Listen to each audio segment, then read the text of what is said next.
Chapter 1. On the land of Xian, in the southern region of the Twilight Moon State, deep within Yunling Mountain.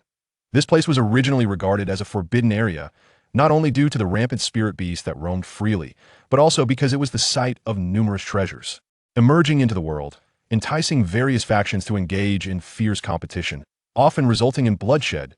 In such a perilous location, a young man was found sitting on the ground, sighing heavily. How'd I end up here after just a nap? The young man, named Qin Geng, was once an ordinary worker in modern society. Little did he expect that upon awakening, he would find himself transported to this fantastical realm. Though the notion of transmigration was already bewildering, he found himself utterly alone in this desolate wilderness, a place that could be deemed the epitome of despair for an average person, leaving him devoid of hope for survival. As he pondered how to escape from this situation, a sudden sound resonated in his mind, emanating from system. Ding! A suitable host has been detected binding the divine wealth system. Huh? A system? What the? Why is it a divine wealth system? Are you kidding me? Do you want me to meet my demise even faster? Before he could fully process his feelings, upon hearing the term divine wealth system, a chill gripped his heart. What use was it for him to awaken as a wealthy individual in this explosive world of combat? If his strength was lacking, would he not simply become a rich corpse? He had initially hoped that awakening a golden finger would lead to a scene of unparalleled dominance. Instead, this system left him utterly speechless. Well, having something was better than having nothing at all. While he continued to curse inwardly, the relentless system notification persisted. Ding! System awakening successful. Congratulations. Host, you have received a beginner's gift package. Would the host like to sign in? Though he had awakened a golden finger, Qin Geng displayed a lackluster demeanor. It should have been a joyous occasion, yet he genuinely perceived this divine wealth system as rather unimpressive. However, as the saying goes, better than nothing, he feebly replied, "Open the package. Sign in." Ding! Beginner's gift package open. Congratulations. Host, you have obtained the supreme level vehicle, the 9-Dragon Golden Carriage, which can be transformed into the 9-Dragon. Sacred ring when not in use. Congratulations, host, you have received 1 billion stones. Congratulations, host, you have obtained the supreme level magical artifact, the 10,000-year ice silkworm silk robe. Congratulations, host, you have received 500 each of low, medium, and high-level talismans. Would the host like to claim the rewards? As Qin Geng listened to the announcements, he was utterly astonished. Due to his transmigration, he had acquired some understanding of this world's fundamental knowledge. The rewards presented by the system were, astonishingly, some of the most precious magical artifacts in this realm. He had initially surmised that the value of the gift package would be equivalent to merely a Lamborghini in modern society. Yet, it had bestowed upon him a plethora of treasures that left him wide-eyed in disbelief. Suddenly, a thought struck him. Had yet to sign in. Ding! Congratulations, host! You have obtained the celestial realm of the heavenly cave. By heavens, a paradise of wonders. And it's a heavenly tier? The final reward for this sign-in utterly astounded Qin Geng. Upon his arrival in this world, he had already learned that treasures were categorized into 4 tiers: heavenly, earthly, profound, and yellow. The heavenly tier treasures were, without a doubt, the most superior. That a paradise, as the name suggests, equates to a miniature world. Not to mention that such realms can continuously produce rare materials and even give birth to extraordinary talents. Moreover, only the legendary celestial lords of the upper realm could possess such a treasure. This meant that, upon his arrival, he could become the sovereign of small world. Such a reward, even when compared within the heavenly tier, stands as a pinnacle of excellence. This system of wealth appears rather impressive. Qin Geng mused, first. He deemed the system somewhat useless, however. After receiving this reward, he could only exclaim how delightful it truly was. Consequently, his thoughts began to evolve. Let me carefully examine these rewards. With that, he began to retrieve each item he had acquired. Upon extracting the rewards from the system, he felt a wave of incredulity wash over him. Are there truly too many spirit stones and talismans? And they are packed in sacks. Indeed, it was astonishing, yet, if others were to hear this complaint, they would surely be inclined to scold him. Is he complaining about having too much wealth? With no other option, he placed each item into his paradise. The space was remarkably vast, and the paradise could be infinitely contracted, making it much more convenient to carry. Next, he donned the magical robe bestowed by the system. It must be said that Qin Geng, possessing an already remarkable appearance, was further accentuated by this splendid robe, making him resemble a celestial being descended from the heavens. Lastly, there is this golden dragon carriage. The system indicated that this would serve as his vehicle. However, to be frank, This was a thrill far beyond any luxury car. It was a pure-blooded ancient dragon. Could that even be compared to simply driving a car? The moment he extracted this item, a deafening roar reverberated from above. Following this, a blinding golden light descended from the sky. Before him appeared 9 resplendent 5-clawed golden dragons, their eyes a fierce crimson, exuding a terrifying aura, each pulling a dazzling golden carriage, nearly impossible to gaze upon directly. As they landed, the entire mountain rang with a tremendous echo, and even the base trembled subtly. Gazing at the radiant dragon carriage, Qin Geng could hardly contain his excitement. Am I correct in thinking this can be transformed into a ring? In an instant, with a thought, the colossal carriage transformed into a beam of golden light, wrapping itself around Qin Geng's finger. As Qin Geng focused intently, he discovered that the object had transformed into a golden ring, intricately adorned with the lifelike carvings of 9 dragon heads. Simultaneously, a wave of excitement rippled through the various sects surrounding Yunlang Mountain. Could this commotion signify the emergence of yet another treasure from Yunlang Mountain? But wasn't there a treasure that just appeared not long ago? Indeed, it was in the direction of Yunlang Mountain. I, the elder, witnessed a dazzling golden light flashing above the mountain peak. From the sound and the grandeur of the phenomenon, it is evident that an extraordinary treasure has come into existence. He, who among you dares to contend with my Ghost Moon sect for this opportunity? I will ensure their demise and use their soul to light my soul lamp. The last treasure fell into the hands of the Spirit Heart sect. This time, our sect cannot return empty-handed. At that moment, the various factions could no longer restrain themselves, and they all rushed towards the location of the treasure's emergence. Meanwhile, Qin Geng, caught in the vortex, remained blissfully unaware of the looming crisis, instead exhilarated as he counted his rewards. The system had bestowed upon him an abundance of treasures. On the other side, outside Yunlang Mountain, a vast crowd had already gathered. If outsiders from a misty moon state were present, they would undoubtedly be astounded. For those assembled here were titans of influence in the southern region. Even the mere stomp of their feet could send tremors throughout the entire southern region. Typically, encountering any one of them would be nearly impossible. Yet for some inexplicable reason, they had all converged here. The various factions seemed to have an unspoken agreement, silently observing the depths of Yunlang Mountain. Though no words were exchanged, the atmosphere felt thick with tension, as if the air itself had solidified. After all, it was widely acknowledged among the major sects, dynasties, and families that a treasure had emerged, and each sought to claim the opportunity for themselves, fostering a natural sense of rivalry. Just as the various powers were poised for conflict, an elder clad in humble garb, with hair ashen yet eyes that shimmered with a faint golden light, spoke first. Perhaps we should momentarily set aside our grievances and locate the treasure first afterwards. Let each rely on their own abilities. The principle of the clam and the snipe contending, only for the fisherman to profit, is understood by all present. Any prior conflict would be utterly futile. Upon hearing his words, the crowd turned their gazes towards him, filled with apprehension. This elder was the supreme emperor of the Eternal Night dynasty, possessing extraordinary power that had reached the legendary realm of breaking illusions. After exchanging glances, the formidable figures gathered at this location ultimately acquiesced to the elder's wise counsel. In truth, the desire for conflict among them was not particularly high at this moment. They all wished to secure the precious items in their possession before engaging in further discussions. This was precisely the reason the elderly empress had the opportunity to succeed. Without wasting any time, the numerous formidable beings surged forth at full speed, heading deep into the heart of Yunlang Mountain. Meanwhile, Qin Geng was meticulously opening his last sack of treasures, inspecting the remaining talismans he had.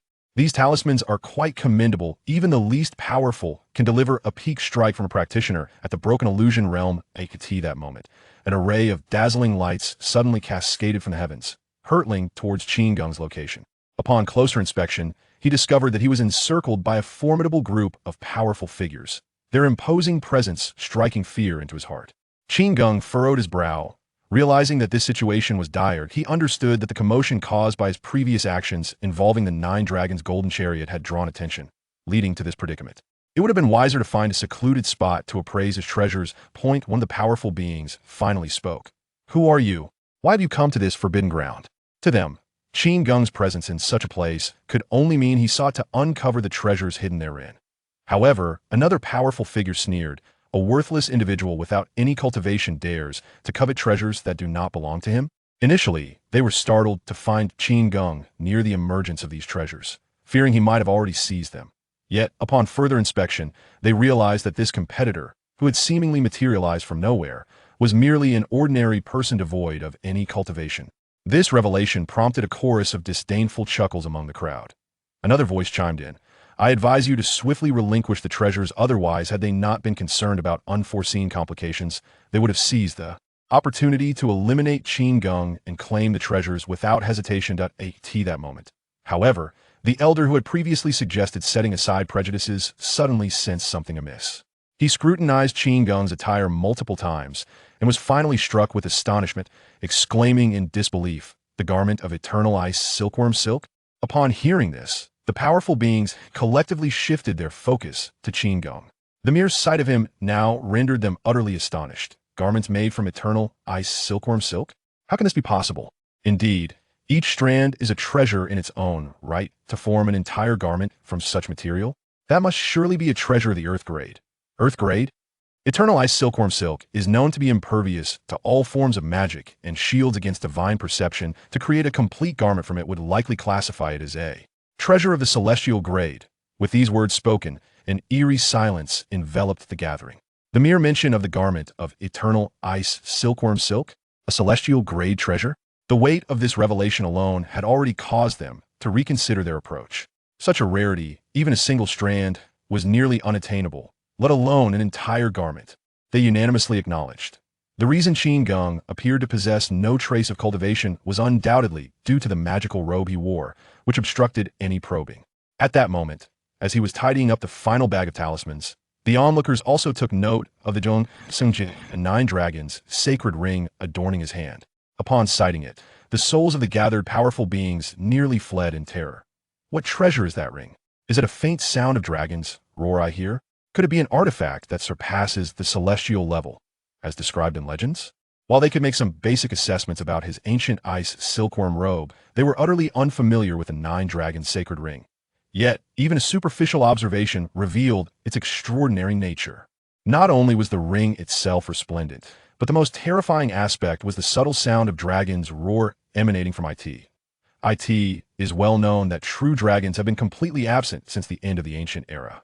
To even glimpse a scale or claw of a genuine dragon is a challenge akin to reaching the heavens. Yet here, in the presence of Qin Geng, they could sense the aura of a true dragon. What did this indicate? It suggested that this young master, who had remained silent with a furrowed brow, was undoubtedly a core figure from a formidable force in the upper realm, perhaps even the ruler of a significant power. At that moment, they realized how foolish their previous actions had been. They had dared to summon such a colossal entity. The terror of the upper realms was well known to them. In simple terms, the other party could determine life and death with but a thought. Upon this realization, those who had previously insulted Qin Geng now trembled in fear. Listening to their exclamations, Qin Geng finally comprehended the current situation. So, they now considered themselves significant figures, did they? Very well. He would take advantage of this identity. As Qin Geng maintained his cold demeanor and silence, the unease among the others grew.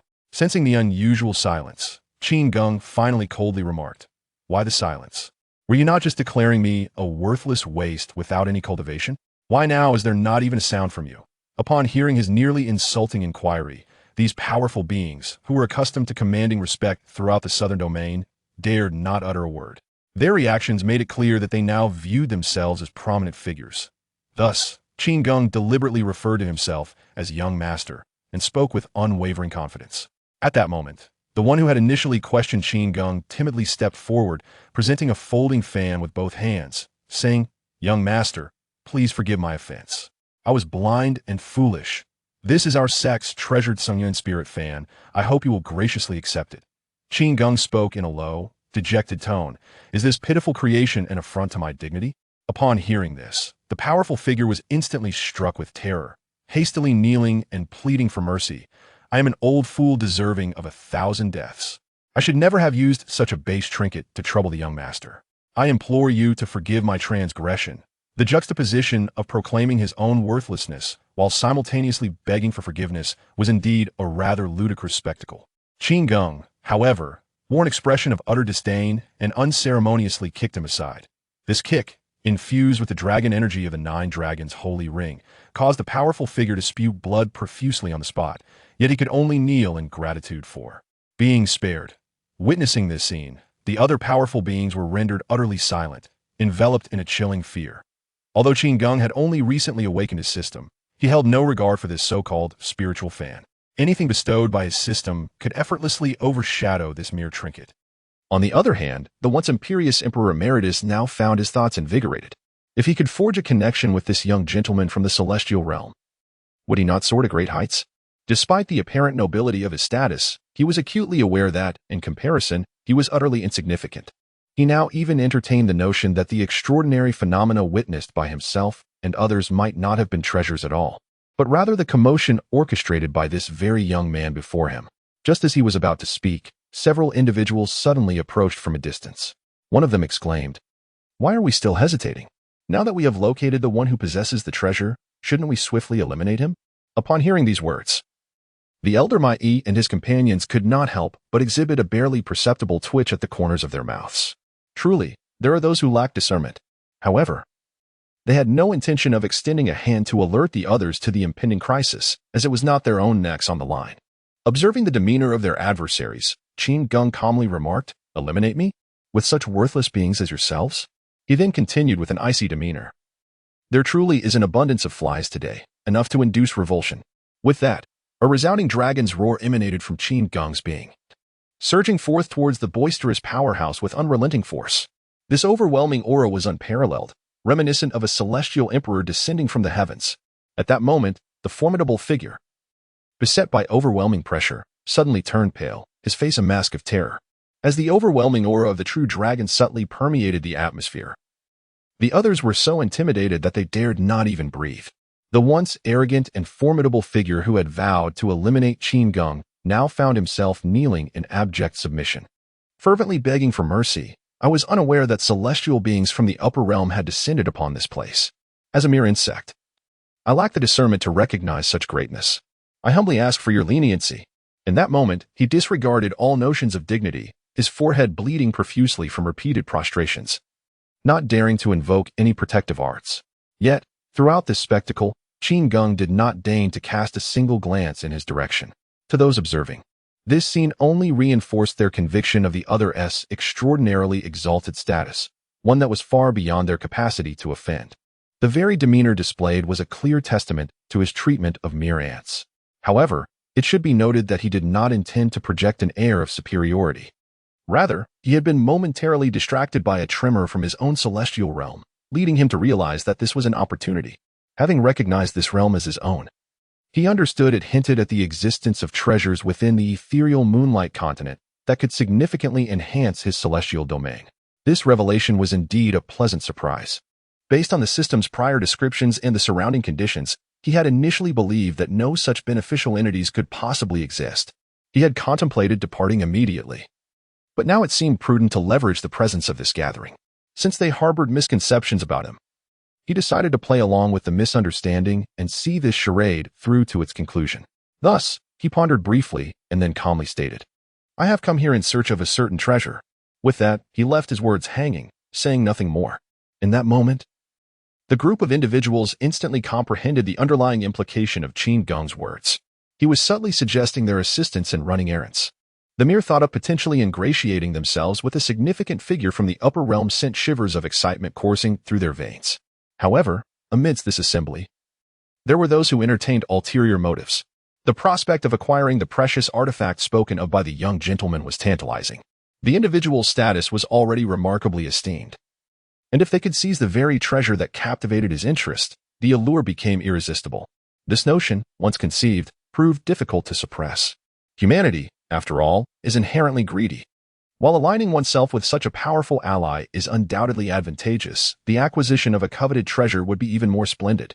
Yet, nearby, Qin Geng appeared to have discerned the nefarious intentions of some. With a cold smirk, he cautioned, "I advise you to reconsider. This treasure is beyond your reach." He continued ominously, "If it remains undiscovered, it may be well. However, should I uncover any of you daring enough to hoard it?" As he spoke, an aura of terrifying draconic might emanated from him once more, though he did not unleash a direct onslaught. The palpable tension he exuded left an unsettling impression on their hearts. It was precisely these words that doused the ambitions of those with ulterior motives like a bucket of cold water. Indeed, how could one dare to covet what another has deemed worthy? One might fear that before the true potential of such treasures is realized, they would invite their own catastrophic downfall. Foolishness. The mere thought of their recent, egregious greed made them long to strike themselves in remorse. Qin Geng surveyed his surroundings and noticed that his nine-dragon sacred ring seemed to resonate most closely with the elderly man who called himself the Supreme Emperor. He pointed at the elder and said, "You, guide me to your abode." The old man, initially taken aback, soon disregarded the envious glares surrounding him and was consumed by uncontainable joy. Suppressing his excitement, he bowed deeply to Qin Geng and proclaimed, "Esteemed senior, your visit to my humble dwelling is akin to a rebirth for me." Witnessing the stroke of fortune befall the old man, the onlookers felt a burning jealousy rise within them. Why should this wretch be favored above all others? Yet, such sentiments remained unspoken in Qin Geng's presence. They could only watch helplessly as the elder led him away.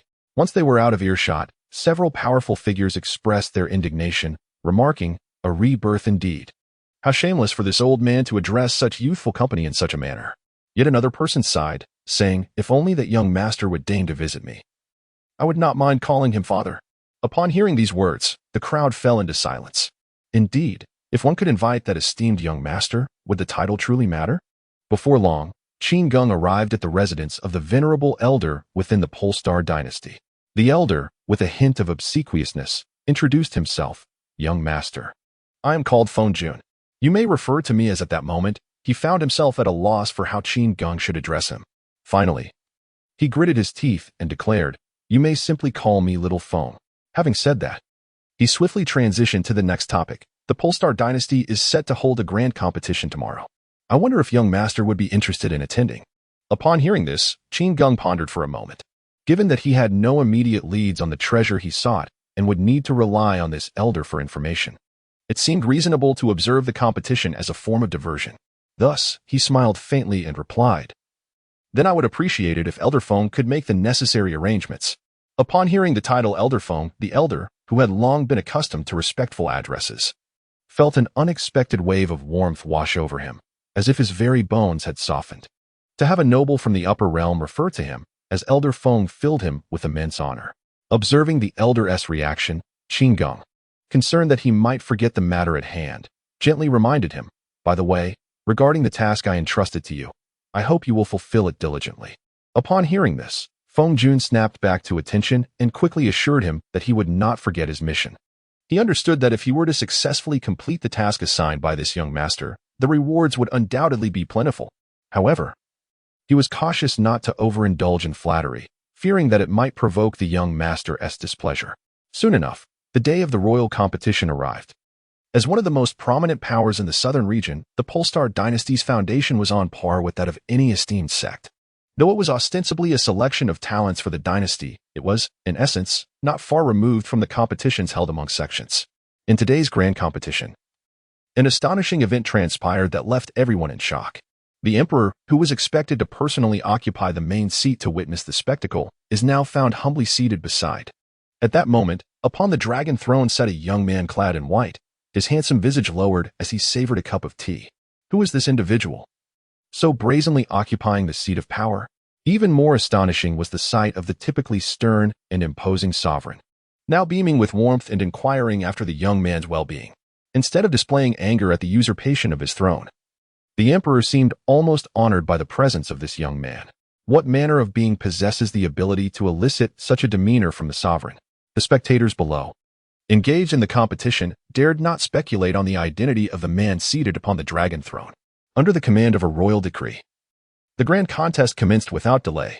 Meanwhile, under Feng Jun's directive, Princess Feng Qiling approached to personally attend to Qin Geng.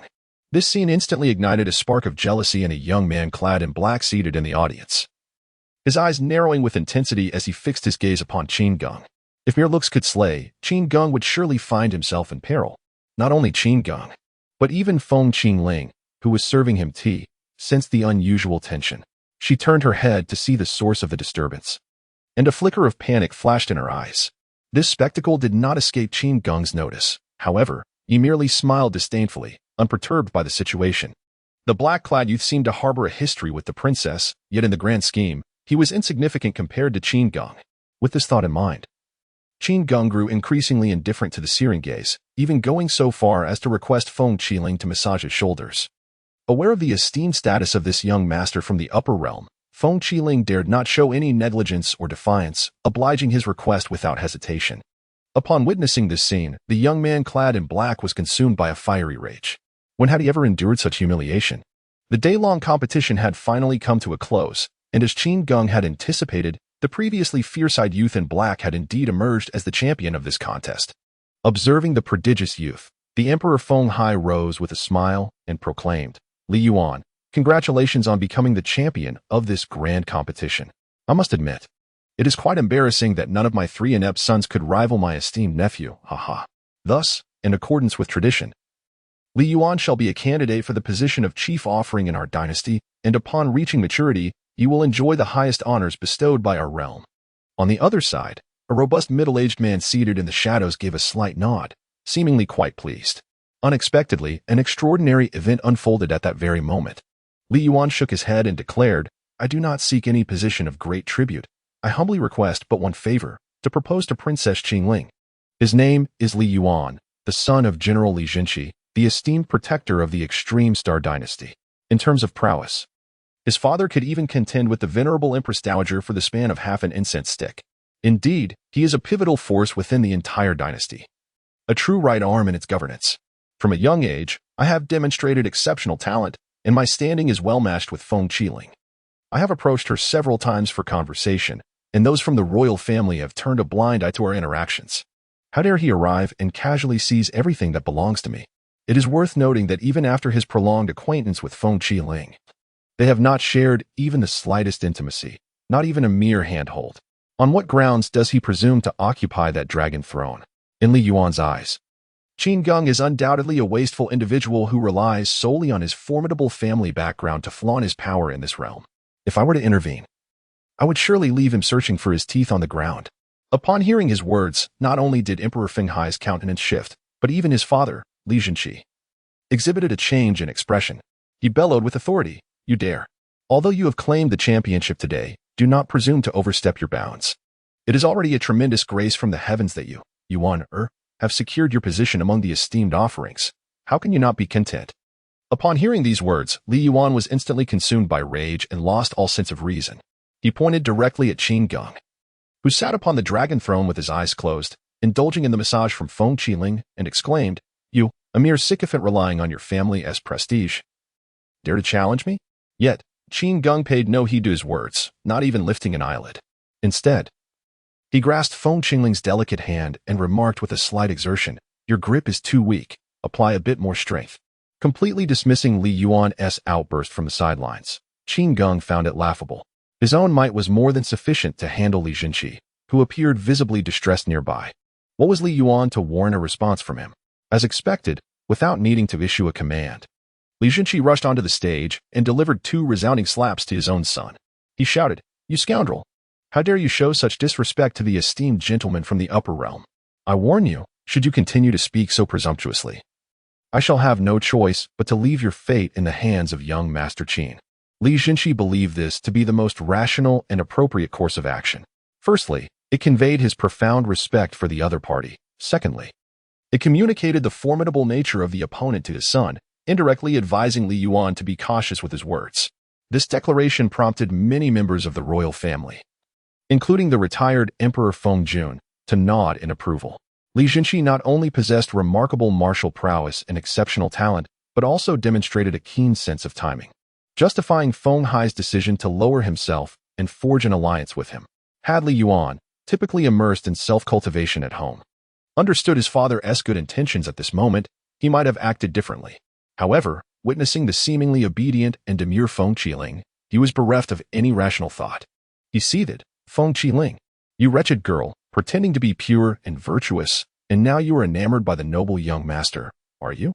The moment those words escaped his lips, Feng Qingling's hand began to tremble. Even without Qin Geng turning around, it was evident that she was engulfed in fury. The others present gasped in astonishment. Has Li Yuan lost his mind? Good heavens, what is he doing? engaging in nonsensical chatter with the princess and that celestial being from the upper realm. Even the emperor, who had previously wished to protect him, would surely find this intolerable now. Upon hearing these words, the members of the royal family were naturally filled with indignation, even if it were the truth. How could one dare to utter such a thing? Just as Feng Hai intended to directly impose punishment upon Li Yuan, an astonishing surge of dragon-like power erupted from Qin Geng, sweeping forth with an overwhelming force towards Li Junshi, who stood before Li Yuan. Caught off guard, Li Junshi was compelled to retreat repeatedly, instinctively attempting to resist. However, not only did he fail to rise, but he also violently coughed up a mouthful of blood. In an instant, his entire demeanor shifted to one of utter despondence, resembling that of a severely wounded individual. Qin Geng remarked indifferently, "The faults of a father lie in the failure to educate his son. This is merely a lesson." With that, he turned to Feng Qingling and commanded, "Who permitted you to stop? Continue to massage my shoulders." The spectators before them were utterly astounded. To think that one could overwhelm General Li merely by sheer force of presence. If even Li Junshi had been reduced to such a state, one could only imagine the effect this move would have on the bewildered Li Yuan.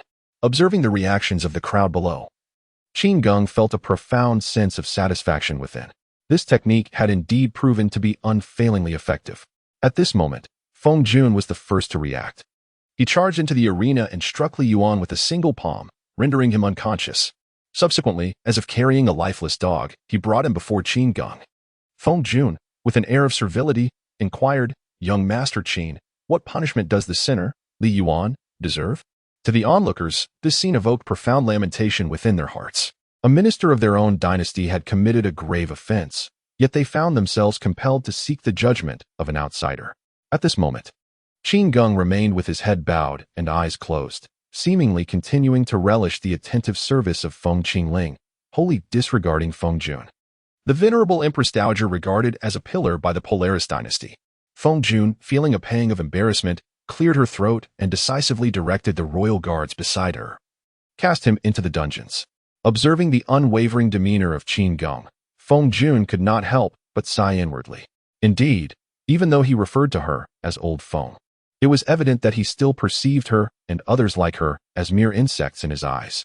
The manner in which Qin Geng treated Feng Jun struck fear into the hearts of onlookers. However, this time, they had indeed misjudged him. In truth, as Feng Jun was about to deal with Li Yuan, the system's notification interrupted Qin Geng's desire to observe the unfolding drama. Ding. Reminder, the host has not signed in today. Would you like to sign in? Qin Geng's perception of the system had significantly changed. He promptly signed in without hesitation. Ding. Sign in successful. Congratulations, the host has acquired a bodyguard of peak ascendance realm cultivation. With the system's announcement, a faint sense of aura emanated from a particular direction, indicating the presence of the bodyguard, subtly revealing their location to him. Peak ascendance realm.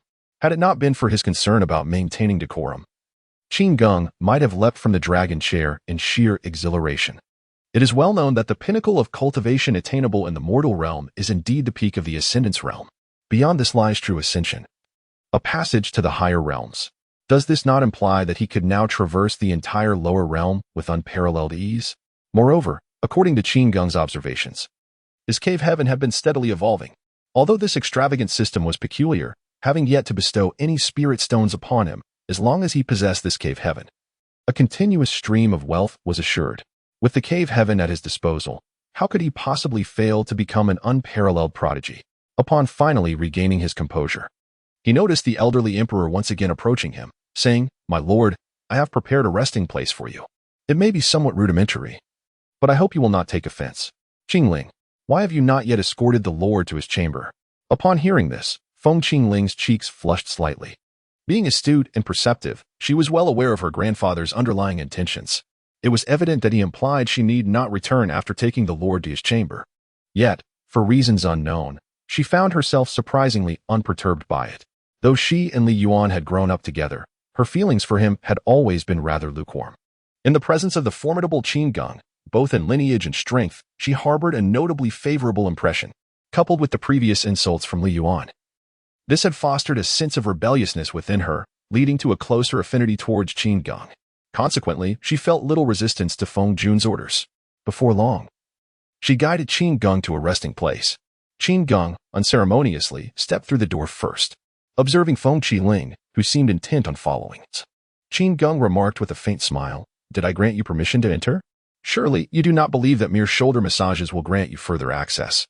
In an instant, the previously hesitant and bashful Feng Qiling felt as though a bucket of cold water had been poured over her. Further access?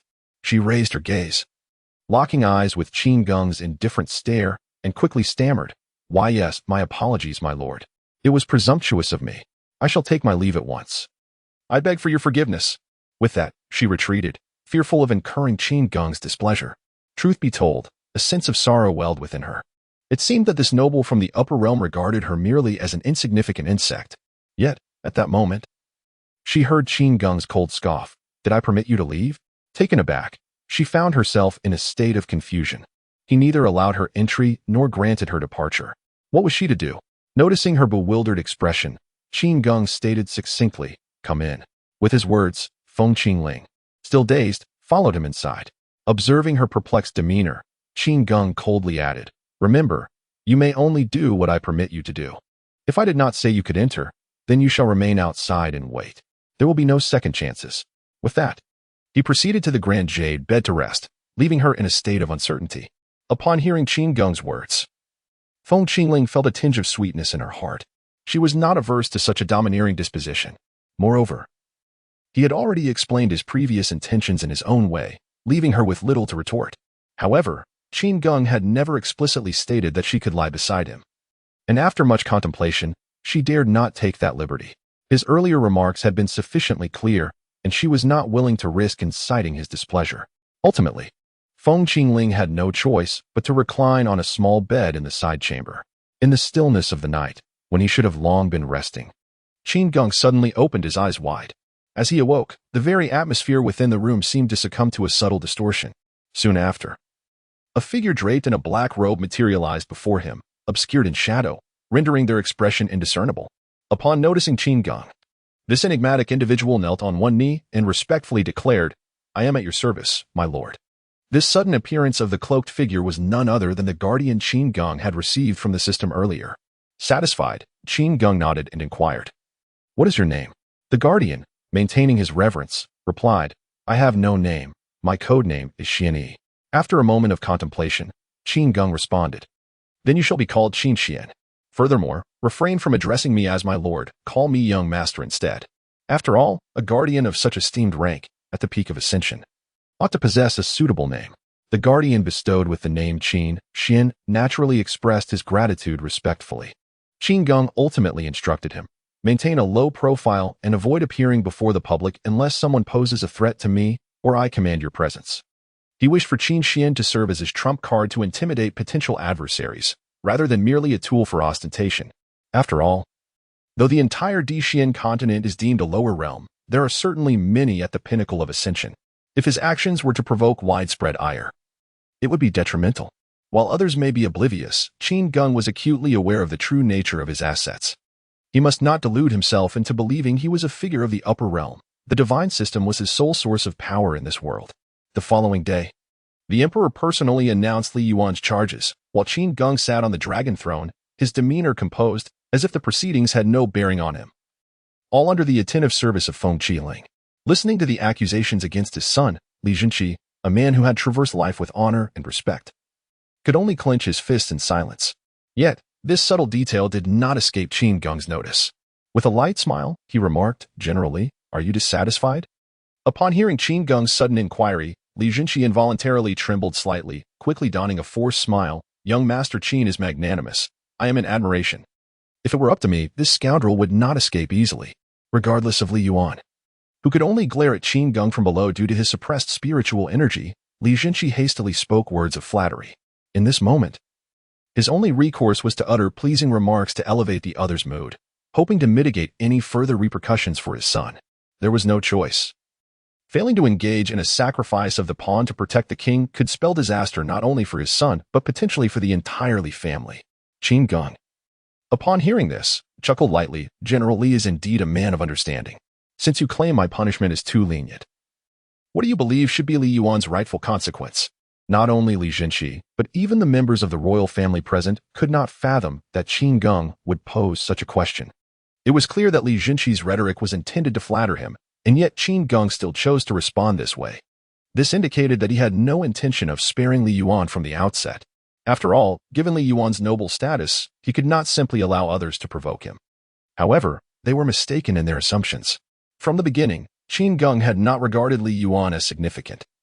His remarks were merely a reflection of his disdain for such sycophantic behavior. Since you claim my punishment is too light, I shall see how far you, as a father, can go. Li Jinqi trembled, his lips quivering. At this moment, he bore no resemblance to the formidable general he once was. He could scarcely believe he had dug a pit for himself. Observing his silence, Qin Geng furrowed his brow and inquired, "What is the matter? Could it be that General Li is merely speaking offhandedly, attempting to dismiss me?" Upon hearing these words, a palpable tension enveloped the assembly. As each person present felt a jolt of apprehension. Should they offend this esteemed figure, it would surely spell disaster for them all. Just as Li Jinqi steeled himself, preparing to articulate his strategy for dealing with his son, Qin Geng suddenly chuckled, remarking, "As the old adage goes, even a tiger does not consume its own cubs. If General Li were to remain indecisive, I would find myself rather displeased." The crowd, upon hearing this, sensed that Qin Geng was merely testing Li Jinqi's character, which momentarily assuaged their anxiety. However, Qin Geng swiftly followed up with, "Yet, as the saying goes, a gentleman's word is as unyielding as a chariot led by 4 horses. Since General Li has declared his intent to impose severe punishment, he must adhere to his word. Very well, allow me to handle this. For I cannot bear to witness a father and son in conflict." Xian Lao. With this proclamation, a figure clad in black suddenly materialized in the midst of the gathering, and the onlookers were utterly unaware of when he had arrived. Before anyone could express their astonishment, Qin Geng pointed toward Li Yuan and coolly commanded, "Eliminate him." The emergence of Qin Xian, coupled with Qin Geng's chilling directive, left the assembly in a state of shock and disbelief. Feng Jun, at this moment, had completely disregarded Li Yuan, his gaze fixated on Qin Xian, his eyes betraying an uncontrollable terror. The elder finally managed to utter a few words through clenched teeth. "Ascension Realm." Upon hearing those words, the crowd was instantly struck dumb, their faces drained of color, paralyzed by fear. Upon hearing these words, Li Jinqi, who was deeply anxious about the impending fate of his son, stood frozen in place. He understood that the esteemed elder, the former emperor, possessed unfathomable prowess. The mere fact that the elder could assert the adversary's status as a formidable ascendant practitioner confirmed the veracity of his claim. After all, this individual hailed from the very core of a powerful celestial force, and it was inconceivable that he would lack formidable guardians by his side. As he gazed at his son, whose expression had shifted from rage to terror and desperate pleading, he could only manage a bittersweet smile. Slowly, he resumed his seat and, with a heavy heart, reassured, "You need not worry, my dear Yuan. Even if I am rendered powerless, I shall still care for you diligently." The realm of ascendance was such that even the entirety of the Polaris dynasty could not suffice to fill a mere gap in their defenses, let alone the fact that he was merely a member of the dynasty. In the face of absolute strength, his own authority and lineage seemed but a farce. Upon hearing these words, Li Yuan's gaze immediately became vacant, and he was so frightened that he collapsed onto the ground, a pungent odor emanating from between his legs. He realized that he was utterly finished.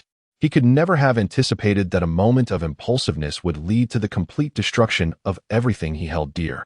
As these thoughts consumed him, he instinctively lifted his head to glance at Feng Qiling, who was still massaging Qin Geng's shoulders, deliberately lowering her head to avoid meeting his eyes. At this moment, noticing the peculiar demeanor of Li Yuan, Feng Hai ultimately gritted his teeth and stood up, stating, "There is no need for your esteemed companion to soil his hands. Allow me to handle this matter." As the emperor of this dynasty, it was imperative for him to take a stand. Upon hearing this, Qin Geng nodded and coldly remarked, "Do remember to extract those wretched eyes of his as well." After arranging these matters, he resumed his meditation, basking in the attentive service provided by Feng Qiling. Upon hearing his final command, Feng Qiling found herself overwhelmed with a myriad of conflicting emotions. She was uncertain whether to feel joy or sorrow. She was acutely aware of Li Yuan's gaze upon her. Yet, in an effort to spare him from plunging into an even graver predicament, perhaps one of life and death, she deliberately averted her eyes. After all, he was someone she had grown up with. Feng Qiling had not yet hardened her heart to that extent. However, Qin Geng, fueled by that single glance, was poised to render him blind. What was she to do? Should she rejoice in the fact that he cared for her so deeply, or mourn for an old acquaintance she had known since childhood? Should she plead for leniency? Just as her thoughts spiraled in confusion, Qin Geng abruptly turned and inquired, "Surely you do not intend to speak in his defense?" Hearing his voice, though not loud, was imbued with an air of authority, and Feng Qiling immediately shook her head, exclaiming, "Qiling dares not." Upon hearing this, Qin Geng fixed his gaze upon Feng Hai and declared, "What are you waiting for?" Observing this, Feng Hai felt compelled to act without delay. He rose swiftly and strode purposefully towards Li Yuan. At that moment, all notions of whether an emperor should personally execute a thief, or whether the son of a general should face such severe punishment, were cast aside. His only desire was for this young Master Qin to quell his fury swiftly and cease targeting anyone present. Li Jinshi could only watch helplessly as his son wailed in agony beside him. Observing this scene, Qin Geng did not find it particularly gratifying. However, he could not help but internally muse on the advantages of wealth and power.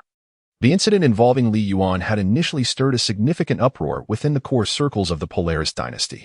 Yet, under the emperor's firm suppression and unwavering iron-fisted approach, no concrete information managed to escape. Recently, Qin Geng had been feeling somewhat bored, as he had yet to gather any intelligence regarding treasures related to his immortal Xian Dongtian from Feng Jun. The aged emperor had naturally sensed Qin Geng's growing impatience. But given the magnitude of the situation, how could he allow young Master Qin to depart so easily? There were benefits yet to be reaped, and he certainly did not wish to be left with nothing but trouble. After some contemplation, Feng Jun suddenly recalled an event and hastily approached Qin Geng with flattery, saying, "Young Master Qin, it seems that a grand courtesan competition will be held in the southern region in 3 days. This magnificent event will take place in the largest city of the southern region, Ingwei City. Renowned beauties from across the southern region will participate, vying for supremacy in beauty. Since we still have no news regarding your treasures, I wonder what your thoughts are on this courtesan competition?" Hearing this from the aged emperor, Qin Geng found it rather appealing. Noticing a flicker of interest in Qin Geng's demeanor, Feng Jun quickly continued his flattery. "So, young Master Qin, when shall we set off?" After pondering for a moment, Qin Geng replied, "Let us depart now." After all, he had nothing else to occupy his time, so he might as well seek some amusement. Just before their departure, Feng Jun recalled something and remarked, "By the way, young master, while Ingwei City is a public venue for various forces, the strength of its city lord is unfathomable in the rules he has set." Before he could finish, he suddenly sensed Qin Geng's cold gaze directed at him, causing him to break out in a cold sweat. He realized he had overstepped. What right did he have to express concern given Qin Geng's stature? Just as Qin Geng was about to speak, he was interrupted by the system's prompt echoing in his mind. "Ding! The host has not yet checked in today. Would you like to check in?" This allowed Qin Geng to overlook Feng Jun's blunders and check his rewards instead. After all, he was accompanied by a formidable being of ascension. And what fear did he have if a confrontation arose? Ding! Congratulations to the host for obtaining a 10-fold rebate card. All expenses will be returned to the host at 10 times the amount. As the host currently possesses no elemental stones, a base salary of 100,000 elemental stones has been awarded. 10-fold rebate? Qin Geng finally felt a sense of familiarity with the peculiar godly system. Excellent. With this 10-fold rebate card, his excursion to the courtesan competition would surely become even more thrilling. Noticing that Qin Geng merely glanced at him before dismissing him entirely, Feng Jun felt a sigh of relief in his heart. Suddenly, Qin Geng recalled something and inquired, "What of Qingling? Is she not participating?" The elder, with a bitter smile, shook his head and remarked, "Although Qingling is quite remarkable, she simply cannot compete with those individuals." Cannot compete? Qin Geng couldn't help but raise an eyebrow. I must take a closer look. In his previous life, Qin Geng had encountered numerous beauties, and he believed that Feng Qiling, based on his past experiences, was not lacking in allure. However, he was genuinely surprised to learn that she was ineligible to participate in the courtesan selection. Beside him, Feng Jun sighed with a hint of bitterness, saying, "Those who qualify are not only unparalleled in beauty, but also possess unique cultivation techniques and innate qualities that endow them with an extraordinary charisma, capable of driving many men to madness. While Qingling is indeed beautiful, her lack of depth renders her unqualified for the courtesan selection." At this point, Feng Jun felt a profound sense of helplessness. It is crucial to understand that being selected for this grand event, even without achieving a particularly high rank, would yield substantial rewards and resources. More importantly, it could lead to Qingling being noticed by the young masters of powerful factions or sects, elevating the reputation of the Polaris dynasty. Although the Polaris dynasty is a formidable force in the southern region, who wouldn't desire to grow even stronger? Therefore, this matter had always lingered as a regret in his heart, despite having someone like Qin Geng by his side. The elder found himself hesitant to cling too tightly after their previous experiences, and he dared not hope or attempt to facilitate a connection between Feng Qingling and the other party. At this juncture, all that remained was to observe how Qingling would perform and then allow things to unfold naturally. Only then did Qin Geng grasp the situation. It seemed that this journey to Moonlit City was becoming increasingly intriguing. Observing the mode of transport that Feng Jun was preparing, he inquired, "What is this?" With an unprecedented smile of confidence, Feng Jun replied, "Young master, this is a fire-patterned cloud horse, capable of harnessing fire-based spiritual energy to gallop through the clouds. It is one of the most renowned specialties of our Polaris dynasty, and I believe we could reach our destination in merely a day and a half." Upon hearing this, Qin Geng couldn't help but furrow his brow. A day and a half. That is far too slow. He had never been one to relish waiting, and spending a day and a half on the road was sheer torment for him. Feng Jun, taken aback, was astonished. A day and a half was considered slow? Clearly, young Master Qin was unaware of the vast distance from the Polaris dynasty to Moonlit City, even with his own considerable strength at the Void Realm. Flying directly from the imperial capital to Moonlit City would take 4 days. One could only imagine the astonishing speed of the fire-patterned cloud horse to arrive in a day and a half. Indeed, it was a steed he took great pride in himself. Before Feng Jun could offer any further explanation, Qin Geng swiftly removed his nine-dragon sacred ring. He had no intention of wasting time on such matters. Ignoring Feng Jun's bewildered expression, Qin Geng silently chanted, "Rise." In that moment, the entire Polaris dynasty was thrown into astonishment. The sky suddenly darkened, as thunder and lightning erupted from within the clouds, causing the atmosphere to feel increasingly oppressive. Witnessing this dramatic change in the weather, Feng Jun's expression was one of subtle shock. He realized that such an extraordinary artifact could only be of heavenly tier. What unfolded next left him utterly speechless and in a state of shock. 9 magnificent 5-clawed golden dragons, their bodies resplendent with a golden hue and eyes like crimson blood, burst forth from the somber clouds, hurtling directly towards the position of Qin Geng. Feng Jun was taken aback in sheer astonishment. It was indeed a true dragon. Moreover, it was a 9-headed true dragon, charging directly towards its own direction. It is essential to understand that as long as it is a true dragon, even the one with the most minimal cultivation possesses strength that surpasses that of the Ascension realm. The mere presence of the other party in the lower realm signifies but one thing: Qin Geng has employed a certain arcane technique to confine his cultivation at the pinnacle of Ascension and has, by some means, brought himself to this place. Although he had heard of such methods in the past, it was as previously mentioned, even dragons, once fabled, are now said to be extinct, so how could he possibly witness such a phenomenon with his own eyes? At present, he harbored but a singular thought. This was utterly terrifying. Just as he stood there, completely dazed, a thunderous roar resounded, and 9 majestic dragons drew forth a resplendent golden chariot, halting before Qin Geng. Turning his head, Qin Geng calmly addressed Feng Jun, requesting, "Point the way." Feng Jun's gaze remained fixated on the 9 dragons. Upon hearing Qin Geng's words, he extended a hand, gesturing towards a direction, though his eyes remained vacant. Observing his demeanor, Qin Geng realized that he could not rely on this old fellow any longer. Thus, he took a bold leap, entering the chariot. With a series of resounding dragon roars, the 9-dragon golden chariot surged forth, racing towards the Moonlit City. Only after the figures vanished into the horizon did Feng Jun emerge from his profound astonishment.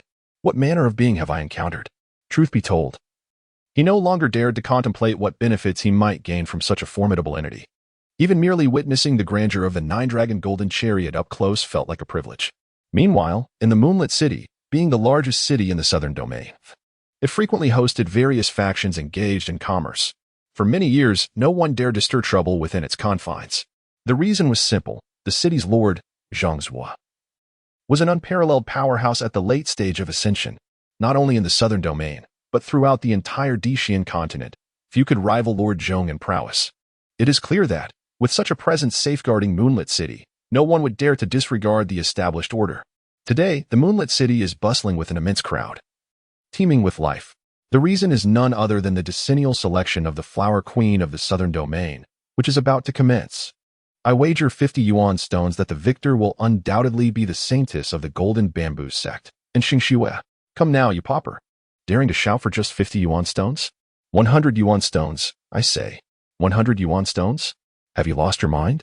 You can only save up 30 yuan stones in a year, can you not? Humph, for the sake of the goddess, what is this trifling sum? Similar conversations are echoing throughout the entire moonlit city, as everyone fervently debates the topic of who truly deserves the title of the foremost courtesan, their faces flushed with excitement. At that moment, a sudden resounding roar echoed through the air, followed by a subtle tremor that reverberated throughout the entire moonlit city. The visitors within the city, sensing something amiss, were instantly struck with astonishment. Could it be that someone was assaulting Moonlit City, inadvertently triggering the city's protective barrier? How could this be possible? Who would dare to challenge the formidable authority of Lord Zhong? Meanwhile, the station troops surrounding the entire Yingyue city were utterly astonished. Before them, not far away, stood a magnificent golden chariot resting upon the open ground. The majestic chariot is drawn by 9 five-clawed golden dragons. What on earth could this mean? The visitors within the city are unable to ascertain the truth, for the vastness of this metropolis is overwhelming. Even a mortal, exhausting a lifetime of endurance, could not traverse from the eastern gate to the western gate. Thus, all that remains for the inhabitants is to huddle together and engage in wild speculation. On the other side, Qin Geng, having transformed the 9 dragons' golden chariot back into a ring, stood before the city gate guards with an air of nonchalance. Just a moment ago, the magnificent chariot had overshadowed the skies, but now it had inexplicably morphed into a young gentleman of ethereal elegance, leaving the onlookers momentarily bewildered. Qin Geng calmly inquired, "Will you not clear the way?" It was absurd for them to remain rooted like fools, especially after witnessing the grandeur of his 9 dragons' chariot, which left him feeling quite dissatisfied. As one of the guards prepared to speak, the city gate suddenly swung open from within, revealing a striking beauty clad in flowing white robes, her long hair cascading gracefully. Her appearance exuded an otherworldly charm, rendering her seemingly unearthly. Ignoring the guard's astonishment, she first bowed respectfully to Qin Geng and then addressed him with deference. "I am Yin Ran, the adopted daughter of the city lord. I kindly request that you accompany me, for the city lord has summoned you." Were she to appear within the city now, it would undoubtedly incite a frenzy among the populace. Yin Ran, renowned not only throughout the southern region but also gaining fame in other territories, was a favored contender in the southern region's selection of the most beautiful courtesan. The throngs of cultivators who admired her could be said to form a line that could stretch across much of the southern region. Having conveyed her message, Yin Ran turned and proceeded forward. However, after taking a few steps, she noticed the absence of footsteps behind her, causing her to furrow her brow slightly. Was it possible that this man was so entranced by her presence that he had forgotten to follow? She had encountered such situations before, so she was not particularly surprised by his lack of pursuit, though it did evoke a sense of distaste. All these men were the same. If it were not for her adoptive father sensing the extraordinary presence of the gentleman before her, would he have entrusted her with the responsibility of welcoming him? She did not look back, but paused for just a moment. In that fleeting moment, the surrounding guards appeared utterly captivated, their eyes nearly falling upon her. Yin Ran believed that the individual before her must possess a measure of intelligence. Upon noticing her slightly diminished pace, he should have swiftly reacted and followed her lead. Yet, to her dismay, she heard not a single sound. A flicker of irritation crossed her mind. How could this man be so oblivious to the situation?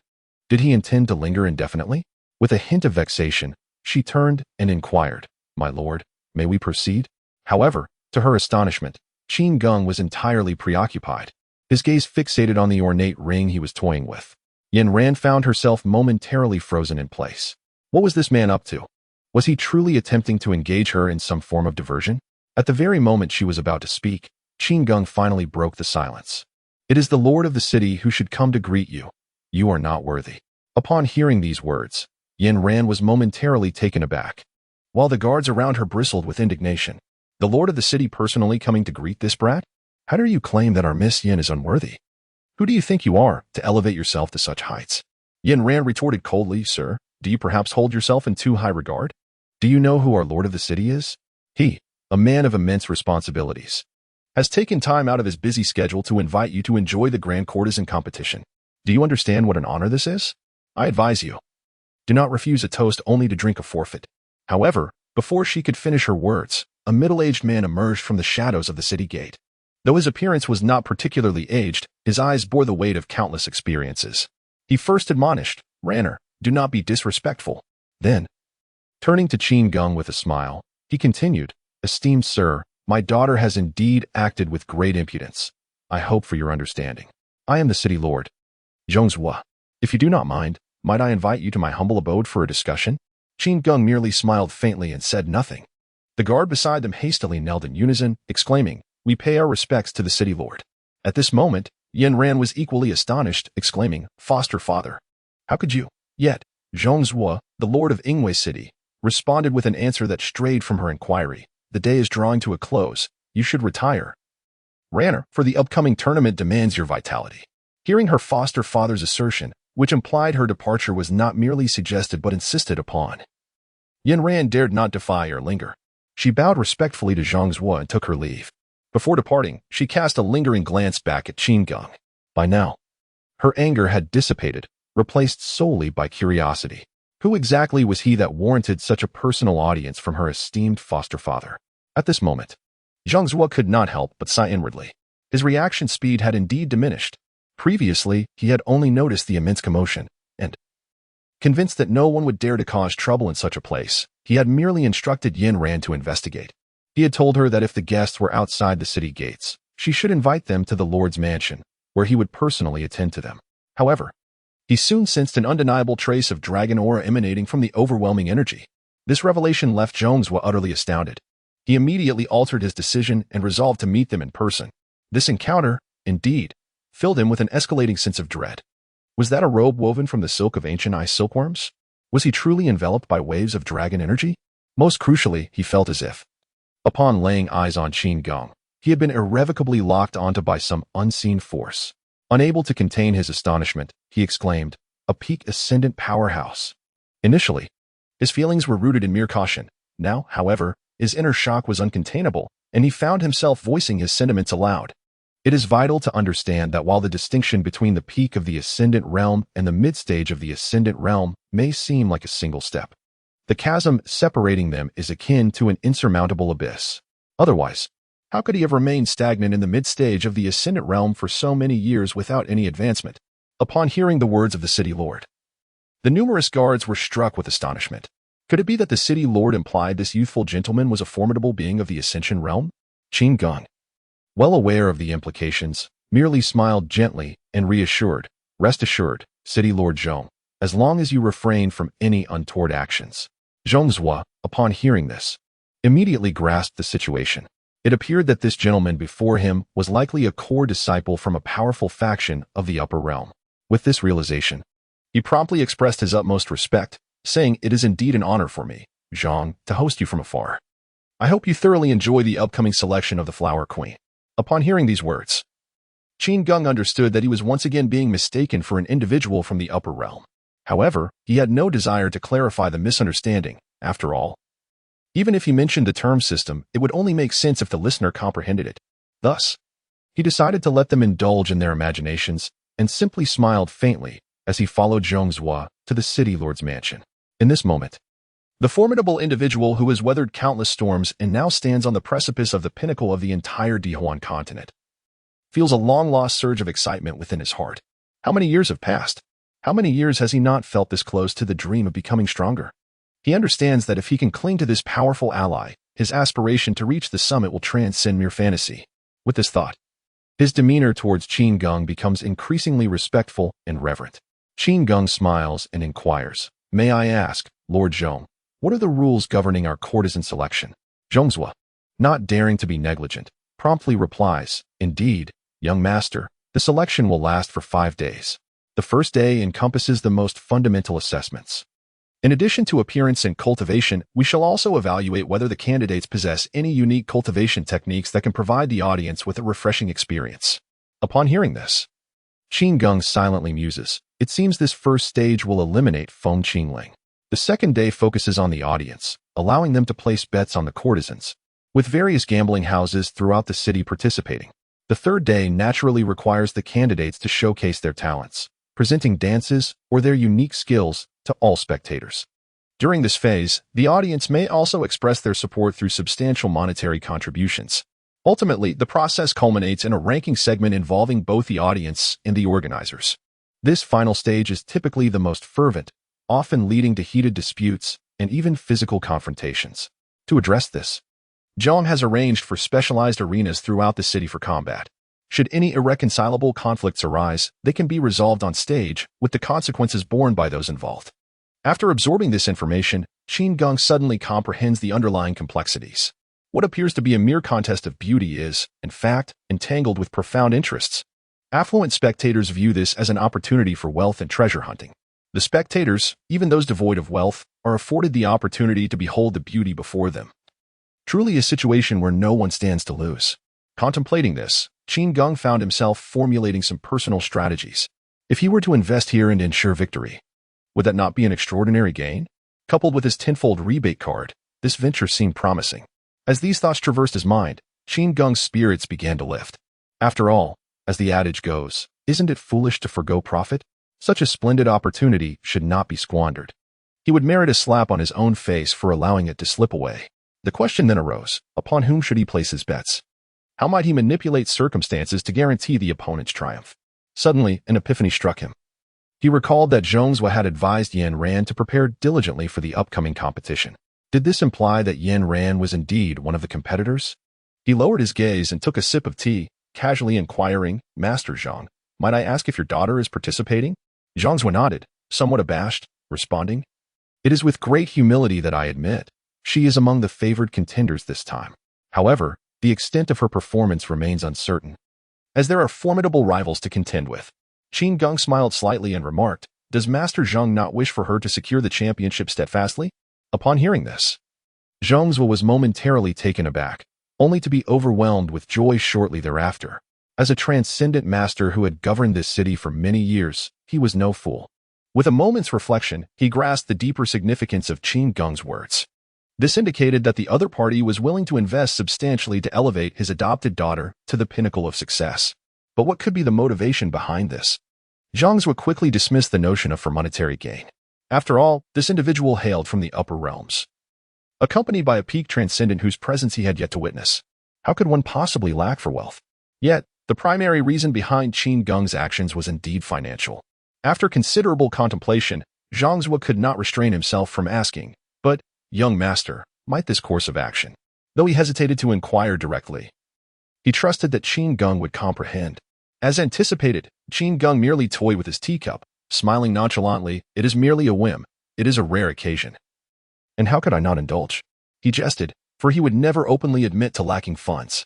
After all, he wielded the system of immense wealth. How could he possibly be short on money? To him, while the pursuit of profit was indeed a driving force, he possessed a tenfold rebate card. Thus, it was inconceivable for him to face financial constraints. Therefore, his response could be regarded as an honest reflection of his reality. To these words, however, in the ears of Zhongzhou, it bore an entirely different flavor. A sudden whim? How could one refrain from indulging in the experience?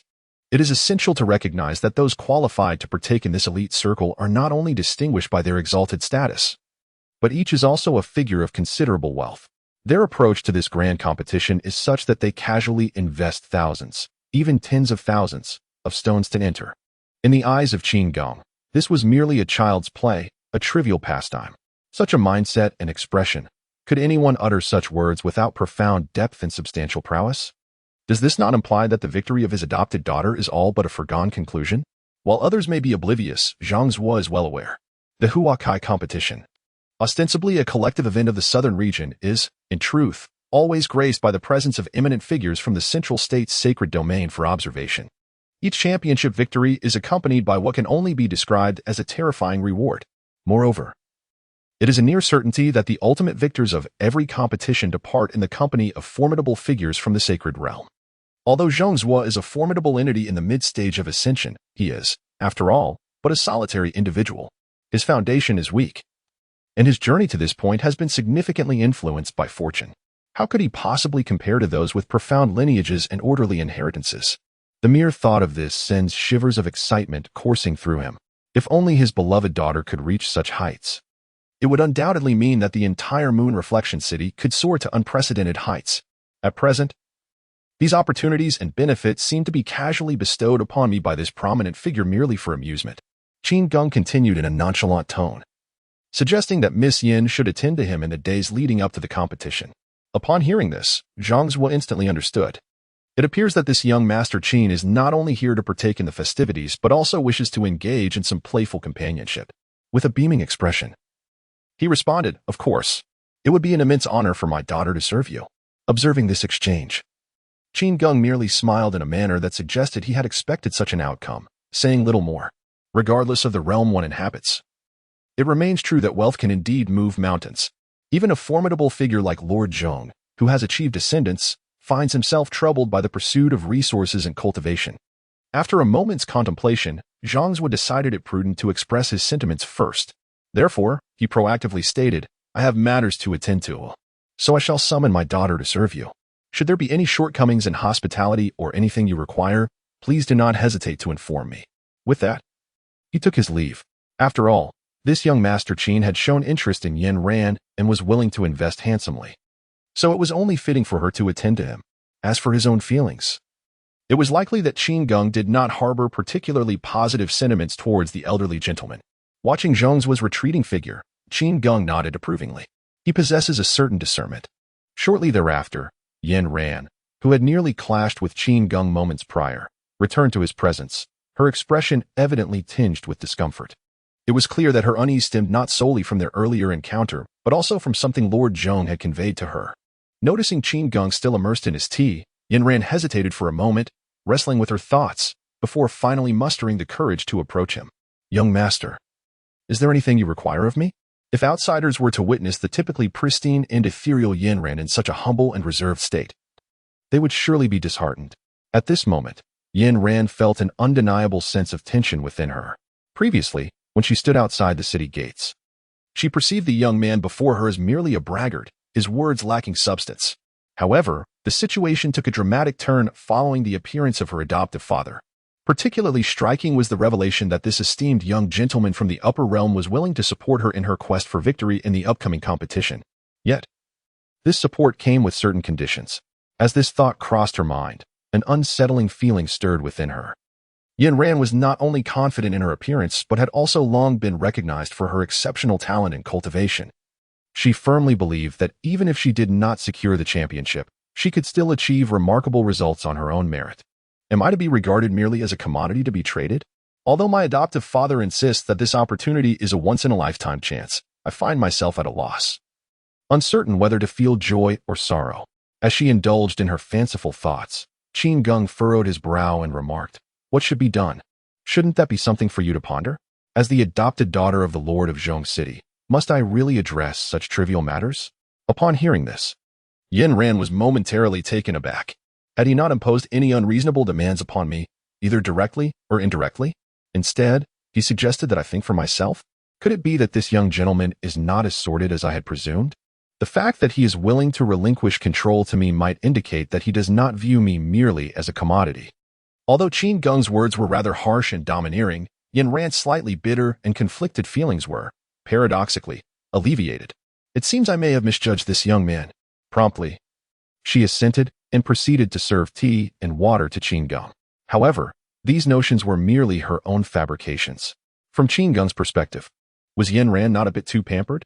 Did she not even know how to host a guest? At that moment, he harbored no particular thoughts about her physical form. He merely found her enchanting and desired her service. Who could have anticipated that she was concocting such elaborate scenarios in her mind? Nonetheless, observing the goddess of many hearts behaving like a maid brought Qin Geng a certain pleasure. He calmly stated, "You need not prepare for any grand competition.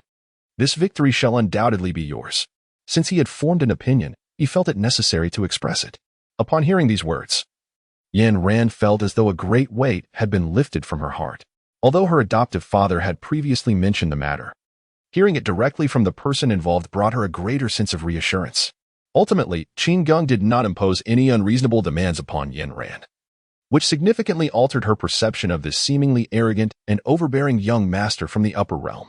At the very least, he proved capable of following through on his words. Upon hearing that nothing transpired between the two, Zhang Zhuo cast a knowing smile at Qin Geng, one that was imbued with profound significance. This left Qin Geng somewhat bewildered. In Zhong's eyes, this young gentleman was indeed insatiable. He not only desired the physical form of his adopted daughter, but also yearned for her heart. This was not entirely unwelcomed, for it indicated that this young noble was genuinely interested in his daughter, and perhaps, even if she did not emerge victorious in the grand competition, she could still soar to great heights.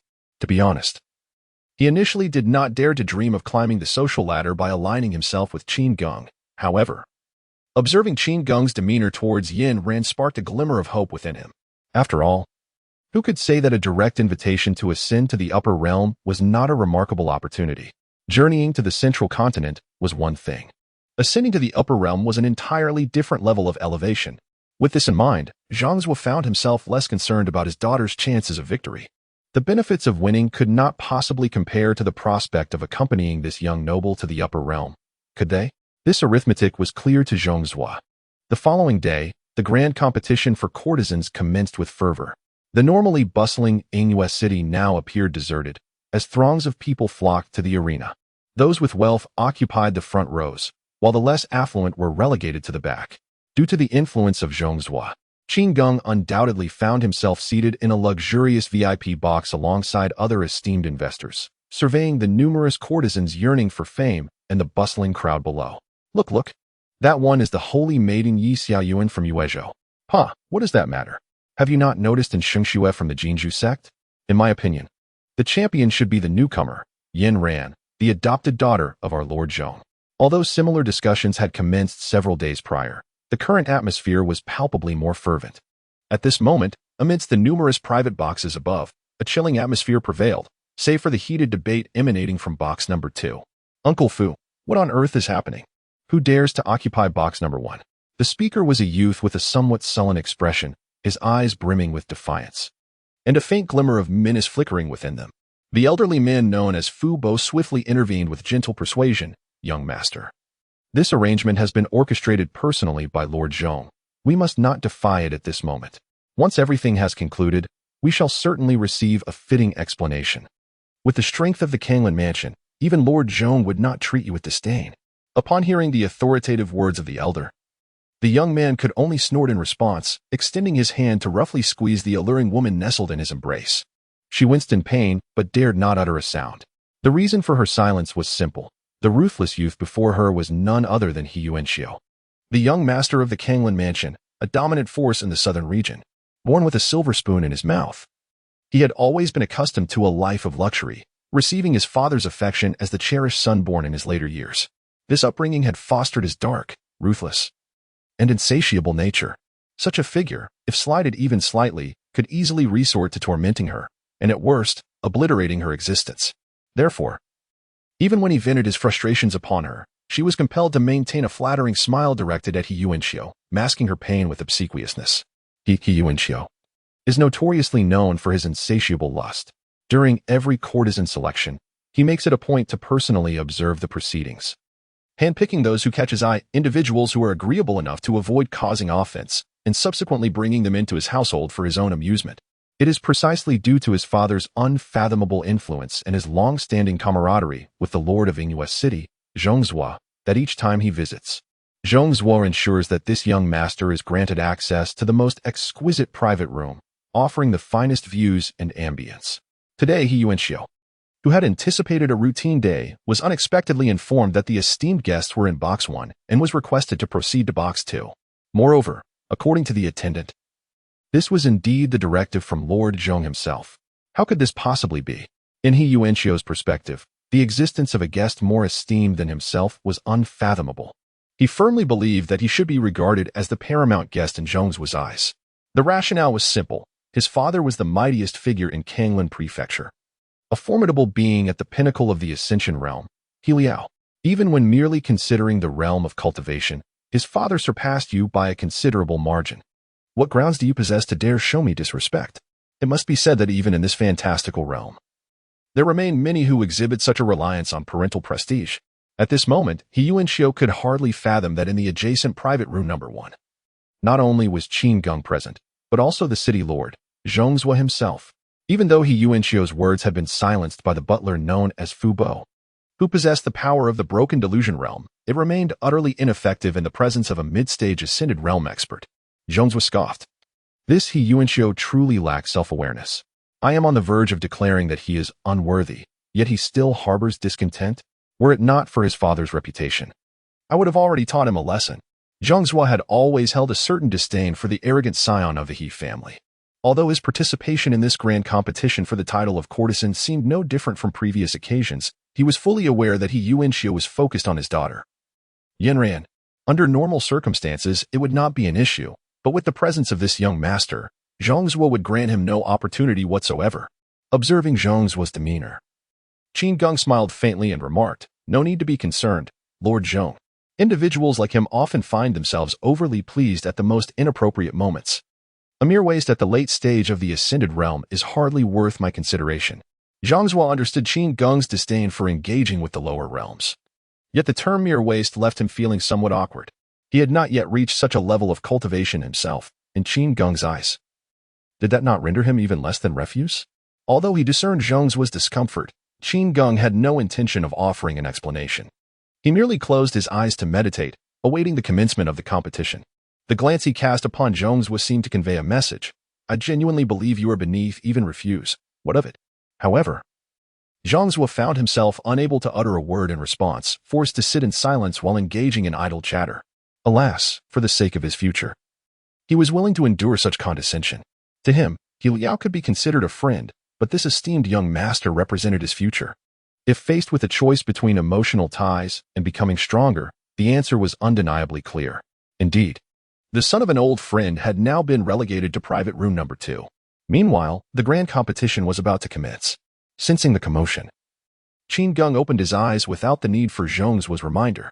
As he beheld the multitude of graceful figures dancing in the vast arena below, he couldn't help but feel a sense of exhilaration. To say the least, it was a delightful spectacle for the eyes. Among them, 3 individuals distinctly stand out with their ethereal charm and considerable popularity. Among them is Yan Ran, the adopted daughter of Zhongzhua. Upon noticing that Qin Geng's attention was captivated by the other 2 ladies, Zhongzhua smiled and introduced, "These 2 are renowned figures. To the left is Xinshuet, the saintess of the Jinju sect, and to the right is Yi Xiaoyuan, the saintess of the Qingyang sect." These 2 had already achieved considerable fame prior to the appearance of the young lady, seizing this opportunity to ascend to greater heights. Upon hearing this, Qin Geng scoffed. Ascend to greater heights? Are they aware of how high that sky truly is? From previous encounters, Qin Geng had discerned that these individuals were striving so earnestly to showcase themselves merely to attract the attention of the esteemed figures from the Central State Sacred Realm, with hopes of journeying to the resource-rich land of the Dihuan continent for cultivation. Although he had never set foot in the Central State, nor hailed from the Upper Realm, he was indeed a man blessed with a system enhancement, leaving aside other matters. Even the rewards casually bestowed by the system were sufficient for Qin Geng to regard these so-called esteemed figures as mere dust. Therefore, when it comes to the topic of how high the sky truly is, Qin Geng certainly possesses the qualifications to engage in such a discussion. Upon hearing his words, Zhongzhua immediately realized his faux pas and quickly added, "Indeed, they believe that they can soar to great heights, and for beings of their nature, merely reaching the central continent is already a stroke of immense fortune." At this moment, many guests within the private rooms began to stir with anticipation. The prepared yuan stones were about to serve a significant purpose, while outsiders believed this was a public competition to select a champion. The reality was that the individual who garnered the most financial backing for a particular contestant would ultimately be declared the victor. Qin Geng directly retrieved 50,000 yuan stones from his celestial realm, casually stating, "Let this be a wager for your adopted daughter. Consider it an accompaniment to the feast." Holding the 50,000 yuan stones, Zhongzhua felt his mind still struggling to comprehend the gravity of the situation. This was an immense sum. Even for a powerful figure like him, who possessed an entire city, parting with 50,000 yuan stones required careful consideration. Although he could afford it, it was a decision that warranted significant thought. This was one of the primary reasons he initially believed his little girl had little chance of claiming victory. While the influential figures from the Central Plains were aware of the true nature of the championship, they would not hesitate to profit from this venture. Thus, they often chose to turn a blind eye. Therefore, without wealth, what talk is there of championship? At this moment, the opponent not only refrained from blinking, but also declared to himself that this was merely a snack to accompany the drink. Upon hearing this characterization, He felt not only astonished, but also exhilarated and thrilled. If even the $5,000 stone was merely a snack, then surely the coveted first place would not be a source of worry. He could never have anticipated that a competition once shrouded in uncertainty would take such a remarkable turn. All thanks to this seemingly youthful nobleman from the upper realm before him. What strikes him most at this moment is that it is merely a whimsical fancy of the other party. On the other side, Qin Geng observed the seemingly entranced Zhang Zuo with a hint of exasperation. "What are you still doing here? Hurry and take my essence stones to place the bet," he urged. "Do you truly believe I am indifferent to this sum? Is there any need for your delay?" Upon hearing Qin Geng's words, Zhang Zuo was instantly jolted back to reality, shaking off his reverie. He quickly bowed and assured, "Rest assured, my lord. I shall place the bet at once." With that, Qin Geng redirected his attention to the grand competition unfolding below, choosing to disregard the city lord who held sway over Ingwei City. Meanwhile, Zhang Zuo, feeling the weight of urgency, hastened to fulfill his task without delay. Once Zhang Zuo had departed, a slight satisfaction washed over Qin Geng. After all, he was eagerly anticipating a tenfold return on his 5,000 essence stones. Why waste precious moments when a potential 50,000 essence stones awaited him? Meanwhile, in the second private room, He Yuanxiu wore an expression of displeasure as he addressed his old steward beside him, saying, "Fu Bo, go. Place a wager of 30,000 stones on Xingxue." Upon hearing this, Fu Bo became somewhat anxious and replied, "Young master, we must not act impulsively. The master has exceptionally provided you with 150,000 stones. Does this not convey his intentions clearly? This is meant for you to place a bet on Lord Zhong's adopted daughter, Yin Ran. The master has made such a significant commitment to foster closer ties between our Kanglan mansion and Lord Zhong's Ingwei City. You must understand. The total bets placed during the courtesan competition typically amount to just over 200,000, including those from the common folk. The master deliberately refrained from informing Lord Zhong in advance, intending to surprise you. If you immediately allocate 30,000 to someone else, not only will the master be displeased, but Lord Zhong as well." He Yuanxiu, however, paid no heed to the steward's words, roaring in anger, "Silence. The funds are in my possession, and I shall decide how to use them." Surprise? What kind of surprise has my father brought me with such sincerity? Even he would not dare question my decisions. Who are you to speak? Go now, and do as I command. In his eyes, what he desired should rightfully be his. The fact that Zhong had silently ousted him from the position of most esteemed guest without so much as a word was utterly intolerable. Very well. If that is the case, does his daughter aspire to victory? Impossible. I hold 150,000 stones. Does she truly think she can claim the crown? A mere fantasy. To be honest, while prominent figures from the southern region do come to place their bets, their contributions are not substantial. No one can match the boldness of Kanglan Mansion in staking 150,000 stones. To these influential individuals, such funds are merely speculative investments. Who would risk everything for the sake of potential? This is precisely why He Yuanxiu was so confident that Yin Ran would not win. He firmly believed that even among the current prominent figures, none would have brought along such a sum. Seeing his young master's obstinate demeanor, Fu Bo could only sigh inwardly. He casually took the money to place a bet for Xingxue. The master truly indulged the young master too much. Such a situation should have been avoided at all costs. Fortunately, the betting could be done anonymously, and it was imperative that the esteemed Lord Zhong remained oblivious. The grand competition of courtesans was in full swing, while those secretly investing in it were merely focused on the trends of the bets.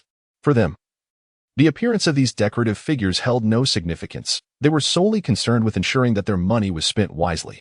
In their eyes, this was merely a business transaction. At this moment, a sudden chime resonated within Qin Geng's mind. Ding! The host has consumed 50,000 stones, resulting in a tenfold rebate of 500,000. Ding! The daily sign-in has commenced. Would you like to sign in? Upon hearing these two announcements, Qin Geng, who was feeling somewhat bored, was instantly invigorated. Sign in. Ding! Congratulations to the host for acquiring a celestial-grade offensive treasure, the Annihilation Divine Fan. A celestial-grade offensive artifact? This is indeed a remarkable find. However, Qin Geng suddenly recalled something. It seemed he possessed no cultivation. Without any cultivation, how could he wield such treasures? Ding! The host can harness the dragon energy from his 9-dragon sacred ring to activate the artifacts. Upon hearing this, Qin Geng was immediately filled with exhilaration. Does this mean that even without cultivating, he can still be invincible in the world? How delightful! After reveling in his excitement for a while, Qin Geng suddenly felt a twinge of confusion. Why had Zhongzhou not returned yet? Logically, after placing his bets, he should have hurried back to curry favor with him. Shouldn't he? Meanwhile, at the betting station, Zhongzhou, who had just placed a wager, was in exceptionally high spirits.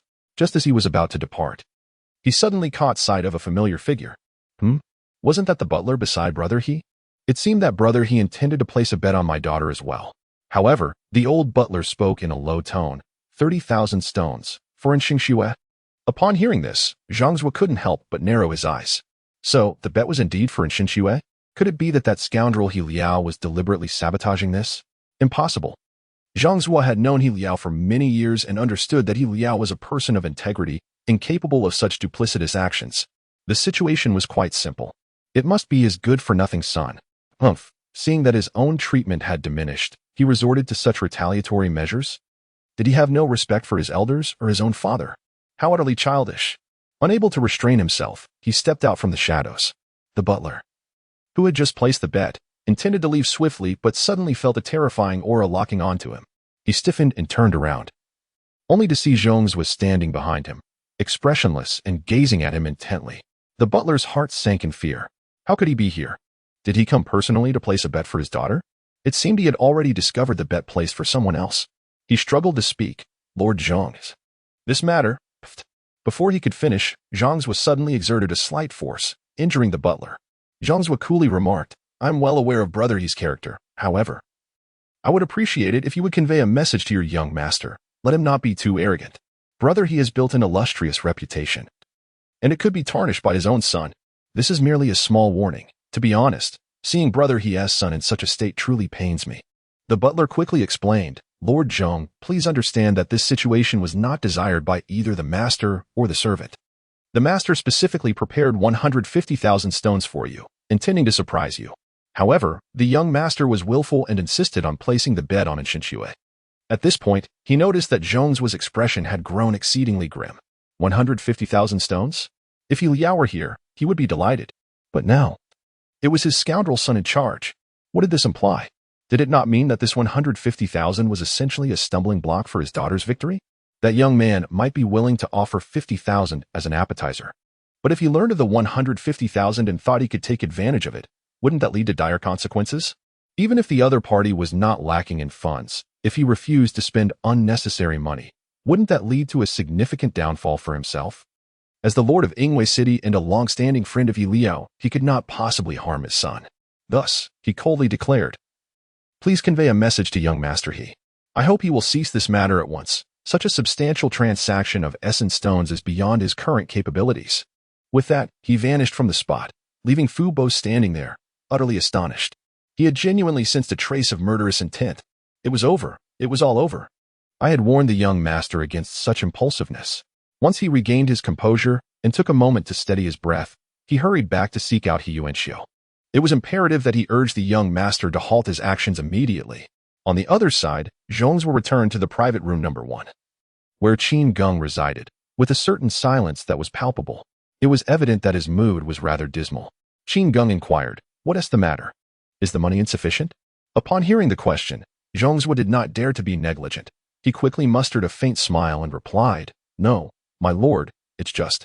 After a moment of hesitation, he divulged the matter concerning He Yuanxiu from the next room. Oh? Initially, Qin Geng exhibited a flicker of curiosity. But as the tale unfolded, disdain gradually crept into his expression. 15,000 yuan stones? Was that all? He had anticipated something significant, only to find it was merely this triviality. He replied nonchalantly, If this is all that troubles you, it would be best for you to vanish from my sight. Upon hearing these words, Zhongzhou was internally overwhelmed with shock and elation, yet he dared not display excessive enthusiasm outwardly. After all, this was 15,000 yuan stones. Some practitioners earned but a few dozen yuan stones in an entire year. Yet, in this context, 15,000 yuan stones were trivialized as if they were merely 15 stones. Qin Geng then produced an additional 30,000 yuan stones, stating, Since I have promised to support Yinran in her pursuit of victory, I shall naturally see it through to the end. With a cold smirk, he continued, he dares to challenge my financial prowess? He is indeed the first. This assertion was not without merit. It was indeed the first time Qin Geng had encountered a challenge to his financial capacity in this realm. Take it. The appetizers have concluded, and now it is time for some light rain, he added. To Zhongzhua, these words resounded like a thunderclap. 30,000 yuan stones? A mere drizzle? No one dared to challenge him in the realm of yuan stones. Piecing together this information, Zhongzhua could only conclude that not only was the other party profoundly wealthy, but in terms of financial strength, he was likely unmatched even in the entirety of the upper realm, having previously recognized him as a figure from a powerful faction in the upper realm. This proclamation only solidified Zhongzhua's belief that the other's wealth was nearing an unparalleled level. With this realization, his hands trembled slightly as he accepted the 30,000 yuan stones, which he himself could not have amassed in one go. He then knelt in gratitude, exclaiming, "Thank you for your immense kindness, my lord." In his heart, a small scheme began to form. He understood that historically, the total stakes placed by those who won championships rarely exceeded 30,000. Therefore, he reasoned, he could discreetly reserve a portion for himself. After all, once he invested it all, the returns would likely remain substantial. He simply needed to calculate the difference and keep a little for personal use, which would pose no issue. As the lord of a city, he prided himself on his accounting skills. Perhaps I shall keep 5,000 yuan stones for myself and invest the remaining 25,000 entirely.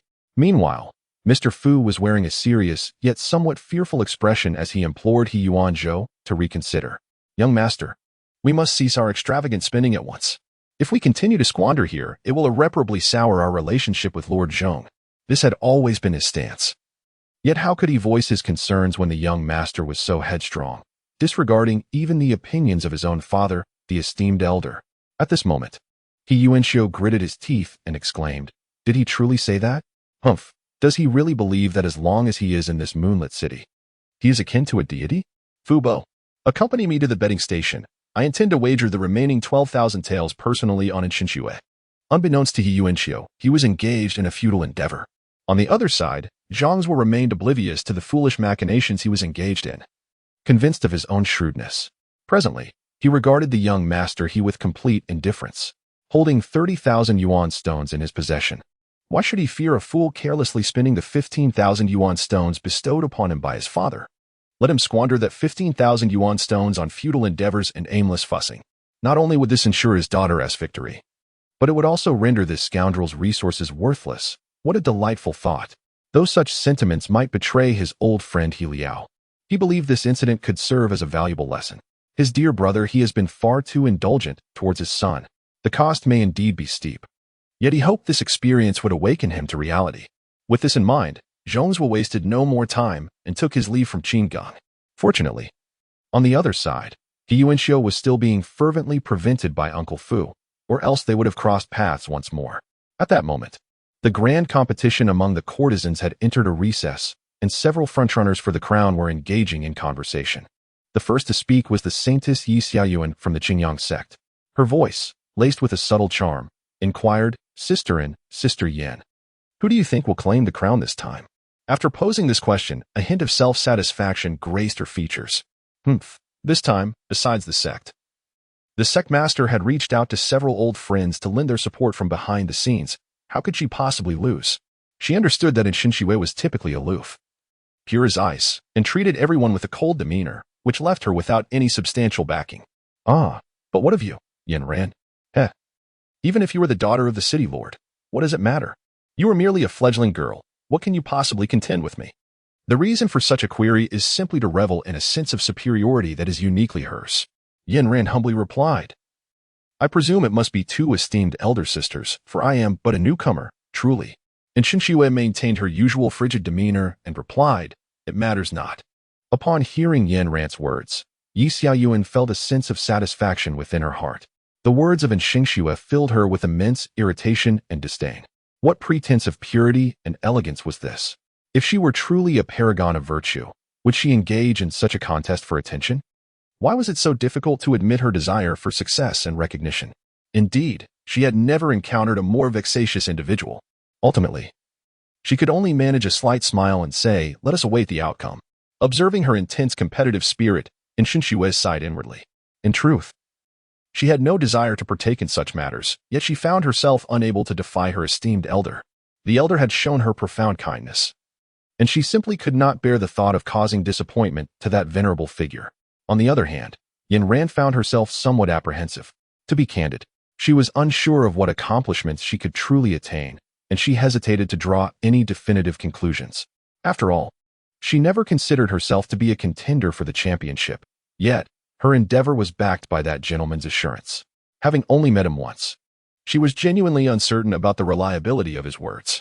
Moreover, she could discern that Yi Xiao Yuan was feigning inquiry, for she had already regarded the championship title as her own possession. It was likely that she had made ample preparations before arriving. Nevertheless, it was of no concern to her. She would simply go wherever fate led her.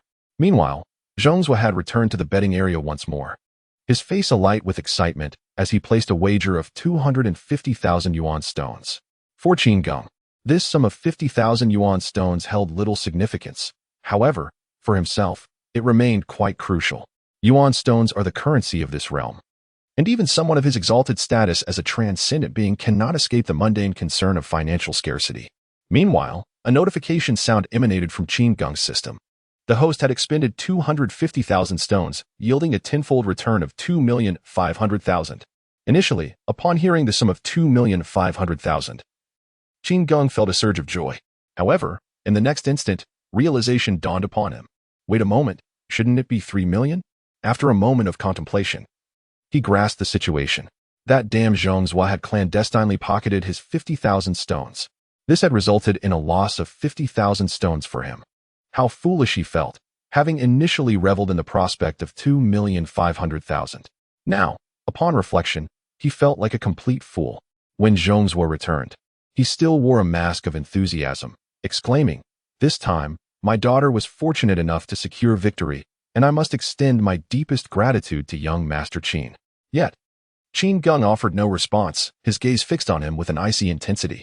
Zhang Zhuo sensed an undercurrent of murderous intent in Qin Geng's eyes. Leaving him alarmed by this drastic shift, Qin Geng coldly remarked, "Zhang Zhuo, you truly possess audacity." Upon hearing these words, Zhang Zhuo felt a jolt of fear. Could it be that he was aware of his clandestine actions? That seemed implausible. Thus, he began to explain, "Young Master Qin, I truly had no knowledge." However, his words were abruptly cut short.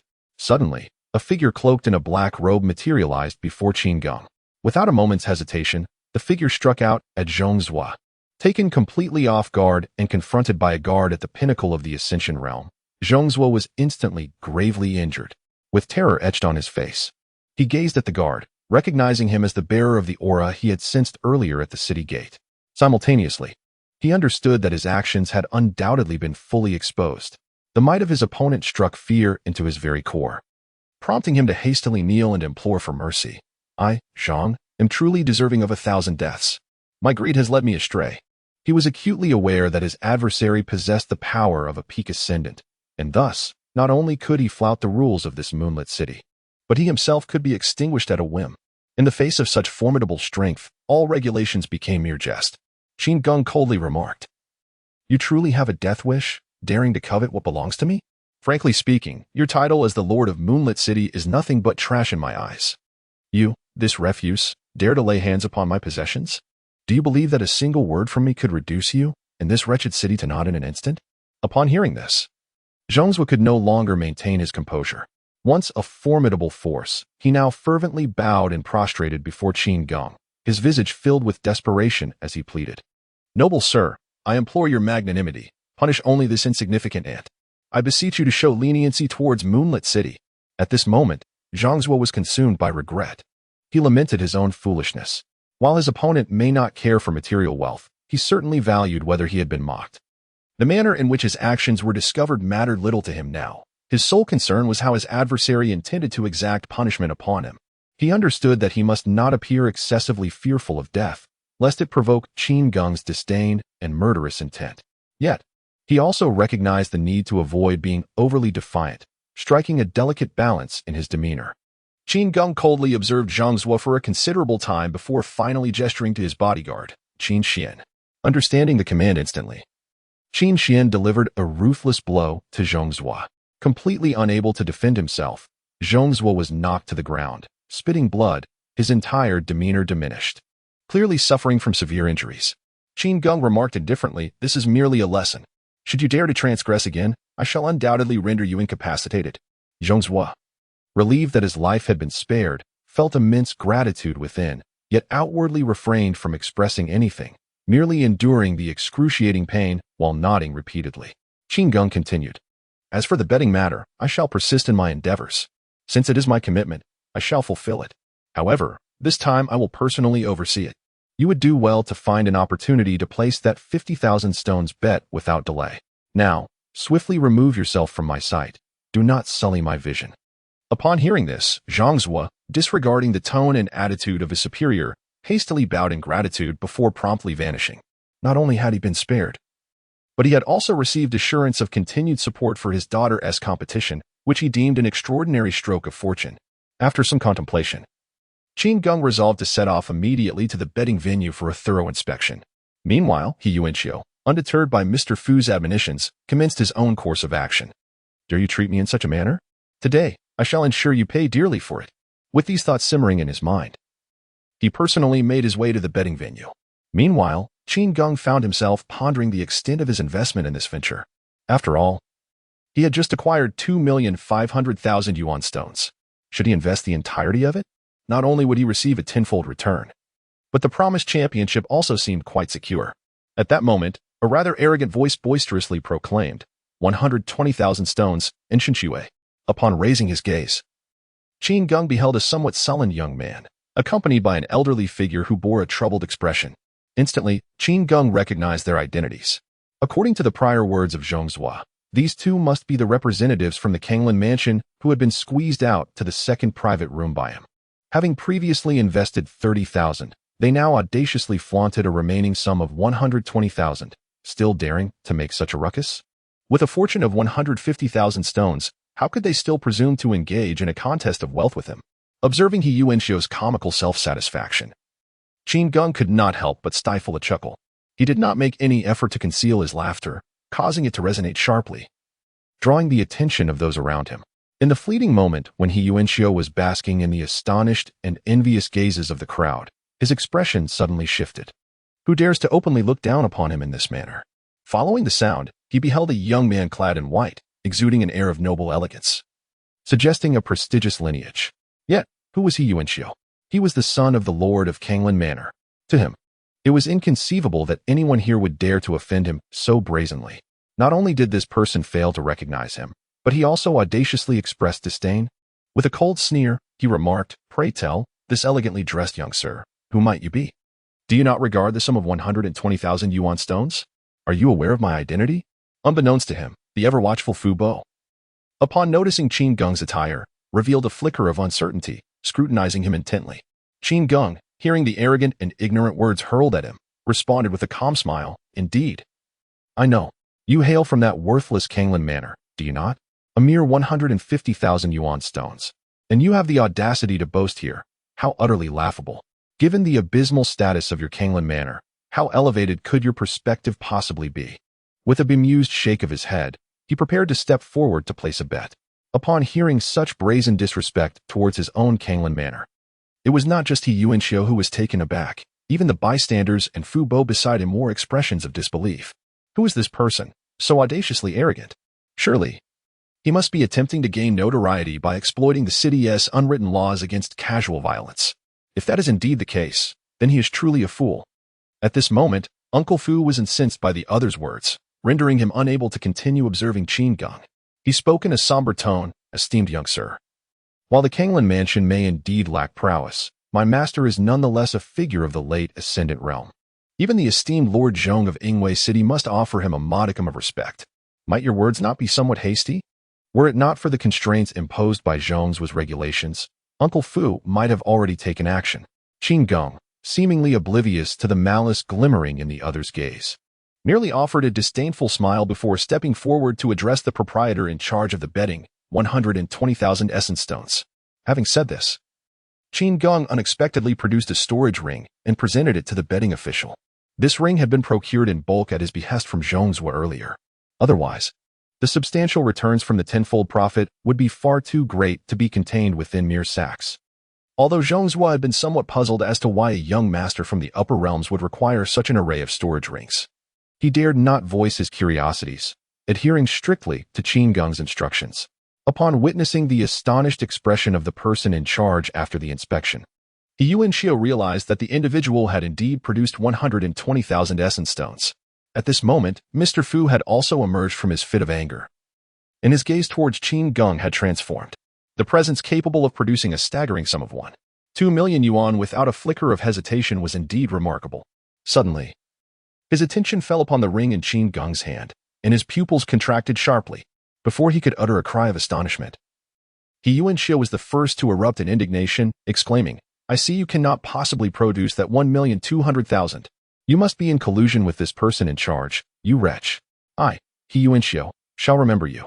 However, before he could finish his words, a sudden sound echoed, and He Yuanxiu found himself instantaneously severed from his head. Qin Geng remarked coolly, "Where does this barking come from?"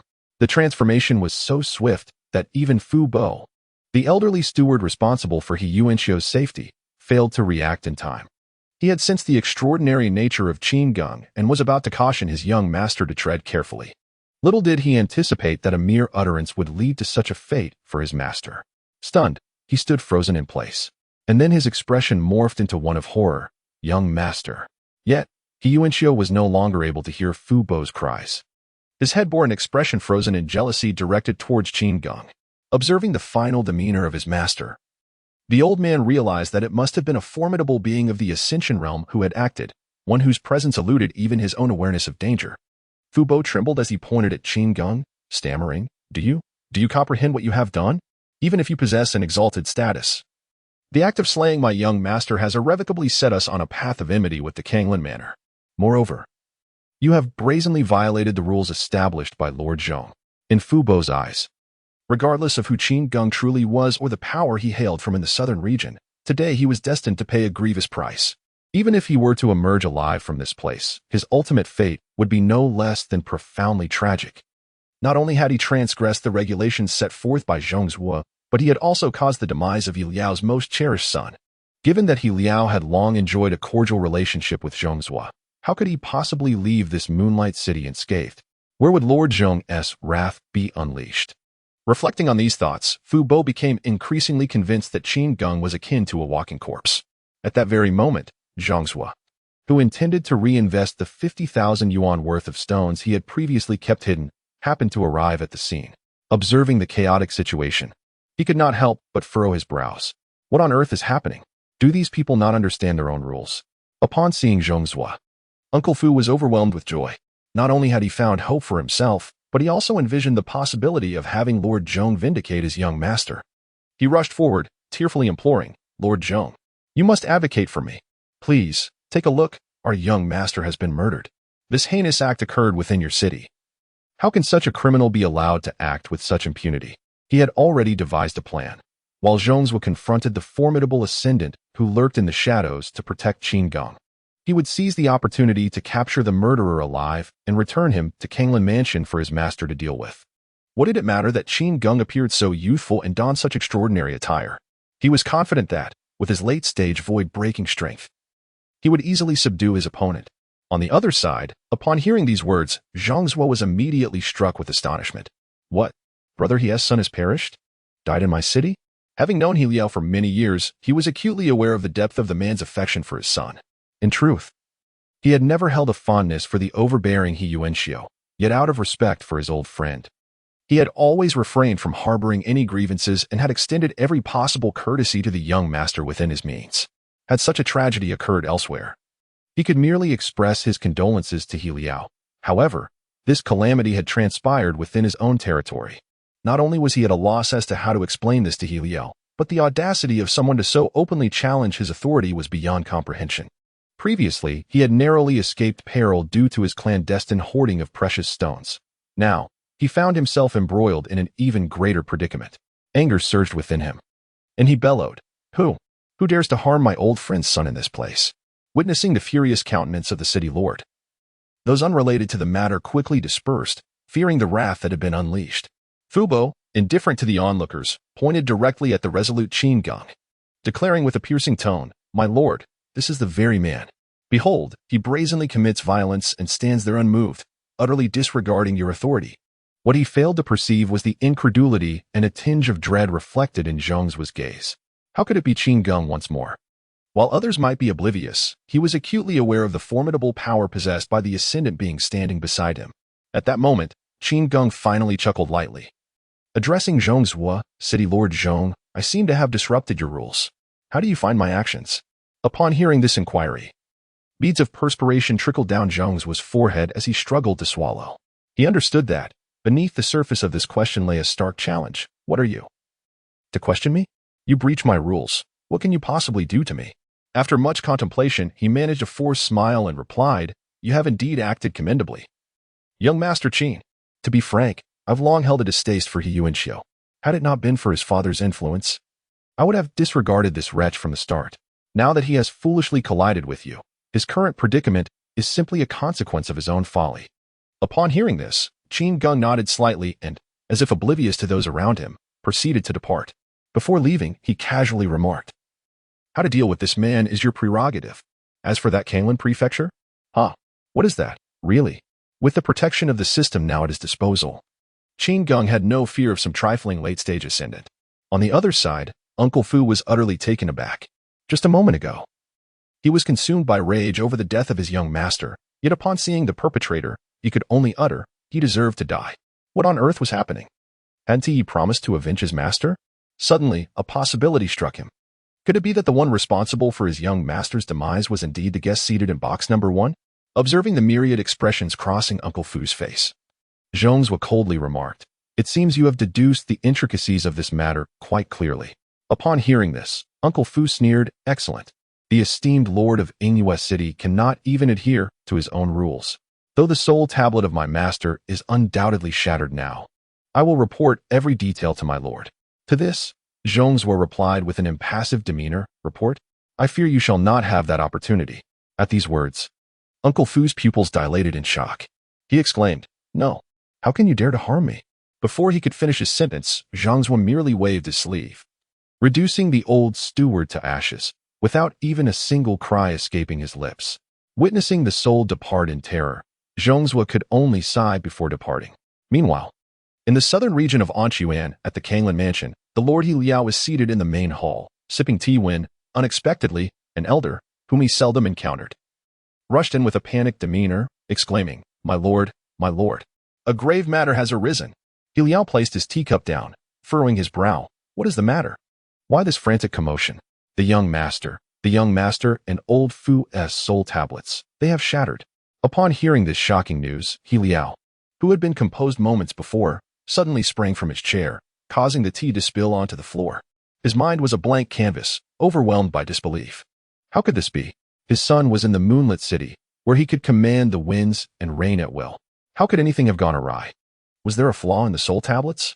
Seeing the Lord's reaction, the elder responsible for guarding the soul tablets could only shake his head in bitter silence, his demeanor making the situation painfully clear. After a prolonged moment of silence, He Liao spoke in a low tone. Who is it? Who could have slain my son? As a powerful figure at the peak of ascension, He Liao had risen from humble beginnings, enduring countless hardships to ascend to the throne of this mansion. His greatest regret had been his lack of a son. Finally, in his later years, he had been blessed with a child, having suffered greatly himself. He wished to spare his son from hardship. He had indulged He Yuanxiu, his son, from a young age. Regrettably, He Liao found himself reflecting more than once on his treatment of his son, but now it was too late to alter the course of their relationship. All he could do was provide protection within his means. He had believed that his son's journey to Moonlit City would be no different from a leisurely outing, never once worrying for his safety. To his utter shock, he now received news of his son's death. Not only had his son perished, but even his oldest companion, Old Fu, had met with misfortune. Who was behind this calamity? He Liao's expression darkened. I, He Liao, have traversed this life solely to secure a better existence for my family. Now, with my son facing tragedy and my old friend lost to the void, it appears they have forgotten the infamous title of He the Madman that I once bore. At this juncture, an intense aura of vengeance surged from him, leaving the reporting elder pale with fear. He then summoned his wife, explained the dire situation, and temporarily entrusted her with the internal affairs of Kanglan Mansion before setting off alone towards Moonlit City. At this moment, he harbored no other thoughts. All he desired was to uncover the identity of those who had wronged his son and to ascertain the fate of his old friend, Zhong Zhuo. What had transpired? This series of events not only requires a comprehensive account, but also demands the identification of the perpetrator responsible for his son's demise, followed by ensuring that the assailant endures a fate worse than death. On the other hand, Zhongzhou gazed at the seemingly carefree Qin Geng, a flicker of concern surfacing within him. Noticing the unusual demeanor of his counterpart, Qin Geng remarked nonchalantly, "What is the matter? Are you now feeling guilty towards your old friend's son and yearning for vengeance?" The emphasis he placed on the term old friend was laden with sarcasm, its meaning unmistakable. Although he recognized this as a jest, Zhongzhou felt compelled to maintain his decorum in the presence of such a superior. He hastily waved his hands, exclaiming, "Of course not. Everything I said before that old man and your esteemed self was the absolute truth. However, it is quite possible that his father is already en route to Ingwei City." Upon hearing this, Qin Geng immediately lost interest in continuing their conversation. Was that all? Just as he had previously stated, he held no regard for the so-called Kanglan mansion, and naturally, he was indifferent to its master. Observing Zhongzhou, who prided himself on being a significant force in the southern region, the lord of a city, yet remained fearful and apprehensive, was quite the spectacle. Realizing that his interlocutor was no longer inclined to discuss He Liao, Zhongzhou understood that he should not impose further. In truth, he was genuinely worried. As a mid-stage ascendant, few dared to challenge his limits in the southern region. However, the master of the He Mansion was one such exception. Not only was his cultivation level superior to Zhongzhu's, but this individual had also amassed countless kills in his youth. In terms of combat skills, Zhongzhou feared he would indeed fall short. Moreover, given that the incident had occurred within his own city, he was at a loss for how to explain the situation. As a young master from the upper realm, Qin Geng was entirely unperturbed by He Liao, but what about Zhongzhou?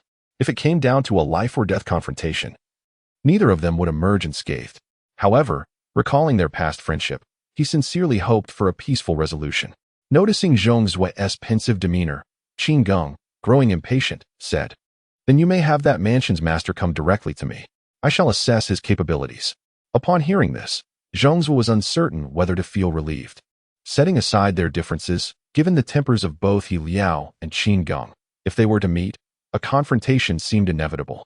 Although his foolish son deserved his fate, he still did not wish for his old friend to meet a dire end.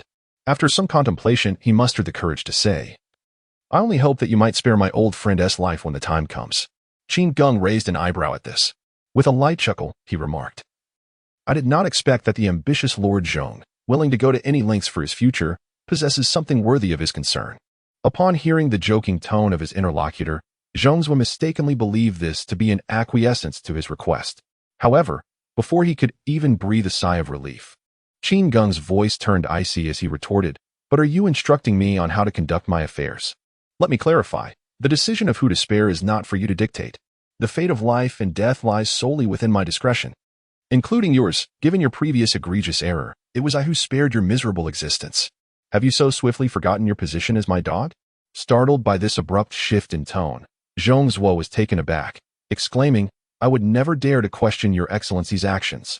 Everything hinges upon your will and commands." There was no other choice. The other party had made it clear that his very life was a gift from Qin Geng, and to plead for clemency now would be tantamount to courting death.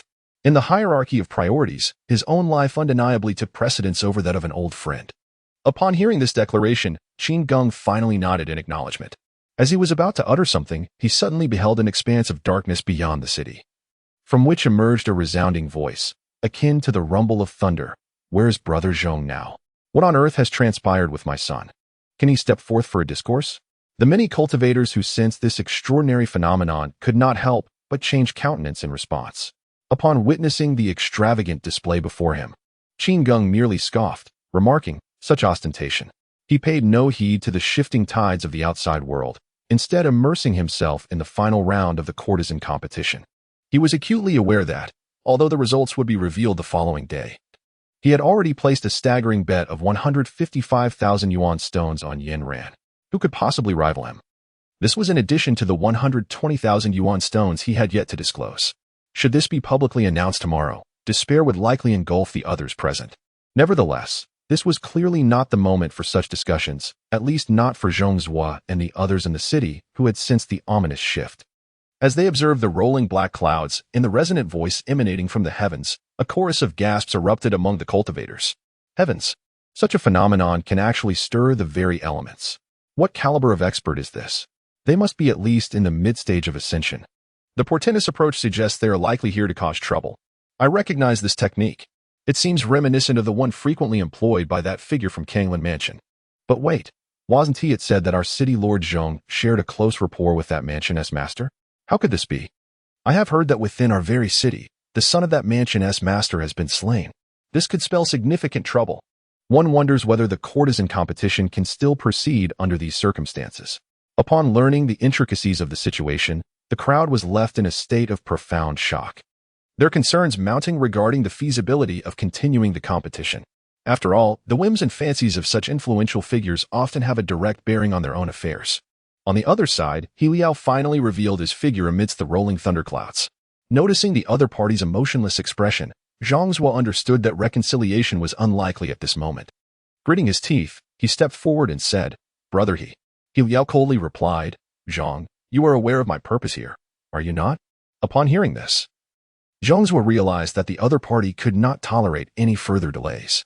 Being intelligent individuals, he did not beat around the bush. "Indeed, brother He, I deeply regret the matter concerning your son." At this statement, a chilling glint flashed in He Liao's eyes. His voice grew even more frigid. "So, you do know what has transpired?" After contemplating for a moment, Zhang Zuo decided to divert the blame. After all, that young Master Qin had already promised to deliver the person directly to him. The current situation was quite clear. The Lord of Kanglan Prefecture was evidently struggling to suppress his murderous intent and rage. Should he learn the full story, it was likely he would unleash a violent rampage on the spot. Zhang Zuo knew he would not stand a chance against such fury. Thus, he lowered his voice and said, "I am indeed aware. I shall take you to meet that individual, brother He." Although his words bore the suspicion of inciting conflict with Qin Geng, he was not entirely deceiving, leaving the rest to be handled by the other party. As for whether He Liao would survive, that depended on his own fortune. Nevertheless, he could not help but add, that individual is exceptionally powerful. I am no match for him. I implore you, brother He, to exercise utmost caution. At this point, He Liao was nearly engulfed by fury, leaving no room to heed the well-intentioned warning from Zhang Zuo. Moreover, he failed to notice the peculiarities in Zhang Zuo's words. "You are no opponent, yet you still live to bring me to him?" This concealed meaning suggested that Zhang Zuo had indeed submitted. He Liao roared, "I care not who he is. I have but one son, and since he has perished today, I, He Kuangma, shall witness it firsthand." Upon hearing He Liao refer to himself as He Kuangma, Zhang Zuo dared not delay any longer and promptly escorted him to the location of Qin Geng. Shortly thereafter, he led the furious He Liao into the private room where Qin Geng resided. Zhang Zuo did not engage in further conversation with He Liao, but respectfully addressed Qin Geng, saying, "Young master, the person has been brought." After speaking, he turned and departed, not uttering another word to He Liao. Observing this unusual reaction and recalling the earlier unsettling remarks, He Liao let out a cold laugh. It seems my old friend has chosen to prioritize his own safety. While he could understand, disappointment washed over him. He gazed at Qin Geng, who remained leisurely sipping tea while holding a fan in one hand, and coldly inquired, "Dare I ask if you are the one responsible for my son He Yuanxiu's death?" However, Qin Geng showed no intention of acknowledging him. Continuing to observe the courtesan competition below, witnessing such indifference ignited He Liao's murderous intent. "You have killed my son. And not only do you dare to treat me with such disrespect, but you also appear to regard it as merely the death of trash?" Just as he could no longer contain his urge to strike, he suddenly sensed a faint aura of the true dragon emanating from the young man before him. This revelation left him in a state of uncertainty. He began to scrutinize this young man, who completely disregarded him, with heightened vigilance. The more he looked, the more his heart raced with alarm. A robe woven from the silk of the eternalized silkworm, and he carries the essence of the true dragon? The Destruction Divine Fan. Upon seeing the Destruction Divine Fan, which Qin Geng held as if it were an ordinary fan, he could no longer restrain himself and nearly shouted in astonishment. Upon hearing the final words of Qin Geng, a flicker of interest ignited within him towards the master of the Kanglan Manor before him. He raised an eyebrow and remarked, "I never anticipated that within this humble southern region, there exists someone capable of recognizing such a remarkable artifact. You have indeed surprised me." Upon receiving an affirmative response, He Liao's fury dissipated like mist in the morning sun, replaced instead by an overwhelming sense of astonishment and dread. It felt akin to being doused with a bucket of cold water on a scorching summer day. How could this be? How could such a formidable existence reside in this place? He stammered. I was fortunate enough to have once possessed a mere inferior imitation of this fan. Imitation? Qin Geng's expression turned frigid at the revelation. You dare to create imitations of the treasures in my possession? I advise you to destroy it immediately upon your return, otherwise. At his words, He Liao hastily offered reassurances, utterly oblivious to the true intentions behind Qin Geng's arrival. However, He Liao's current mood is somewhat shattered. He has heard tales of the origins of this destruction fan. Could it be that this young gentleman is the master of an ancient holy land from the upper realms? To him, possessing such a treasure could only be the privilege of the most ancient clans from those legendary upper realms. At this moment, Qin Geng suddenly expressed keen interest and remarked, "Did you not come seeking vengeance?" Upon hearing these words, He Liao felt a jolt of shock, quickly reverting to a sycophantic smile as he replied, "Of course not, certainly not. I merely heard of your esteemed reputation and wish to pay my respects. After all, he is but a son. Even if he perishes, he can be reborn. This boy has always been unruly. I merely hope he will heed caution in his next life." It is no wonder that He Liao's reaction could vary so dramatically. He was, in truth, terrified by this fan. The original master of this fan had once swept through a realm, annihilating countless beings. Consequently, this legendary artifact has left behind a resounding and terrifying legacy both in the lower realms and the upper realms. Even He Liao, in his pursuit of elegance, once acquired a crude imitation of this destruction fan. To behold the true nature of this fan, along with its master, in this very moment is utterly astonishing. How could this not rend his heart with anguish? Faced with such a presence, how could he possibly concern himself with the fate of a mere son? At this juncture, he comprehended why that old rascal Zhang Zhuo had shown no inclination to stand up for him, nor had he previously sought to subtly advise him against reckless actions. In that instant, he forgave this old friend. A companion who can bear such immense pressure while guiding one's actions is certainly worth maintaining a friendship with. Unbeknownst to Qin Geng, this fan had once held a remarkable reputation in this realm. Thus, he was oblivious to the pivotal reason behind the sudden shift in the other party's demeanor. However, given his current state of timidity, pursuing the matter further seemed rather futile. Consequently, he waved his hand and declared, "Be gone from my sight at once. Your presence is quite irksome." He Liao hastily remarked, "If the young master is ever inclined in the future, might you consider visiting my humble abode?" Prior to this, he referred to himself as he the madman. Upon arrival, he humbly identified himself as an old man. The situation was precipitated by the fan he held in his hand. Upon hearing these words, Qin Geng impatiently retorted, "Get out of here at once, and do not make me waste my breath." As his voice faded, He Liao immediately sensed an extraordinarily potent and terrifying aura that, in that fleeting moment, locked onto him. He Liao could instantly ascertain that he was no match for such a presence. Moreover, it instilled in him the sense that if Qin Geng were to issue a command at that very moment, the adversary would undoubtedly unleash a lethal strike without hesitation. This realization caused the head of the He family, who had mustered his courage with great difficulty, to break into a cold sweat. He dared not utter another word. Nor could he bear to meet Qin Geng's gaze, opting instead to bow and retreat. Observing the other's disheartened demeanor, Qin Geng could not help but curl his lip in disdain. He had never held the lord of the Kanglin house in high regard, and upon this encounter, it became abundantly clear that he was no exception, failing to present any semblance of a surprise. As he observed the swift approach of He Liao from Qin Geng, Zhang Zhuo felt a twinge of unease. Although he had indeed offered a word of caution, he found himself questioning the intentions of Qin Geng. Was it possible that he had been betrayed? To his surprise, He Liao, upon reaching him, smiled and declared, "Brother Zhong, I knew I had not misjudged you. In the face of such a formidable presence, you still dared to offer a warning. Very well, I must accept the fate concerning my son, for he foolishly chose to confront that esteemed individual. After the competition concludes, do remember to visit me at my Kanglin Manor for a heartfelt reunion." With that, he departed, leaving Zhong Zhuo standing in a state of bewilderment. What on earth was happening? How had his stubbornness suddenly become enlightened? Moreover, instead of reproaching himself for failing in his responsibilities, he audaciously claimed that I acted with righteousness. He did not even inquire about the circumstances surrounding his son's demise. In fact, regarding the earlier points, it is somewhat understandable that Zhang Zhuo found himself perplexed, for he had not witnessed the fan in Qin Geng's possession. However, concerning the manner of He Yuanxiu's death, although the father, He Liao, was reluctant to admit it, he certainly understood the truth.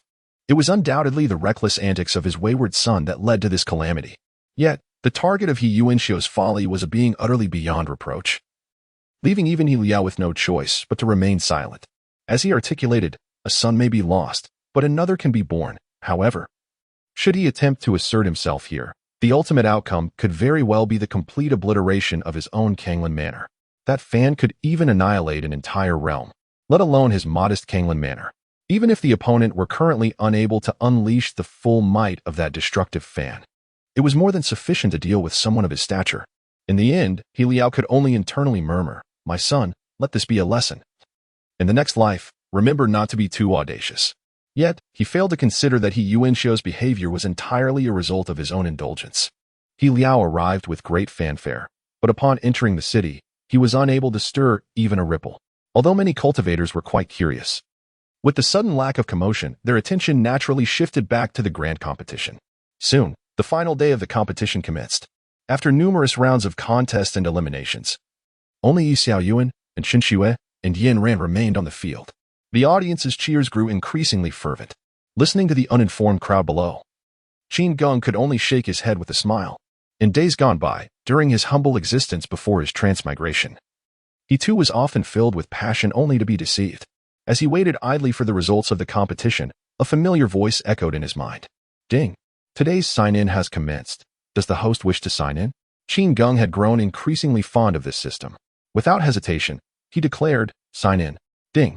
Congratulations to the host for acquiring the unparalleled physique, the Celestial Emperor's sacred body. When used in conjunction with the Nine Dragons' sacred ring, it will unleash a formidable royal dragon aura. Ding! Detection indicates that the host has expended 1,000,000 stones in a single transaction, triggering a millionfold critical reward. The ancient technique, the divine art of world suppression.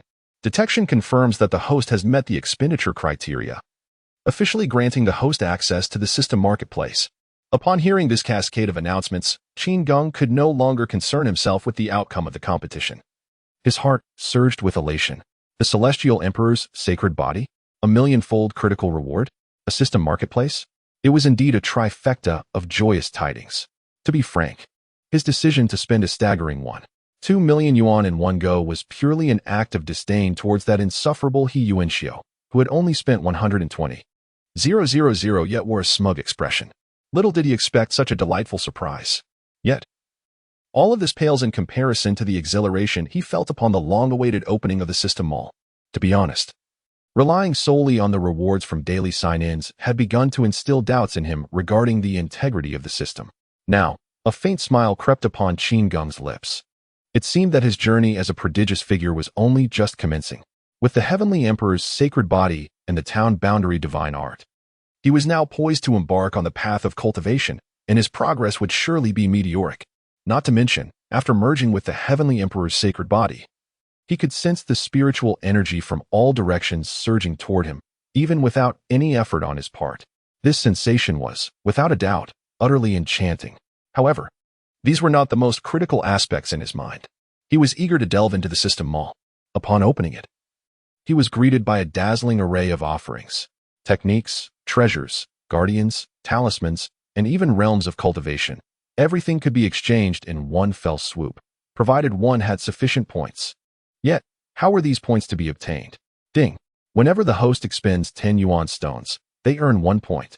Moreover, each time a critical reward is triggered, the system generously grants an additional 100,000 points. Upon hearing this, Qin Geng's mind was illuminated with understanding. The method of acquiring points seemed remarkably straightforward. Aside from critical rewards, his points were obtained by spending yuan stones, calculated at a 10-to-1 ratio. For him, this method of accumulating points could not be any simpler. It was merely a matter of expenditure. What could be difficult about that? However, as he gazed at his current total of over 200,000 points, he fell into contemplation. What should he prioritize for spending his points? The first option he dismissed was directly exchanging for cultivation levels. Frankly speaking, he not only possessed various heavenly-grade treasures, but also had a peak ascension realm guardian. He had no need to worry about safety in this realm. Given this, why the rush to elevate his cultivation? What was the hurry to ascend to the upper world? Ridiculous. He was currently relishing his dominance in the lower realm. Why hasten to elevate his cultivation to venture into the upper realm? Was he seeking punishment? although others mistakenly believed he hailed from the upper world. He understood that his greatest asset would always be his prodigious system. As he knew nothing of the legendary upper realm, would he not be courting disaster by venturing there? It was a place teeming with powerful beings. He must ensure he was thoroughly prepared before taking any action. At present, he had only explored the southern region. It would be prudent to at least traverse the entirety of the earthly profound continent before proceeding further. Forget it. Let us observe the outcome after the exchange. For now, we shall wait for the conclusion of this grand competition. Meanwhile, Zhang Zuo made a personal appearance at the competition venue to announce the final results. The performances of the three contestants were nothing short of exceptional, and the city lord felt immense satisfaction witnessing their talents. Now, let us reveal the final rankings. In third place, Yi Xiaoyuan, with a total support of 153,800 yuan stones. Gasped. To receive such a substantial amount of yuan stones yet only secure third place? Upon hearing this figure, the onlookers collectively inhaled sharply. What astonished them the most was Yi Xiaoyuan's ranking. At that moment, she found herself frozen in place, utterly astonished. Never did she expect that despite her meticulous preparations, she would end up merely occupying a humble position. Without paying heed to the crowd's reactions, Zhang Zuo continued. The second place goes to Xue, with a total of 267,600 yuan stones. Upon hearing this figure, the spectators were left in disbelief at the sheer madness of the competition. How could there be such a disparity? I know. I've heard that the young master from Kanglan Mansion contributed a staggering 150,000 yuan stones to her. As whispers among the informed cultivators circulated, the audience began to grasp the situation, finding it somewhat acceptable. After all, the amount earned by the third place was already quite formidable. So the second place's achievement was not entirely shocking. However, it seemed that Yan Ran had secured first place. It was truly unexpected, a veritable dark horse. Could it be that the city lord had acted in secret? Impossible. City Lord Zhong has always upheld fairness. He would never engage in such underhandedness. Listening to the discussions below, Zhang Zuo, who had endured a series of vexing matters in recent days, finally wore a genuine smile. He declared, "The first place goes to Yan Ran, with an astounding total of 1,524,800 yuan stones." Upon hearing this figure, not only the audience below, but even the prominent figures present who had placed their bets were momentarily stunned. 1,524,000? Who could possibly be supporting Yan Ran from the shadows? This person must be mad. They understood that, due to his status, Zhang Zuo would never intervene. At present, the circumstances seem to offer but a singular explanation. It appears that the lord of the city has clandestinely enlisted the support of a formidable figure of considerable influence. Only by such means could he afford to lavish a substantial sum to elevate his daughter to the esteemed position of champion. In the perception of the onlookers, this selection of the courtesan is merely a potential investment in the newcomers, rendering such extravagant expenditure wholly unnecessary. Yet, even in the current situation, the composed and ethereal Xue could not help but quietly inquire of Yan Ran, "Has your adoptive father found some formidable patron?" In truth, such a question was rather impolite. However, Xue had never been adept at social interactions, and her insatiable curiosity continued to swell within her. Upon hearing the question, Yan Ran immediately felt a sense of panic and stammered, I am not entirely sure." To speak frankly, not only Xue, but even Yan Ran herself was in a state of bewilderment. She was well aware that her championship was undoubtedly the result of Qin Geng's unwavering support. However, she found herself at a loss for words and was uncertain if the other party would be willing to discuss their identity. Upon witnessing this, Xue felt a profound understanding within her heart. She surmised that the other party must have refrained from elaborating due to the weight of the situation, perhaps even sacrificing their own well-being for the sake of the championship. Contemplating this, Xue could only let out a resigned sigh. In her perspective, this matter was not of great significance. Nonetheless, it was ultimately someone else's choice, and she felt it inappropriate to comment further. At that moment, a piercing voice shattered the eerie silence. "Yan Ran, surely you have resorted to some trickery, have you not? It is one thing for Xue, but you dare to tread upon my dignity? Huh, I see you as one who feigns ignorance while having sold your own body, a wretched creature. What makes you superior to me, Yi Xiaoyuan? I reckon the fool who placed his bets on you is no better." Yi Xiaoyuan, in a fit of rage, unleashed a torrent of invective upon Yan Ran, resembling a shrew in her fury. Even the onlookers found her behavior too unbearable to witness. How foolish of me to have wagered on her. This disgraceful display is truly hard to bear. Indeed, what a stroke of misfortune. Let us depart. And to think she is the holy maiden of the Qin Geng sect? How utterly shameful for them. The illustrious Qin Geng sect boasts such a deplorable holy maiden. It seems they are faltering now. As Yin Ran's expression darkened with fury and Zhang Zuo prepared to intervene personally, a young man unexpectedly appeared before Yi Xiaoyuan.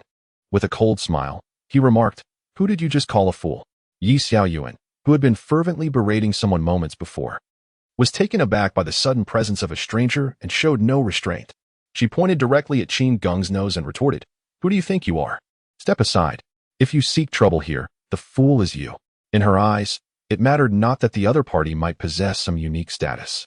He appeared to be of similar age, and as the renowned saintess of the Qin Geng sect from the southern region, she felt no fear. Yi Xiaoyuan was not a particularly powerful figure, though she was oblivious to the distinctiveness of Qin Geng's attire. Upon witnessing this, Zhang Zuo's expression drastically shifted. This scoundrel is utterly as foolish as he Yuanxiu. He hastily rushed forward, delivering a resounding slap that sent Yi Xiaoyuan flying, repeatedly apologizing to Qin Geng, "Young Master Qin, I am profoundly sorry. I truly did not anticipate that the saintess of Qin Geng sect could be such a simpleton, causing your mood to sour. Yet, how could you Xiaoyuan withstand such fervent hospitality from a transcendent being?" Before uttering a single word, she fainted on the spot, her eyes rolling back. Upon hearing his low, unreserved tone in front of the crowd, even the numerous prominent figures from the southern region who remained in the various private rooms could not help but gasp in astonishment. Even the furious disciples of the Qin Geng sect, who initially reacted with wrath, found themselves engulfed in uncertainty within their chambers. Who was this seemingly youthful gentleman, capable of compelling Lord Zhong to risk offending the Qin Geng sect to curry favor with him? The cultivators present were all formidable in their own right, and even those not as powerful as Zhong Zui could perceive that the slap delivered was indeed executed with great force. However, to their surprise, Qin Geng coldly addressed Zhong Zui, saying, "Are you meddling again without my consent? I descended personally to hear your explanation. It appears you truly have a poor memory." Hearing these words, Zhong Zui felt as though a heavy hammer struck his heart. He wished he could slap himself. What was I thinking? Why am I subjecting myself to this torment? Knowing full well that this young Master Qin detests unwarranted interference, I still dared to take the initiative. As he gazed into Qin Geng's increasingly frigid eyes, fear overwhelmed him, and he knelt before the crowd, saying, "I, an old fool, have failed to recognize your greatness and have offended you once again. I implore you to punish me." Yet, Qin Geng said nothing. Instead, unleashing the imperial dragon aura he had assimilated after merging with the Heavenly Emperor's sacred body, directly bearing down upon Zhong Zui. In an unexpected turn of events, Zhong Zui was mercilessly crushed by the dragon's aura, causing him to spew blood from his mouth. Having already been reprimanded by Qin Xian in the private box earlier, he now found himself in a state of compounded misery, a sight too tragic to behold. Observing Zhong Zui's expression of shock and dismay, Qin Geng coldly proclaimed, "This is your final warning. Should you dare to act on your own accord again, I shall unequivocally render you powerless." At this moment, the remaining crowd, as well as the many formidable figures within the private chamber, were utterly astonished. They could hardly fathom that the seemingly youthful gentleman before them possessed the extraordinary power to strike the lord of Ingwei City, causing him to cough up blood and stagger backward, all while rendering him incapable of any resistance. Among them, the leader of the Qin Geng sect, who initially intended to personally participate, now trembled with his lips and bore an expression of sheer horror, exclaiming, "The Emperor's Dragon Qi." Numerous formidable beings still present in other private chambers also reacted instantaneously, their pupils contracting sharply. The Emperor's Dragon Qi, a legendary essence believed to be possessed only by those who could ascend to the realm of the immortal emperor, was indeed a rare and extraordinary constitution. To give birth to and cultivate such a formidable force must undoubtedly indicate a terrifying presence capable of commanding the winds and rains even in the upper realm. It is likely that the faction to which this young master belongs fears that he may meet an untimely demise in the upper realm, which is why they have expended immense resources to send him to the lower realm for steady cultivation. How could this not instill fear in them? To them, we, mere mortals of the lower realm, are nothing but insignificant insects. Should we dare to confront or harm this young master, the consequences we face could be far worse than death. No wonder that Miss Zhang's daughter has managed to seize the crown. It appears to be entirely due to the capricious favor of this esteemed individual. Indeed, had it not been for the interest this young master took in Yin Ran, The championship would undoubtedly have been secured by Shui. As the powerful figures of the southern domain meticulously analyzed this matter, at this moment, Yi Xiaoyuan, who had been sent flying by a slap, gradually regains her senses. Initially dazed, she surveys her surroundings and soon recalls the events that transpired, igniting her fury. How dare you treat me this way, even if you are the lord of Yingyue City? I am the holy maiden of the Qingyang sect. Not to mention I, Yi Xiaoyuan, represent the entire facade of the Qingyang sect. Your blatant assault on me shows an utter disregard for my sect. At present, unable to locate Zhongzhua, Yi Xiaoyuan surmises that he must have been taken away by her sect leader for a cordial exchange. As she lifted her gaze, she discovered that the insufferable young man who had previously obstructed her path was still present, standing there with an air of nonchalance, seemingly engaged in conversation with Yan Ran. The inexplicable slap she had received had left her simmering with indignation, which had yet to fully dissipate. Thus, she strode forward, pointing at the two of them and exclaiming, "You shameless couple, openly displaying your affection in front of everyone. How utterly disgraceful. And you, Yan Ran, summon your adoptive father at once. Does he, as the host of this gathering, have the right to strike others at will?" Observing Yi Xiaoyuan's antics, reminiscent of a jester, Yan Ran found herself at a loss for words. While she harbored some lingering resentment towards Qin Geng for his overbearing reprimand of her adoptive father, the thought that he had intervened on her behalf brought her a flicker of joy. However, this was merely a fleeting illusion. The true reason Qin Geng had chosen to personally intervene was solely due to Yi Xiaoyuan's derogatory remark, branding her a fool. Today, she was determined to unveil who the true fool was. Meanwhile, a sudden streak of light appeared in the sky, heading directly towards the group below. Upon recognizing the visitor, Yi Xiaoyuan could not contain her overwhelming joy. With a face full of grievance, she addressed the newcomer. "Master, do take a look at the immense injustice I have endured.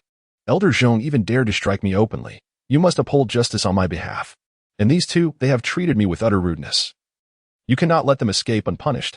After speaking, she cast a triumphant glance at the two, her gaze seemingly proclaiming that they would undoubtedly face consequences for their actions today.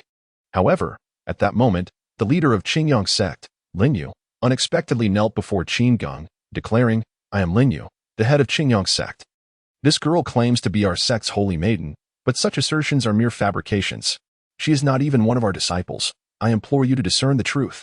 Whatever punishment you wish to impose upon her is entirely separate from Qingyang sect." Upon hearing Lin Yu's words, Qin Geng raised an intrigued eyebrow.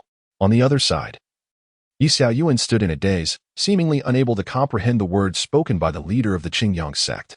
Lin Yu further asserted, "This woman has been brazenly deceiving others under the banner of our Qingyang sect, and now she has offended the young master. Regardless of how you choose to deal with her, she fully deserves her punishment." Upon hearing these words, Qin Geng naturally grasped the underlying implication, a complete disassociation from Yi Xiaoyuan, making it clear that her actions were entirely her own and had no bearing on him.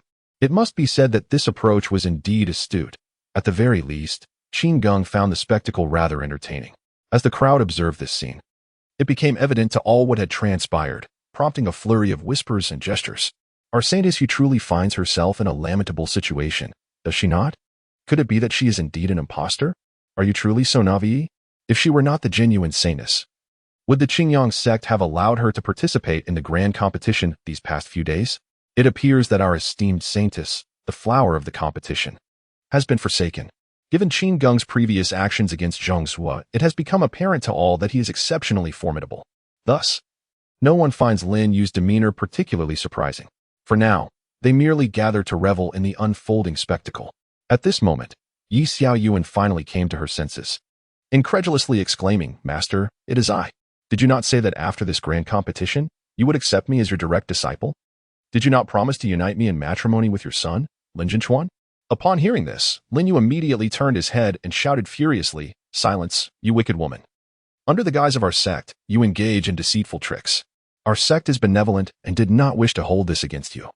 But now you have stirred up great calamity, trying to drag Qingyang sect down with you. Truly, you possess a heart as venomous as a serpent. Young master, I assure you that this matter is entirely unrelated to our sect.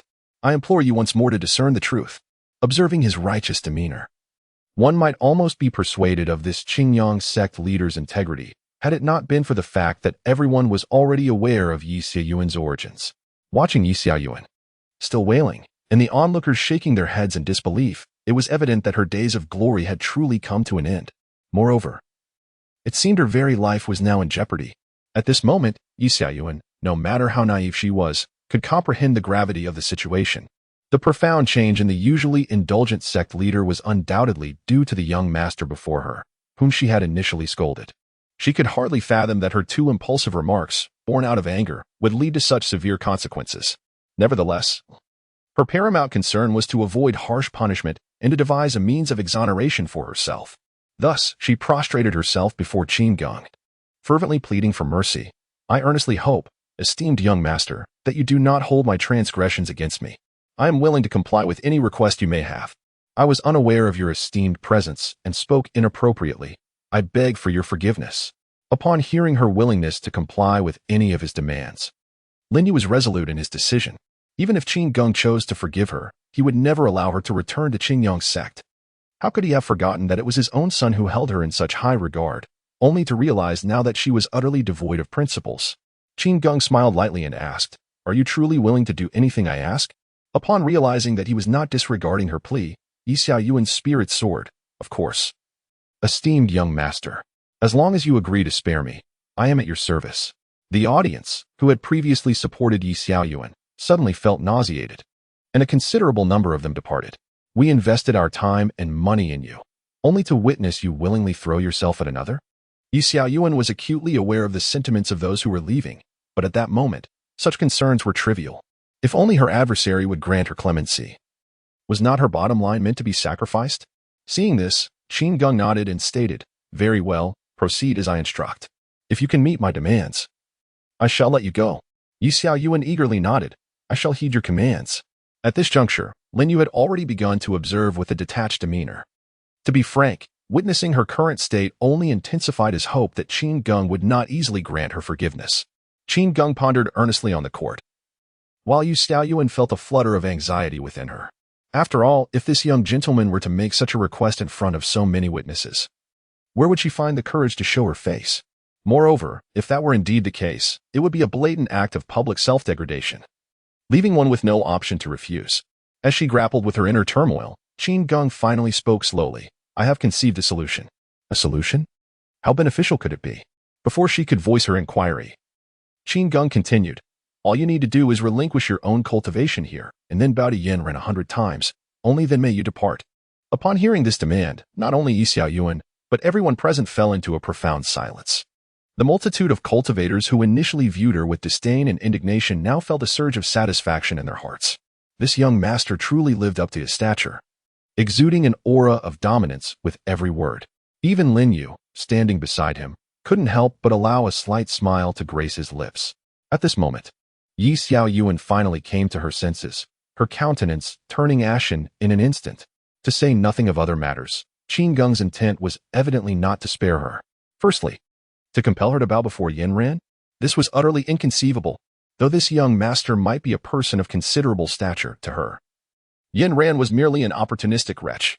Had it been she who had first encountered Qin Geng, the outcome would have been far from certain. Secondly, to force her to abandon her cultivation was tantamount to a death sentence. To speak of relinquishing her martial prowess, it was akin to extinguishing her very life. Until the results were announced, she had been striving with Yin Ran and Shen Xue, all in pursuit of the championship and the opportunity to acquire greater resources for cultivation. If she were to now forsake her abilities, what would become of all her endeavors thus far?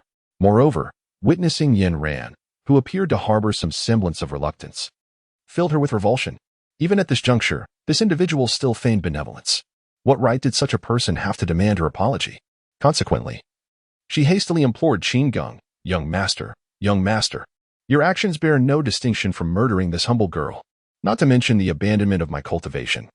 But even the mere act of bowing, however, before she could finish her plea, a sudden thud echoed as Yi Xiaoyuan, who had been begging for mercy just moments before, found herself severed from her own head in an instant. Qin Geng coldly remarked, "Those who cannot uphold their promises seek their own demise." The abruptness of this transformation left the entire assembly in stunned silence. Even Lin Yu was utterly taken aback, unable to fathom that this young master would show no mercy, swiftly delivering a fatal blow. The most alarming aspect was that Yi Xiaoyuan had barely begun to negotiate when this had occurred. Their gazes toward Qin Geng now bore an unmistakable hint of trepidation. The ordinary practitioners present scattered like startled birds and beasts, with the principal having perished. What purpose remained for them to linger? What if this young master, in a fit of displeasure, turned his lethal intentions upon some unfortunate soul amidst them?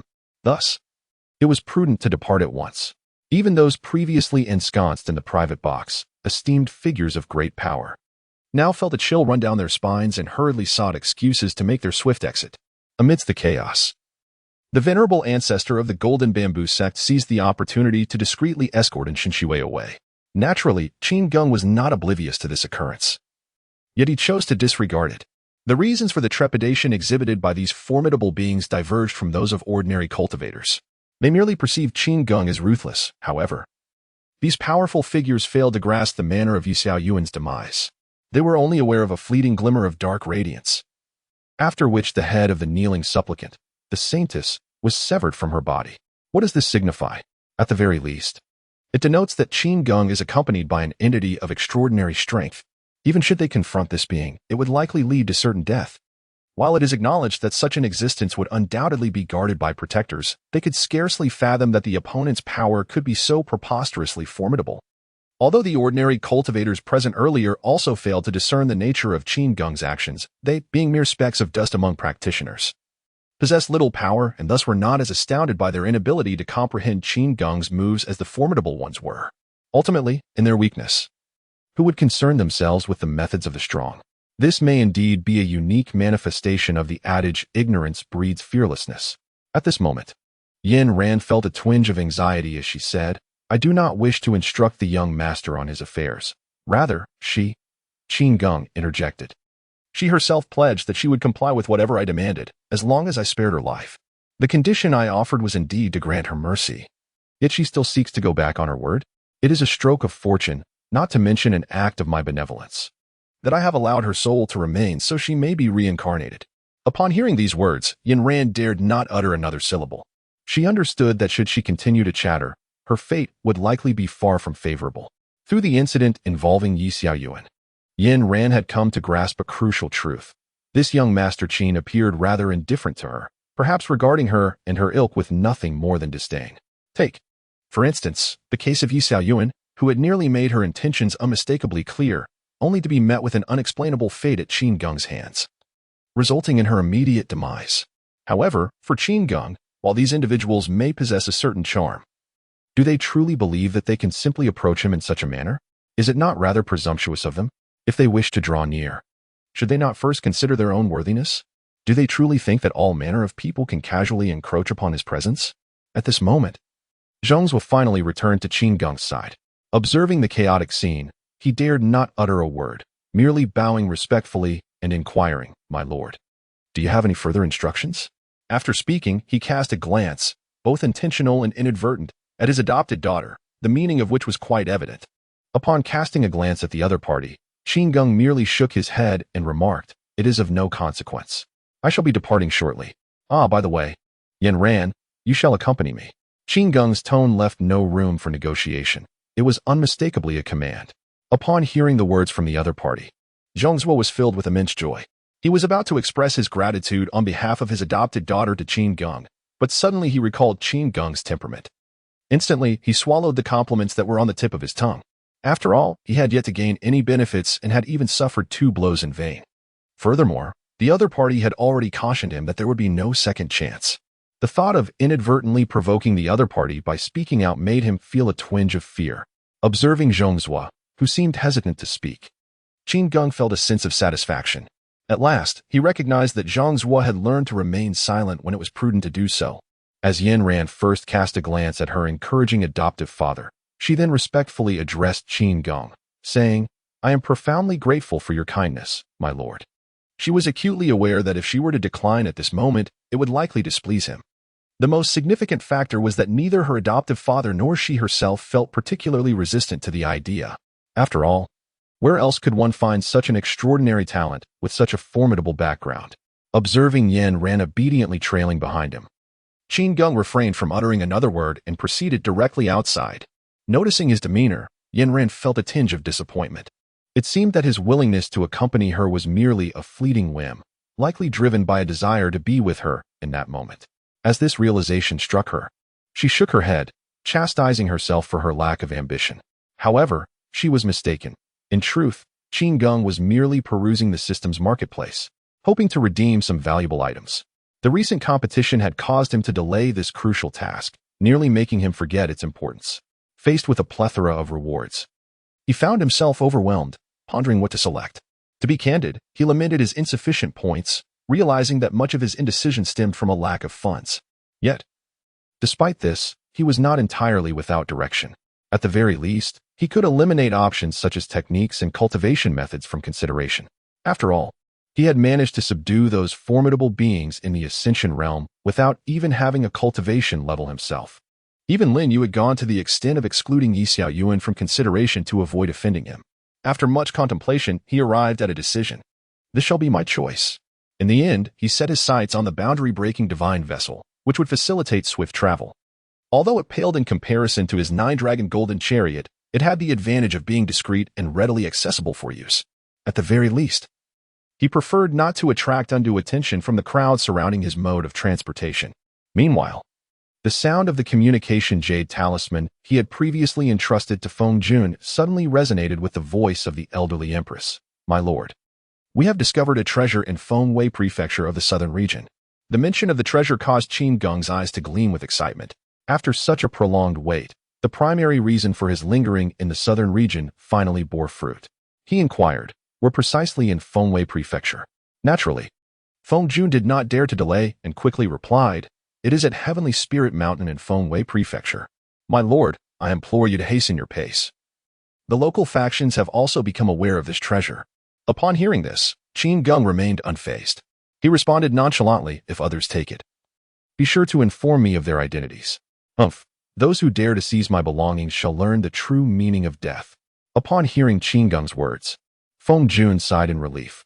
Thankfully, as long as this esteemed individual did not direct his ire towards himself, believing he had failed in his duties, he would be content. As for whom the old man might choose to confront later, it mattered little. He was merely an observer in this unfolding drama. Seated aboard the swift vessel with Yin Ran, Qin Geng contemplated the urgency of their situation. After all, the nature of the treasure remained uncertain. What if by the time he arrived, it had already been utilized by others? Even if he annihilated them in a fit of rage, the outcome would remain unchanged.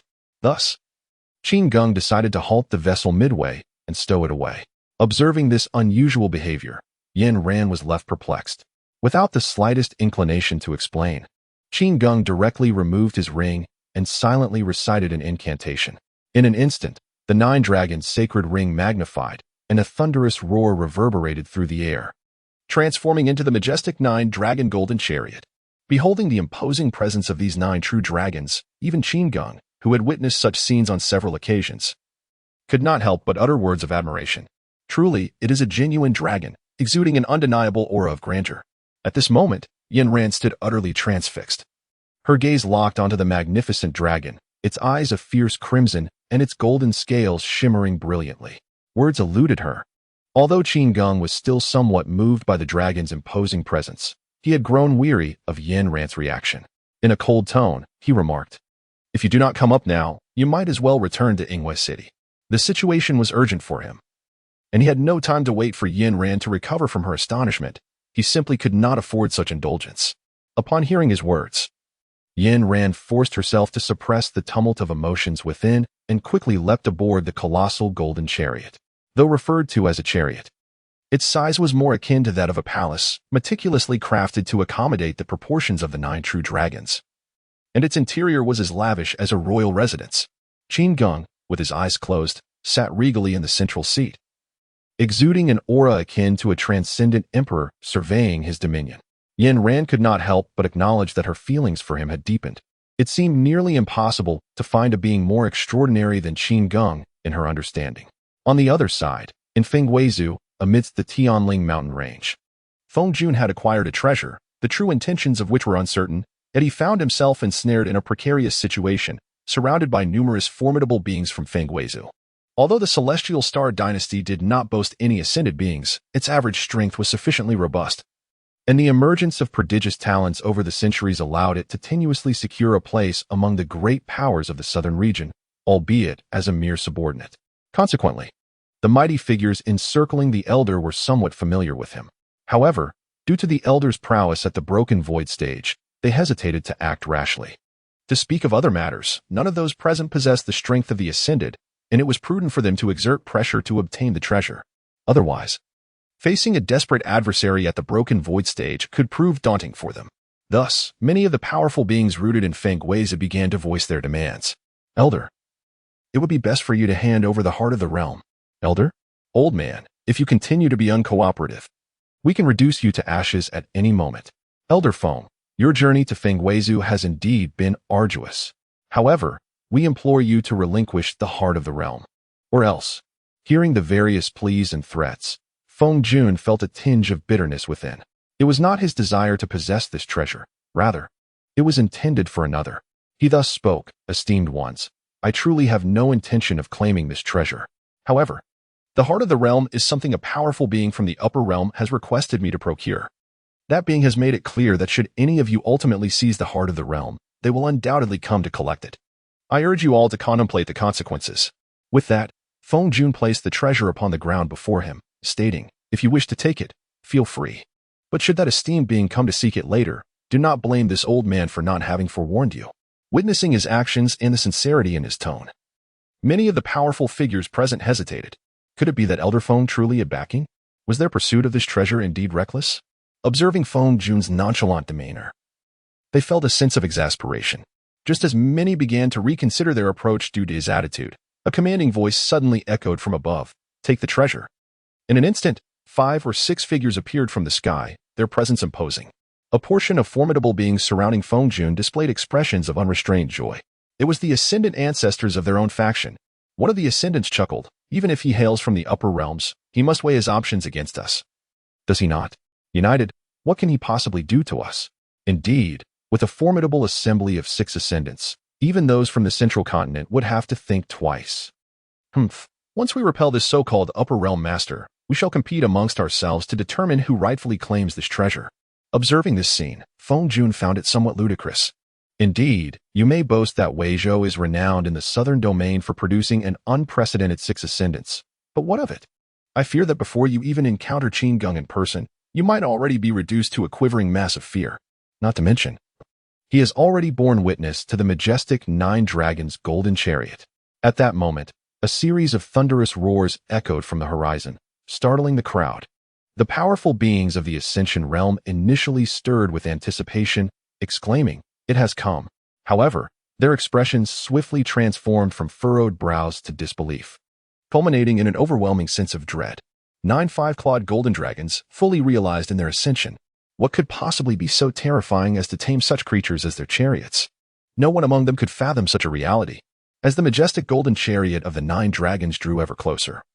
Those who had previously boasted of uniting to vanquish their foes were now trembling uncontrollably. The visual impact was staggering, but it was the primal aura emanating from these ancient beasts that instilled a deep-seated fear within them, causing them to shudder instinctively. These seasoned warriors, who had faced the brink of death, understood that this was an ominous sign of imminent peril, a precursor to potential demise. Unable to suppress their mounting trepidation any longer, they ultimately chose to descend to the ground before the 9 crimson-eyed golden dragons, kneeling in unison. At this moment, apart from Feng Jun, everyone else was rendered speechless in astonishment. Their shock did not stem from witnessing many of their own ancestors kneeling, but rather from the presence of the 9 golden dragons themselves. Due to their insufficient cultivation levels, their reaction in the face of Qin Geng's chariot was, in fact, less pronounced than that of the numerous ascended masters present. As the majestic 9 dragons' golden carriage passed through this location, it appeared to have discerned something, gradually coming to a halt above the heads of the gathered crowd. At that moment, the numerous powerful individuals who had previously been scrambling for treasures were now rendered utterly silent, not daring to even breathe. The initial fantasy that this was merely a passing occurrence was entirely shattered in that instant. There was no need for Feng Jun to state the obvious. Everyone recognized that the true master of this carriage was likely the very esteemed figure from the upper realm he had mentioned. Initially, many had assumed this was merely an elderly man's desperate ploy to save his life, and had refrained from attacking out of caution.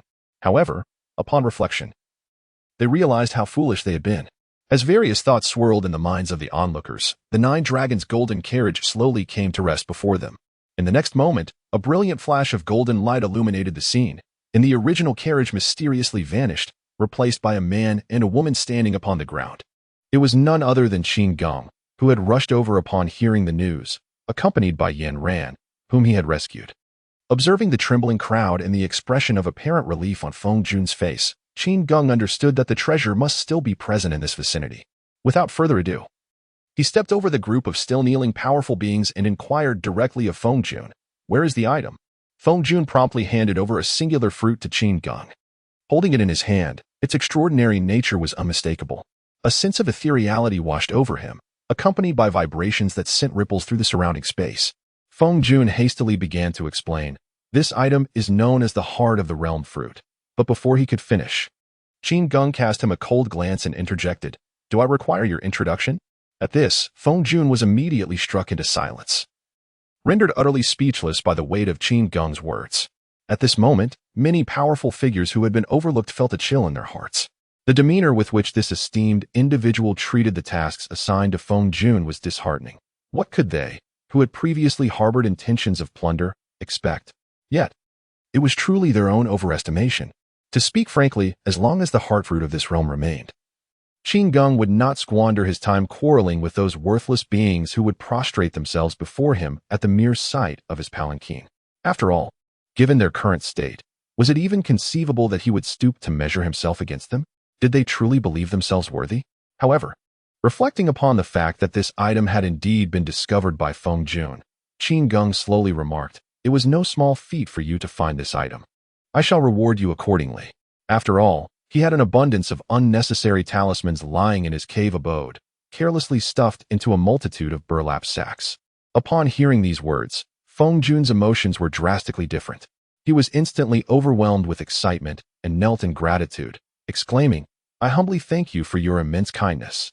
He understood that even if the reward were merely a few worthless trinkets chosen at random from Qin Geng's collection, items entirely useless to the latter, they would still prove to be invaluable treasures for him. Setting aside other considerations, the stark disparity in their respective backgrounds was glaringly apparent. With that in mind, what more was there to discuss? Observing the other party's reaction, Qin Geng was not particularly surprised. After all, he possessed the formidable backing of an invincible system. What exquisite treasures could he not procure? Upon receiving the Heart of the Realm fruit, Qin Geng began to inquire within his mind about how to utilize this item. This was also a primary reason for his abrupt interruption of Feng Jun's introduction. It was preposterous, with his system as a formidable ally. Why would he need a mere practitioner from the Void Realm to introduce him to rare and precious materials? Was that a slight against his system? Another reason, of course, is to solidify one's identity. Since one is perceived as a significant figure from the upper realm, it is only fitting to exhibit a breadth of knowledge and experience. Relying on those from the lower realm to introduce oneself would undeniably undermine one's stature. Moreover, based on Qin Geng's assessment, these individuals are largely oblivious to the true purpose of the heart fruit of this realm. After all, given their limited background, how could they possibly procure a celestial cave?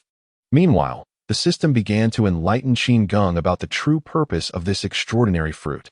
The heart of the realm is a treasure of the cave heavens, yet it only flourishes in the lower realms. Consuming it grants one profound insights into the laws of space. However, if placed within a cave heaven, it can rapidly evolve into a miniature world, giving rise to a nascent civilization. Thereafter, the host may control the flow of time within the cave, ensuring the swift emergence of talents for their own use. Upon hearing this revelation, Qin Geng was nearly overwhelmed with excitement. What did this signify?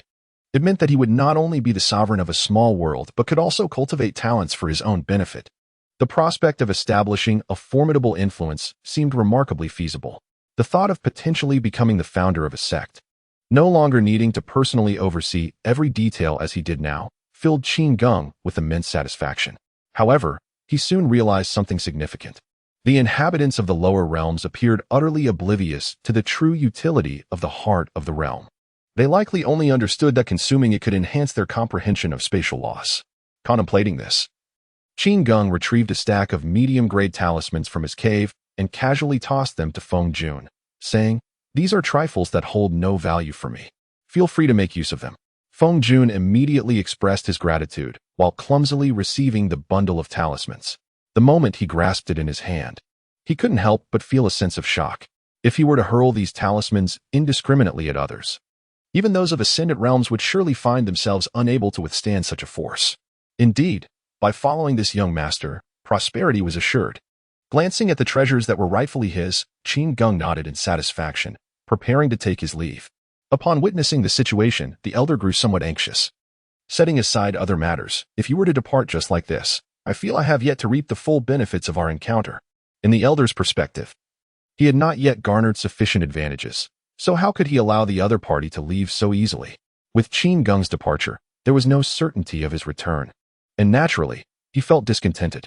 Thus, he hurriedly called out, "Young Master Qin, I implore you to pause. Given your fervent haste, why not first visit my humble abode?" Before he could finish his sentence, a peak ascendant guardian had inexplicably appeared before Qin Geng, and without warning, struck Feng Jun with a palm. Caught off guard, Feng Jun was sent flying, spitting blood. After inflicting such a grievous injury, Qin Geng coldly declared, "It seems you still do not comprehend my principles of conduct. My words to you are commands. You have no authority to alter the decisions I have made. To me, you are no different from an insect. What audacity do you possess to attempt to alter my course? This serves merely as a warning, should I encounter you again." Qin Geng did not finish his sentence, yet the implication was unmistakable. The numerous formidable beings present, still kneeling in fear, were engulfed in profound terror. The fact that even those tasked with serving the young master from the upper realm were treated in such a manner was utterly terrifying. This revelation sent chills down the spines of a few initially intent on engaging the young master in conversation for potential gain. Fortunately, their prudence prevented them from acting rashly. Otherwise, they might have met a fate akin to that of the unfortunate June, a cautionary tale in itself.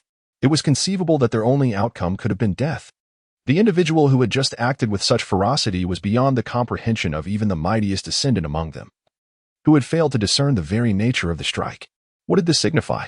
It indicated that, even without the majestic 9 dragons' golden chariot, annihilating beings like themselves would be but a trifling task for that individual. They had previously considered how to negotiate or intimidate the other party. But now they were grateful for their swift submission. They collectively perceived that their current show of humility might go unnoticed by the other party. However, should they dare to provoke the individual further, their fate would surely be far more tragic than that of the ill-fated June. At this moment, Feng Jun was consumed by terror. He had never anticipated that his momentary greed would lead to such dire consequences. Forgetting his so-called status as a former emperor and disregarding his own injuries, he scrambled to Qin Geng's side, repeatedly bowing his head and imploring. This old man was momentarily blinded by avarice, foolishly attempting to dictate your journey. I shall certainly remember this lesson, and I humbly beseech your forgiveness."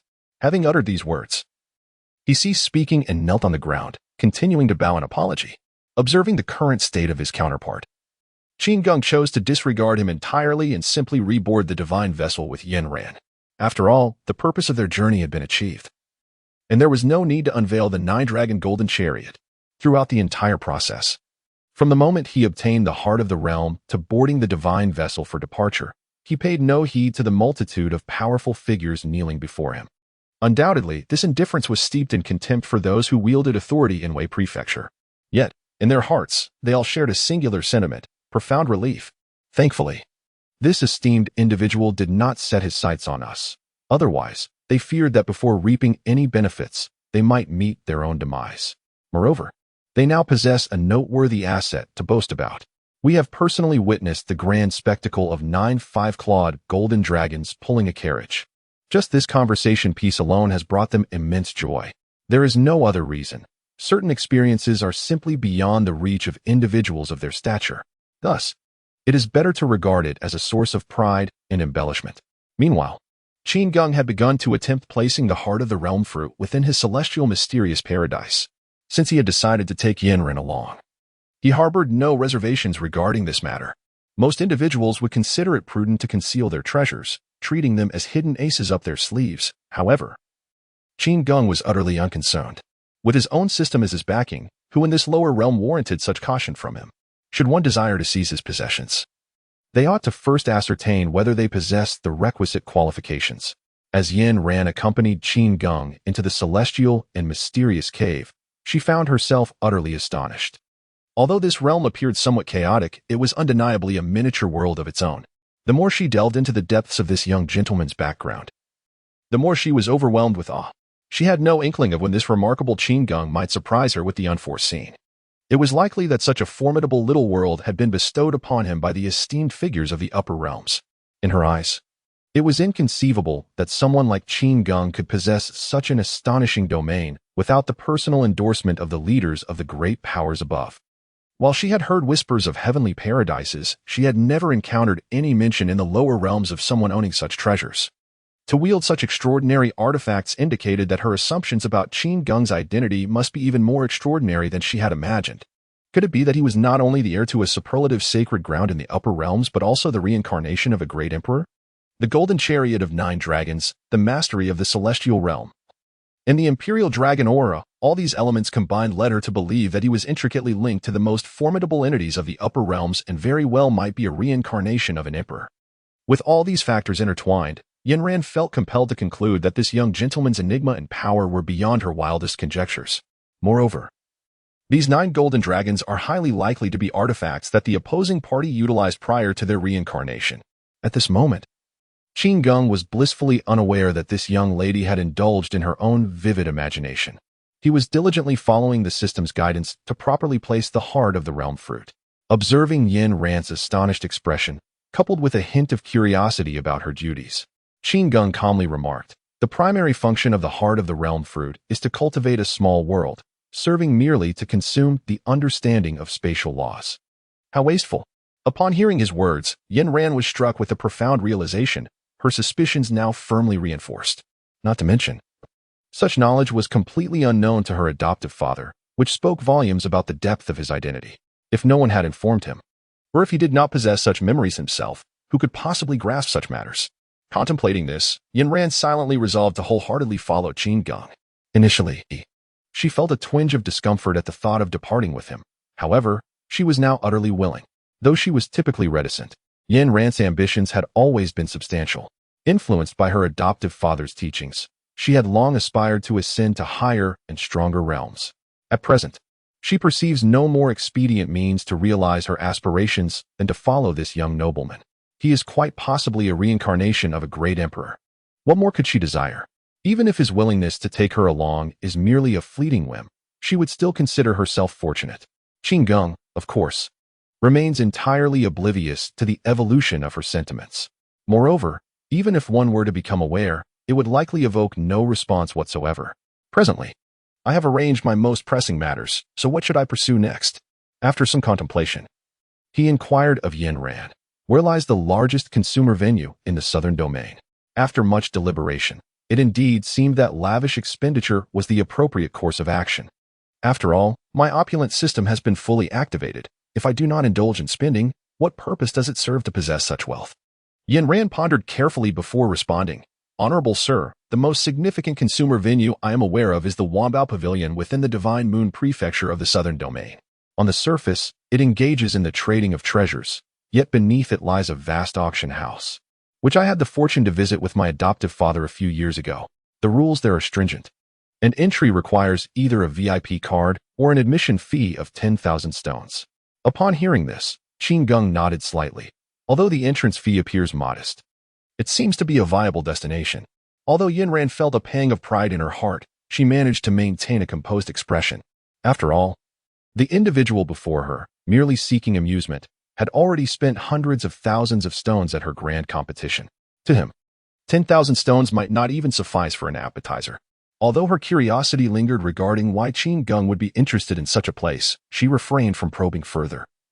Well aware of his domineering nature from past encounters, Qin Geng casually remarked, "Does your Ingwei city not have any significant auction houses?"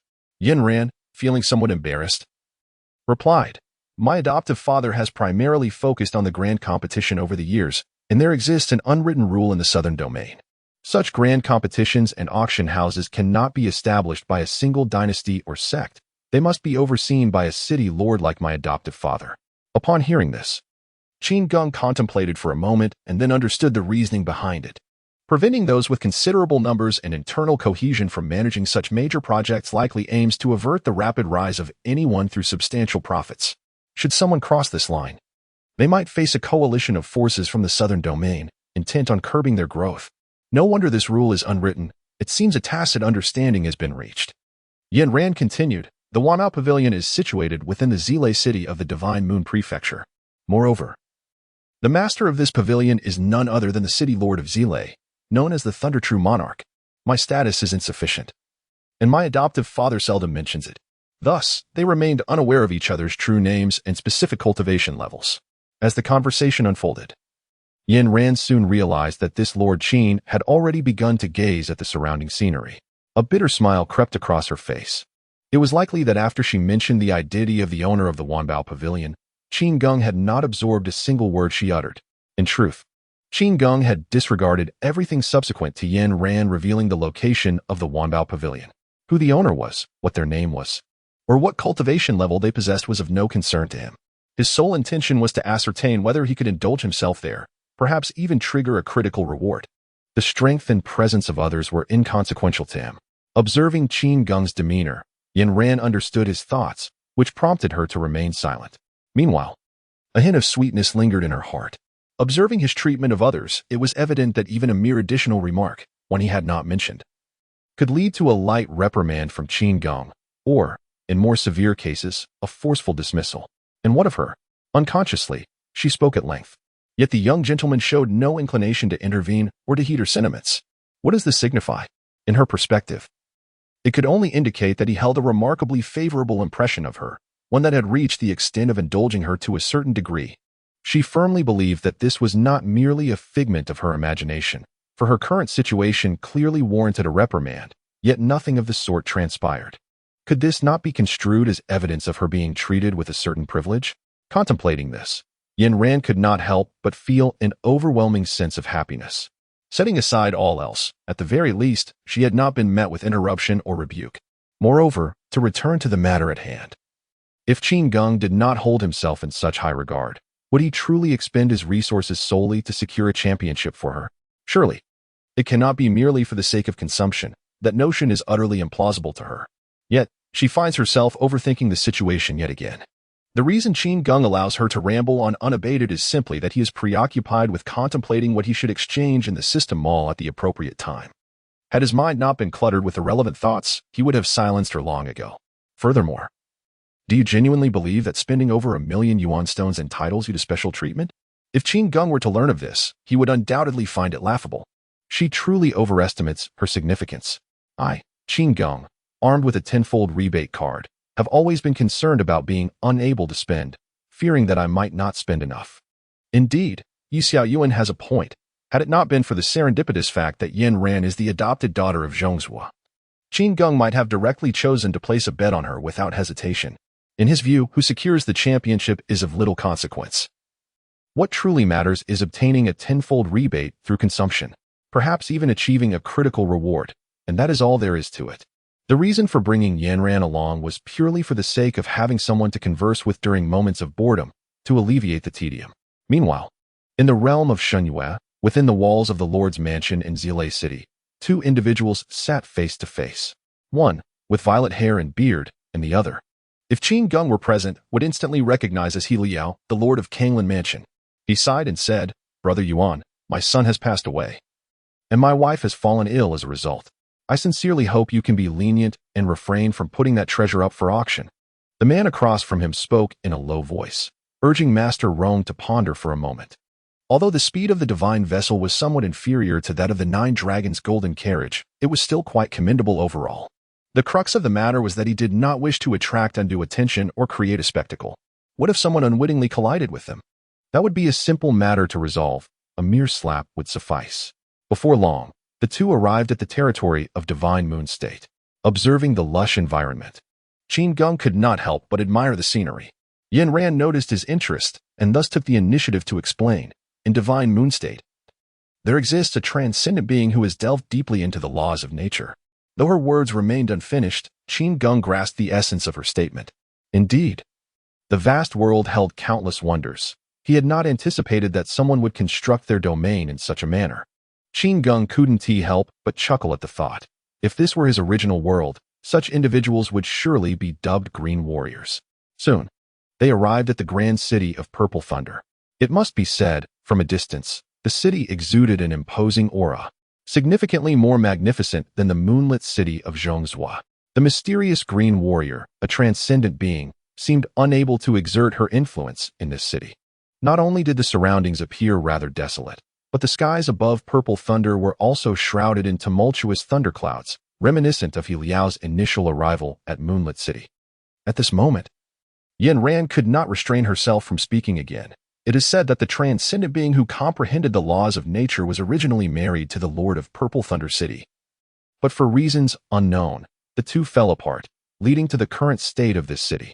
Qin Geng, upon hearing this, replied nonchalantly, "I've noticed you have been rather loquacious of late. Do not burden me with such trivial matters." To him, this was merely a fleeting glance. The entanglements of love and hatred held no allure.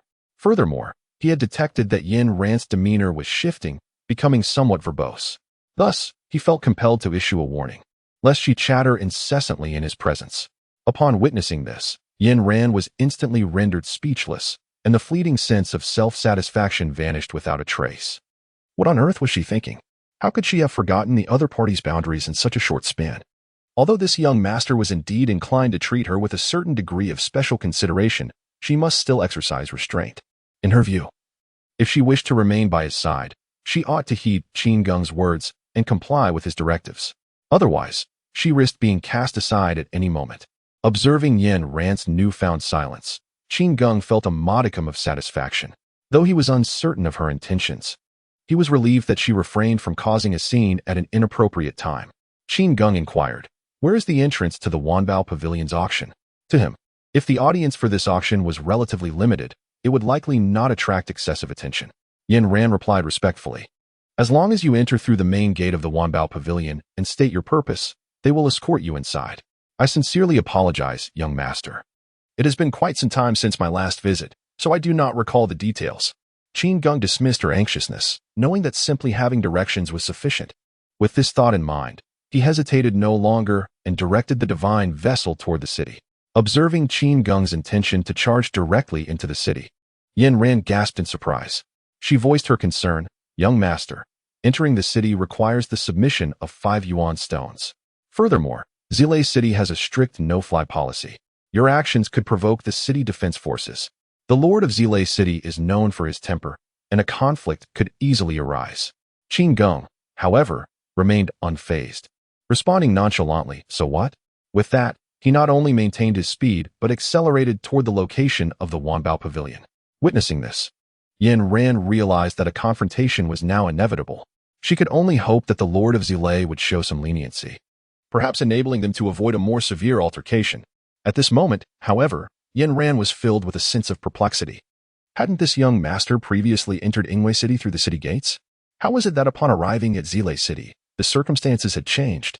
The explanation was, in fact, rather straightforward. At that time, he lacked a divine vessel for swift travel, which compelled him to leave his 9-dragon golden chariot in the desolate outskirts of the city. Otherwise, what was he to do? Charge recklessly into the city with this majestic carriage? His paramount objective was to ensure that as few people as possible caught sight of his palanquin, sparing them from undue astonishment. At present, he was aboard the divine vessel. Given that, what was there to fear? Thus, without further contemplation, Qin Geng resolutely steered the divine vessel into the heart of the city. As the people within the city witnessed the unfolding scene, a wave of discussions erupted among them.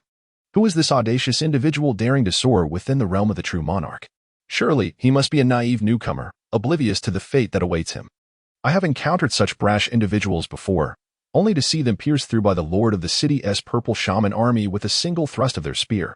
The numerous practitioners who abide by the city's rules expressed either astonishment, scorn, or an admiring recognition of this man's ignorance. The Purple Thunder True Monarch is notoriously domineering. Within his domain, he embodies the law. Should anyone possess the audacity to provoke him on his territory, their end shall be nothing short of tragic. After all, he possesses ample arrogance to back it up. Not only is he a formidable being at the pinnacle of ascension, but the Purple Thunder City itself is a grand formation, potent enough to suppress others of the same realm. It is said that throughout the entire southern domain, his reputation is unparalleled. Those familiar with him sincerely address him as true monarch, while those who dare to oppose him refer to him as the purple-haired lion. As anticipated, while Qin Geng directed his flight towards the Wanbao Pavilion, a squad of the Purple Shaman army emerged seemingly from nowhere. their eyes glinting with murderous intent as they beheld the audacious vessel. The leader of the squad wore a frigid expression and drew forth a crimson-hued spear, aiming it squarely at Qin Geng. Witnessing this, the onlookers could not help but shake their heads in resignation. Another soul would soon be claimed beneath the spear of the purple shaman army. However, at that very moment, an unexpected turn of events transpired. The very squad that had intended to unleash their lethal assault on Qin Geng suddenly found themselves inexplicably decapitated. Yet on their faces lingered the fury directed towards Qin Geng, utterly oblivious to the manner of their own demise. Meanwhile, within the Lord's manor, the esteemed Zile Jinjuan, who was seated across from He Liao, abruptly crushed his wine cup. He Liao sensed the unusual atmosphere and spoke solemnly, "Let us go, brother, and see for ourselves." The true monarch of purple thunder slowly rose, his voice icy as he declared, "I wish to witness who dares to take the life of my man. When the time comes, I shall make him kneel and beg for mercy." It was only after Qin Geng had entered the treasure pavilion for quite some time that the onlookers finally grasped the gravity of the situation. Heavens! Someone has audaciously slain the city guards of the true monarch in broad daylight. Did anyone witness how the guards met their demise? One exclaimed, "My good fellow." Even the guards themselves seemed taken aback. We are hardly in a position to comment. Panic began to spread, and many who had intended to seek refuge in Zile City felt an unsettling dread. Indeed, with such boldness displayed in publicly executing the Purple Serpent Army and slapping the true monarch's face, can this city remain peaceful? The perpetrator, of course, was Qin Xian. From the moment he entered the city, he had sensed the malevolent glares directed at him and his companions, prompting him to consider striking first. Qin Geng suggested that if their adversaries dared to make a move, they should eliminate them all, otherwise, they might spare a life. To him, this was an act of mercy. Upon entering the treasure pavilion, Qin Geng began to scrutinize his surroundings. The establishment was sparsely populated, with patrons evidently there in search of treasures. Since Qin Geng had not personally engaged in the fray and the commotion had been minimal, none within the pavilion noticed that it was his subordinates who had committed the act of murder. At that moment, a woman clad in a red robe, exuding an alluring charm, emerged from around the corner. She first offered a courteous bow to Qin Geng, then inquired, "May I ask what this esteemed young sir requires?" Skilled in the art of reading emotions, she quickly discerned that Qin Geng appeared rather disinterested in the treasures displayed in her shop, prompting her to act without delay. A patron exhibiting such an attitude could either be an ignorant fool or a truly knowledgeable and formidable presence. Naturally, she chose to wager that he belonged to the latter category. After all, very few ordinary individuals would venture into the Wanbao Pavilion.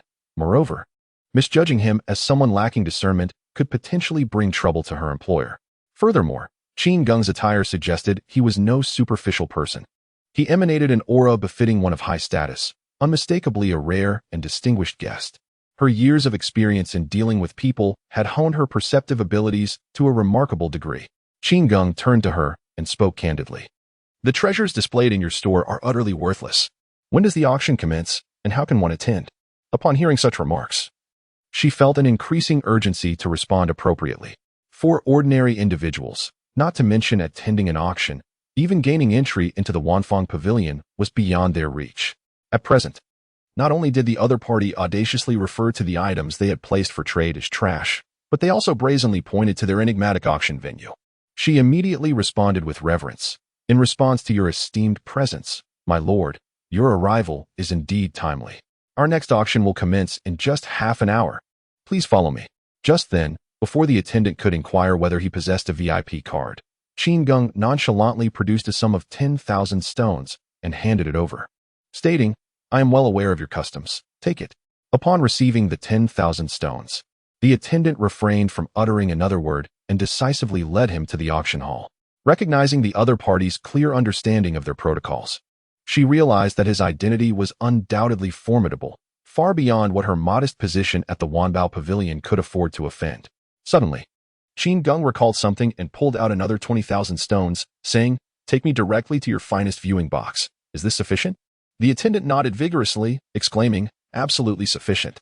In truth, to secure the esteemed box 1, an additional 10,000 stones would suffice.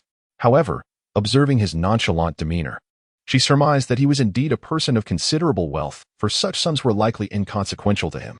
Thus, she resolved to reap the benefits of this situation. In reality, her intentions were not entirely lost on Qin Geng. Yet, his current objective was merely to spend, rendering him indifferent to any ulterior motives. Meanwhile, two ominous figures arrived at the entrance of the Wanbao Pavilion. The crowd, upon noticing them, was instantly struck with awe and instinctively maintained their distance. It was none other than the city lord and the master of Kanglan Mansion. The esteemed Zile Jinjuan furrowed his brow and asked, "Junior brother, are you certain that the thief has indeed entered this place?" He Liao nodded affirmatively, stating, "I am utterly convinced. After all, my expertise lies in sensing energies." Just as Zile Jinjuan contemplated chastising his subordinates for mistaking a villain for a customer, he noticed He Liao's hesitation and was instantly diverted, inquiring, "What troubles you?" After a moment of thought, He Liao replied, "It's nothing, merely a feeling that the aura of the murderer seems rather familiar. Yet I cannot place it at this time." Zile Jinjuan, upon hearing this, let out a cold laugh, saying, "The formidable figures of the southern domain are few. If you are familiar with one, then they are undoubtedly here. Humph, knowing my identity and still daring to wreak havoc in my presence. If my Yuan Jianchong could easily let this person slip away, how could I ever claim to be the lord of this city?" With that, he decisively stepped forward into the Wanbao Pavilion without further hesitation. Although He Liao still sensed an underlying unease, he could not pinpoint the source. Choosing not to dwell on it, he followed Zile Jinjuan inside. After all, this was his territory as well. What mischief could possibly unfold here? Collaborating with his senior brother, they were practically invincible. Moreover, having already pledged to withdraw the precious elixir from the auction, he felt compelled to assist. Meanwhile, Qin Geng had naturally entered the private box within the venue. Observing that the number of attendees appeared to be quite limited, he realized that it would indeed be a challenge for these individuals to gain entry. At that moment, Yen Ran was still admiring the grandeur of the spacious box, feeling a sense of nostalgia. Even her esteemed adoptive father, renowned for his profound cultivation and vast network of acquaintances, had ultimately found himself confined to the rather narrow confines of box number 4 upon his arrival here. The esteemed Zile Jinjuan, accompanied by his companion, traced the lingering aura to this location. He gestured towards the first private room, exclaiming, "That individual is within your private chamber, senior brother." Enraged, Zile Jinjuan retorted, "What a pack of inept fools. Not only have they allowed the perpetrator to enter, but he also dares to occupy the first private room. Junior brother, come with me. I shall confront this audacious scoundrel." As he flung open the entrance of the private room, Zile Jinjuan was poised to unleash a furious tirade. To his utter astonishment, however, his junior brother, He Liao, suddenly knelt before him with a resounding thud. "I was unaware of your esteemed presence. This is truly a misunderstanding," he uttered. Observing He Liao, who moments ago had charged in with him, now exhibiting a complete reversal in demeanor, Zile Jinjuan was momentarily taken aback. What on earth was his junior brother doing? He bellowed, "He Liao, how can you bolster another's confidence while diminishing your own prestige? How can you kneel upon first meeting? This is utterly disgraceful." Yet at this moment, He Liao dared not respond to his elder brother. Fearing that he might incur the displeasure of the formidable figure before them, he turned directly to Qin Geng, saying, "Esteemed sir, it is not my intention to offend you. It is merely that my senior brother possesses a forthright nature, and in light of this situation, he wishes to engage in discourse. We harbor no ill will." He now wished to slap himself in the face. During their pursuit, He Liao had sensed that this aura was remarkably familiar. It had clearly been intentionally left as a clue for him. Otherwise, given this esteemed individual's strength, how could he possibly be unaware of his presence? The realization deepened his trepidation. His senior brother was known for his impulsiveness, and He Liao pondered whether his words would convey the underlying significance. After all, he could not openly declare before Qin Geng, "Please refrain from striking, for this is the very individual who has slain my son, He Yuanqiu." On the other side, Qin Geng observed the two individuals with great interest. He was taken aback to discover that the lord of Zile City and the governor of Kanglan Prefecture were actually brothers in arms. This revelation elicited a sense of surprise within Qin Geng. Instead of responding to He Liao's remarks, he inquired, "Whom did you learn from?" Upon hearing this, Master Zile could not help but feel even more infuriated. Not only did the individual ignore him, but he also dared to question his background. This was within his own Zile City. Regardless of how formidable one's cultivation or impressive one's lineage, how could they stir up trouble in his domain? Of course, he remained unaware of Qin Geng's 9 majestic 5-clawed golden dragons. Noticing Master Zile's fierce expression, He Liao knew that his elder brother's temper was flaring up again. Thus, he boldly interjected, "Elder brother, hold on. This esteemed individual is the one I mentioned to you previously, the one from Ingwe City." He struggled to articulate the fact that the other had killed his son, opting instead for this indirect expression. Upon hearing He Liao's words, the Purple Thunder True Monarch began to feel a sense of uncertainty. Could it be that the esteemed figure from the upper realm, described by He Liao as if he were a deity, is so remarkably youthful? To be frank, when he first encountered Qin Geng, the Purple Thunder True Monarch completely failed to associate him with the revered individual that He Liao had so heavily emphasized. Of course, this also correlates with the fact that the mind of the Purple Thunder True Monarch is not particularly astute. He Liao had knelt in reverence. One must ponder who else could possibly warrant such an act of humility. Yet Qin Geng remained indifferent to the reactions of the two, coolly stating, "You have yet to answer my question." He Liao hurriedly replied, "We are disciples of an esteemed elder from the Central Plains. You should have journeyed to the eastern region by now, known as the Lord of Frost and Darkness." However, Qin Geng scoffed, "Lord? Does he truly deserve such a title?" According to the information provided by the system, only those capable of commanding the elements in the higher realms can genuinely be called lords.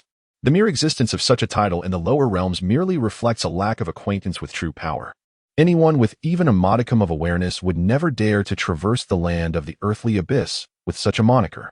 Upon hearing this assessment, the Thunder Monarch visibly bristled with displeasure, yet He Liao frantically gestured to restrain him. Observing the Thunder Monarch's reaction, Qin Geng raised an eyebrow and queried, "What? Are you dissatisfied?" Noticing his impetuous senior brother being singled out, He Liao swiftly interjected, "It is not as you think, my lord." He merely, yet before he could complete his sentence, an overwhelmingly terrifying and domineering aura erupted from Qin Geng, as if the very heavens and earth were compelled to bow before him. Yet this overwhelming force bore down directly upon He Liao, who was still pondering how to absolve his senior brother. He Liao's expression instantly changed, and he instinctively channeled his energy to resist. However, to his astonishment, a shocking scene unfolded before him. He Liao, who believed he could withstand this blow, was horrified to discover that he felt an instinctive submission to this aura, devoid of any will to resist. In the next moment, He Liao was completely crushed by this force, collapsing to the ground and spitting blood profusely. Qin Geng gazed at the fallen He Liao, his expression rife with disdain and coldness, his eyes akin to those observing a lifeless dog. "Did I inquire of you?" Though it appeared that the transition from Qin Geng's sudden attack to He Liao's injury was prolonged, in reality, it transpired in the blink of an eye. It is within these fleeting moments that the heart of the Purple Thunder True Monarch underwent a profound transformation, from initial astonishment to bewilderment, and then to sheer shock. All transpired in the span of mere seconds.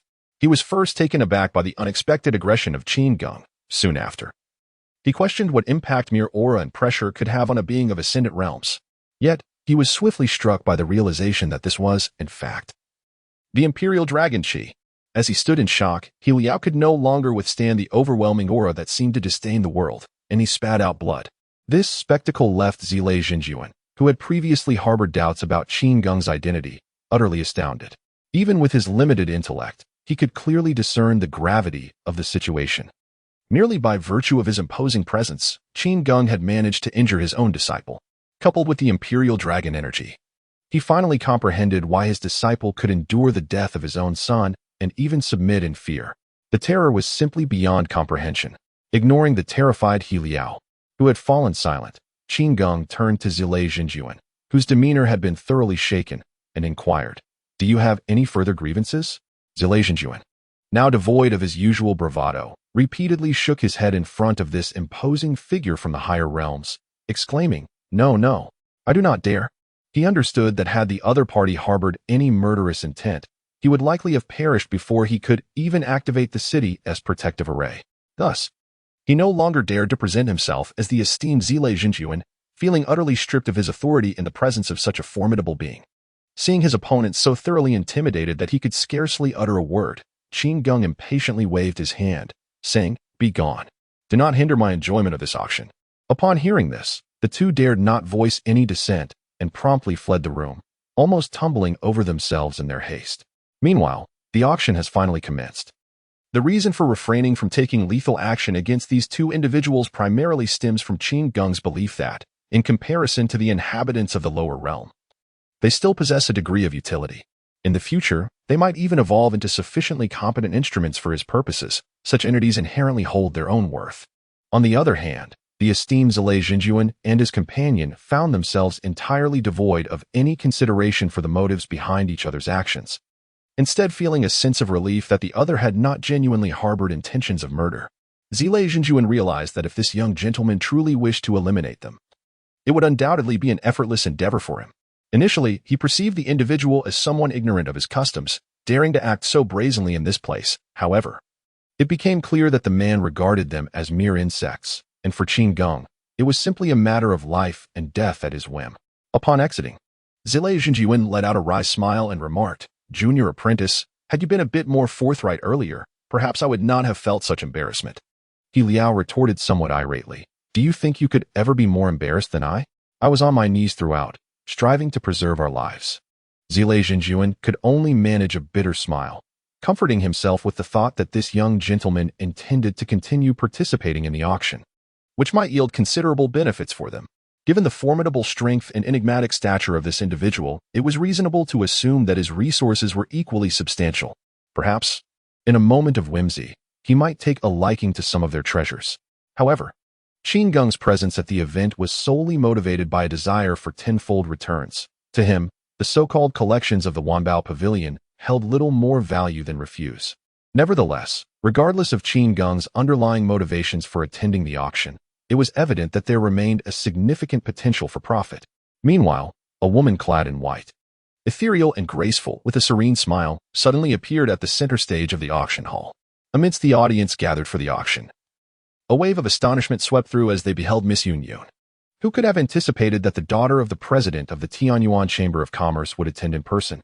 This revelation suggests that the auction promises to be extraordinary. The many cultivators present were not the only ones taken aback. Even those concealed within private booths sensed a subtle commotion, while all were captivated by the beauty of Yun Yun standing on stage. The true significance lay in this moment. It signified that the auction would undoubtedly showcase an impressive array of treasures. After all, even the Lord of Zilei City has allied with the Tianyuan Chamber for this event. How could it possibly be anything less than remarkable? Typically, auctions in Zilei City are conducted under the auspices of the Wanbao Pavilion. However, the fact that the daughter of the Tianyuan president is permitted to preside over this auction carries immense weight. It is noteworthy that the Tianyuan Chamber of Commerce is renowned throughout the southern region, boasting a vast membership and a wide-reaching presence, making it the preeminent commercial entity in the area. The president of the Tianyuan Association, having skillfully managed the organization to such an esteemed level, surely understands the formidable nature of the opponent at hand. Thus, it is evident how significant it is for the daughter of this esteemed president to preside over the auction. Upon hearing the astonished exclamations from the audience of practitioners, Yun Yun naturally felt a sense of satisfaction. However, she dared not squander time and smiled as she addressed the crowd, saying, "I wish to express my gratitude to everyone for attending this auction. This event features not only treasures from the esteemed Zilei Xinjuan, but also various items cherished by my father. I encourage you all to look forward to them. Without further ado, let us commence." The moment she uttered those words, the enthusiasm of the audience was ignited. Of course, it is necessary to exclude Qin Geng from this collective excitement, for to him, Yun Yun's identity mattered little. His focus remained solely on fulfilling his own responsibilities. As the auction commenced, a distinguished gentleman donned in a blue robe, possessing striking features reminiscent of a chiseled hero, entered through the VIP entrance. Were it not for a hint of mischief gracing his visage, he would undoubtedly embody the archetype of a virtuous gentleman. He furrowed his brow at the attendant beside him and inquired, "What is the situation? Has the first box been claimed?" The attendant, with an apologetic demeanor, replied, "I sincerely apologize, young Master Chu. A guest has already reserved the first box. Had you informed the city lord in advance, you would not have been inconvenienced." The previously disgruntled young Master Chu felt his spirits lift upon hearing this and remarked, "It matters not. I had no intention of notifying my senior brother of my arrival, as I wished to surprise him.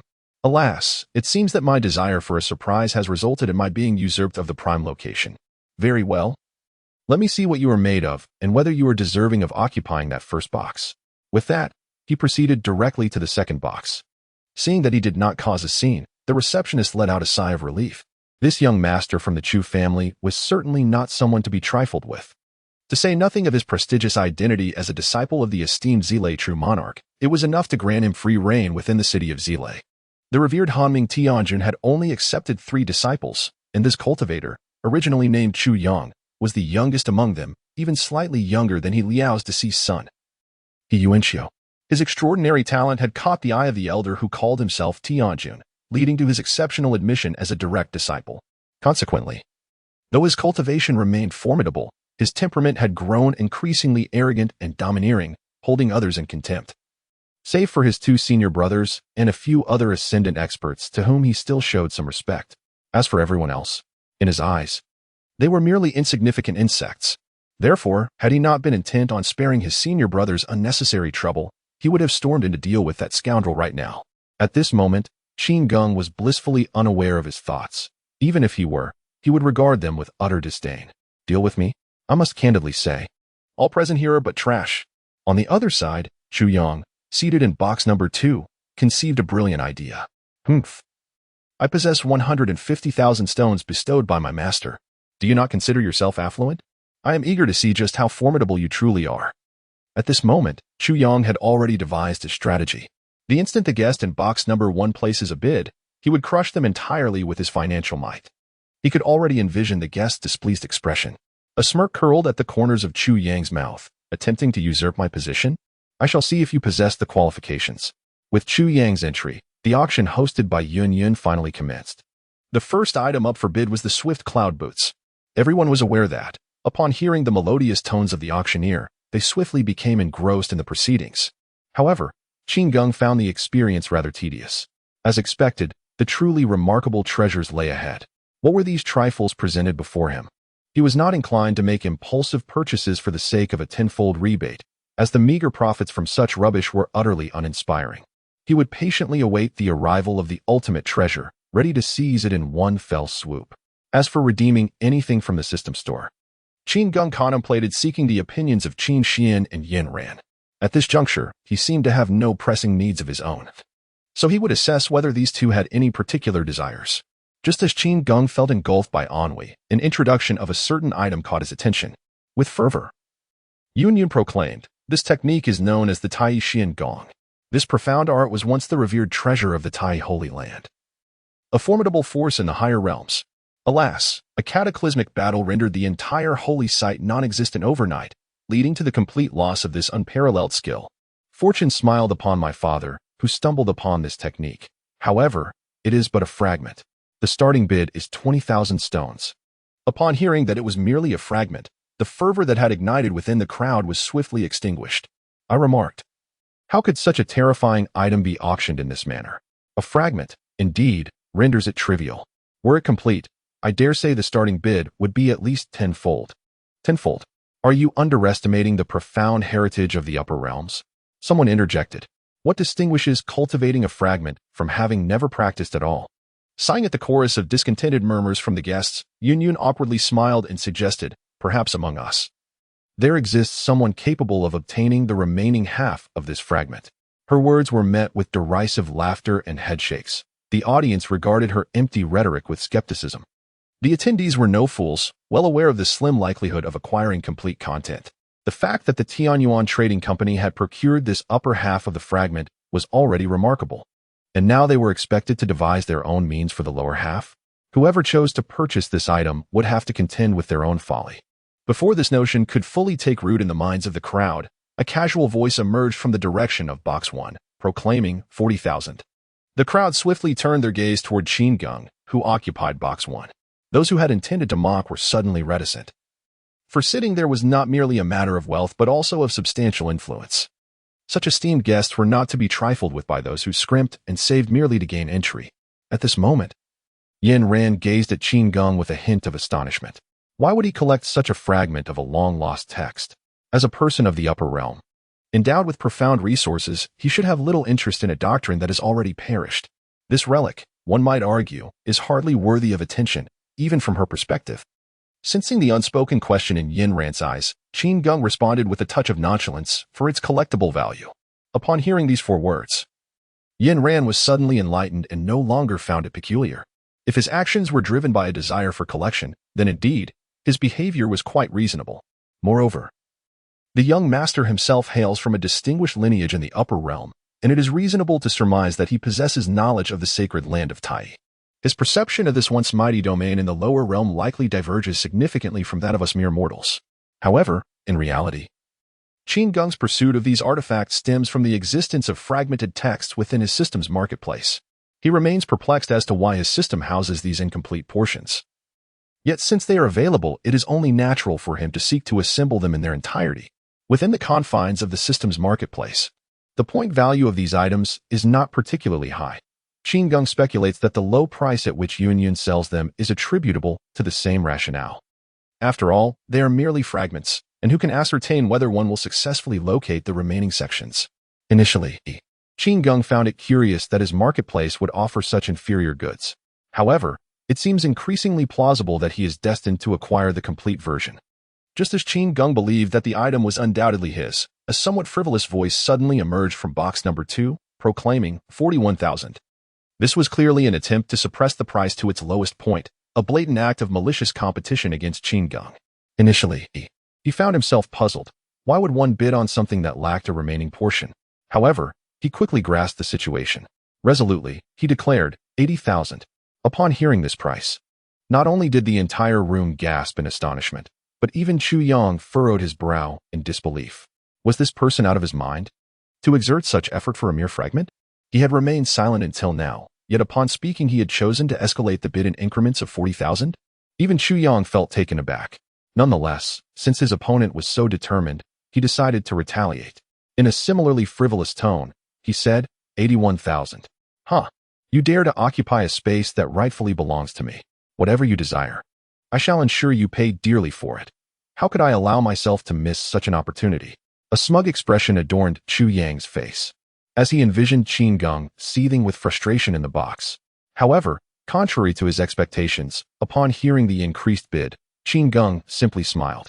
He had been lamenting the inability to spend his money lavishly, and now, fortune had come knocking at his door.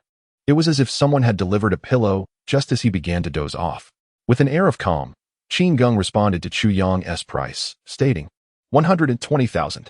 Now even Chu Yang felt his eyelids twitching. Who exactly was this individual?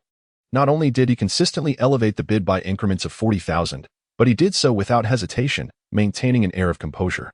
Could it be that he had truly encountered a formidable opponent this time?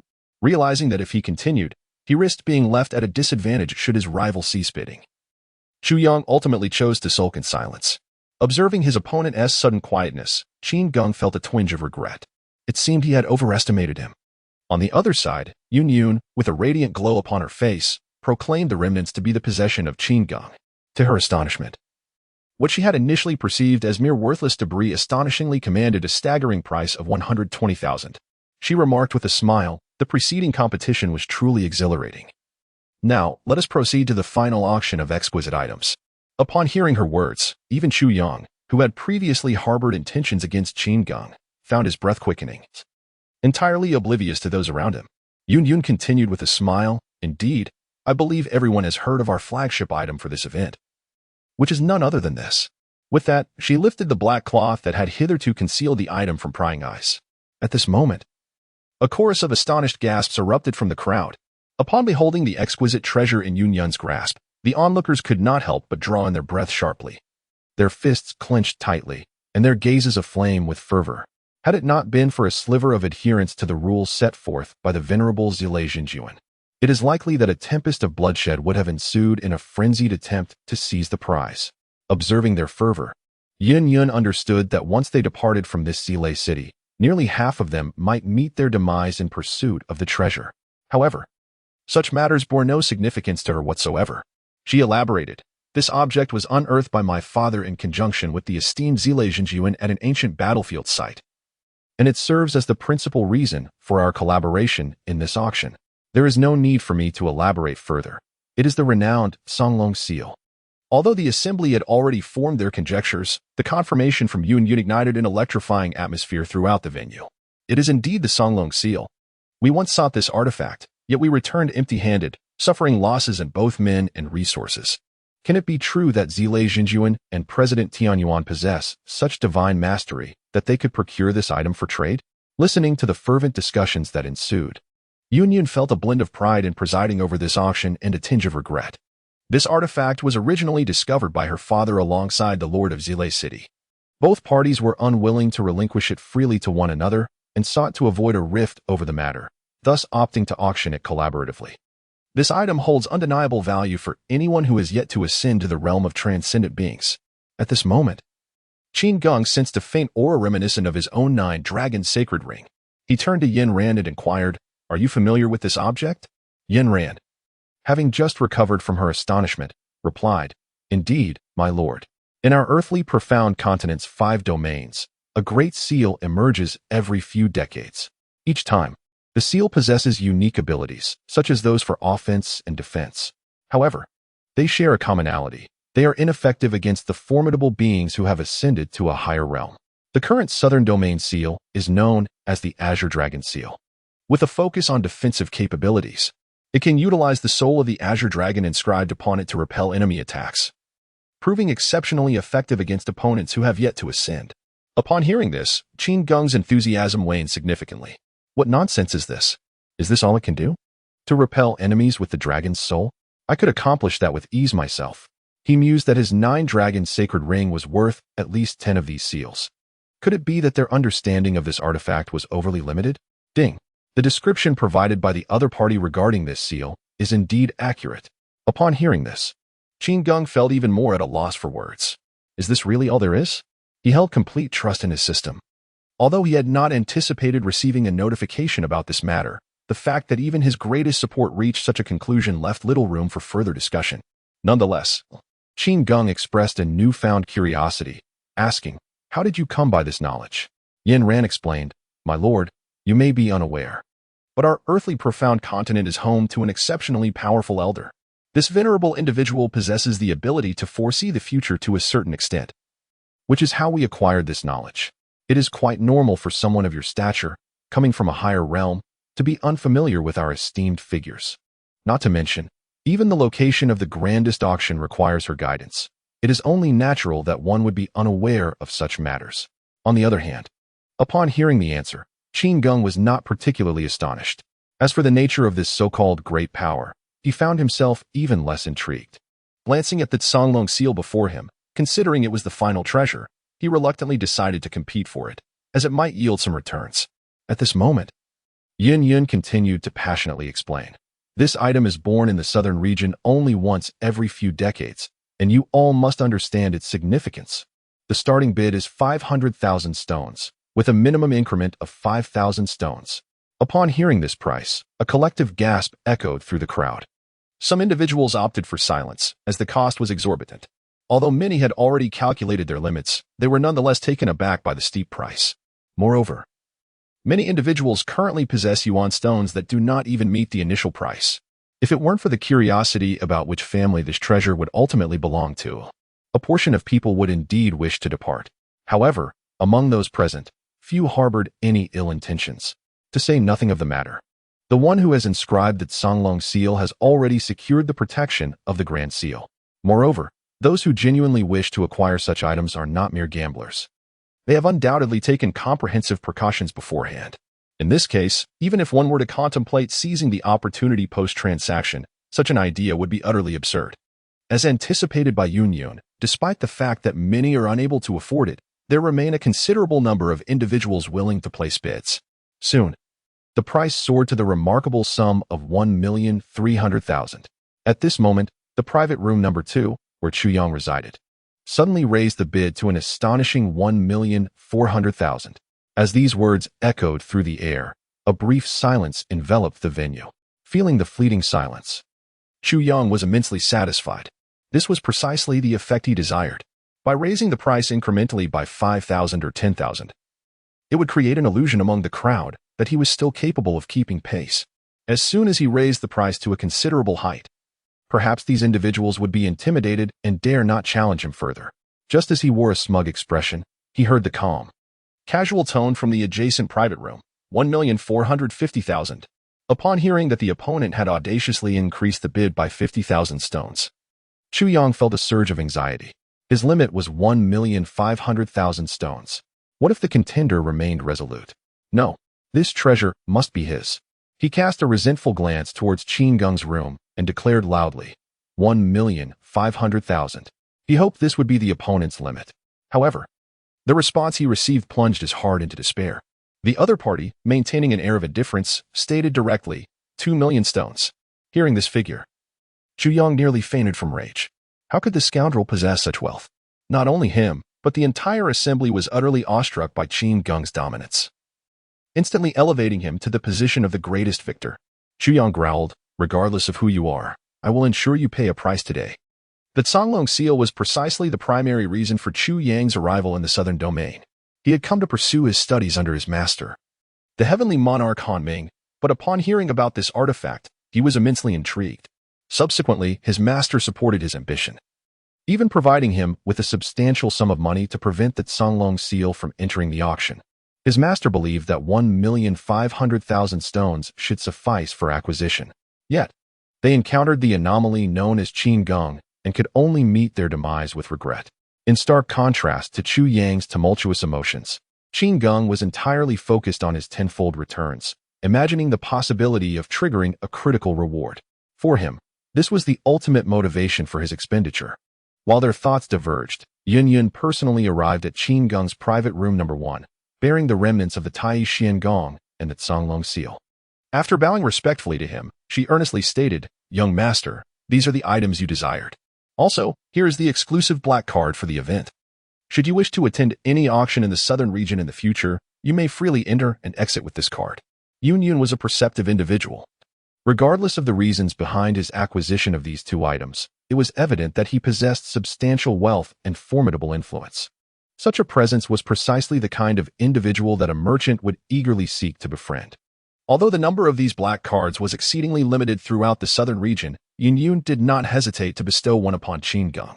Had she known that he was willing to spend 2 million yuan stones merely to secure a championship for the woman beside him, Yin ran.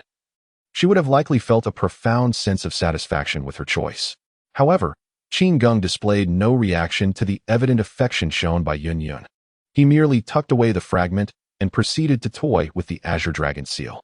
He then casually tossed it to Yin Ran beside him, saying, It serves no purpose, so you may have it. Yin Ran was momentarily taken aback by the situation. Meanwhile, Yun, who had intended to discreetly leave, was nearly astonished to the point of popping her eyes out. A treasure worth 2 million yuan, and he simply bestowed it upon someone nearby? She had initially believed that the reason he exerted such effort to acquire it was due to his pressing need for her. Yet, he casually tossed it to another as if it were mere refuse. This was utterly inconceivable. At this moment, Yin Ran felt a dizzying confusion, unable to grasp the current situation. Although Qin Geng had previously made it abundantly clear that this item held no value for him, she could hardly fathom that it would come to be in her possession. In truth, the rationale behind Qin Geng's decision was rather straightforward.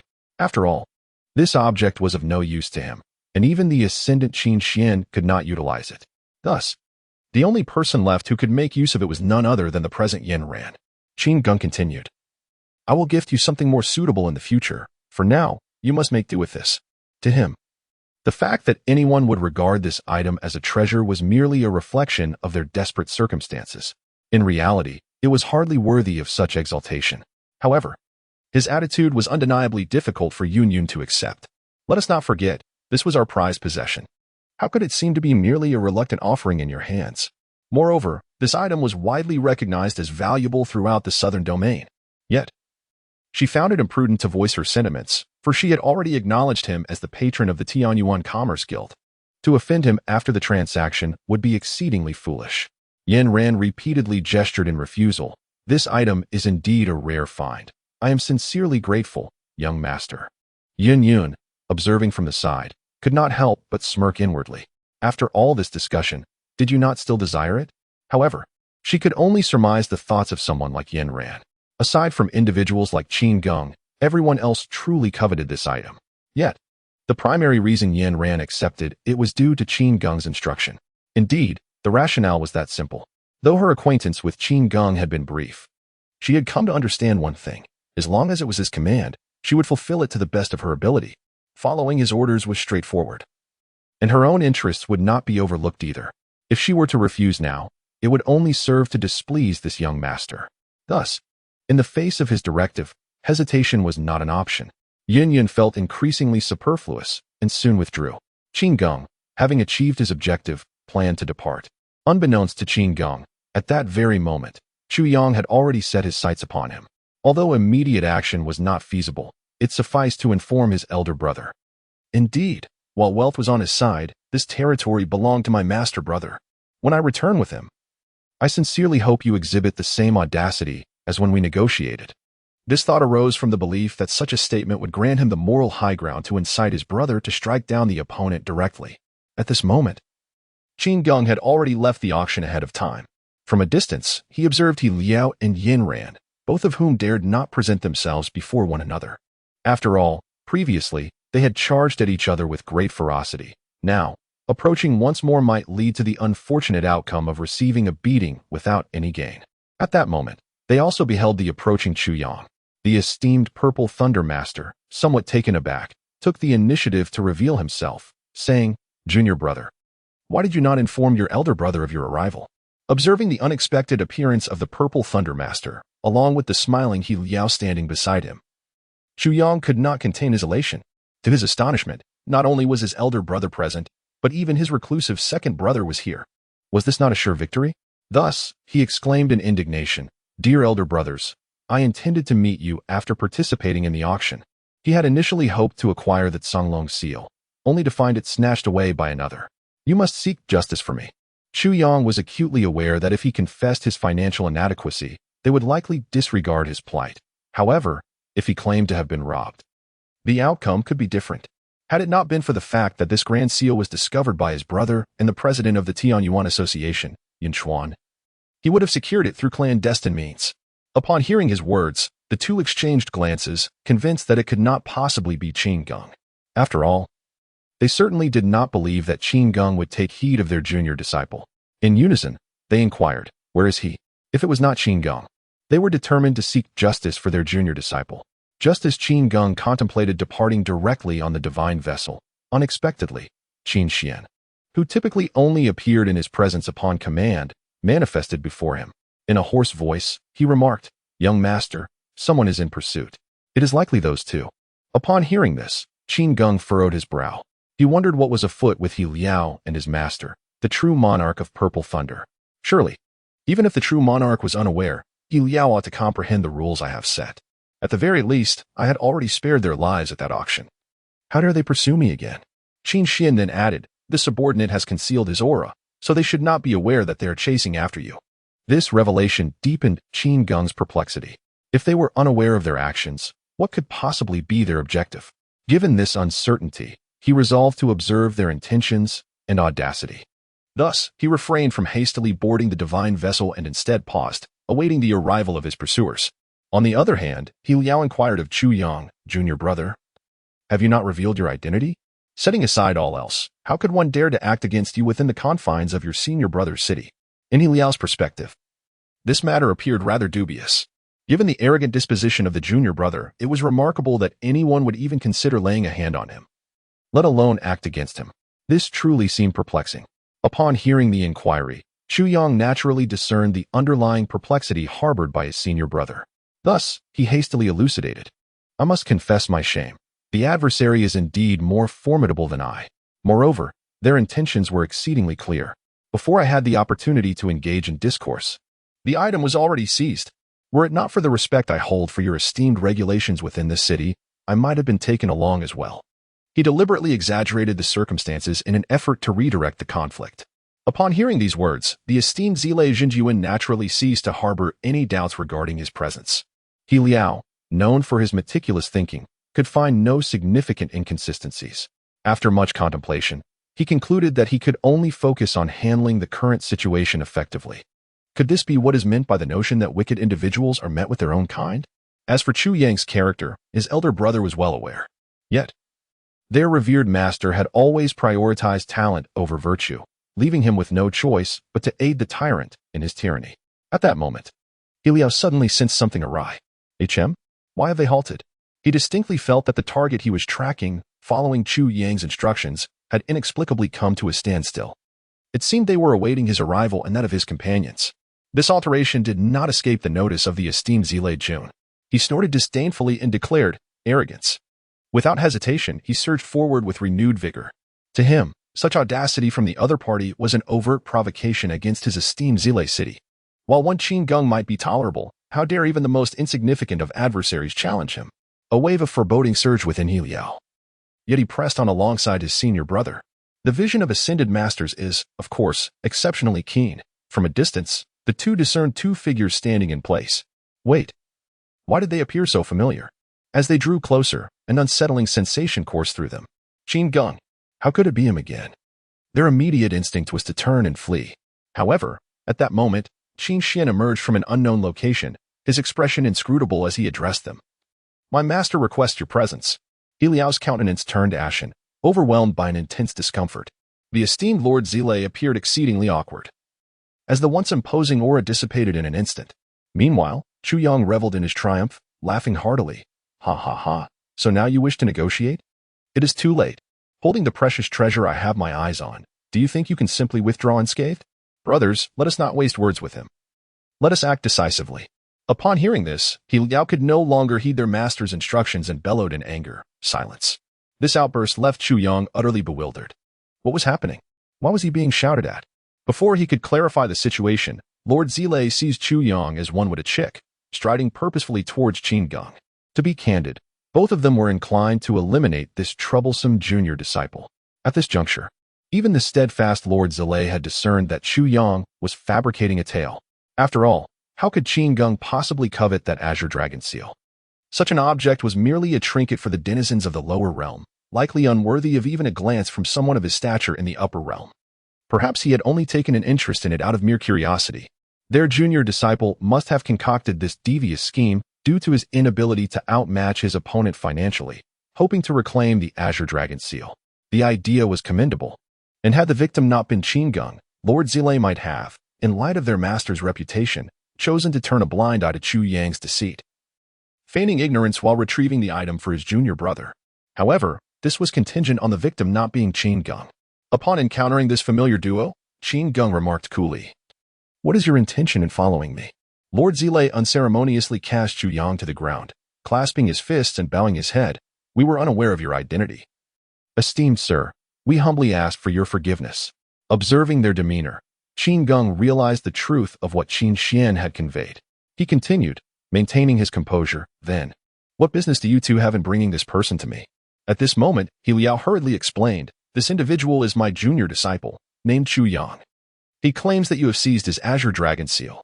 Upon meeting you, we naturally recognize this as a falsehood.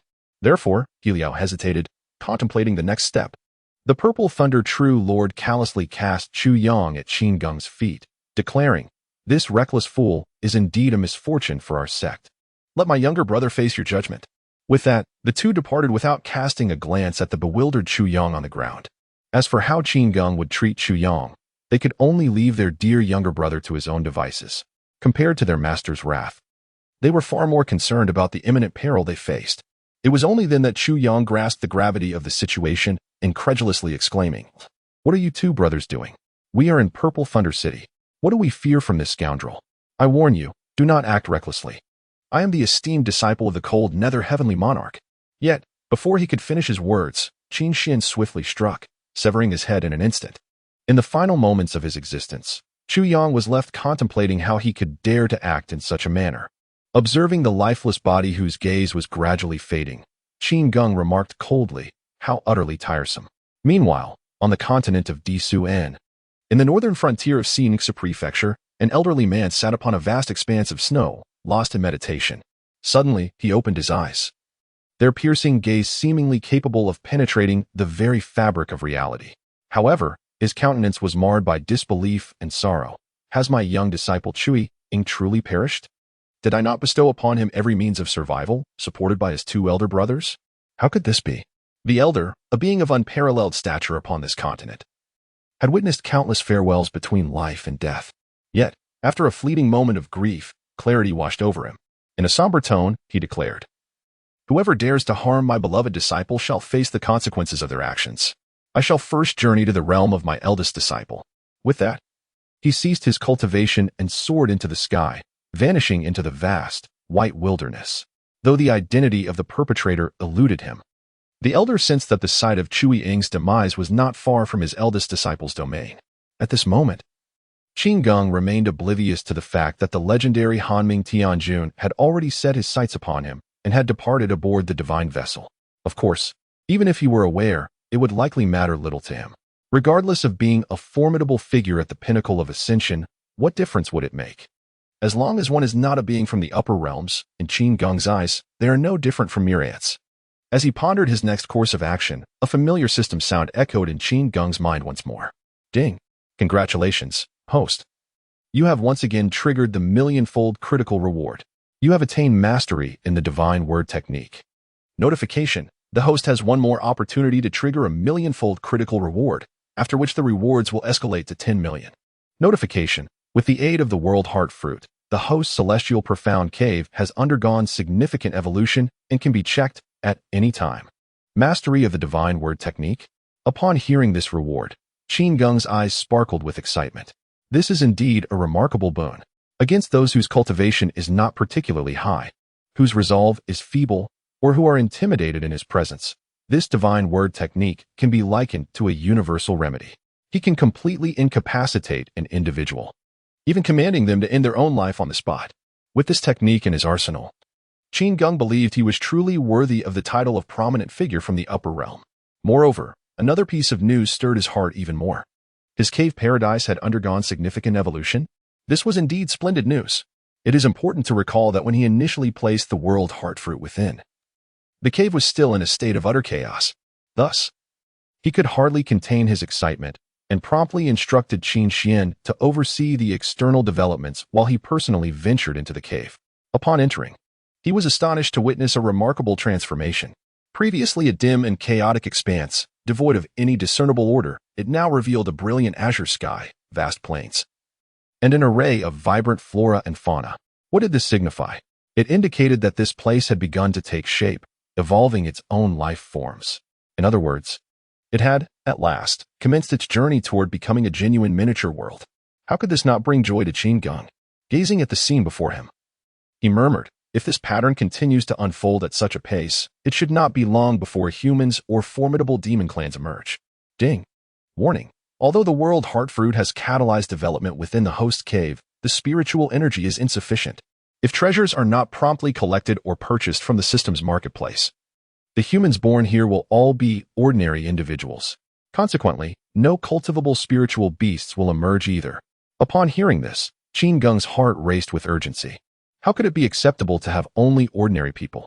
What then would become of his ambitions to establish a powerful faction or to be regarded as the founder of a great sect? While he could indeed recruit others from the outside, it would never be as convenient or reassuring as nurturing talent from within his own cave. Moreover, in Qin Geng's perspective, this group of outsiders could at best serve merely as his lackeys.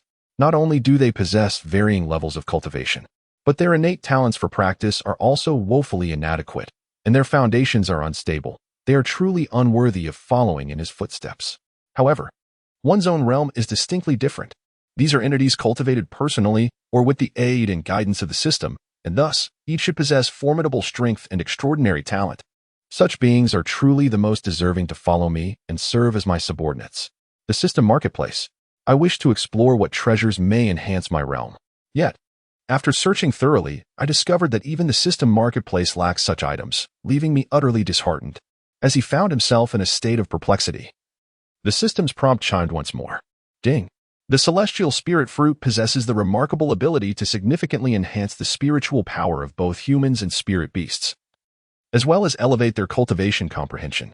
When placed within the cave abode, it can elevate one's capabilities to an entirely new echelon. The host's cave abode harbors immense potential, enabling it to withstand the formidable power of the celestial spirit fruit. However, pertaining to treasures within the host's cave abode, this marketplace has nothing to offer. Upon hearing this, Qin Geng could only shake his head in resignation. Indeed, the previous heart of the realm was also acquired from an outsider. It seems that if he wishes to expand his cave abode, he must rely solely on his own endeavors to seek it out. But how shall he pursue leads regarding this matter? Suddenly, an idea struck Qin Geng, prompting him to leave his cave abode immediately. Upon arriving aboard the swiftly gliding divine vessel, he inquired of Yin Ran, Are you aware of the whereabouts of the person you mentioned, the one known for his prophecies? Since everyone regarded this elder as so extraordinary, why not seek him out directly and see if he could provide any insights? Upon hearing this, Yin Ran promptly replied with respect, I have heard that this esteemed elder coincidentally departed from Zhangzhou for some matter, heading toward the eastern region. However, the specifics remain unclear. After all, given her status, acquiring such information is already quite a feat moreover. It is only due to the relationship with his adoptive father that he is privy to such information. Upon hearing these words, Qin Geng contemplated for a moment and then nodded, declaring, let us proceed to the eastern domain at once. He has always been decisive in his actions. Once he resolves to do something, he immediately puts it into practice. As for the exact whereabouts of that old man, he would take one step at a time. As he embarked on his distant journey, an elderly man, clad entirely in white, arrived in the southern domain. My disciple met his demise here. I shall see where that villain can flee, he declared. In the purple Thunder City, within the Lord's manor. He Liao was sharing a bottle of wine with his elder brother, the true monarch of Purple Thunder. With a somber tone, He Liao remarked, just now, my wife personally conveyed the news that the soul tablet of our junior disciple has shattered. The true monarch remained silent, pouring himself cup after cup. He Liao continued, if our master were to come seeking us, what should we do? The true monarch sighed, you are aware of the circumstances, had we intervened for that reckless lad. It is likely we would not have this opportunity to drink together. Regrettably, it seems we must sacrifice him. Ultimately, He Liao could only manage a wry smile, saying, let us say that by the time we arrive, our junior has already been slain. Their master is a formidable being at the pinnacle of ascension. Were it not for certain unfinished matters, he might have already ascended to that legendary upper realm. It is well known that the strength of one at the pinnacle of ascension often far surpasses that of an average ascendant by numerous magnitudes. This is precisely why they harbored such trepidation towards the elderly man. Not only is he a top-tier powerhouse in the entire Yuan continent, but he is also their master. Given the old man's temperament, there is no doubt he will not let this matter rest easily. Now, they could only pray for one thing, that he would not direct his wrath towards the two of them due to this incident. Just as He Liao and his elder brother were engaged in conversation, an abrupt chill swept through the surroundings. Despite the scorching weather, an unmistakable coolness permeated the air, palpable even to these two ascendant beings. A shiver coursed through both their hearts. It has come. At that moment, an elderly figure emerged from the void. Who else could it be but their revered master, the Cold Abyss Lord? Upon seeing the familiar visage, steadfast and serene as always, He Liao and the thunderous true monarch simultaneously bowed, exclaiming, disciple pays respects to master. The Cold Abyss Lord did not respond immediately. Instead, he fixed his gaze upon the thunderous true monarch and inquired, Yuan Jianchong, do you comprehend the purpose of my visit? The thunderous true monarch, striving to suppress the innate trepidation he felt in the presence of his master, replied, Jianchong is aware that my junior disciple has encountered peril. This matter is of grave significance, and anticipating your arrival, I summoned junior brother He. The elder nodded and asked, are you too aware of the perpetrator? Is it someone from within your city? Due to the prior distance, the elder could only vaguely sense that the location of Chu Yang's demise was in proximity to Zile City. The specifics eluded him. The thunderous true monarch shook his head with a wry smile, saying, the disciple is inept and truly unaware.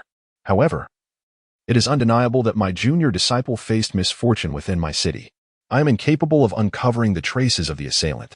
Upon hearing this, the elder refrained from vociferously chastising him for his inadequacy. Instead, he furrowed his brow deeply and began to ponder. After a considerable silence, the Cold Abyss Lord finally broke the stillness, asking, are you certain that what you say is true? With this, his piercing gaze was fixed intently on the thunderous true monarch, as if he sought to peer into his very soul. The thunderous true monarch met his gaze with a tranquil expression, responding, the disciple is unworthy. I humbly request your punishment, master. After a prolonged moment, the Cold Abyss Lord sighed. Very well, let us forego the punishment. It seems this is simply the fate of my disciple. I never anticipated the emergence of a presence so formidable that even you could not contend with or discern. I cannot fathom who he has provoked to warrant the intervention of such a being. Their prowess is likely on par with my own. Hearing this, He Liao felt a twinge of skepticism. Truth be told, he suspected that in a confrontation, their master might very well falter. Of course, this was contingent upon his lack of familiarity with Qin Geng's 9 true dragons. Had he witnessed them, he would have confidently wagered on his master's defeat. The elder then rose, declaring, I shall make a journey to the eastern domain. That enigmatic old specter should have already ventured there. I shall request his assistance in identifying the culprit. With that, the surrounding winds and snow surged violently, only to return to normal in the next instant. The cold abyss lord vanished without a trace. He Liao, with a mix of admiration and disbelief, remarked, "Brother, you managed to conceal matters even from master. That is truly impressive." The thunderous true monarch shook his head with a rueful smile. Not necessarily. He may have already discerned the truth within his heart. I did not directly answer Master S' inquiry, merely stating my own inadequacy. I chose this route knowing full well that my deceit would be transparent to him. Although he and his junior brother resided in the city and possessed a fighting chance against the old man, he was acutely aware that, given their current capabilities, it would be utterly impossible to overturn their opponent, since the elderly gentleman was resolutely intent on uncovering the true culprit. Even to the extent of pursuing the matter to the eastern domain in search of the venerable master of prophetic arts, he felt there was little he could say. Ultimately, it would merely become an issue between the two parties, having no bearing on himself and his companions. Meanwhile, Qin Geng had just entered the realm of the eastern domain aboard his swift vessel. He casually inquired of Yen Ran, "Are there any splendid places in this vicinity?" Yen Ran promptly replied with respect, "In response to your inquiry, if we traverse the few towering peaks ahead, we should reach the city of Fuyou, as mentioned by my adoptive father. However, those mountains belong to a prominent sect in the area known as the Sheyue sect. When you ascend the peaks, there may be some who attempt to obstruct your passage." She understood that Qin Geng would likely regard the Sheyue sect with disdain. Nevertheless, she felt it prudent to convey her concerns. As anticipated, Qin Geng dismissed her warning nonchalantly, stating, "Merely a bunch of insignificant fowl. What can they do to me?" With that, he accelerated and soared over the looming mountain. Gazing down from his vessel, he could clearly see several pavilions and towers atop the peak, bustling with disciples engaged in their duties. Naturally, they soon became aware of Qin Geng's swift vessel. An elder, filled with fury, exclaimed, "This vast territory of several thousand miles belongs to our Sheyue sect, and this fellow dares to be so audacious." Another elder scoffed, "It appears this individual is utterly oblivious to the illustrious reputation of our Sheyue sect, daring to fly above us without a care. He clearly lacks any sense of decorum. Where are the inner disciples? Follow me and capture him at once."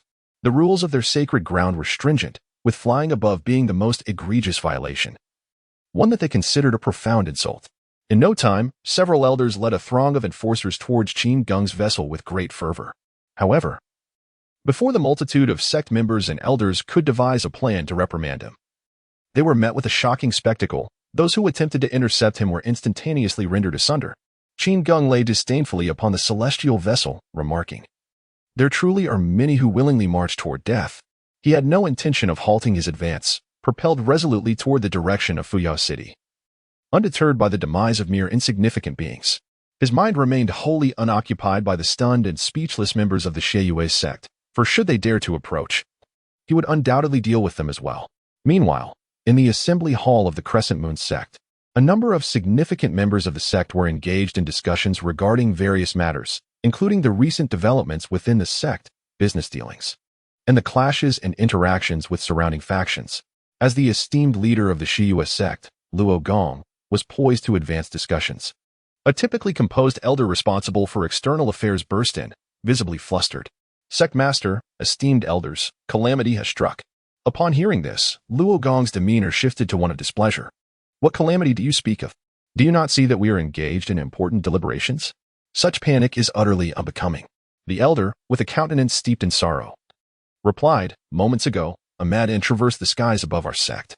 Elder Zheng intended to confront this individual, hoping to uphold our customs. However, to our utter shock, before we could even lay eyes on him, several elders and law enforcement disciples were mercilessly slain in an instant. In but a heartbeat, Elder Zheng, Elder Lu, and numerous disciples were severed from life." Upon absorbing this revelation, Luo Gong could no longer maintain his composure. He sprang to his feet, exclaiming in disbelief, "What?" The other elders, who had been preoccupied with matters of commerce, were equally stunned by this unforeseen turn of events. How could this be possible? Our Sheyue sect wields considerable influence, with roots established across the 4 great states of the eastern frontier. Who would dare to instigate such chaos? Who is this audacious individual who acts with such impunity? Luo Gong's fury intensified. "Did you manage to discern the direction in which he fled?"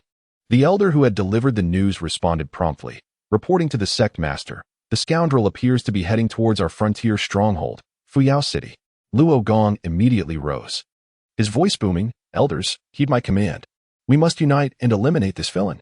Not only has he traversed above our sect, but he has also audaciously slain our elders and disciples. This is a direct affront to our sect's dignity. We shall proceed to Fuyu City and reclaim our losses with interest. Otherwise, shall we become the laughingstock of the entire eastern frontier?"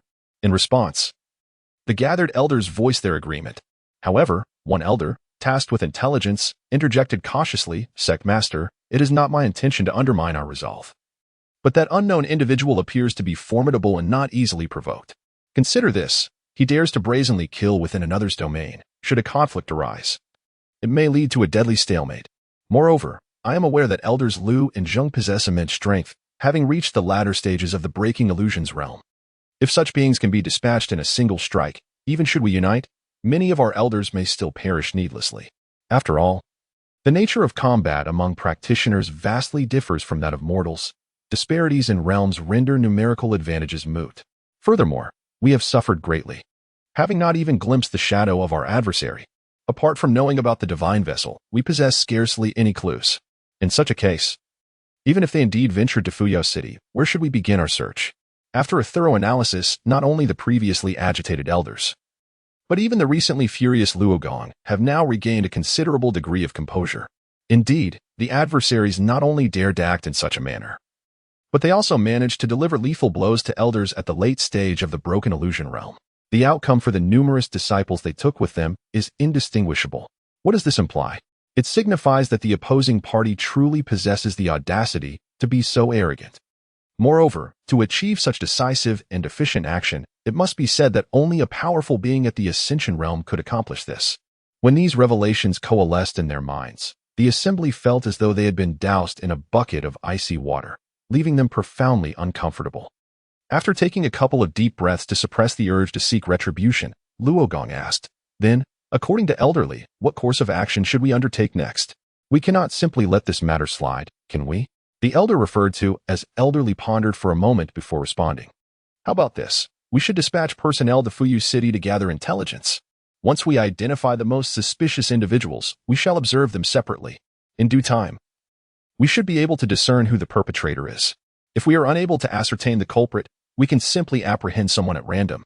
Upon hearing this suggestion, the other elders grasped the underlying implication.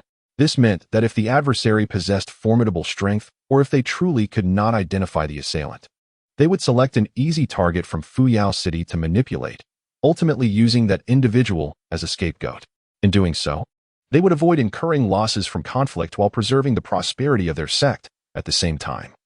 They would salvage their reputation and ensure that the Xiaoyu sect would not become the butt of jokes in the eastern frontier. After a lengthy contemplation, Luo Gong finally nodded slowly and said, "Let it be as Elderly has proposed." With that, the meeting concluded hastily, and the assembly set about addressing the unexpected chaos that had befallen them. At this moment, Qin Geng had just arrived in the grand city of Fuyao. He casually inquired, "Is this city akin to that of your adoptive father?" Yin Ran shook her head and replied, "My adoptive father mentioned that this city appears to be free on the surface, yet there are forces clandestinely governing it. However, even he finds it challenging to ascertain who exactly wields this power. He speculates that it is the hidden influence cultivated by the Mo Hai dynasty in the vicinity." Upon hearing this, Qin Geng expressed no interest whatsoever. Such insidious plots are the machinations of those lacking in strength, and the mere mention of them made him feel drowsy. As they aimlessly wandered the streets, a young gentleman clad in luxurious garments and adorned with a fur cloak suddenly appeared, riding a magnificent steed that exuded the essence of a rare and esteemed spiritual beast. Though numerous cultivators lined the streets, they seemed hesitant to confront him, likely deterred by his esteemed status within the locality. At this moment, his trajectory was directed precisely towards the location of Qin Geng and Yin Ran. Observing Qin Geng standing still, this young gentleman exhibited no intention of slowing down. Rather, he wore an expression of disdain and contempt, though a hint of astonishment flickered across his features at Yin Ran's beauty. As the figure approached with great speed, Qin Geng remained rooted in place, unperturbed and motionless. Yin Ran was fully aware that this individual could not possibly harm Qin Geng. Thus, she boldly chose to remain by his side, neither dodging nor evading. Just as he was about to collide with Qin Geng, he heard Qin Geng calmly utter, "Kneel." In the next moment, both the spirit beast and the young noble fell to the ground simultaneously. Yet, this was not the end. The spiritual beast appeared to be entirely influenced by Qin Geng's two words, its limbs bending in a posture that truly resembled that of submission. The young master, unable to bear the sight, found himself kneeling upon the back of his steed, regardless of whether it is he or the steed beneath him at this moment. Any effort to resist proves utterly futile. The spiritual beast, overwhelmed, is spewing blood as its limbs and back are crushed, clearly unable to bear the burden. The young noble's eyes widen in terror as he turns to Qin Geng, poised to utter a question. However, Qin Geng interjects with a calm command, "Silence." To his astonishment, he realizes that no matter how he tries to speak, words elude him entirely. What kind of technique is this? Even his own mount seems to be entirely subservient to his words. The onlookers, who had anticipated a gruesome spectacle, were now utterly astonished. What kind of sorcery is this? Could it be the divine art of oration? I realize now, this is the very skill of that esteemed predecessor. He had previously foretold the emergence of the Great Seal in the southern region. Indeed, could it be that this young gentleman is, in fact, a disciple of that venerable figure? It is plausible. Thus, it is understandable that his opponent would dare to treat him in such a manner. In their eyes, only a disciple of that caliber could wield such formidable magic. Qin Geng, however, paid no heed to the crowd's speculations. Instead, he fixed his cold gaze upon the young man before him, who had clearly harbored malicious intent without provocation. Though the young man could not articulate his thoughts, his eyes unmistakably betrayed a plea for mercy. Qin Geng sneered, "When you confronted me earlier, where was your compassion then? After kneeling for 3 hours, you may choose to end your life right here in the streets." With that, disregarding the profound terror reflected in the young man's eyes, Qin Geng turned and departed with Yin Ran. He possessed no means to conceal the sound of his voice, thus the assembly was left in collective astonishment. To kneel for 3 hours before taking his own life? Surely not. It is likely that the 3-hour kneeling is indeed true. But the suicide must be a mere threat to terrify him. I concur. It is perhaps a ploy to strip this scoundrel of his dignity while forcing him to endure 3 hours steeped in anxiety. Indeed, that is a reasonable assessment. I shall take a respite at a nearby tea house and enjoy the spectacle from within. Haha. An excellent idea, allowing him to flaunt his father's influence with impunity. Clearly, the crowd harbored deep dissatisfaction towards this arrogant individual, as not a single soul offered assistance. Instead, they erupted in mockery. There were even some who wished to linger nearby to witness the unfolding drama. Before long, the number of onlookers swelled, inevitably drawing the attention of the local guards. Upon realizing that it was the esteemed young master, the guards hurriedly inquired into the situation, then swiftly departed. It was apparent that they were likely on their way to inform his powerful father, who wielded considerable influence in the vicinity. Consequently, the crowd grew hesitant to remain in proximity, quickly dispersing to a nearby location to continue their covert observation. As anticipated, it was too long before a man of imposing and formidable presence arrived. Upon seeing the young master kneeling in place, his brows immediately furrowed into a deep frown. He strode forward, and with a radiant glow emanating from his palm, he struck down towards his son. Yet, nothing transpired. Beneath him, the spirit beast had succumbed to its burdens, expiring in a spurt of blood. Witnessing this scene, the man's pupils constricted. What formidable restraint! Who could possibly cast such a spell upon my son, to the extent that even I am unable to unravel it? Though the sight was disconcerting, he found no particular urgency within himself. Kneeling for 3 hours may be humiliating, yet his son had always possessed a rebellious spirit. Thus, being subjected to such discipline might not be entirely detrimental.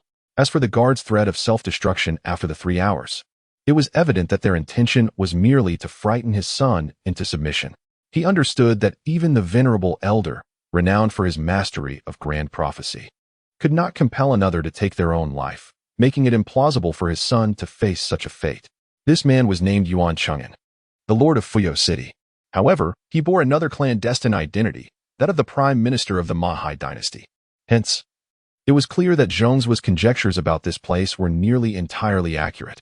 Yet, even he could hardly have anticipated that the adversary would directly usher the prime minister into the fray. This clearly indicates that the Mahai dynasty harbors grand ambitions. The onlookers, of course, were only aware of one side of the story, oblivious to the other. Observing his son, Yuan Kue, kneeling on the ground, He struggled for quite some time to persuade him to rise. Ultimately, he coldly remarked to Yuan Kuei, "You may remain kneeling here. After this, let us see if you dare to stir up trouble again." Though Yuan Kuei, unable to speak, displayed a hint of grievance upon his face, there was a discernible sense of relief in his eyes. The presence of his father brought him considerable comfort. Furthermore, since his father had not mentioned the matter of self-destruction, he concluded that the earlier scoundrel had merely sought to intimidate him. "Humph. Regardless of who you are, once I regain my strength, I shall unearth you even if it requires digging 3 feet into the ground." On the other side, Yen Ran, filled with curiosity, inquired, "Young master, were your final words spoken in earnest?" Upon hearing her question, Qin Geng replied indifferently, "What? Have I ever jested in your presence? What leads you to believe that you possess the right to elicit humor from me?" At this, she fell silent, too intimidated to utter another word. Simultaneously, she was struck with awe at Qin Geng's prowess. If, indeed, every word he spoke were true, it would imply that the other party was, at present, akin to a lifeless being. The mere thought of Qin Geng's methods sent a chill through her heart. Such lethal tactics were exceedingly bizarre and terrifying. It was akin to condemning one to wait for death on the spot. Qin Geng, of course, paid no heed to Yen Ran's reaction and instead meandered aimlessly through the streets for quite some time, ultimately arriving at a place known as the Treasure Light Pavilion. Gazing upon the name that felt both foreign and familiar, Yen Ran felt a sense of resignation. It appeared that the young master, in his idleness, had once again chosen to squander his wealth. Meanwhile, Yuan Kuei distinctly sensed that the restraints upon him were beginning to loosen, and that their end was imminent. At that moment, his father reappeared not far from him, remarking, "Humph, it seems you've finally learned your lesson." However, before he could finish his admonishment, Yuan Kuei suddenly grasped his scabbard with one hand while drawing his sword with the other, and before Yuan Cheng'en could react, he decisively severed his own head. Yuan Kuei's eyes were still filled with immense terror and shock. The man's words were, astonishingly, entirely true. In the face of this unexpected scene, not only Yuan Cheng'en himself, but even those lurking in the shadows, watching like spectators, were rendered speechless. What was happening? Could it be that he had taken his own life out of shame and anger? Was this young noble truly so fragile? Impossible. It seemed more likely that the mysterious individual was involved. But could that be? Such sorcery appeared to be beyond even our city lord's belief. The crowd buzzed with speculation, while Yuan Cheng'en was engulfed in profound sorrow and rage. "My son, how could you, that scoundrel? Who is he? How on earth did he accomplish this?" This was the source of Yuan Cheng'en's disbelief. He understood his son's character. There was no way he would resort to such an act in this moment. There was only one possibility left. The enigmatic figure who had cast the spell on his son had indeed made it a reality. How could this be? Yuan Cheng'en had never heard of such a power that could dictate life and death with mere words. Initially, he thought there might be a connection to the venerable sage who had arrived in the eastern domain. However, given the current situation, he was certain of one thing. Even the elder known as all-knowing would find it difficult to achieve such a feat. Who, then, was this person? What manner of sorcery did he wield? While he yearned to unravel the present circumstances, a more pressing matter occupied his thoughts: to locate the one responsible for his son's demise and exact vengeance upon them. Though he had been brash and arrogant, he was still his son. Yuan Cheng'en firmly believed that even if the perpetrator possessed such terrifying powers, given his own cultivation level, he should be able to confront them. He then commanded in a low voice, "Guards, search for suspicious individuals in the vicinity. Follow the descriptions provided by those ruffians watching the spectacle. Remember, it is better to mistakenly kill than to let anyone escape." The city guards, fully aware of their lord's fury, dared not voice any dissent and immediately set off to obey his orders. The practitioners who had initially gathered to observe the spectacle, upon witnessing the shocking events, swiftly dispersed in disarray. To speak candidly, they had previously assumed that the individual had merely spoken to intimidate Yuan Kuei. However, the grim reality was that the person had truly met their demise. If they remained heedlessly in this place, they could very well become unwitting instruments for Yuan Cheng'en to vent his pent-up fury under any pretext he chose. On the other side, Qin Geng observed the suddenly tense atmosphere in Fuyao City and realized that Yuan Kuei had met his demise. He remained utterly indifferent to the current situation. Even if he were to be discovered and recognized, what of it? As long as it did not hinder his legitimate business in the eastern region, it mattered little. Yen Ran, of course, had surmised the intentions behind the actions of the other party and felt a twinge of concern.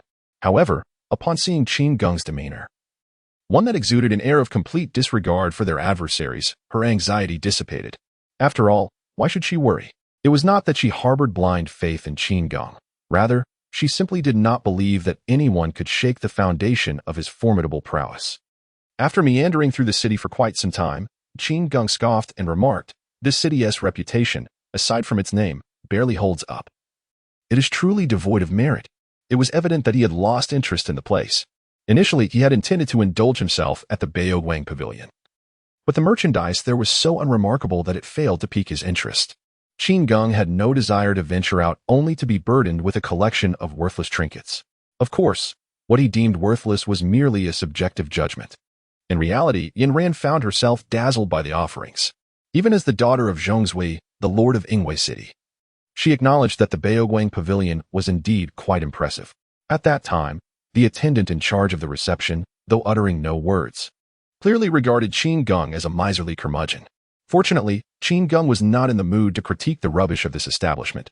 Otherwise, he might have found himself embroiled in new troubles. Just as he contemplated taking flight in his ethereal vessel to escape the city, a troop of guards approached, at the center of which was a man of profound presence, his countenance exceedingly grim.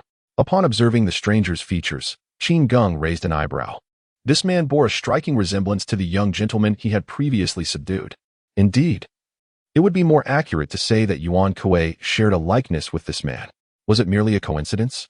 At that moment, the captain of the guard beside the man abruptly cast his gaze upon Qin Geng. He then leaned close to the man's ear and whispered something. Remarkably, the man, who appeared poised to pass by without a glance, suddenly fixed his attention on Qin Geng and his companions with an intense stare.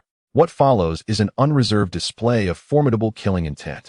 Undoubtedly, the man before us is Yuan Kuei's father, Yuan Cheng'an. Observing the demeanor of the other party, Qin Geng realized that this was the consequence of having struck a son, now facing the father. Although Qin Geng's attire astonished Yuan Cheng'an to some extent, it was mainly due to the fact that the celestial silk robe was not easily recognized by the average person.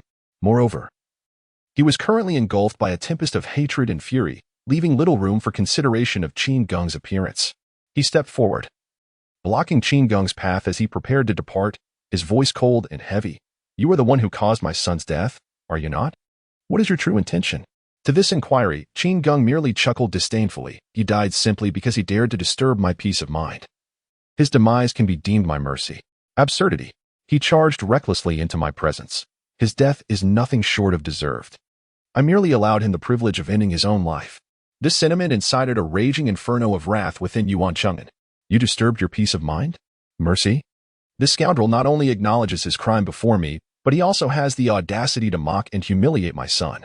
With a bitter laugh, he retorted, "Is it not exceedingly presumptuous to speak in such a manner before the lord of this city? Even if my son were at fault, it certainly does not warrant a death sentence. Even if it did, you are not one to judge." In making this statement, he conveniently overlooked the misdeeds his son had committed in Fengyao City, which had incited resentment among the populace. Qin Geng, unfazed, responded with a tone of indifference and disdain. "Judge your son? He is hardly worthy of my scrutiny. Let me be clear, not only your son but you, as his father, and indeed, your entire Fengyao City, are nothing but utter refuse in my eyes." Upon hearing these words, Yuan Cheng'an and his followers were momentarily taken aback, only to be ignited by collective fury. Initially, these guards had been driven by fear of retribution from their lord, but now, akin to Yuan Cheng'an, they genuinely sought to teach Qin Geng a lesson, unaware of his own folly. Once Yuan Cheng'an regained his composure, instead of exhibiting an overly intense emotional reaction, he spoke in an ominously subdued tone. "If today I allow you to depart unscathed, it would truly tarnish the reputation of Fengyao City." The guards, familiar with their lord, understood that this signified he was in a state of extreme anger. This meant that today's events could not possibly conclude without consequence. From the moment Yuan Cheng'an sought out Qin Geng, it was clear that both parties were destined for confrontation. However, none had anticipated that the perpetrator would be so brazenly strolling through the city, exuding an air of arrogance. Without further ado, Yuan Cheng'an summoned his full might, elevating his presence to its zenith. Feeling the formidable aura and profound cultivation of the city lord, coupled with the chilling, killing intent directed at Qin Geng, the guards were immediately filled with renewed confidence. Late-stage Ascension Realm. It is worth noting that although Yuan Cheng'an is the prime minister of the Mo Hai dynasty, In recent years, he has merely been a stand-in in the court. He, with his iron-willed determination and profound prowess, had already accepted the covert directive of the emperor of their dynasty to venture into this Fuyo city for the expansion of territory.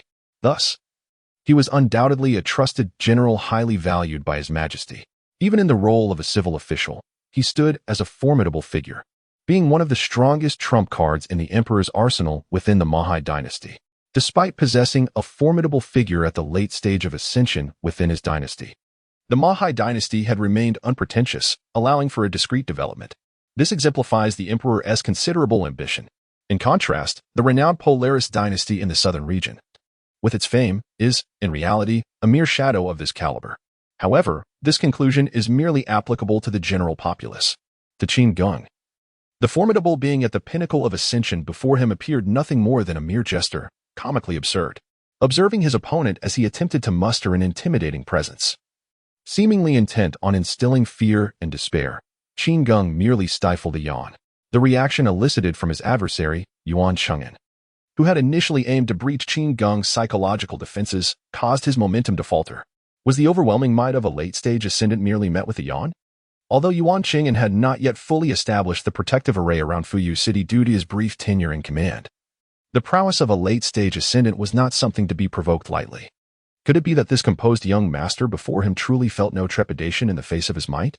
He found it inconceivable that any being could regard his late-stage ascendant power with such indifference. Out of caution, he chose to employ his divine sight to scrutinize Qin Geng. After all, this reaction was exceedingly abnormal. Despite his burgeoning fury, he could not disregard the peculiarity of his opponent's demeanor. To his dismay, upon gazing deeper, he was nearly struck with terror.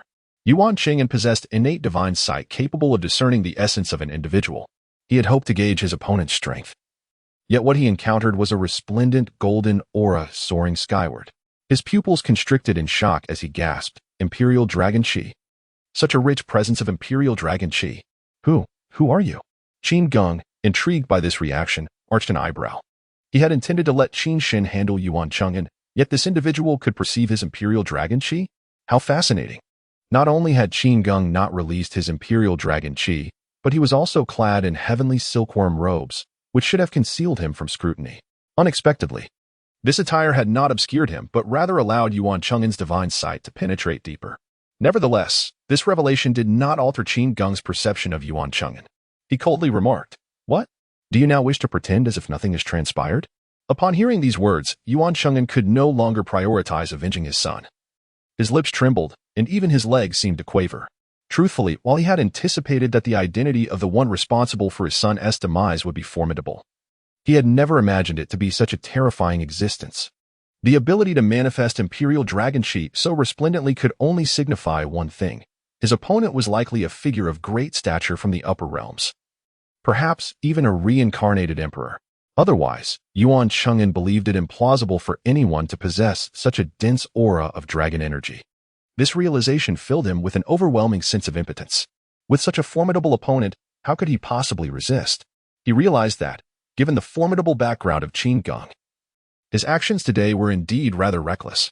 However, this did not imply that the other party could easily impose their will upon him. In Yuan Cheng'an's view, it was quite possible that this individual was entirely confident in his assumption that Yuan would not dare to take action, allowing him to maintain such a nonchalant demeanor. With this in mind, perhaps he could find a way to gracefully retreat. Thus, he attempted to adopt an expression that conveyed a semblance of defiance and remarked, "I did not expect you to be so unassuming, but this does not mean that I fear you. We shall engage in battle another day." Upon hearing these words, the guards were momentarily taken aback. Although the lord of the city spoke with a firm tone, did this not imply a concession? Could it be that even their esteemed lord, a formidable being at the pinnacle of ascension, was unable to discern the true cultivation level of his opponent? Were they destined to retreat in such a manner?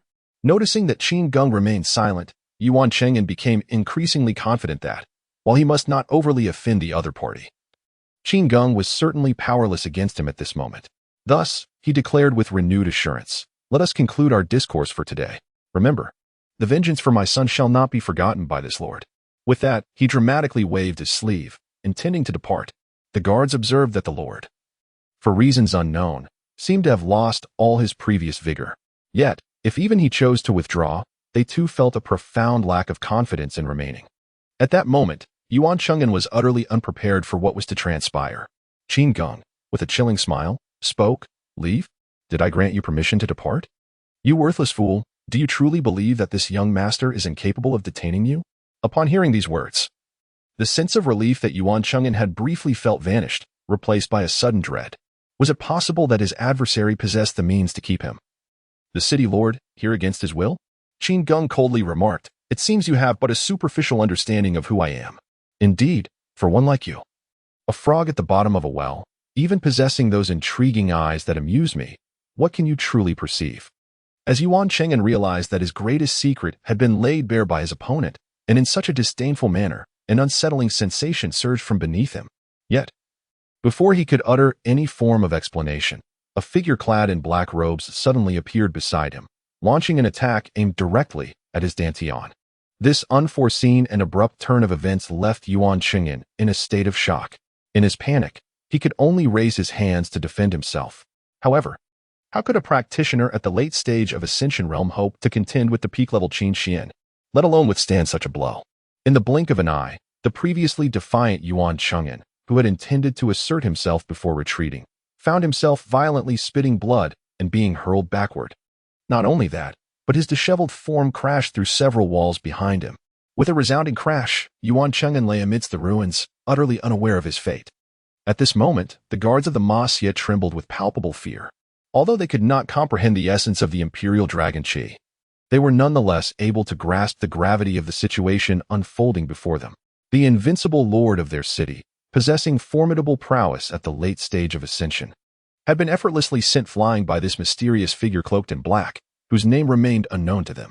More astonishingly, after dispatching their lord, this enigmatic individual had silently positioned himself behind Qin Geng, adopting an air of utmost reverence and awe. This scene was so striking that even a fool could discern the evident dominance of Qin Geng in this encounter. With a subordinate exhibiting such extraordinary power, one could only speculate about the terrifying strength and background of the one who commanded such a formidable being, compelling him to serve willingly. While they had previously been incensed by Qin Geng's audacious words, they now stood in stunned silence, paralyzed with fear, unable even to take a step forward. At that moment, they suddenly heard a violent coughing sound emanating from the ruins. There, the previously composed and impeccably dressed Yuan Cheng'an now appeared disheveled and in a state of utter disarray, with fresh blood trickling from the corner of his mouth. Even an ordinary mortal, devoid of any cultivation, could discern that this lord of the city had sustained grave injuries. He had completely lost the calm demeanor he once possessed, disregarding his own humiliation in the presence of his subordinates, and he rushed forward, kneeling before Qin Geng, repeatedly bowing in a desperate plea for mercy. Yuan has failed to recognize the greatness before him. I implore you, my lord, to show leniency. His greatest regret at this moment was his previous assumption that the other party could not possibly harm him, foolishly contemplating his own dignity before such a formidable figure. Reflecting on his earlier naivety, he felt an overwhelming urge to slap himself in frustration. How could one who possessed the imperial dragon aura of the upper realms be without guardians?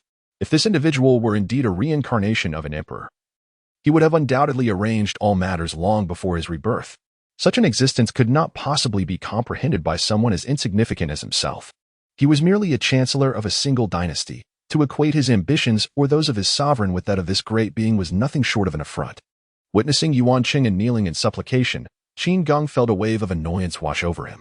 He harbored a particular disdain for such short-sighted imbeciles. Initially, he had contemplated simply eliminating Yuan Cheng'an. However, Yin Ran, disregarding Qin Geng's temperament, had risked her life to suggest sparing the man. Yin Ran was a clever woman. She understood that Qin Geng had come to this eastern domain with his own intentions. Yet, based on Qin Geng's seemingly aimless actions, she surmised that he was either not in a hurry or lacked direction altogether. In fact, she leaned toward the latter conclusion. After all, this young master was a figure from the upper realms, and the means to seek out individuals or objects in the lower realms were likely entirely foreign to him. Given this, Yin Ran considered Yuan Cheng'an to be a suitable candidate. Thus, even before Yuan Cheng'an arrived, she proactively proposed that if he had indeed offended the young master, he should be spared.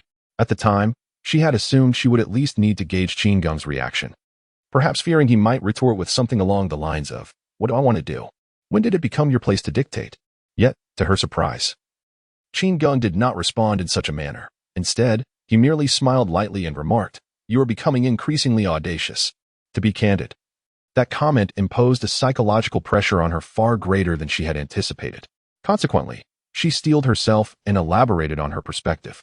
Although Qin Geng initially refrained from expressing his stance, it ultimately appeared that he adopted her suggestion. Her proposal was underpinned by several other considerations. Given that even her adoptive father could not discern the true nature of Lord Yuan, she too harbored a desire to unravel the mystery surrounding this enigmatic lord of Fuyou City and his intentions. Of course, to her, this curiosity was merely a fleeting whim. Prior to encountering Qin Geng, she might have been concerned that any potential schemes from the other party could adversely affect the southern region and herself. However, with Qin Geng by her side, such apprehensions seemed unnecessary. It must be noted that as Yanran spent more time with Qin Geng, her confidence in his capabilities grew exponentially, and her demeanor began to shift, becoming increasingly indifferent to the events around her, no longer astonished by them. Qin Geng regarded the disheveled Yuan Cheng'an with an aloof demeanor, stating, "This is merely a warning. Should you dare to offend me again, rest assured, your demise will be far more tragic than that of your worthless son." At that moment, Yuan Cheng'an had no inclination to dwell on his son's death and continuously expressed gratitude for Qin Geng's mercy. Qin Geng coldly interrupted, "If you truly wish to show your gratitude, perform a task for me." Yuan Cheng'an immediately ingratiated himself, saying, "You need only state your request, and if it lies within my capabilities, I shall undoubtedly comply." Qin Geng, maintaining a stoic expression, interjected, "Has an elderly man arrived from the eastern region? It is said that the so-called broken Songlong seal from the southern region was foreseen by him. If you can provide me with information about him, I might consider sparing your pitiful life." When Yanran first presented her opinion, Qin Geng had been somewhat displeased. However, after listening to her thoughts, even his typically domineering temperament had to concede that she possessed a measure of wisdom. Setting aside other matters, it was indeed quite challenging for him to locate that elusive old sage. Moreover, even though he possesses a strong personality, he would not stoop to the level of deliberately seeking trouble in certain places and pressuring the local big shots for information regarding the whereabouts of that elderly man. At the very least, he is not capable of such actions at this moment. Just as the earlier Li Yuan and the present Yuan Kuei found themselves unwittingly colliding with his lethal intentions, leading to their ultimately fatal consequences, the insights provided by Yanran were undeniably invaluable. Thus, he advised Qin Xian to exercise restraint. Previously, Qin Xian had intended to directly incapacitate Yuan Cheng'an. However, Qin Geng believed the moment was not yet ripe and offered a subtle reminder midway. This prompted Qin Xian to temper his force at a critical juncture. Otherwise, Yuan Cheng'an would have had no opportunity to utter a word now. Upon hearing such a request from the other party, Yuan Cheng'an's expression immediately reflected a mixture of joy and concern. He respectfully replied, "Indeed, young master, I too am tasked with the duty of locating this esteemed predecessor." Upon hearing this, Yanran instantly realized that her adoptive father's conjecture was most likely correct.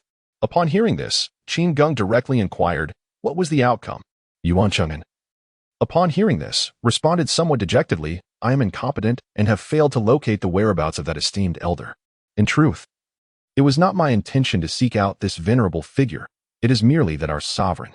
Yanran, upon hearing his words, instantly confirmed that Yuan Cheng'an was undoubtedly a trusted confidant of the emperor of the Mo dynasty.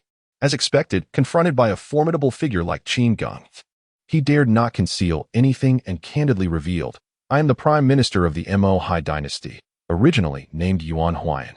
To avoid causing any undue speculation among the locals, I have adopted a pseudonym and concealed myself here. I have been responsible for gathering intelligence in the surrounding area, particularly regarding the whereabouts of that elder. As for the reasoning behind the emperor's actions, I am unaware, for the emperor's cultivation has reached the pinnacle of ascension." Upon hearing this, Qin Geng exhibited no visible reaction, yet Yanran was utterly astonished. Perhaps for Qin Geng, the cultivation level of the other party was merely a statistic. However, Yanran understood profoundly the implications of Yuan Cheng'an's statement. It is worth noting that the Mo dynasty has always been regarded as a faction that avoids conflict, at least on the surface, with neighboring sects and dynastic families rarely engaging in disputes. In the hearts of the formidable beings throughout the eastern region, or more precisely, across the entire realm of the earthly profound continent, the strength of their dynasty is universally acknowledged, and it should be no more than the initial stage of ascension. Those who are generally oblivious to such hidden truths might even believe that, like the Polaris dynasty, the mightiest among them are merely formidable beings at the pinnacle of the void-breaking realm. Little did they realize that their adversary not only possessed the prowess of an ascended old-timer but was, in fact, accompanied by no less than two such individuals. Yuan Cheng'an elaborated, stating that His Majesty never reveals his cultivation level while abroad, leading many within the court to mistakenly assume that the emperor is merely inept at cultivation or a novice in the realm of spiritual practice. Only those of my caliber can perceive the true extent of His Majesty's strength. To be candid, had it not been for my encounter with Qin Geng, I would have considered my greatest psychological shadow in this life to be none other than His Majesty the Emperor. His governance strategies and his patient forbearance send shivers down my spine upon reflection.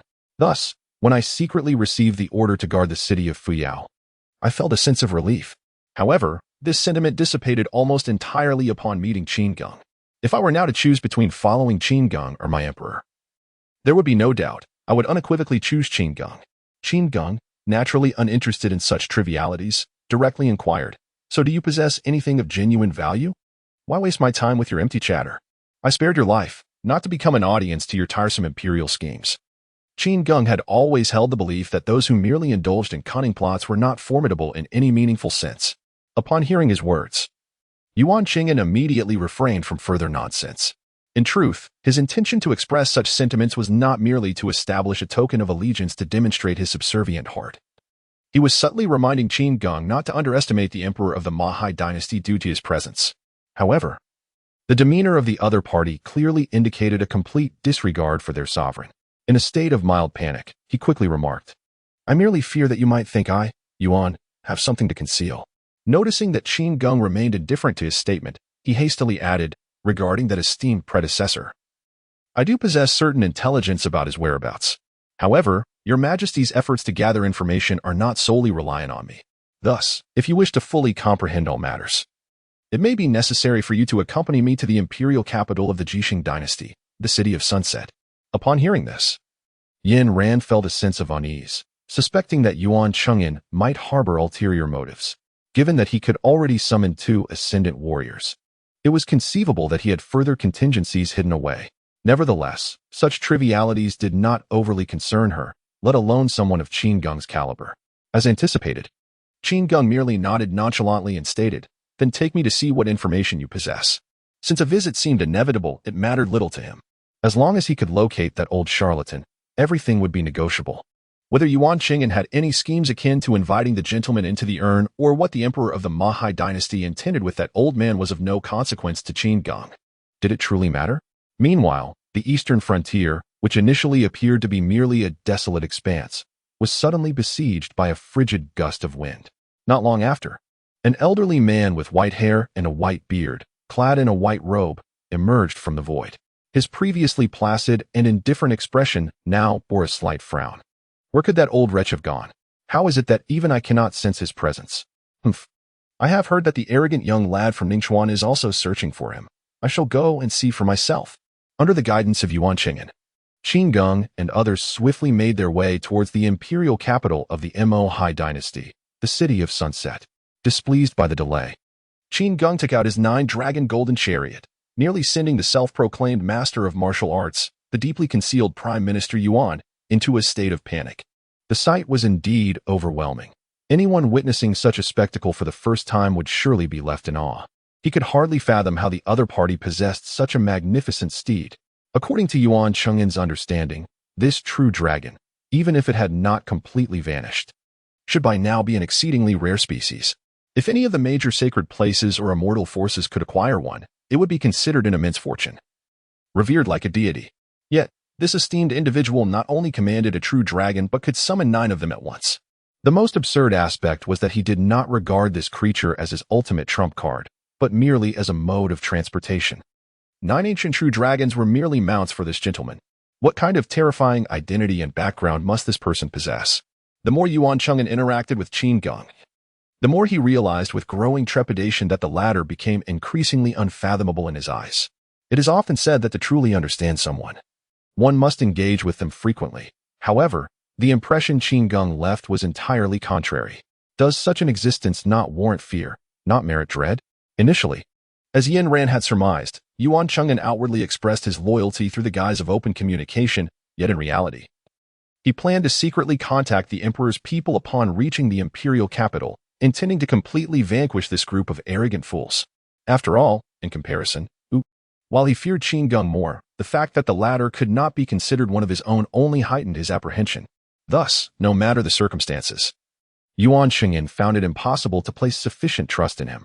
He could not believe that the other party would simply depart in pursuit of the whereabouts of that esteemed elder. Of course, such suspicions lingered only until he beheld the nine-dragon golden chariot. At the moment he witnessed Qin Geng utilizing such an extraordinary entity as his steed, any flicker of rebellious sentiment within him vanished entirely. Even the slightest trace of discontent dissipated like mist.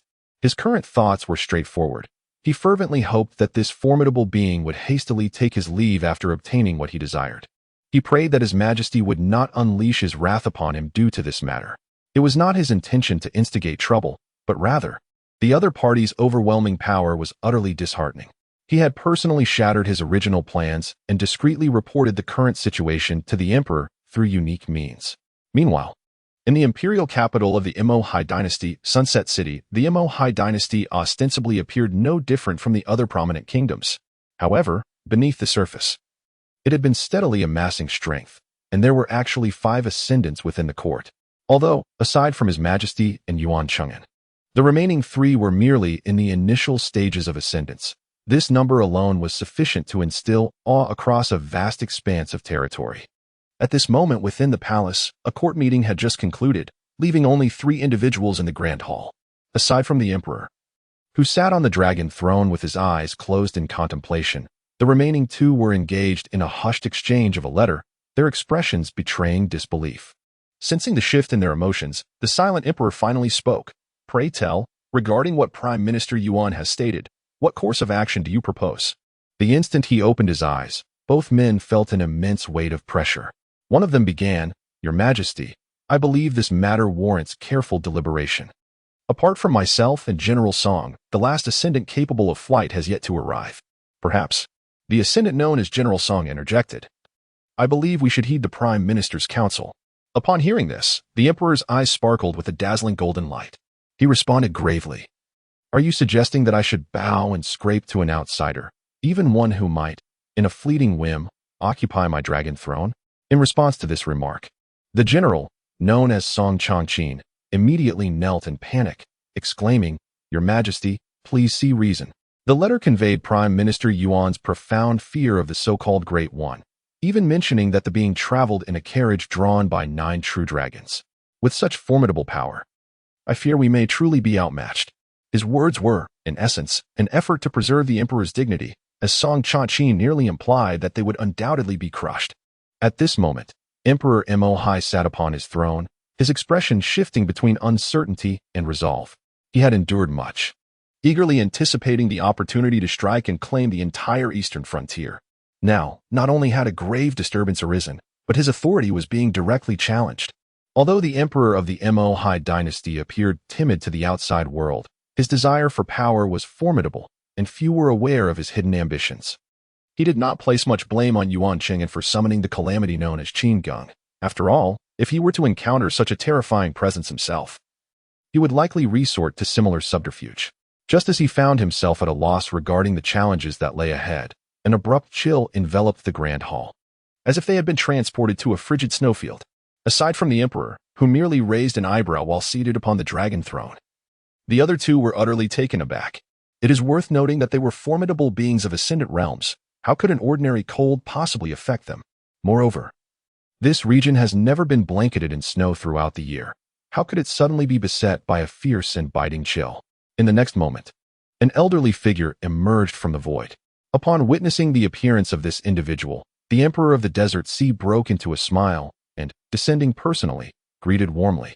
"I never anticipated your esteemed presence here." The elder responded with a subtle smile, "Ning Chuan, you truly possess the art of concealment." The old man continued, "I have come today for a singular purpose, to ascertain how much intelligence you hold regarding the whereabouts of that old rascal." Hearing this, the young Emperor Ning Chuan replied with a smile, "It would be my honor to share any intelligence I possess with you, revered elder. However, observing his hesitation. The elder chuckled, "If difficulties arise, do express them to me first. I shall assist you to the best of my abilities." Noting the elder's imposing presence yet familiar demeanor, the two ascendants at the initial stage of transcendence felt a sense of relief. With a tinge of bitterness, Ning Chuan remarked, "You may be unaware, but apart from you, there are many others eager to acquire the information I hold." In the face of a formidable being at the pinnacle of transcendence, Ning Chuan instinctively refrained from referring to himself as I and instead adopted the more humble pronoun. The elderly figure who sought him out was none other than the revered Lord of the Cold Abyss, mourning his most beloved disciple, Chu Yang. As Ning Chuan observed the elder's smile gradually fading, he felt compelled to elaborate. That individual was fortuitously encountered by our Prime Minister, and astonishingly, it is said that he commands 9 genuine dragons as his steeds. At this revelation, the eyes of the formidable being, renowned across the realm, widened in disbelief. He initially struggled to accept such a notion, only to exclaim, "Impossible." Ning Chuan, intrigued, inquired, "Sir, what leads you to this conclusion?"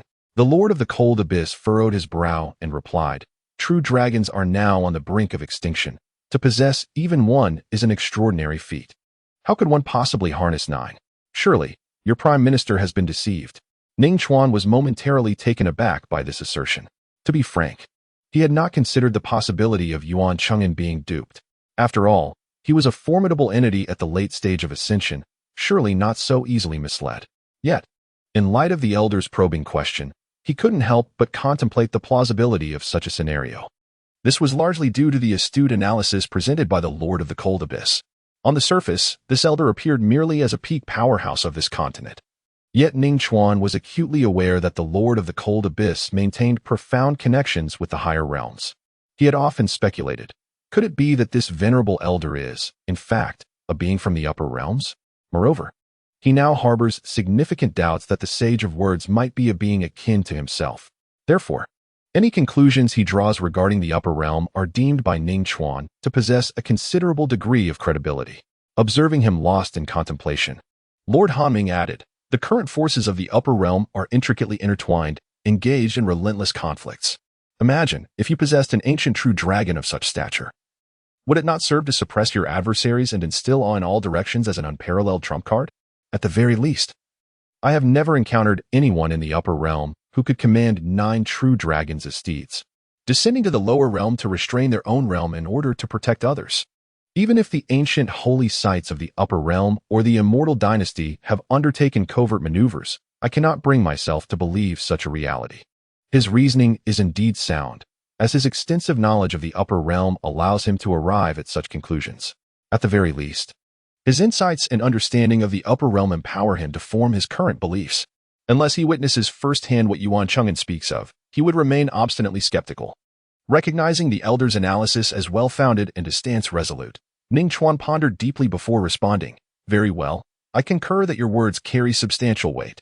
As for the identity of this individual, it would be prudent to reserve judgment until we meet." Although Lord Hanming's arguments are compelling, Ning Chuan would never wager the foundation of his dynasty. Thus, he has opted for a more moderate approach. After all, he is still a sovereign, a formidable being at the pinnacle of ascension. If possible, he sincerely wishes to maintain his dignity as an emperor, without bowing subserviently to others. The Lord of the Cold Abyss instantly discerned his thoughts, although he felt a twinge of dissatisfaction that the other did not fully embrace his perspective. He could still comprehend the reasoning behind it. Thus, he replied with a calm demeanor, "Once this matter is resolved, I would appreciate it if you could share the intelligence you have gathered with me." Ning Chuan smiled and assured him, "Rest assured, I shall certainly do so." Meanwhile, Qin Geng had already transitioned to the divine vessel, swiftly approaching the imperial capital of the Desert Sea Dynasty, Sunset City. Being a dynasty, Qin Geng had previously traveled in the majestic 9 Dragons golden carriage when the roads were less crowded. However, now that he was entering a bustling area, he deemed it inappropriate to attract too much attention. At the very least, he considered himself a rather unassuming individual. Qin Geng inquired nonchalantly, "At this pace, how long until we reach the imperial capital?" For him, the sole matter of significance was acquiring pertinent intelligence. Everything else was of little consequence. Yuan Cheng'an, at this moment, had completely relinquished any resistance towards Qin Geng, responding to inquiries with unwavering compliance. He promptly replied with respect, "Young master, this divine vessel truly possesses remarkable speed. At this rate, we shall undoubtedly arrive at the imperial capital before sunset today. Qin Geng merely acknowledged with a faint HM, choosing to remain silent thereafter. Closing his eyes, he internally queried, "System, what of my sign-in rewards from the past 2 days?" Having been preoccupied lately, he had nearly forgotten about this matter. It seemed the system had not even provided the sign-in rewards recently. Ding. The host has one final item left to sign in, and there is no time limit. Thus, the system did not remind the host. One final item? Upon hearing this, Qin Geng couldn't help but furrow his brow. Was there indeed a limitation on this item? May I confirm my sign-in? Without hesitation, Qin Geng chose to agree. Ding. Congratulations to the host for obtaining the ultimate sign-in reward, a protector at the peak of ascension. Henceforth, the host's protectors may elevate their cultivation realm, provided the host exchanges points for cultivation in the marketplace. Upon receiving this news, Qin Geng's eyes sparkled with interest. Truth be told, he had been quite concerned that his protector, Qin Xian, would have a fixed cultivation level, rendering him unable to accompany him to the higher realms in the future. Not to mention, even if his own immortal profound cave could be fully nurtured, that would take an indefinite amount of time. Regardless of the talents born within his cave, their growth would likely be a protracted process. After all, not everyone was fortunate enough to have the system's assistance, making progress as effortless as eating and drinking. Since merging with the Celestial Emperor's sacred body, even without rigorous training, Qin Geng's physique had forcibly elevated him to the spiritual essence realm. The classification of cultivator realms has always been meticulous, starting from body refinement, foundation establishment, qi condensation, spiritual essence, soul sea, dan formation, void breaking, to ascension. Yet Qin Geng has not engaged in any form of cultivation, and astonishingly, he has now achieved the realm of spiritual origin. One can only imagine the terrifying extent of the Divine Emperor's sacred body bestowed by this system. Meanwhile, the enigmatic Lord Hanming, still engaged in his cultivation, suddenly opened his eyes wide. Have they arrived? Under the guidance of Yuan Qing'an, the group swiftly made their way to the imperial capital of the MHI dynasty, known as Sunset City. To be candid, many found the name rather ominous. After all, how could a capital bear the name Sunset? However, it is said that the founding emperor of the MHI dynasty established this grand enterprise at the very moment the sun dipped below the horizon, which is why the name has persisted through the ages. Were it not for Qin Geng's temperament, Yuan Cheng'an would have been quite eager to recount these historical tales. He understood that mentioning such matters here would likely earn him a sharp rebuke, and in more severe circumstances, could lead to an unwarranted beating. Having witnessed the terrifying beast that Qin Geng rode, he was determined to remain silent, striving to avoid provoking the Lord's ire. His sole prayer was that His Majesty would heed his seemingly audacious counsel and exert every effort to avoid conflict with Qin Geng. In his view, regardless of the MHI dynasty's might, confronting Qin Geng at this juncture would undoubtedly be akin to striking a stone with an egg. He had always prided himself on his composure, so at this moment, he believed that fulfilling the other party's demands and respectfully sending them on their way would ensure a smooth resolution. On the other side, Qin Geng found Yuan Cheng'an's performance to be somewhat acceptable. At the very least, after having expressed his dissatisfaction on 2 occasions, he no longer had to endure the incessant ramblings that had previously vexed him. Upon entering the imperial city, Qin Geng sensed an energy that seemed to be sending signals to him. He understood that it was his ascendant-level guardian, having achieved the pinnacle of the realm, reporting his location in his own manner. In the grand hall of the palace, the cold void lord had sought out Emperor Ningxuan, casually remarking, "The little chancellor you mentioned seems to have arrived in this Sunset City. Although I cannot perceive much, I can at least sense the presence of 2 powerful ascendants. If my instincts serve me correctly, one of them should be your chancellor, the other." The elder did not elaborate further, yet Ningxuan grasped his implication. It appeared that the other individual was indeed the strong man he had brought along. The cold void lord chuckled, were it not for the other party's deliberate concealment. Their cultivation level would be nearly on par with yours, yet they have not reached my standard. It seems your chancellor might truly have been deceived. Though the elder had previously harbored some doubts, he was now almost certain that the other party's strength was at most equal to that of Ningxuan. Furthermore, given that they were in the capital, fortified by a protective array, what was there to fear from such a person? Yuan Cheng'an, that young lad, had evidently never encountered the grandeur of the world beyond. How could he be intimidated by such a contrived fade? It was indeed ironic that someone of his late ascendant stage could be so easily misled by a meticulously orchestrated deception. Contemplating this, The elder shook his head with a sense of pity. Were it not for his pursuit of the true culprit behind his disciple's demise, he would have no inclination to engage in conversation with those he regarded as no different from the indigenous populace. Naturally, such thoughts would remain unspoken. For even the formidable indigenous beings deserve a modicum of respect. He maintained a smile as he addressed Ning Chuan. If my perceptions are not in error, they should be heading directly towards your location. In truth, the elder comprehended the reason behind Ning Chuan's relentless pursuit to ascertain the whereabouts of that old man. It was not for any trivial reason, rather. He sought the wisdom of the other to discern the most opportune moment to launch an offensive to unify the borders of the eastern domain. If fortune favored him, he might even hope to glean insights regarding the strength of his adversaries, and whether there existed any, like himself, lurking in the shadows. To speak candidly, this encapsulates the core of his disdain for this group, to the extent that he would privately refer to them as natives. In his eyes, such a perspective was woefully myopic. Practitioners of the path ought to strive for transcendence, rather than cling to the base allure of power. The Lord of the Cold Abyss believed that Ning Chuan's actions undoubtedly represented a profound squandering of his innate talents and cultivation. Yet, he would refrain from openly criticizing the choices of the other, reserving his silent scorn for the confines of his own mind. Upon hearing the words of the Lord of the Cold Abyss, the heart of the Emperor of the MHI dynasty momentarily became suspended in trepidation. After all, this old man was merely an outsider. Ultimately, those who seek us are, in essence, seeking themselves. Given this understanding, one must not respond carelessly. Even if the esteemed Lord Hanming disparages Yuan Cheng'an, he still cannot fathom that his contemporary prime minister would utter such absurdities in correspondence. After all, when it comes to the duration of their acquaintance, it is he, as the emperor, who has spent more time in the company of the prime minister and thus possesses a deeper understanding of his character. Much like himself, as a sovereign, the prime minister exhibits a demeanor of caution and meticulousness, favoring a grounded approach and methodical planning, taking each step with deliberation.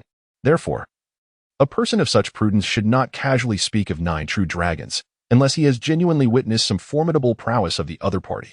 Regardless, it is wise to remain vigilant and to greet visitors with the utmost courtesy. This approach is undoubtedly prudent. At this moment, the cold Nether Emperor also interjected. They are coming. 2 figures emerged from beyond the Grand Hall. One was a familiar presence, Yuan Cheng'an, or rather, he should be addressed as Yuan Huayan. Another, of course, was their guest. Upon catching sight of the other for the first time, Ning Chuan felt a twinge of disbelief. So young? He had long since mastered the art of discerning a person's true age through their gaze, and to his eyes. The other's actual age should have closely aligned with their appearance. Could it be that such youth could belong to a formidable being of the Ascension realm? At this moment, the Lord of Cold Darkness furrowed his brows. Before the other party could utter a word, he exclaimed in astonishment. Is it truly a robe woven from the silk of the 10,000-year ice silkworm? No wonder I could not discern its depths. The peak of the Ascension realm he sensed earlier was likely not the formidable individual before him, but merely the guardian accompanying him. A guardian of the Ascension realm peak. No less? Such treatment seems rare, even among the esteemed figures arriving from the higher realms. Setting aside the authenticity of what Yuan Cheng'an encountered, this very scene had already prompted a sense of caution within him. Upon hearing this assertion, Ning Chuan's pupils constricted instantly. This individual is indeed extraordinary. However, Qin Geng completely disregarded the Cold Ming Heavenly Lord, directly addressing Ning Chuan. What about the information? Is it with you? Observing the reactions of both the Cold Ming Heavenly Lord and Ning Chuan, a flicker of displeasure arose within them. Setting aside their identities and statuses, was not his own strength worthy of at least a modicum of respect? Was this manner of speaking not overly arrogant? Even if one could command a formidable protector at the peak of ascension, what of it? To be frank, while it was indeed rare, many prominent figures descending from the upper realms often had highly capable guardians by their side. Thus, witnessing Qin Geng's attitude, both individuals felt somewhat irked. Nevertheless, upon remembering Yuan Cheng'an's words in the letter, Ning Chuan decided to temporarily relent. He smiled and said, "Surely this esteemed guest is the one mentioned by Prime Minister Yuan? Please, come inside." Yet, Qin Geng remained rooted in place, making no move. He coldly reiterated, "What about the information? What purpose do I have for entering your abode? I have come solely to acquire information."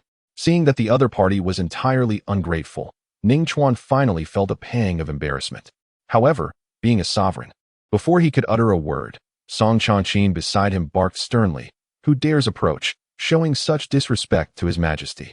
You are aware that you come seeking assistance, yet you display such arrogance. I warn you, if you're friends, the Mo dynasty will naturally welcome you with open arms. But should you come here under the guise of seeking assistance to cause trouble, do not blame us for being ungracious. Upon uttering this, he noticed Ning Chuan, who had previously appeared somewhat awkward, now regained his composure, which brought him a sense of joy. To speak in a manner that his majesty would heed was sufficient to indicate that he might indeed procure some advantage. Furthermore, he did not believe Qin Geng could pose any threat to him. The latter was merely relying on his unique status to act so brazenly within the imperial palace. However, should he attempt anything against him? That was utterly impossible. While he was aware of the peak ascension guardian by Qin Geng's side, he did not think that, with both his majesty and that venerable elder present, the former would dare to act rashly. Not to mention, his own safety could hardly be guaranteed, and yet he had the audacity to speak so boldly here. Then let it not be said that Song did not take the opportunity to step in and curry favor with his majesty at his expense. However, what transpired next was beyond the expectations of both Ning Chuan and the Cold Ming Heavenly Lord. Qin Geng turned to regard Song Cha-Chin, who was posturing with righteous indignation, and sneered, "Whose dog barks wildly before me? Qin Xian, deal with him." As the words were spoken, a fleeting shadow of black swiftly darted past the crowd, charging directly towards the previously outspoken Song Cha-Chin. The speed was so remarkable that even the higher realm cultivator, Lord Han Ming, was caught off guard. In the next moment, a scream erupted from the very spot where Song Cha-Chin stood. Upon closer inspection, it became evident that blood was gushing from his dantian, and the once formidable aura of his nascent ascension had been entirely extinguished in an instant. Even a novice on the path of cultivation would comprehend the gravity of the scene. Song Cha-Chin had been incapacitated by Qin Xian. In utter shock, Lord Han Ming exclaimed, "When did he infiltrate this place to launch such an assault?" He had never anticipated that he would be completely oblivious to Qin Xian's presence. Initially, when he failed to perceive Qin Xian's aura, the elder had assumed that Qin Geng had left the adversary in a certain location and had not entered the Grand Hall. Yet, it turned out that the foe had managed to conceal his very essence from detection until the moment of his strike. This implied that the adversary had entered the Sunset City without deliberately masking his movements, allowing the elder to notice him at all. A chill ran down Lord Han Ming's spine. What manner of creature was this? How could one at the pinnacle of nascent ascension obscure their existence before a consummate expert?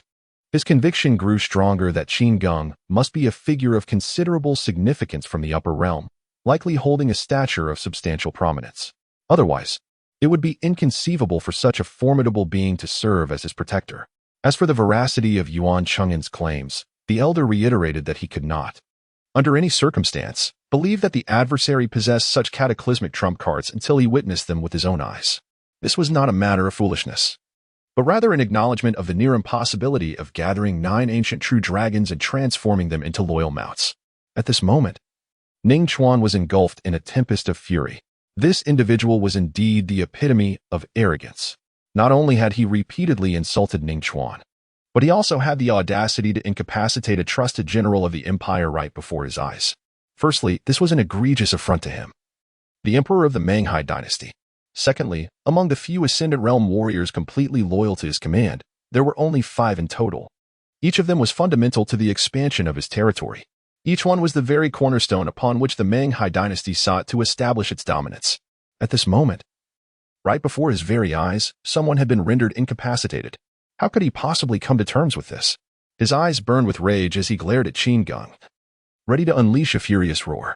However, to his astonishment, Yuan Cheng'en preemptively addressed Qin Geng, urging, "My lord, please do not take offense.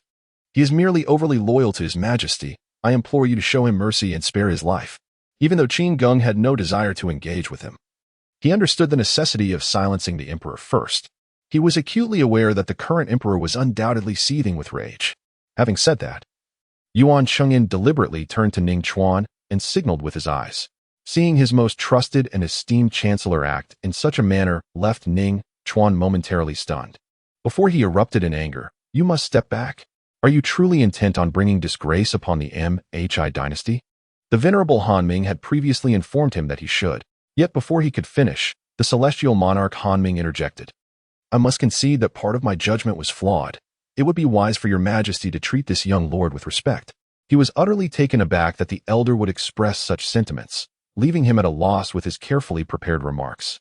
Qin Geng, observing the unfolding scene, impatiently remarked, "It is merely a reprimand of a cur. Why all this unnecessary dialogue? I shall inquire once more. Do you possess any intelligence regarding the old charlatan who has arrived in the eastern domain?" At this juncture, Qin Geng recalled Ning Chuan's previous address of the white-haired elder, Venerable Haming. Why did that title seem vaguely familiar? It mattered not. As long as he did not provoke my displeasure, the identity of the elder was inconsequential. Witnessing the emperor's demeanor stabilize, Yuan Cheng'an felt a profound sense of relief wash over him. Fortunately, the timely counsel from celestial monarch Haming had calmed the emperor considerably. Admittedly, he often found the old man lacking in worth, but in this critical moment, he had indeed rendered substantial assistance. Otherwise, relying solely on his own words as a subordinate might have utterly failed to persuade the emperor to regain his composure. Of course, it was also due to Haming's ignorance of the true identity of Qin Geng standing before him. Had he known that his beloved disciple, Chu Yang, had been slain by Qin Geng, it was likely that his actions would have been even more radical than those of Ning Chuan. Upon hearing Qin Geng's remarks, as well as the manner in which he addressed that esteemed figure, both Ning Chuan and the cold Ming heavenly monarch couldn't help but feel a flicker of unease. Old charlatan? To be frank, even Ning Chuan, the ruler of a secluded dynasty, and the cold Ming heavenly monarch, who could ascend at any moment, felt a twinge of apprehension, while it was not uncommon for the latter to refer to him as old fellow or old man. Such monikers were merely light-hearted jests exchanged among friends, devoid of true malice. However, to label someone as old charlatan was undeniably excessive. Not to mention, even the cold Ming heavenly monarch, who often mocked him for his eccentricities, would never dare to utter such a title. Even in whispered tones, he would feel a twinge of guilt. Who exactly was this young man before them, daring enough to speak in such a manner? Ning Chuan's expression shifted several times before he exhaled deeply and forced a smile. Indeed, I possess some information regarding that esteemed elder, and since you, cold Ming, are also curious, why not accompany this young master to meet him? At this, Qin Geng directed his gaze towards the seemingly composed cold Ming heavenly monarch and remarked coolly, "Did you not arrive first? What took you so long? Since you are not in a hurry, I shall peruse the matter at hand before we proceed." This assertion momentarily left the venerable elder, who had traversed the mystical continent for countless years, at a loss for words. Regardless of the circumstances, he was a powerful figure at the pinnacle of the ascension realm. How could he tolerate such disrespect? The audacity of this impudent youth, despite his apparent noble status, did not grant him the liberty to provoke so brazenly. Truth be told, he now regretted having alerted Ning Chuan. He felt this insufferable brat ought to have faced him directly, teaching him a lesson first before engaging in discourse. His tone turned frostier as he said, "Young master, are you not being somewhat overly aggressive? Though I may be lacking in talents, I have indeed attained the pinnacle of the ascension realm. Surely, such an attitude is inappropriate." He conceded that the young man likely hailed from a powerful faction of the upper realms, yet this did not imply that he could contend with him at this moment. Although they were currently in the lower realm, he had nonetheless achieved a level of power that placed him among the elite of this world. Even should he possess treasures from the upper realms, they should be restrained to match his own level. Furthermore, given that the young man's cultivation could not possibly rival his own, even possessing such artifacts would not guarantee their full efficacy. Under such circumstances, what was there to fear? Even a person of high stature from the upper realms should temper their arrogance in the face of his undeniable strength. However, the elder discerned not even a hint of surprise or trepidation on the young man's countenance. Instead, he was met with derision. The pinnacle of the ascension realm? Is that something to be proud of? Is it truly so remarkable? Do you believe yourself invincible? Let me be frank, in my eyes, you are no different from refuse. Upon uttering these words, I intended to momentarily retreat and deliver the intelligence to Qin Geng through Ning Chuan, yet he halted his steps. Do you truly think we are afraid of you? Such a brazen provocation cannot go unpunished. Before he could utter a response, he suddenly sensed the temperature in the grand hall plummet once more. Consequently, he withdrew, yet a faint smile graced his countenance as he regarded Qin Geng before him. Humph. Ungrateful wretch, even if you were to kneel and plead for mercy now, it would be too late. As a peak ascendant realm powerhouse, he was acutely aware of the chasm that separated him from those at the great perfection level. To speak plainly, should he wish to engage this elder in combat, he would likely falter before even 5 exchanges. This is not an exaggeration. The disparity between the peak realm and the great perfection realm is as profound as a vast chasm. Nevertheless, once the other party has learned their lesson, matters will become considerably easier to handle. Upon witnessing the situation, Yuan Cheng'an found himself utterly bewildered. Previously, he had believed that the Lord of the Cold Underworld, despite being somewhat irritating, was ultimately dependable in critical moments. Yet now, it appeared that such reliability was but a fade, easily shattered by mere words. How foolish he had been to place his trust in him. Disregarding the palpable tension in the air, he stepped forward and whispered to Ning Chuan, "Your Majesty, you should prepare the intelligence materials at once." Ning Chuan, upon hearing this, suddenly came to a realization. Indeed, I must gather the necessary documents. With that, he hastily departed. Observing the emperor's swift and decisive exit, Yuan Cheng'an found himself momentarily taken aback. Why had he agreed so readily? Wasn't the emperor eager to witness Qin Geng's embarrassment? Nevertheless, since the emperor harbored no such intentions, it would certainly ease his own burdens. After all, a ruler with such vast responsibilities and strategic foresight would not engage in such myopic endeavors. In truth, the reason for the emperor's prompt acquiescence lay in his belief that Qin Geng would soon receive a thorough reprimand from the Lord of the Cold Underworld. Setting aside all else, he resolved to expedite the preparation of the materials, hoping that such efforts might elevate the spirits of the venerable Cold Underworld elder following the inevitable confrontation. As he observed the seemingly intent Hening Tianjin, Qin Geng wore an expression of utter disdain. Despite having exerted his full spiritual power, the opponent remained entirely indifferent to his efforts. This infuriated Hening Tianjin greatly. With a mocking laugh, he exclaimed, "Well, very well. Even if you are a distinguished figure from the upper realm, I shall ensure that those esteemed individuals teach you a lesson, so you may comprehend the notion that there are always greater beings beyond oneself." However, before he could finish his words, a white figure abruptly appeared before the elder, striking him with a powerful blow that sent him flying. With a resounding crash, the once boastful Hening Tianjin was rendered unconscious in the next instant. The one who acted, of course, was none other than the celestial guardian of unparalleled perfection that Qin Geng ultimately secured. Observing the wretched state of his opponent, Qin Geng let out a cold, disdainful laugh and remarked, "You wish to teach me a lesson? Do you, in your pitiful condition, truly believe you are worthy of such a role?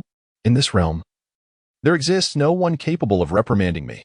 Though the gathering was modest in number, Qin Geng's actions and words struck the hearts of all present like a heavy hammer. To assert that no one in this world could chastise him? How immensely confident, how astonishingly arrogant. Were the circumstances different, others might have scoffed at such audacity. Yet, in this very moment, the once self-proclaimed invincible Lord of the Cold Abyss, boasting of his supreme mastery, found himself utterly vanquished, embedded within the wall, unconscious and disoriented. At that moment, the guard of Qin Geng, who was also at the Great Perfection Realm, seemed to treat the situation as a mere commonplace occurrence. He casually flicked his robe's sleeves and silently retreated behind Qin Geng. Witnessing this scene, Yuan Cheng'an felt a sudden twitch in his eyelids. He then endeavored to speak to Qin Geng in a low and conciliatory tone, even resorting to flattery. "Young master, your guard possesses truly remarkable skills. His Majesty has already gone to procure the intelligence. I implore you to wait a moment." Observing his demeanor, although the other few early-stage ascendants present inwardly scorned him, they could not deny that the opposing party's decision was indeed astute. As anticipated, the Prime Minister had a reason for specifically instructing everyone to endeavor to curry favor before their arrival. They all understood that Yuan Cheng'an had always been cautious and meticulous, and the outcome clearly demonstrated that his judgment was once again validated. Before long, His Majesty the Emperor returned to his original place, personally bearing the intelligence he had recently gathered, a faint smile gracing his countenance. However, upon witnessing the scene before him, his smile abruptly froze. What has transpired? How could the venerable Han Ming have been reduced to such a pitiful state? Unable to suppress his astonishment, he exclaimed, "Venerable Han Ming?" He had anticipated that Qin Geng's brazen demeanor would surely provoke the wrath of the heavenly Lord Han Ming, leading to a thorough reprimand. Even if the elder refrained from delivering a fatal blow, he would undoubtedly ensure that the challenger faced a considerable ordeal, particularly as he meticulously organized the intelligence. The thunderous noise had initially exhilarated him. How dare one act so audaciously on his territory? Surely they would now recognize their rightful place.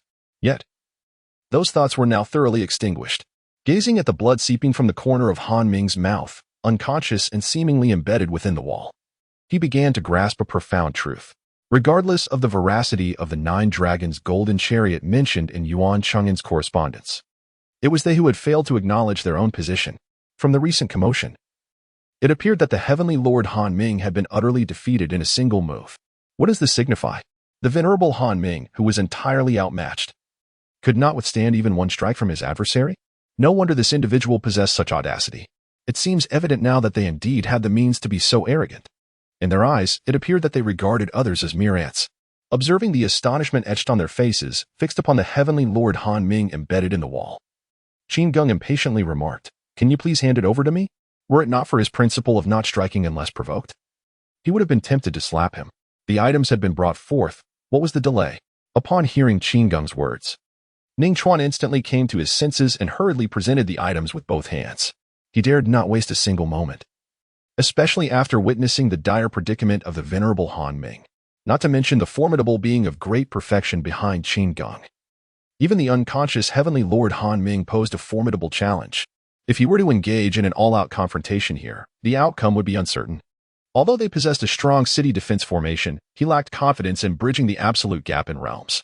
Had the opponent been the formidable figure behind Qin Geng, one might fear that there would scarcely be time to activate the grand formation.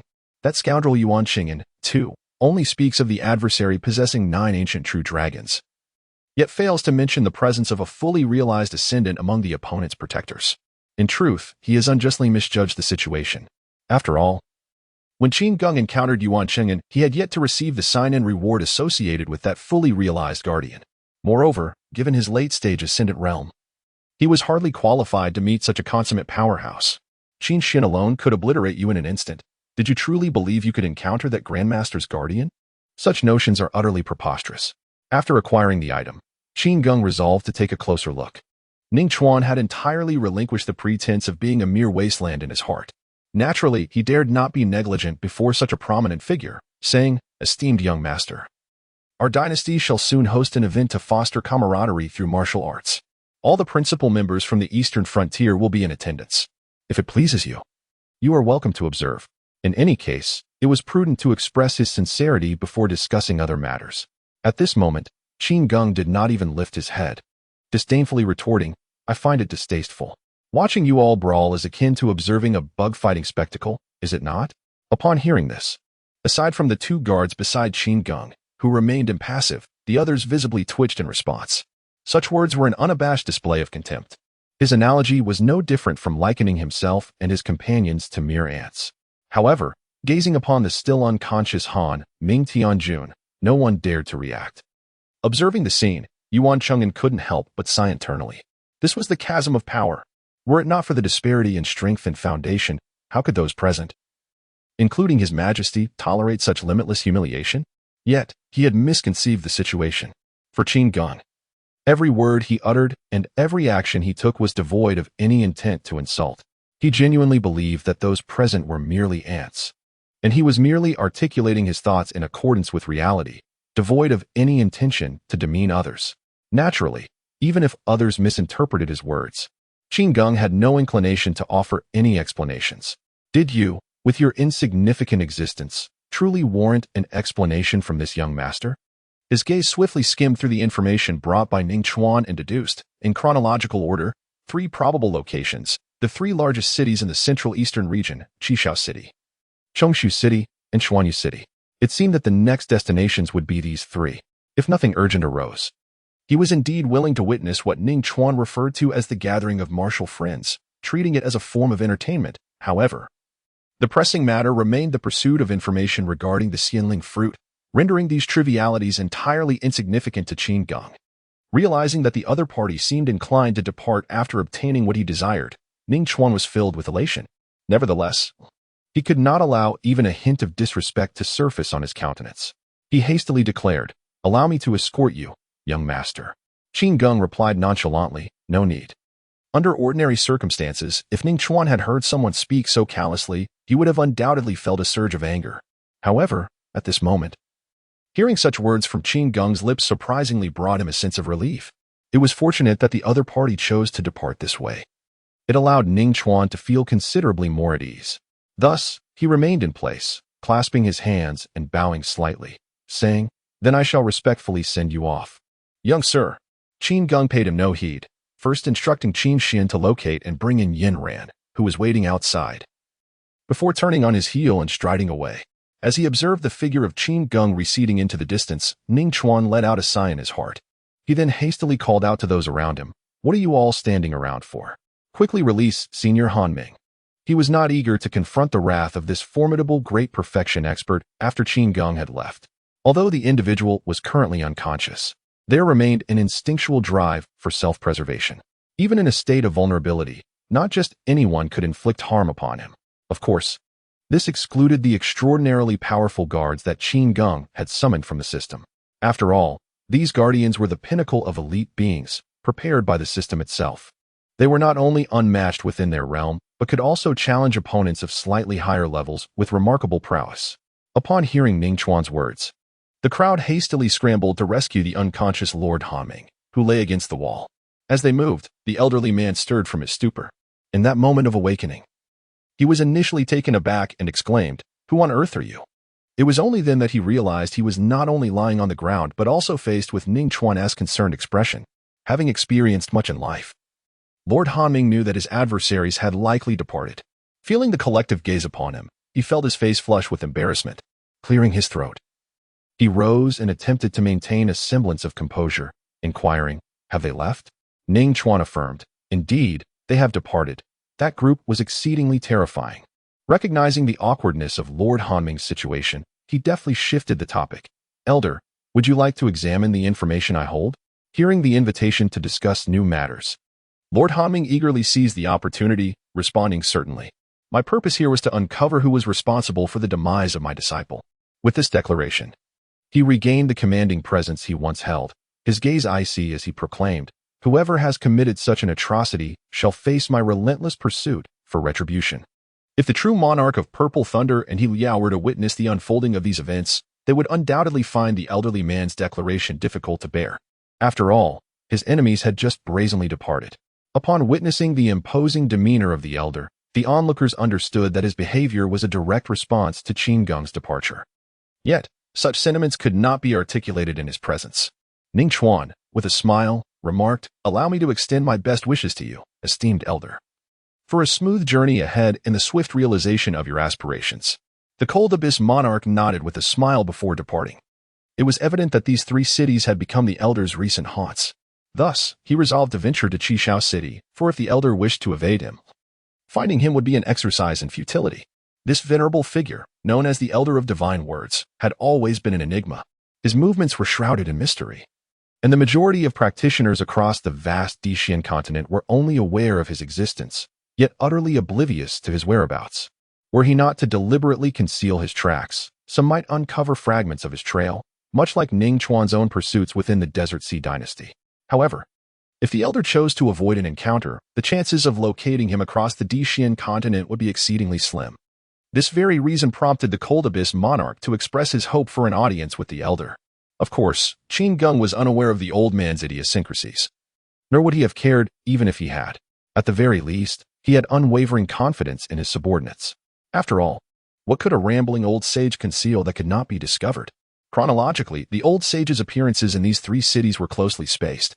He decided to choose Qishao City, which seemed promising. Qin Geng was not one to dwell on indecision. Once he set his destination, he swiftly took action. Had the Cold Abyss monarch known that Qin Geng was also headed to Qishao City, he might have reconsidered his path. Qin Geng first named his fully ascended guardian Qin Pe, then turned to Yin Ran and inquired, "Are you familiar with these three cities?" Yin Ran nodded. "Perhaps you were previously disinterested, but these three cities are renowned as the most prosperous in the eastern region, not only due to their scale, but they also host some of the most famous auction houses and treasure trading venues throughout the eastern region, indeed, beyond Zhongzhou." Aware of Qin Geng's penchant for extravagant indulgence when seeking amusement, Yin Ran made sure to mention these locations. As anticipated, upon hearing the terms auction houses and treasure trading, Qin Geng's interest was piqued. Naturally, his motivation was the prospect of a tenfold return, rather than mere boredom as Yin Ran presumed. Qin Geng pressed further. "Where are they located?" Yin Ran replied with a smile, "Rest assured, my lord, the eastern region has a penchant for transparent dealings, unlike Zile City, which favors clandestine invitations to esteemed guests. Once you arrive, you shall see them immediately." Upon her utterance, Qin Geng refrained from further remarks. After all, once they reached their destination, matters would naturally be settled. For him, the forthcoming plans were rather straightforward. He intended to first seek the whereabouts of that old charlatan. If that proved futile, he would indulge himself at the auction house in Qishao City. The group embarked on the divine vessel, and soon they beheld the distant silhouette of Qishao City. One must concede that even Qin Geng, who had long dismissed much of the world and the dark, profound continent as a nouveau riche, had to admit the grandeur of this city. It was indeed vast. Even the earliest site of Yinjin's Inghua City appeared to occupy less than a third of the area of Qishao City. It is conceivable that many might spend their entire lives confined within this colossal cage. The city's immense scale naturally begets numerous regulations. Foremost among them is the prohibition of flight within the city. Additionally, the use of force is strictly forbidden. Should any profound grievances remain unresolved, one might ascend to the life and death platforms established in various locations throughout the city to settle disputes. Whether both parties are willing to confront each other on those platforms is beyond the city's jurisdiction. These rules have been entrenched within the city for quite some time and are not to be breached lightly. Yanran had, of course, long since prepared herself mentally for the inevitable conflict between Qin Geng and the local guards. Having chosen to follow this young master, she felt it imperative to support him in whatever he might undertake. This was not to say she was inherently loyal. Rather, Yanran had always believed in her discernment, confident in her ability to choose wisely. However, the subsequent actions of Qin Geng were nothing short of astonishing. For reasons unbeknownst to her, he had taken the initiative to stow away the swift vessel, pausing just outside the city gate, as if he intended to adhere to the regulations of Qishao City. She gazed in bewilderment at this young master, who had always regarded others with indifference, pondering what had transpired. Initially, they had ventured outside the city to avoid drawing too much attention to the majestic Nine Dragons' golden chariot. But what was the rationale now? Before long, Yanran received her answer. She observed that Qin Geng's new bodyguard, known as Qin Pa, who seemed to have appeared from nowhere, was now expressionlessly escorting a weary-looking middle-aged man to this location. Upon seeing Qin Geng, the man immediately bowed respectfully and introduced himself. I am Shui Tianhe, the Lord of Qishao City. It is an honor to meet you, young Master Qin. With this revelation, Yanran suddenly understood. It was indeed Qin Po's task to bring forth this esteemed lord. This approach proved to be the most efficient, eliminating unnecessary conflicts that would only waste time, while allowing for all pertinent inquiries to be addressed. After all, inquiring about the whereabouts of the mysterious elder Shanin could not be more straightforward than asking the lord of the city directly. Though Qin Geng could have gone straight to the lord's residence, he did not deem the man worthy of such an effort. Thus, the current scene unfolded. As for how Qin Pa had brought this lord here, it was quite simple. He had merely stated that his master wished to see him, then promptly revealed his formidable cultivation at the peak of the Ascendant Realm. Even the lord of Qishao City had encountered no more than a handful of such formidable individuals in his lifetime. He dared not delay and obediently made his way over as requested. Noticing that the man appeared to be pondering something and was not responding to him, Shui Tianhe felt a bit awkward. He cleared his throat and respectfully inquired, May I ask, young master, what brings you to our humble Qishao City? At this, Yanran couldn't help but roll her eyes. Humble Qishao City? Such words cast a shadow over her adoptive father's esteemed Inghua City. While she was unaware of Shui Tianhe's cultivation level, it was evident that holding the position of city lord indicated he was no ordinary figure. At last, Qin Geng replied, Have you had a visitor by the name of Elder Shanin, the so-called old mystic? Also, where can I find your largest auction house and treasure trading establishment?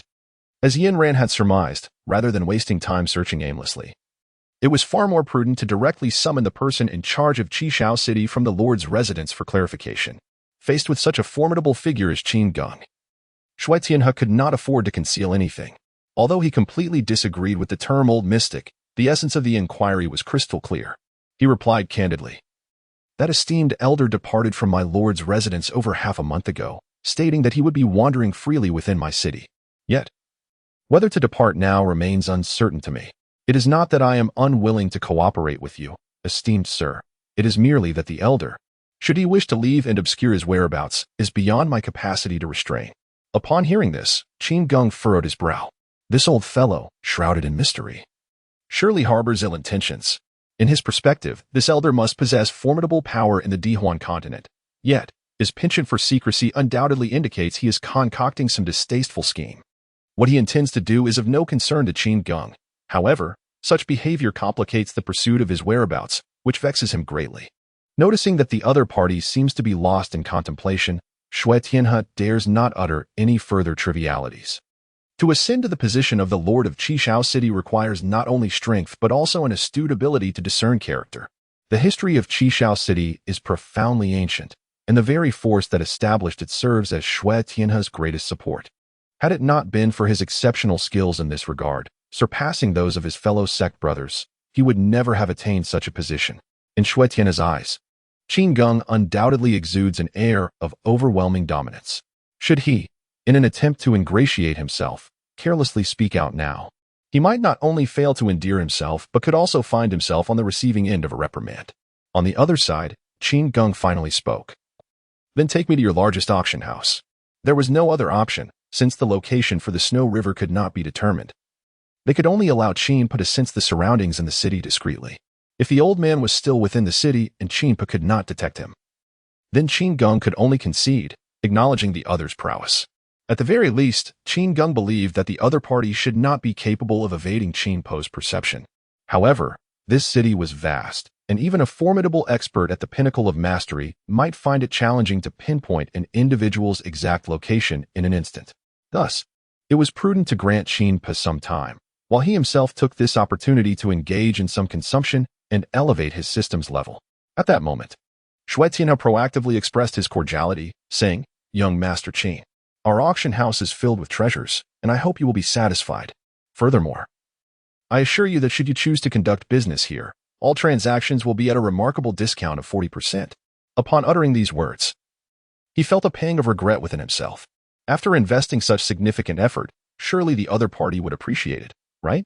However, he did not anticipate that Qin Geng would respond with an even colder tone. 40%? Who granted you permission to do so?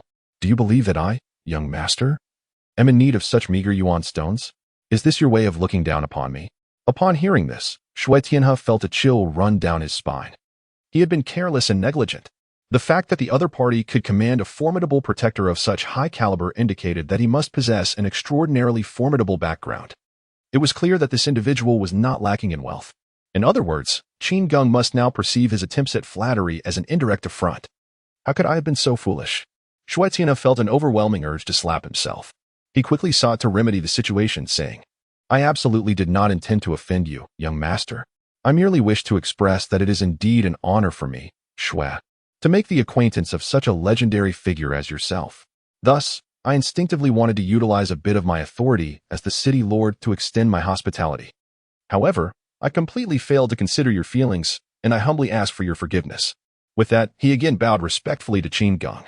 There was no denying that the other party's status was undoubtedly far more esteemed than his own as city lord, and given the formidable individuals surrounding him, he realized that if he did not humble himself now, what else could he do? Upon hearing these words, Qin Geng raised an eyebrow and remarked, You are indeed straightforward.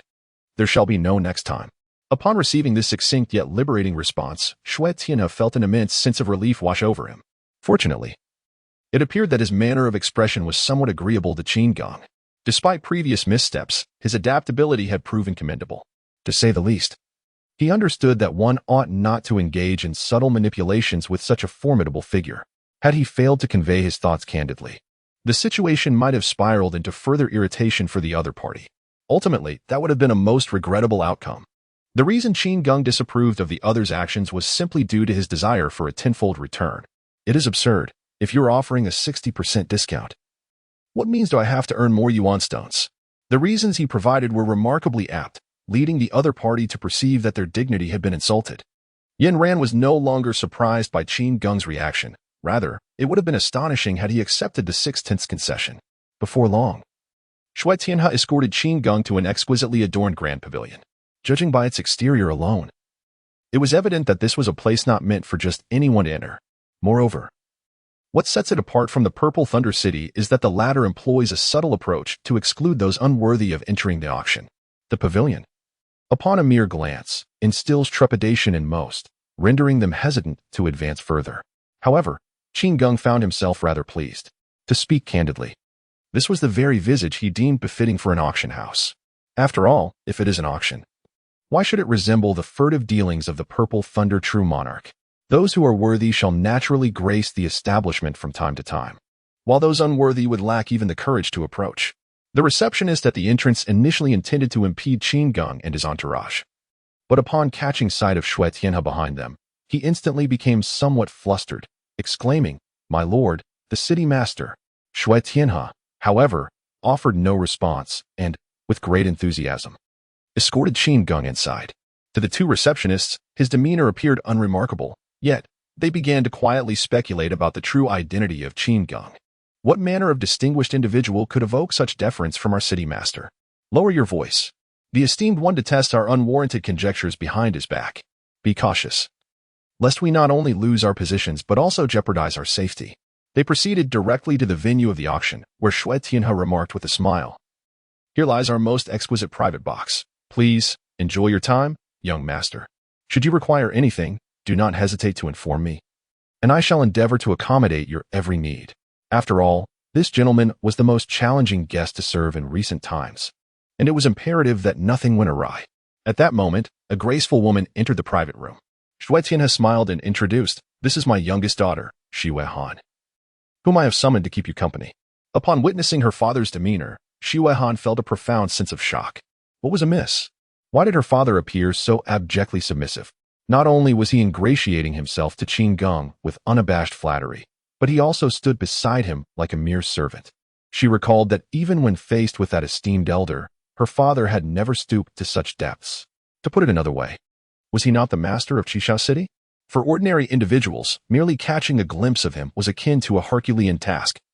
Yet now he was so obsequiously bending the knee to someone else. Frankly, she found it difficult to comprehend. Moments ago, when her father urgently informed her of their arrival here, she had been pondering what trouble had necessitated such haste. Little did she anticipate that it was to serve this young master. Regardless, the thought was utterly unacceptable to her. How could he, who conversed so casually with a venerable elder revered across the entire Dihuan continent, now debase himself before someone who appeared younger than herself? As the adage goes, no one understands a daughter better than her father. Upon seeing Shui Han's expression, Shui Tianhe immediately discerned her evident reluctance. This truly vexed him. What on earth is this foolish girl up to? Does she believe that because I can engage in amiable conversation with that esteemed elder, she need fear no one? It is essential to recognize that while that elder may seem enigmatic, he is remarkably approachable in conversation, never adopting the demeanor of a formidable figure before outsiders. However, this little ancestor is quite different. Not only does she possess a formidable lineage, but her temperament is also exceedingly arrogant and domineering.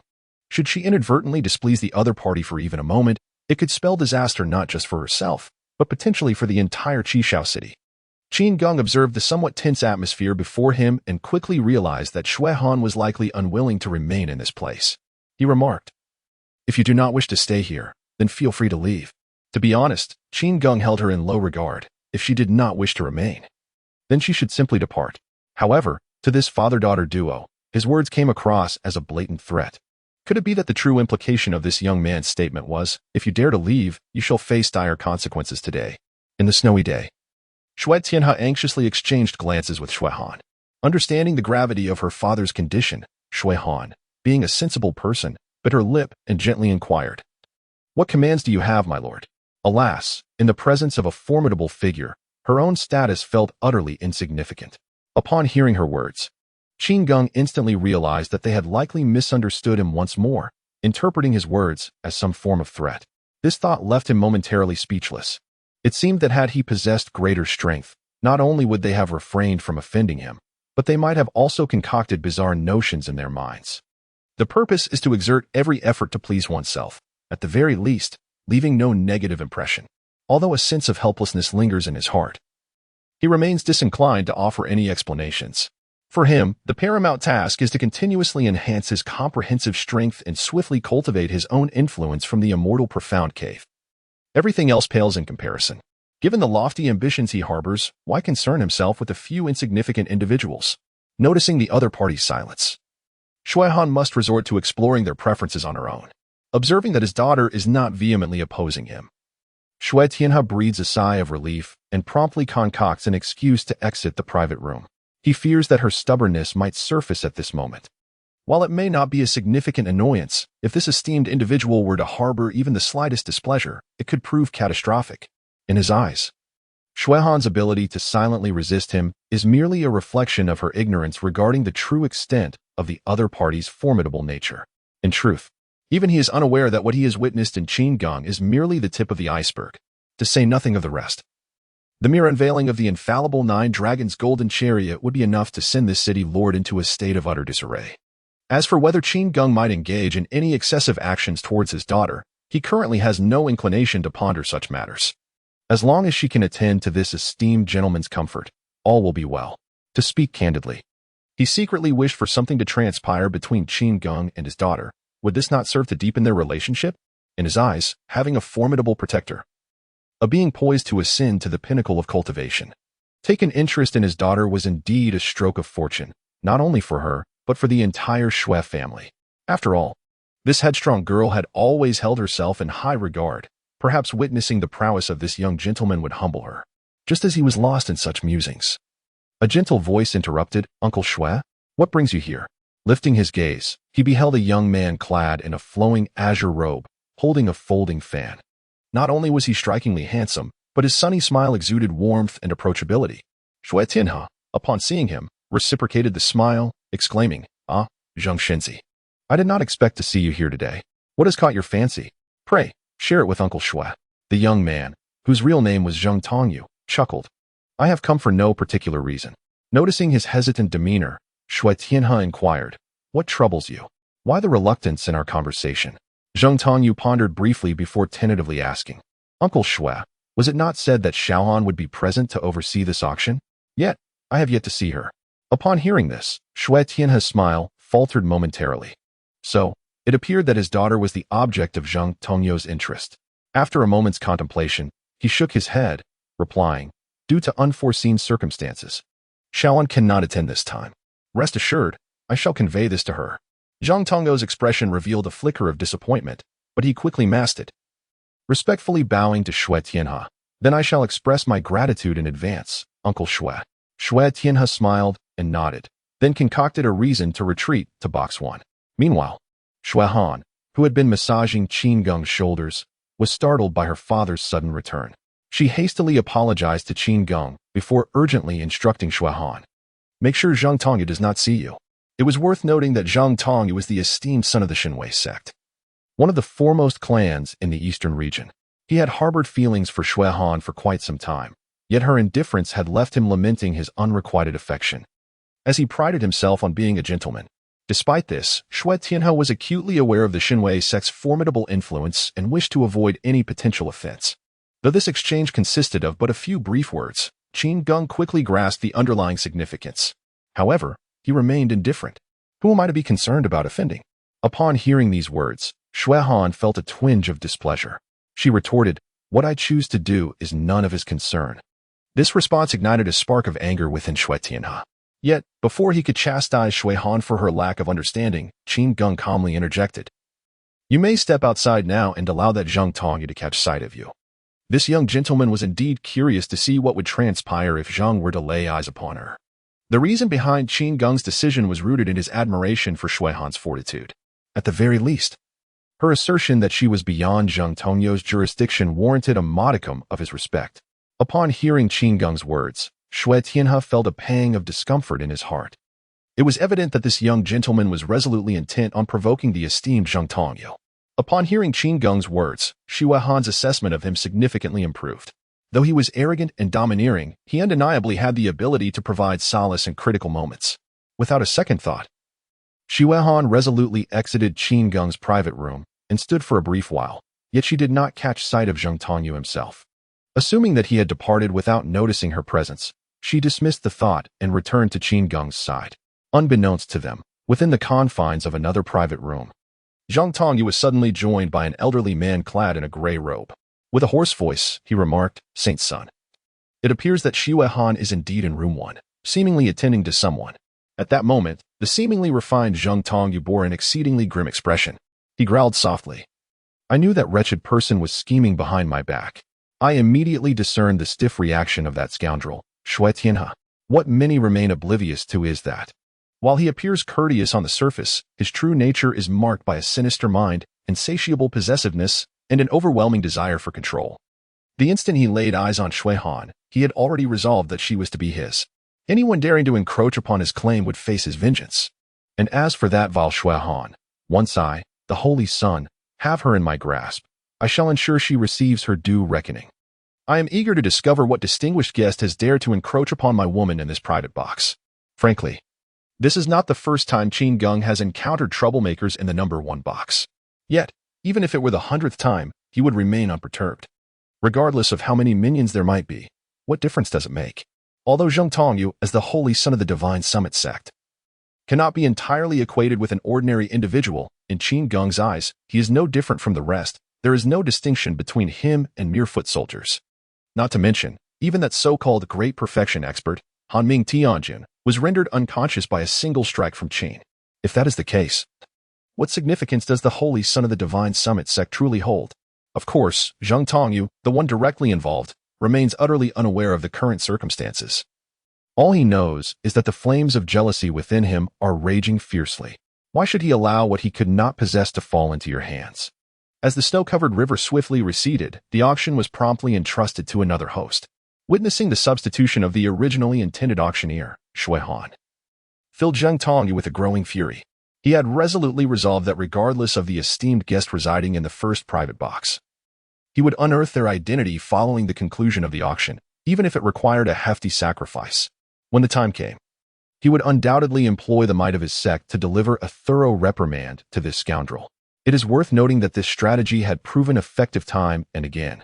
Thus far, Zheng Tongyu, blessed with exceptional talent and a demeanor that was consistently warm and amiable towards outsiders, held a venerable reputation within the sect. By fabricating a plausible rationale and rallying the sect's disciples, and even some elders, to take action, he could invariably count on their unwavering belief in him, resulting in an almost flawless record of success. This time, he evidently intends to employ the same old tactics once more. As time passes, this auction progresses with relative smoothness. At this moment, Qin Geng felt as though he were on the brink of slumber. To say nothing of other matters, this auction was undeniably tedious. In a word, to Qin Geng, these items were nothing more than worthless debris, unworthy of even a tenfold return. Upon witnessing his demeanor, Shui Han naturally comprehended that the other party possessed lofty standards and was uninterested. She hastily remarked, "Young Master Qin, the overall scale of this auction indeed falls somewhat short, yet I believe you may find some interest in the final treasure." Upon hearing this, Qin Geng remained nonchalant. To be candid, he was not particularly enthusiastic. In his view, this treasure might not even compare to the Songlong seal auctioned in Zilei City. After all, this was a lower realm, far removed from the central region. The so-called treasures were utterly devoid of allure. At this moment, Qin Geng had already resolved his course of action. Once he located that old diviner in the eastern domain and ascertained the whereabouts of the Xianling fruit, he would promptly set off for the legendary central continent, a land teeming with great clans, intricate powers, and vast territories. Although he anticipated that conditions might not be vastly improved, it would surely be a significant enhancement compared to the current barren outskirt he inhabited. At that moment, the female host who had taken Shui Han's place smiled gently and said, "We are about to present our final treasure. I urge everyone to pay close attention." Upon hearing this, the crowd collectively held their breath. They all understood that regardless of the overall quality of this auction, as long as it was hosted by the auction house of Qishao City, the final item would undoubtedly be of exceptional value. This not only represented the auction house's own prestige, but also showcased the unparalleled heritage of Qishao City to esteemed guests from afar. Even Zheng Tongyu, who had previously been indifferent towards Qin Geng, thus missing the opportunity to undermine him, now diverted his attention entirely from his rival. Before long, the host retrieved an item from the treasure chest. At first glance, it radiated a subtle sheen. The host announced, "The ultimate treasure for this event is the soul calming pearl." Everyone present was aware that the most vital aspect for any practitioner was the strength of their soul. With the soul calming pearl, I assure you that each of you will find your cultivation efforts remarkably enhanced. Moreover, it possesses significant additional benefits that I shall not elaborate on, hee. At these words, gasps of astonishment erupted from the crowd. Such a treasure? If I were to acquire it, would the breakthrough to the Soul Sea realm no longer be a distant dream? Heh, I am particularly interested in its other function. Upon hearing these words, Qin Geng found himself utterly disinterested. He comprehended precisely what the other party meant by that function. Was it not merely a reference to the manipulation of another's soul, compelling them to submit entirely and obey one's will? For him, both the advancement of his cultivation and the ability to control souls held no allure whatsoever. As for cultivation, possessing the divine body of the heavenly emperor, he had no cause for concern. As for manipulating others, those who resort to such base tactics are merely the impoverished and destitute. Qin Geng shook his head in pity, his expression one of disdain as he remarked, if one possesses sufficient wealth, is there any need to devise ways to control others? They would willingly offer their souls to you in exchange for a mere morsel of sustenance. Upon hearing his words, Yin Ran couldn't help but feel that they indeed aligned perfectly with the gentleman's character. On the other hand, Shuehan found herself at a loss for words. If everyone possessed wealth as you do, who would ever covet such an item? She had initially believed that this treasure might pique Qin Geng's interest, but it appeared she had overestimated its allure. Nonetheless, for Qin Geng, since this was a long-hidden gem, a modest bid of several 100,000 yuan would suffice to make a statement. For him, such an amount was indeed a trivial matter at this point.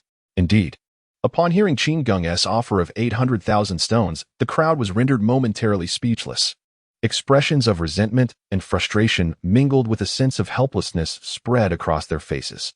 Observing the silence enveloping the room, Qin Geng shook his head in mild regret, pondering that had he known there was no one to raise the bid, he might have called out a higher price.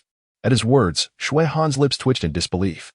So, you intentionally bid low, waiting for someone to think themselves capable, only to trample that fool beneath your feet? Fortunately, although the onlookers were eager for the item, they remained rational, and no genuine fool emerged to continue bidding. However, before she could fully process these thoughts, a familiar, gentle voice resonated from the adjacent compartment. 900,000 stones. Who else but Zheng Tongyu, who had always sought to vex Qin Geng? Upon hearing this, Qin Geng's eyes sparkled with excitement. There is someone here who can engage in a game with me. Snowhan felt a sense of helplessness in her heart. Indeed, there was a fool daring enough to raise the price. At this moment, Zheng Tongyu was utterly oblivious to the intentions behind Qin Geng's bid of 800,000 stones, mistakenly believing that the item was within his grasp. After all, the actual valuation of this item was merely around 500,000 stones. Since the opponent boldly offered 800,000 stones in one go, it was evident that he aimed to intimidate everyone present. If Zheng Tongyu did not intervene, would he not be underestimating the opponent's determination, thereby perfectly missing his chance for revenge? With this thought, Zheng Tongyu felt a surge of exhilaration. Unable to utilize the sect's power against this scoundrel, he resolved to make his presence felt during the bidding process. He could almost envision the opponent's expression of helpless fury towards him.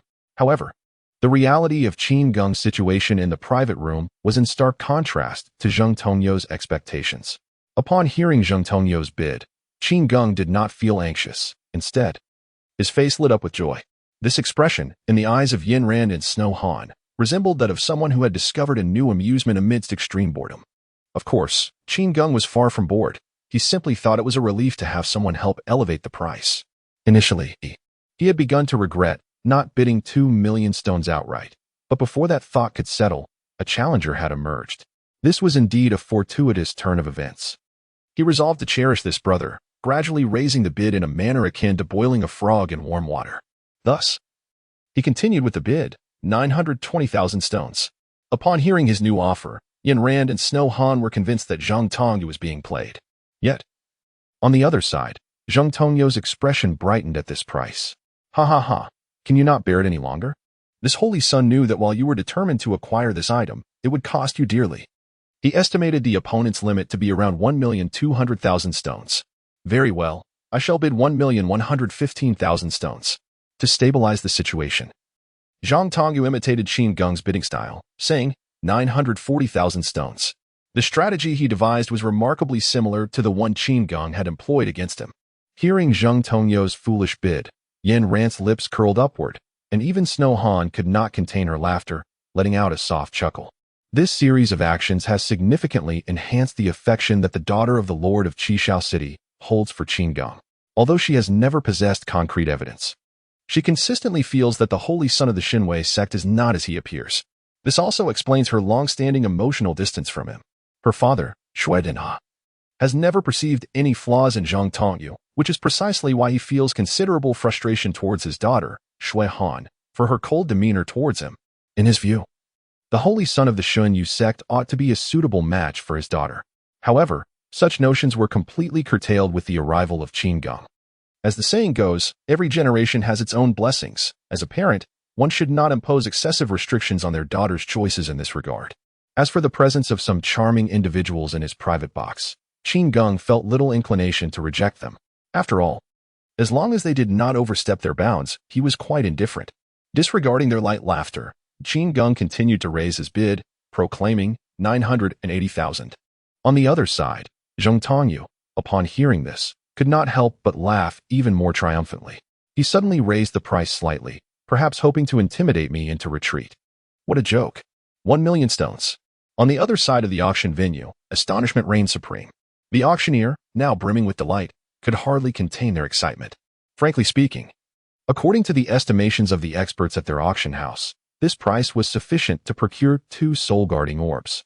Given the fierce competition between the parties, she, as the seller, was naturally pleased to witness such fervor. At this moment, Qin Geng deliberately paused for a brief moment before stating his bid, 1,200,000 stones. Observing his feigned hesitation, Yan Ran felt as though her eyes had been opened today. Although the young master usually exuded an air of dominance and authority, he certainly had a multitude of tricks up his sleeve when it came to playful antics. Meanwhile, Zheng Tongyu remained blissfully unaware of any irregularities and continued to raise his bid. However, it wasn't long before he began to sense something amiss. He had already escalated his offer to 1,500,000. How could the other party still be able to raise their bid further?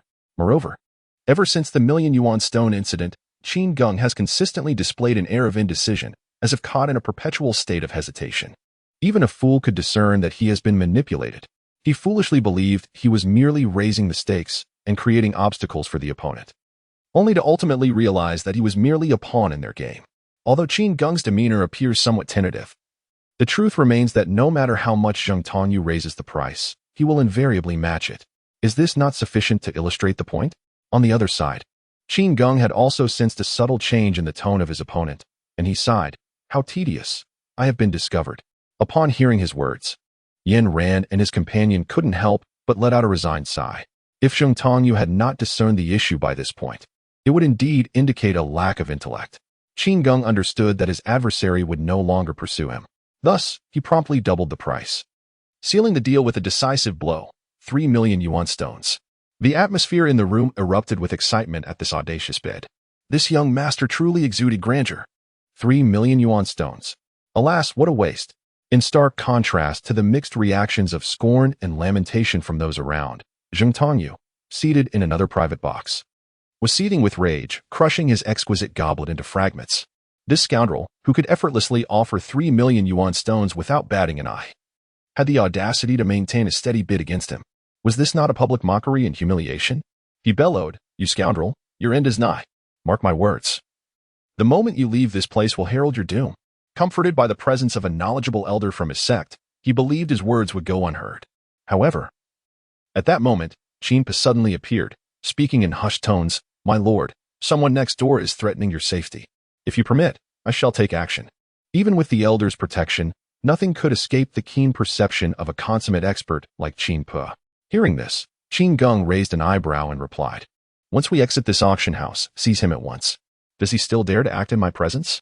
Poor Zheng Tongyu was blissfully unaware that he had become the target of Qin Geng's scrutiny, as he continued to plot his treacherous schemes for dealing with Qin Geng upon their departure. Meanwhile, within the Lord's residence, Shui Tianhe, who had been indulging in solitary libations, suddenly sensed a chilling gust of wind sweeping through the surroundings, a sensation so profound that even his peak cultivation and ascension felt the chill. Before he could change his expression, a figure emerged from the void before him, a venerable elder cloaked in pure white. Upon witnessing the visage of the newcomer, the Lord of Qishao City felt a measure of relief.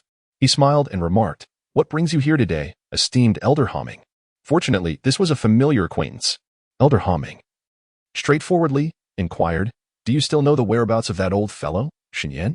Taken aback by the question, Shui Tianhe paused momentarily before responding, "A few days ago. He mentioned he would wander around Qishao City before departing, but I am uncertain if he has left. What is the matter? Why is everyone searching for that elder?"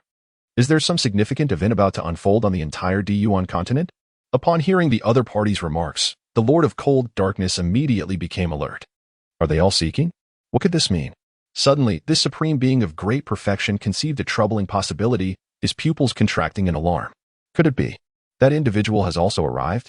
Considering what Shui Tianhe had conveyed, it was difficult not to associate it with Qin Peng, who stood beside Qin Geng. Equally hard was it to dismiss the memory of being struck and sent flying, left in a state of utter disarray. Thus, he urgently inquired, "What does the person who came here to seek the elder Xinyan look like?" Seeing a being of great perfection exhibiting such unstable emotions, Shui Tianhe dared not be negligent. He is a young master who exudes an aura befitting a superior, accompanied by another formidable being of great perfection, much like yourself. He felt a wave of helplessness wash over him. Although Qishao City sprawled across vast lands, it traditionally adhered to the sect's directives, managing only commercial matters and striving to avoid any involvement in conflicts. Yet, what was happening recently? Two powerful beings of great perfection had appeared in succession, their statuses formidable beyond measure. He truly felt at a loss regarding how to manage this situation. However, he failed to notice the subtle changes in the expression of the Lord of Cold Darkness. Despite his efforts to conceal it, his hands trembled uncontrollably. It was him. How could it be him again? What sins have I committed to encounter him repeatedly? With 3 cities whose whereabouts remained uncertain, how is it that wherever I go, he follows? With these thoughts swirling, he swiftly made a decision. The Lord of Cold Darkness first cleared his throat and then said, "I suddenly recall that I have pressing matters to attend to, so I shall take my leave." Without waiting for Shui Tianhe's response or pleas for him to stay, the elder immediately opened a void passage and departed. Truly, he came and went in haste. Shui Tianhe stood there in confusion, as if the other had never been present. Wasn't he here to seek clues about Elder Xinyan? How could he leave so abruptly? Suddenly, he recalled the Lord of Cold Darkness's earlier urgency in questioning him about Qin Geng. Could it be that this imperious being of great perfection harbored fear towards Qin Geng and the power he represented? Had he, aware of the cards held by the other, hastened to avoid confrontation, even at the expense of missing the opportunity to meet Elder Xinyan? The more he pondered, the more reasonable his conjectures seemed to him. The more he became convinced of the accuracy of his conjecture, the more he felt a chilling dread towards the existence of Qin Geng. What kind of terror must one embody to compel even a consummate master to take every possible measure to retreat? Reflecting upon this, he felt an immense sense of relief regarding his initial deference towards Qin Geng, even to the extent of sacrificing his own daughter. As long as this young master was pleased, it mattered not if he indulged in reckless abandon within his own city. Whatever it took to ensure his happiness was acceptable. Meanwhile, Qin Geng and others, including Zheng Tongyu, had successively departed from the auction house. Just as he contemplated instructing Qin Pa to apprehend the oblivious and dim-witted Zheng Tongyu. To his surprise, the latter approached him voluntarily. He first bowed to Qin Geng, then turned to Shui Han with a smile, inquiring, "Shui Han, did you not have an urgent matter today that prevented you from appearing? How is it that you find yourself at the auction house?" His words were clearly a deliberate provocation, intended to unsettle her. Faced with such remarks, she momentarily found herself at a loss for words. At this moment, Qin Geng spoke with an unperturbed tone, declaring, "Of course, there is an urgent matter. She must attend to this young master, and that is the most pressing concern." Despite harboring a hint of jest aimed at Zheng Tongyu, Qin Geng was fundamentally expressing his true sentiments. "My affairs are, in essence, the most significant and should take precedence above all else. As for the rest, regardless of your status or circumstances, when faced with me, you must step aside and wait." Without fail, Qin Geng's candid declaration immediately provoked the ire of the saint son of the divine Yu sect, Zheng Tongyu. Confronted with such audacious arrogance and unyielding dominance, Zheng could no longer maintain his previously cultivated demeanor of grace and courtesy. It must be said that actions akin to those of Qin Geng often serve to unmask the true nature of hypocrites like him. Zheng's expression darkened to an extreme, his fingers tightening to the point of turning pale. Observing Qin Geng's continued composure only fueled Zheng's frustration. With a cold smile, Zheng remarked, "Esteemed young master, I advise you to exercise caution in your words and actions." Witnessing this transformation, Shui Han internally mused, as expected. She had always sensed something amiss with Zheng Tongyu, and now his true colors had finally emerged. Thankfully, she had declined his earlier advances. Otherwise, she might have found herself in dire straits. At this moment, Zheng Tongyu coldly chuckled, "Remember, I am Zheng Tongyu, the holy son of the esteemed Xinyu sect. the second greatest sect in the Eastern Domain. If you have any sense, you would kneel and beg for mercy right now. Perhaps I might show you some mercy and spare your pitiful life, at most rendering you powerless. This time, you are fortunate to be in Uncle Shui's city. Otherwise, I would certainly, however, before he could finish his words. In the blink of an eye, Zhang Tongyo's head was suddenly sent soaring into the air. Looking at the headless corpse, Qin Geng spoke expressionlessly, yet this time. You are unfortunate to have encountered me. Witnessing this scene, both Shui Han and the elderly guardian responsible for protecting Zhang Tongyu were utterly astonished. They could hardly believe that someone would dare to commit murder within the confines of this Qishao city, and to do so without leaving a trace. In his mind, there was only one type of being capable of such a feat, a consummate ascendant realm expert. Realizing this, the elder, tasked with safeguarding the Holy Sun, was now drenched in cold sweat. If the assailant were to turn their attention toward me, would I not also be doomed? His failure to protect Jing Tongyu would undeniably be a grave offense. However, returning to the sect to face punishment was far preferable to being slain on the spot. With this thought, he dared not show his face and sought to quietly retreat into the shadows. Upon discovering the whereabouts of the other party, Qin Po inquired of Qin Geng whether he should pursue. Qin Geng shook his head and replied, "It matters not. It is merely a rat that has scurried away. After all, a person of the Saint Sun's caliber must undoubtedly possess a soul token within that sect. Thus, even if I were to eliminate this elder, his demise would not remain concealed. Moreover, with the support of the system at my disposal, I have never harbored fear of anyone.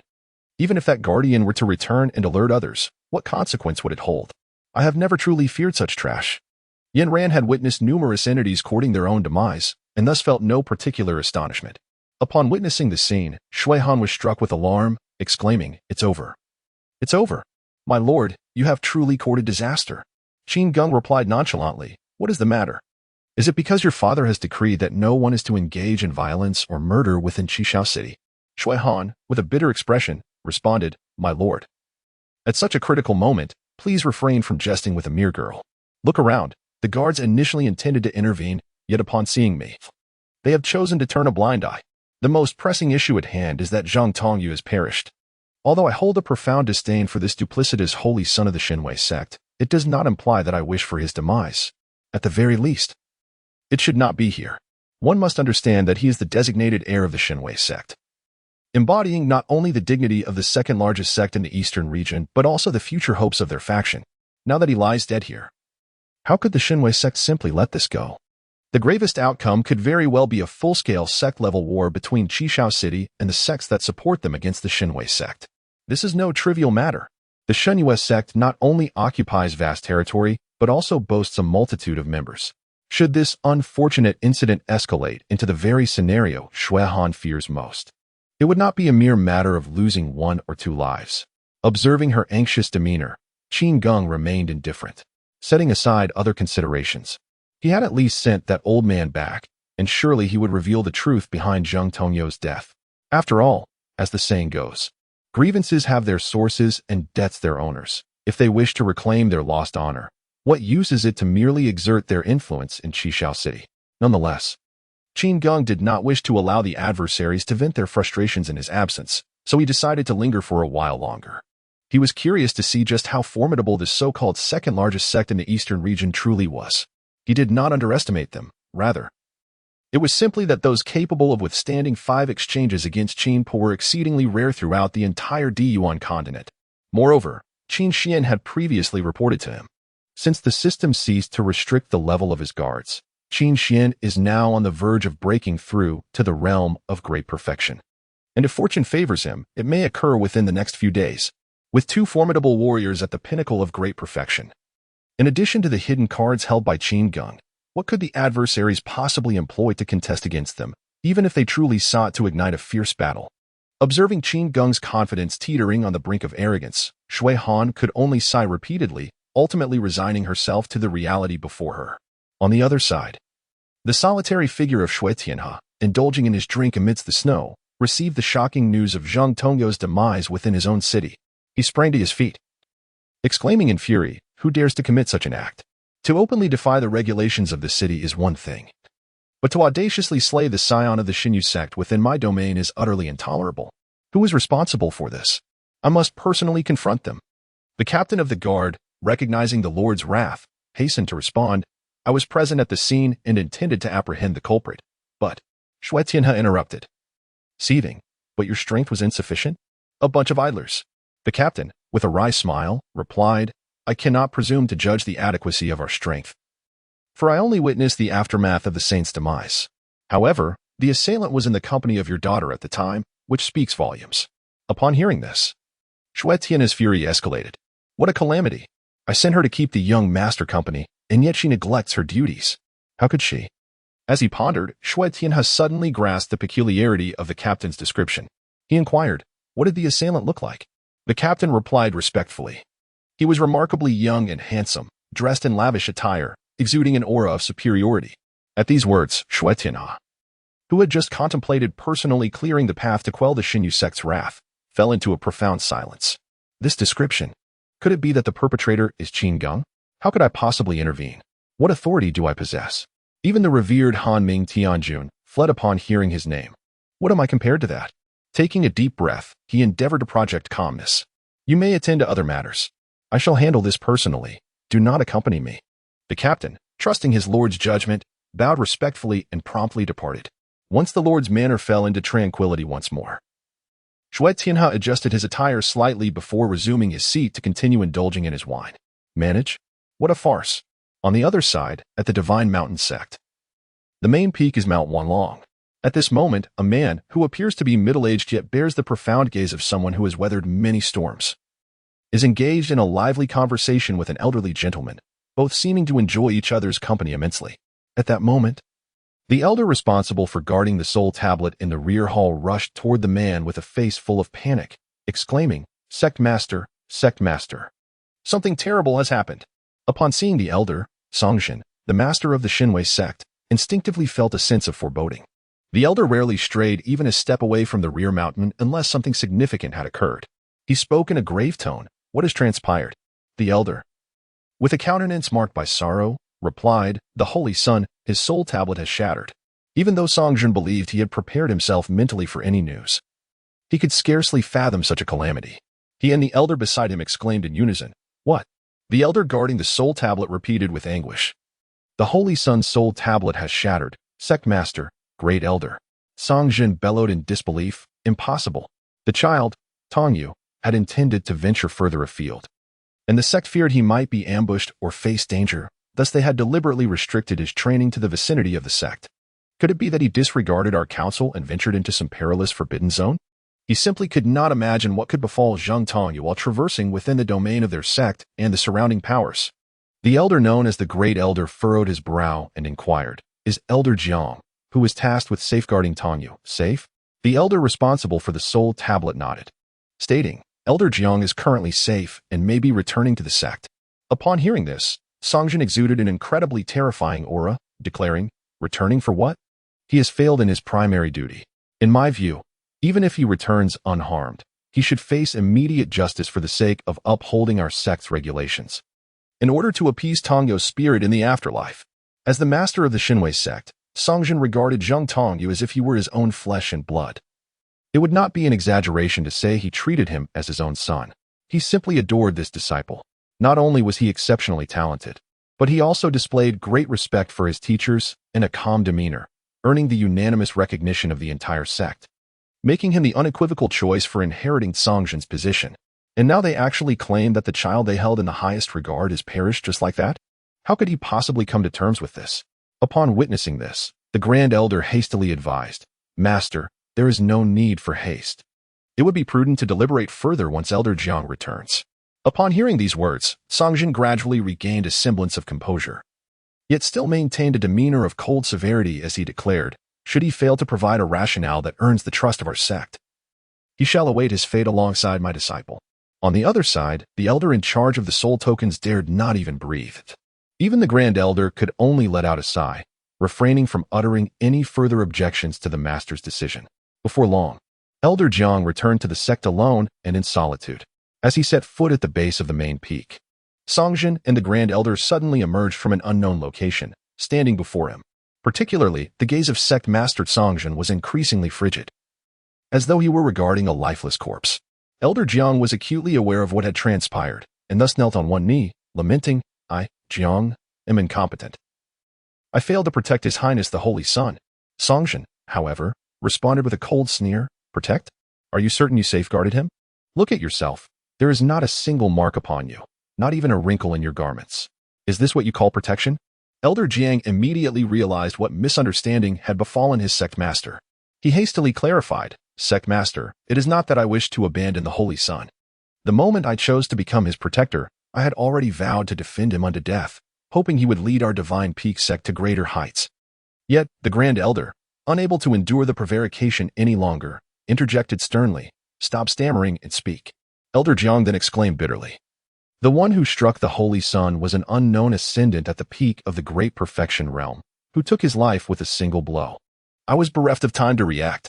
Sensing the dire situation, he had only the appearance of the villain etched in his mind, hoping to return and fulfill his last shred of usefulness.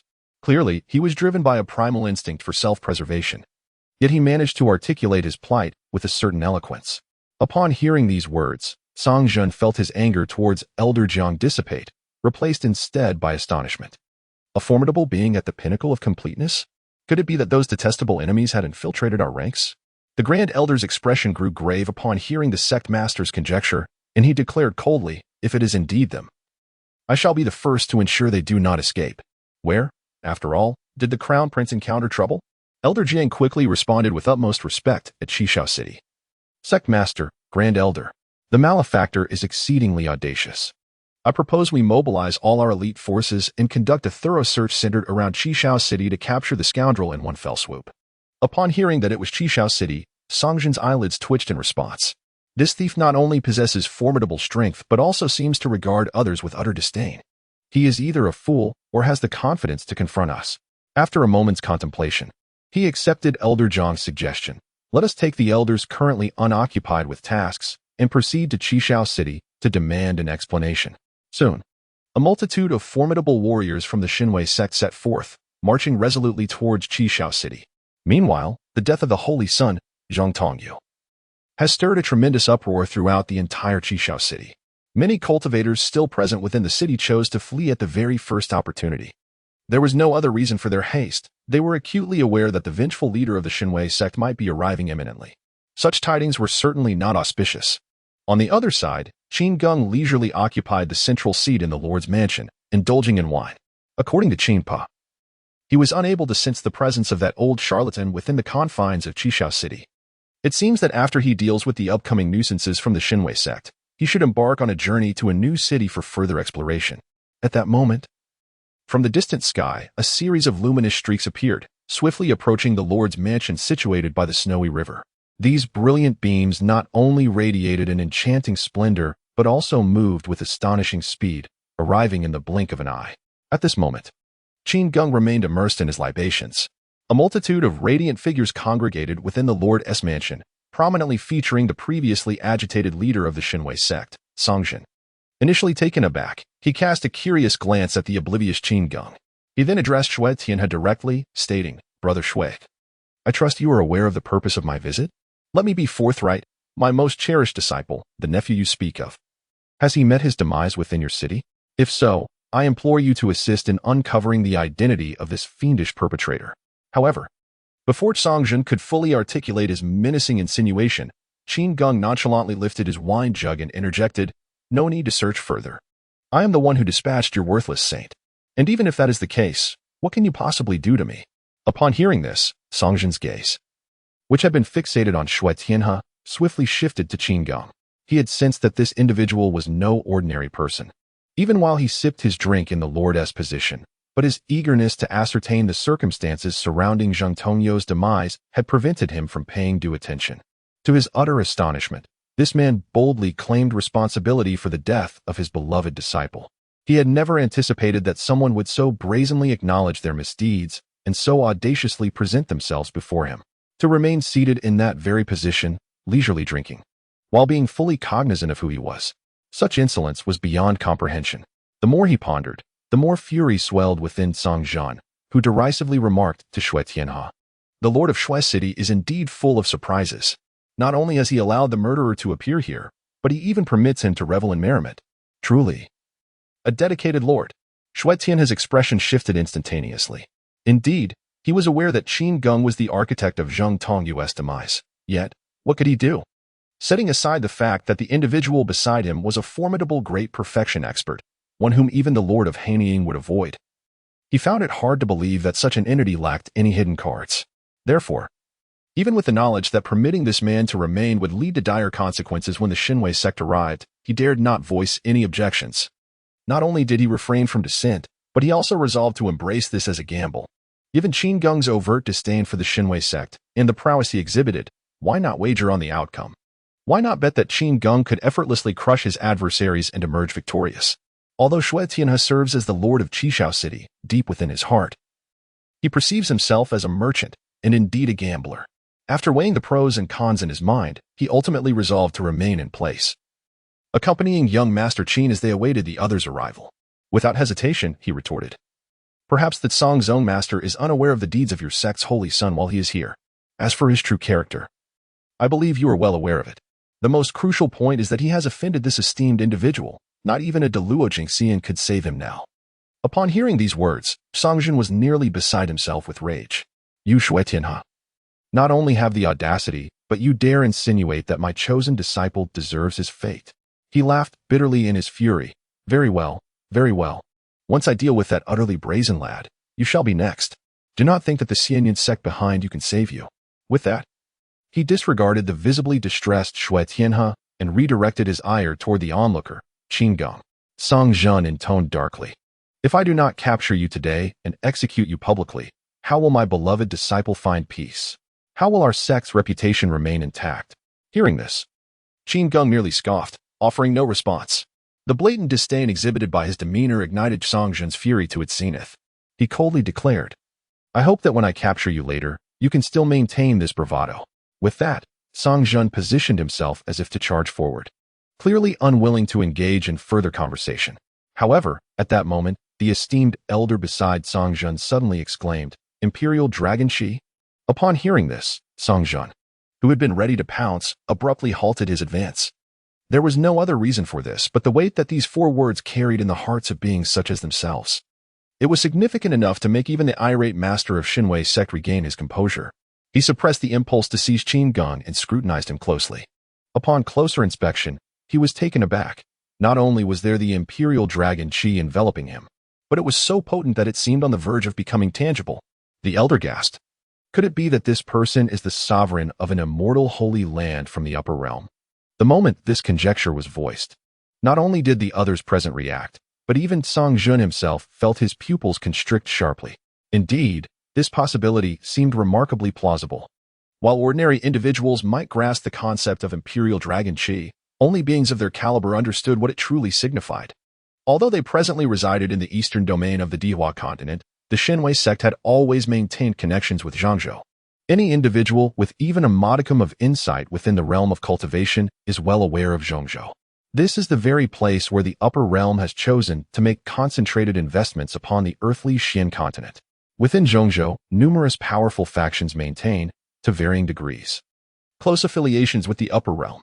They incessantly channel talent towards the upper realm, which in turn reciprocates with unique advantages. Thus, while the prominent figures in Zhangzhou may never have set foot in the legendary upper realm, they often possess profound knowledge about its affairs.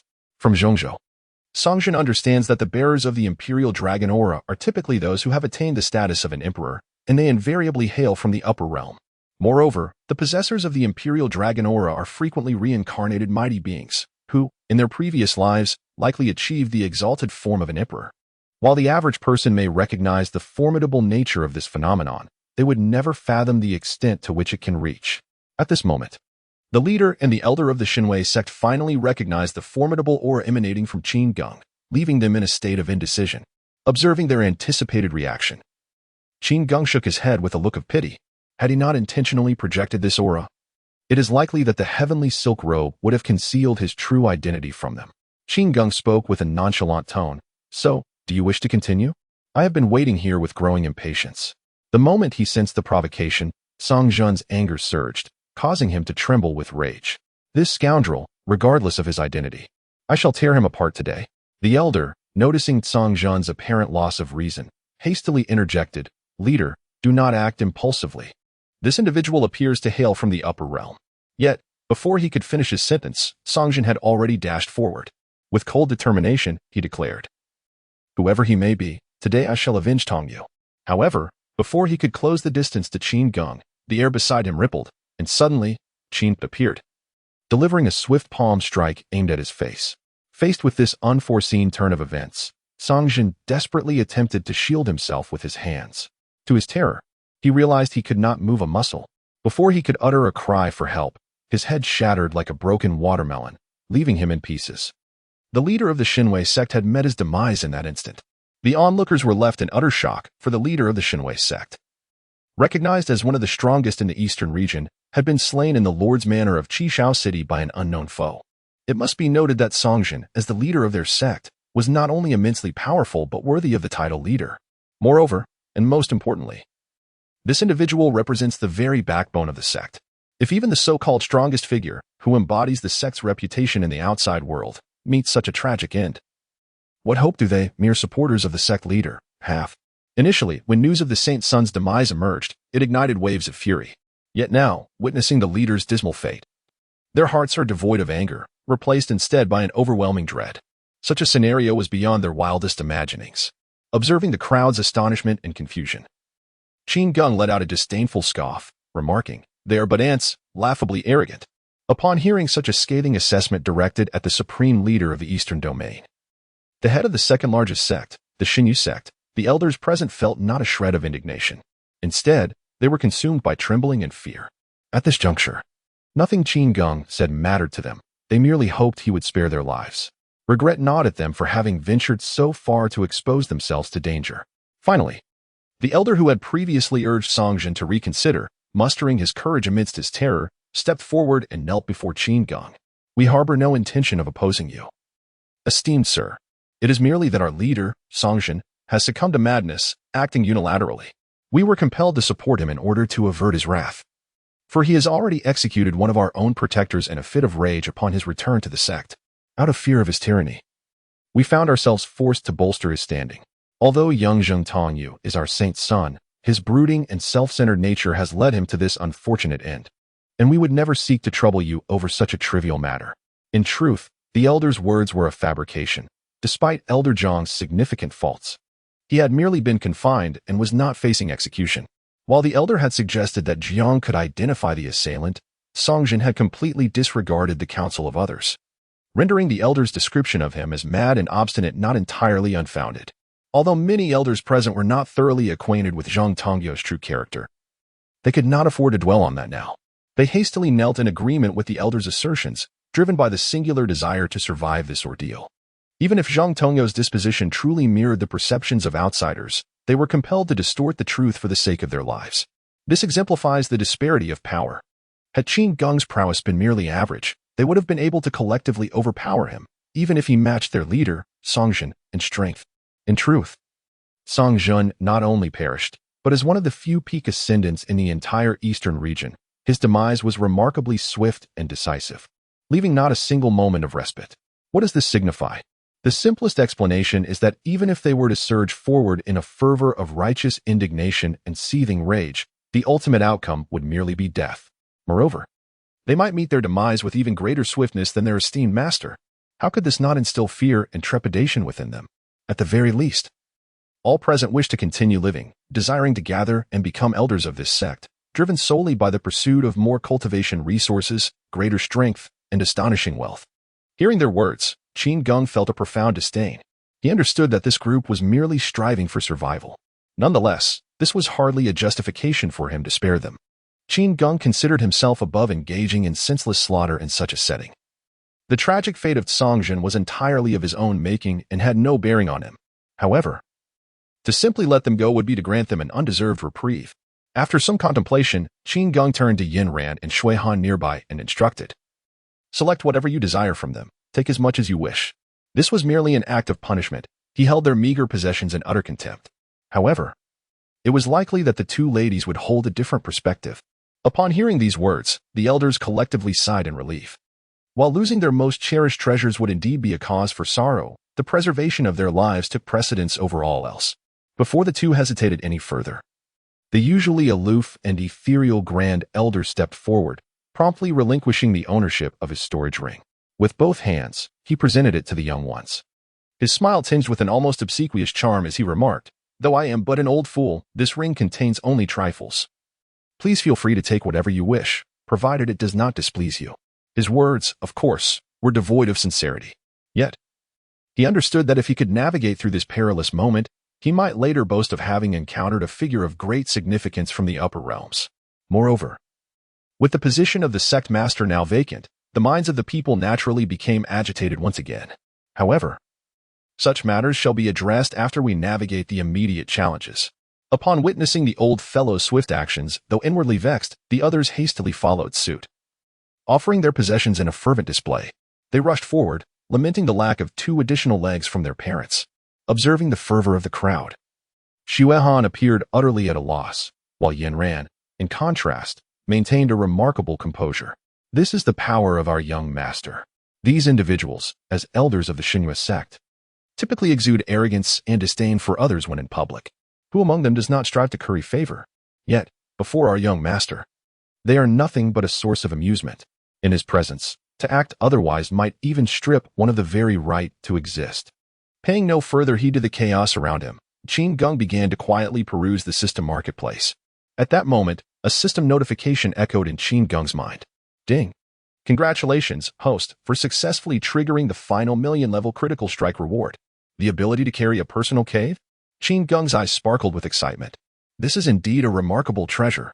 At the very least, he would no longer need to seek shelter everywhere. When fatigued, he could effortlessly retreat to the Golden Cloud Palace for rest.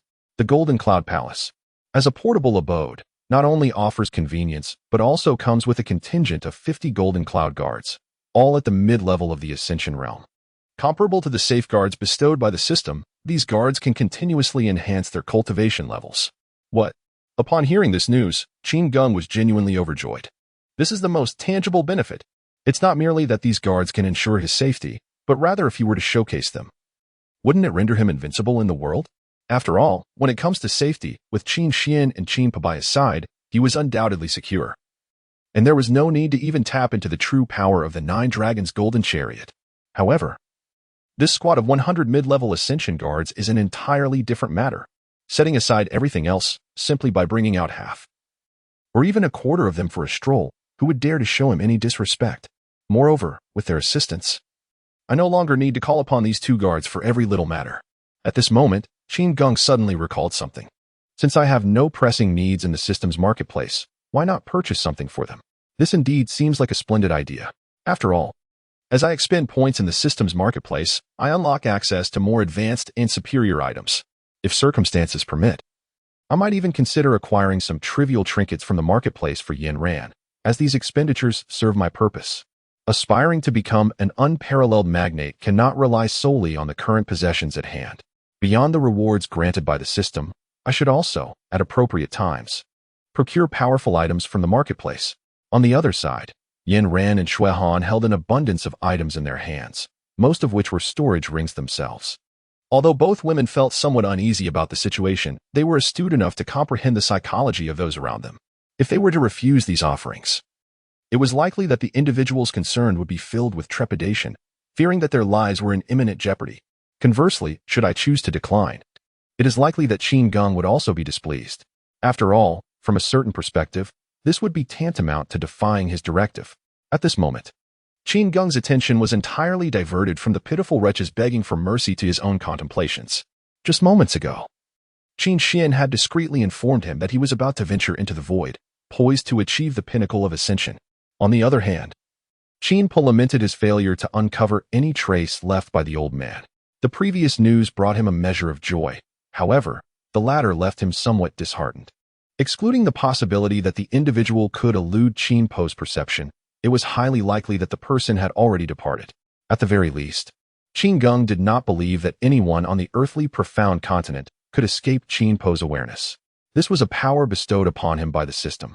Given this, it seemed that his only course of action was to leave this place and proceed to the next city. He soon made up his mind to head to Xianyu City. For him, choosing between the 2 options was not a matter of great conflict. In the city of Chengxiu, there stood an elderly man with a snow-white beard, who appeared rather displeased. With the formidable demon residing in Qishao City and no news from there, the old man decided to venture to Xuanyu City instead. Should he fail to locate the elusive Xinyan, it would indicate that the old man was not inclined to meet him, thus compelling him to relinquish his search. It was rumored that the young lad was causing quite a stir in Qishao City, and it was likely that he would remain elusive for the foreseeable future. As these thoughts crossed his mind, the surrounding void rippled, and the elderly man vanished from sight. Before departing, Qin Geng expended several 100,000 points to select 2 weapons from the marketplace, suitable for his guards. It was not that he had an excess of wealth to squander. Rather, it seemed rather shabby for someone possessing the godly rich system to have underlings appearing so modest. Aside from their decent attire, they possessed little else of note. In gaming terms, they could be described as poorly equipped. This realization stirred an unusual sense of guilt within Qin Geng. Setting aside the fact that he had been utilizing their capabilities, he had not contemplated how to reciprocate their loyalty. Though these individuals were merely tools provided by the system, destined to remain loyal to him, the longer he spent time with them, the more profound the bonds of affection would inevitably become. As his subordinates received their rewards, they maintained an expression of calm and utmost respect, which subtly unsettled him. Could they not display a semblance of joy? After finally addressing these trivial matters, Qin Geng resolved to set forth directly to Xuanyu City in hopes of a fortuitous encounter. Should he fail to find what he sought there, he would be left with no choice but to venture to Shushu City, clinging to a glimmer of hope. At this moment, he felt a twinge of regret.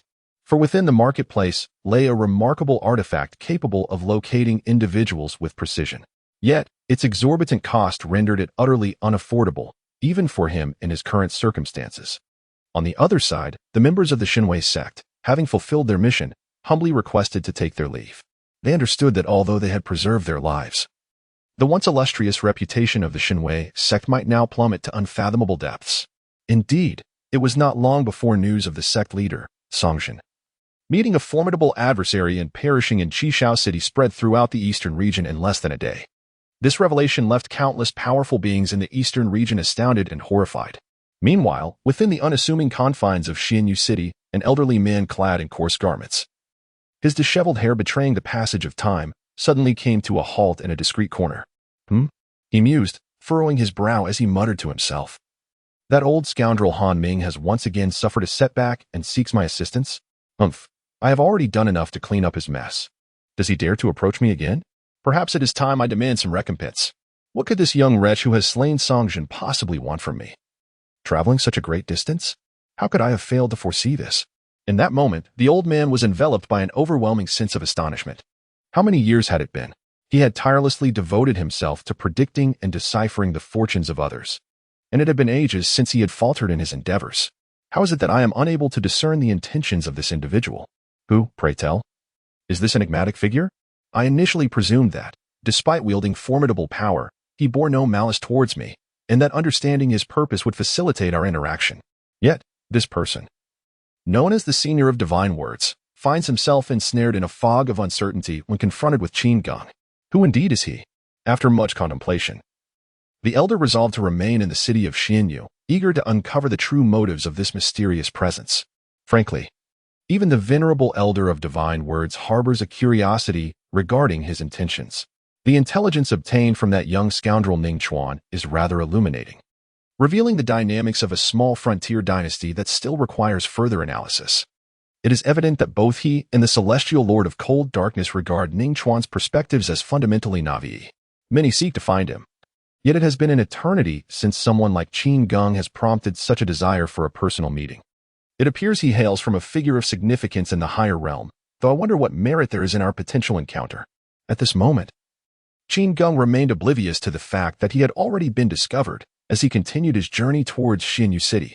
His subsequent plans were, in essence, rather straightforward. True to form, he intended to seek out a suitable place to indulge himself extravagantly.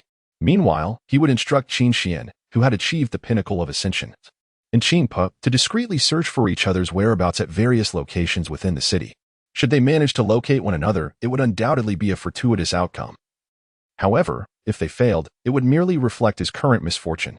Not to mention, he could hardly rely on anything else at this juncture, as he was primarily hoping to encounter that individual here. After all, his time in Qishao City had been significantly delayed by the nuisances of the Xinhua sect. resulting in a diminished probability of meeting that old mystic anytime soon. Moreover, Qin Geng now harbored an intense intuition. Should he fail to encounter that old charlatan here? It was likely that even if he journeyed to the distant city of Chengxiu, the outcome would remain unchanged. Before departing, he had taken with him the daughter of the Lord of Qishao City, Xu Weihan, regardless of her own sentiments. It was undeniable that the corners of Xue Tian's mouth were nearly stretched to his ears at that moment. For him, this was nothing short of the greatest reward. A true accolade. He not only yearned for his daughter to soar to great heights, but he also believed that his own reputation might ascend alongside her triumphs. The individual in question possessed formidable strength and a profound foundation. Even a mere trifle slipping through their fingers would undoubtedly confer substantial benefits upon him. Given the aura of authority they exuded, it seemed effortless for him to reap some advantages, even if it were merely the unwanted remnants they discarded. He could certainly find use for them. Meanwhile, Xu Weihan felt a flutter of anxiety. Her primary concern was whether this young master harbored any impure intentions towards her. Eventually, unable to contain herself, she discreetly sought out Yin and whispered, "Has the young master inquired about anything from you?" Yin Ran, momentarily perplexed, gazed at her with a look of bewilderment. Upon observing her reaction, Xu Weihan swiftly concluded that the other party was likely uninformed. At the very least, she believed that if Yin An had indeed engaged in such activities with Qin Geng, she would have been able to comprehend it instantly. This realization brought her considerable relief. Consequently, she deftly shifted the topic, saying, "The Xianyu city is quite pleasant. However, the nearby Xylent sect tends to be somewhat overbearing." Hearing this, Yinren couldn't help but think that perhaps this person was simply looking for a mundane conversation, lacking any pressing matters. Qin Geng, of course, had overheard their exchange, but paid it no heed. What was this Xylent sect to him? Could it possibly overshadow his own dominance? As he continued to accelerate the speed of his divine vessel, intending to reach Xuanyu City directly, he inadvertently traversed the airspace above the Xylent sect.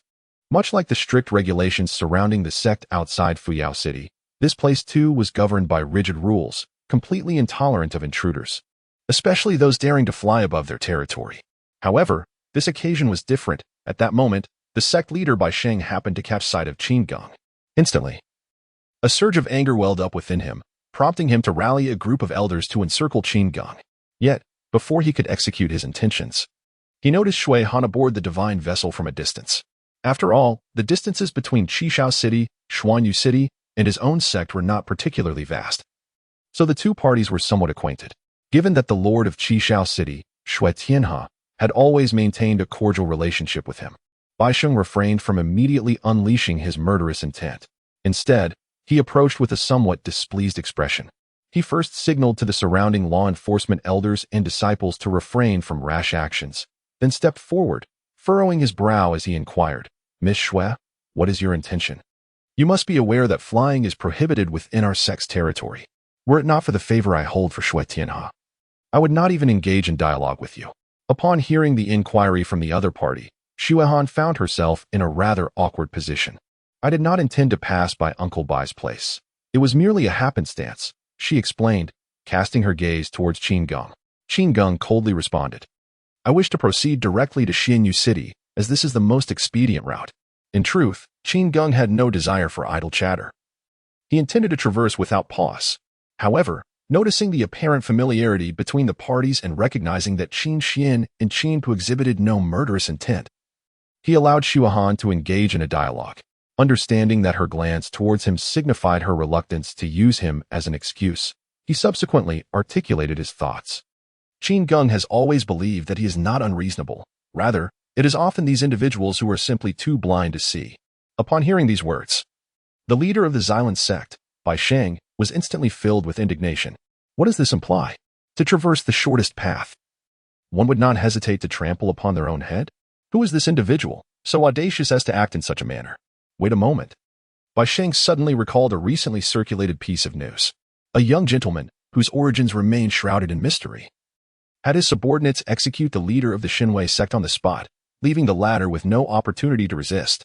It is said that the reason for Cang Zhen's demise was initially due to the tragic conflict between his family's holy son, Zheng Tongyu, and that young gentleman over the affections of Xue Han, which ultimately led to his untimely death.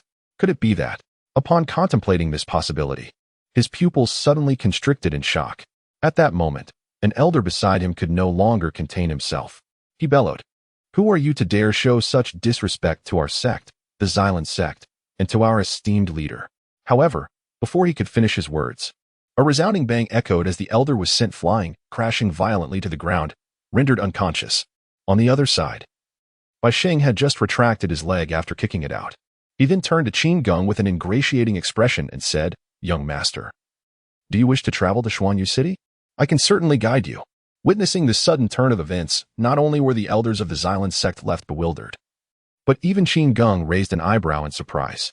He had not anticipated that this sect master would also be quite the character. Though he was unaware of the reasons behind the rapid change in attitude, it was evident that the other party had recognized him, prompting such a decision. It seemed that at a critical moment, some connection had sparked a realization of his identity. Otherwise, Qin Geng could not fathom a reasonable explanation for such a shift. Initially, he had thought he would be compelled to take many lives on this journey, yet the other party's timely withdrawal spared him the trouble of dealing with his subordinates. To be honest, the prospect of reaping the lives of this motley crew brought him no sense of achievement. Thus, he impatiently waved his hand and declared, "Return whence you came." With that, he accelerated the divine vessel and departed. At that moment, the leader of the Xylan sect, who had been subjected to scorn, displayed not a trace of anger. Instead, he radiated a sense of exhilaration and relaxation, as if having emerged from the jaws of death. Observing the leader's uncharacteristic demeanor, along with the elder who had previously spoken out in righteousness, now writhing in the pit, the other sect members wore expressions of bewilderment. Ultimately, even the usually taciturn second elder ventured to inquire, "Leader, what does this mean? What little Su said is not incorrect. How did you come to understand their intentions so readily?" Bai Sheng sighed and replied, "Under normal circumstances, there would indeed be no issue, for this is our territory, and we have the rationale on our side. However, the current situation is far from typical. Do you understand who we are dealing with?" Noticing the blank expressions of the elders and disciples, he elaborated, "Our sect can be completely assured that he is the one responsible for the demise of Songjin. Reflect on the circumstances of the past, and consider whether my assertions hold merit. If we were to provoke that esteemed individual, we might not even comprehend how our end would come." Upon hearing Bai Sheng's words, a collective gasp escaped the lips of the Xylan sect's elders and disciples. If the leader's deductions were indeed accurate, this was truly a matter of life and death. They lacked the confidence to confront the Shinwei sect, let alone face the formidable Qin Geng, who could subdue them effortlessly.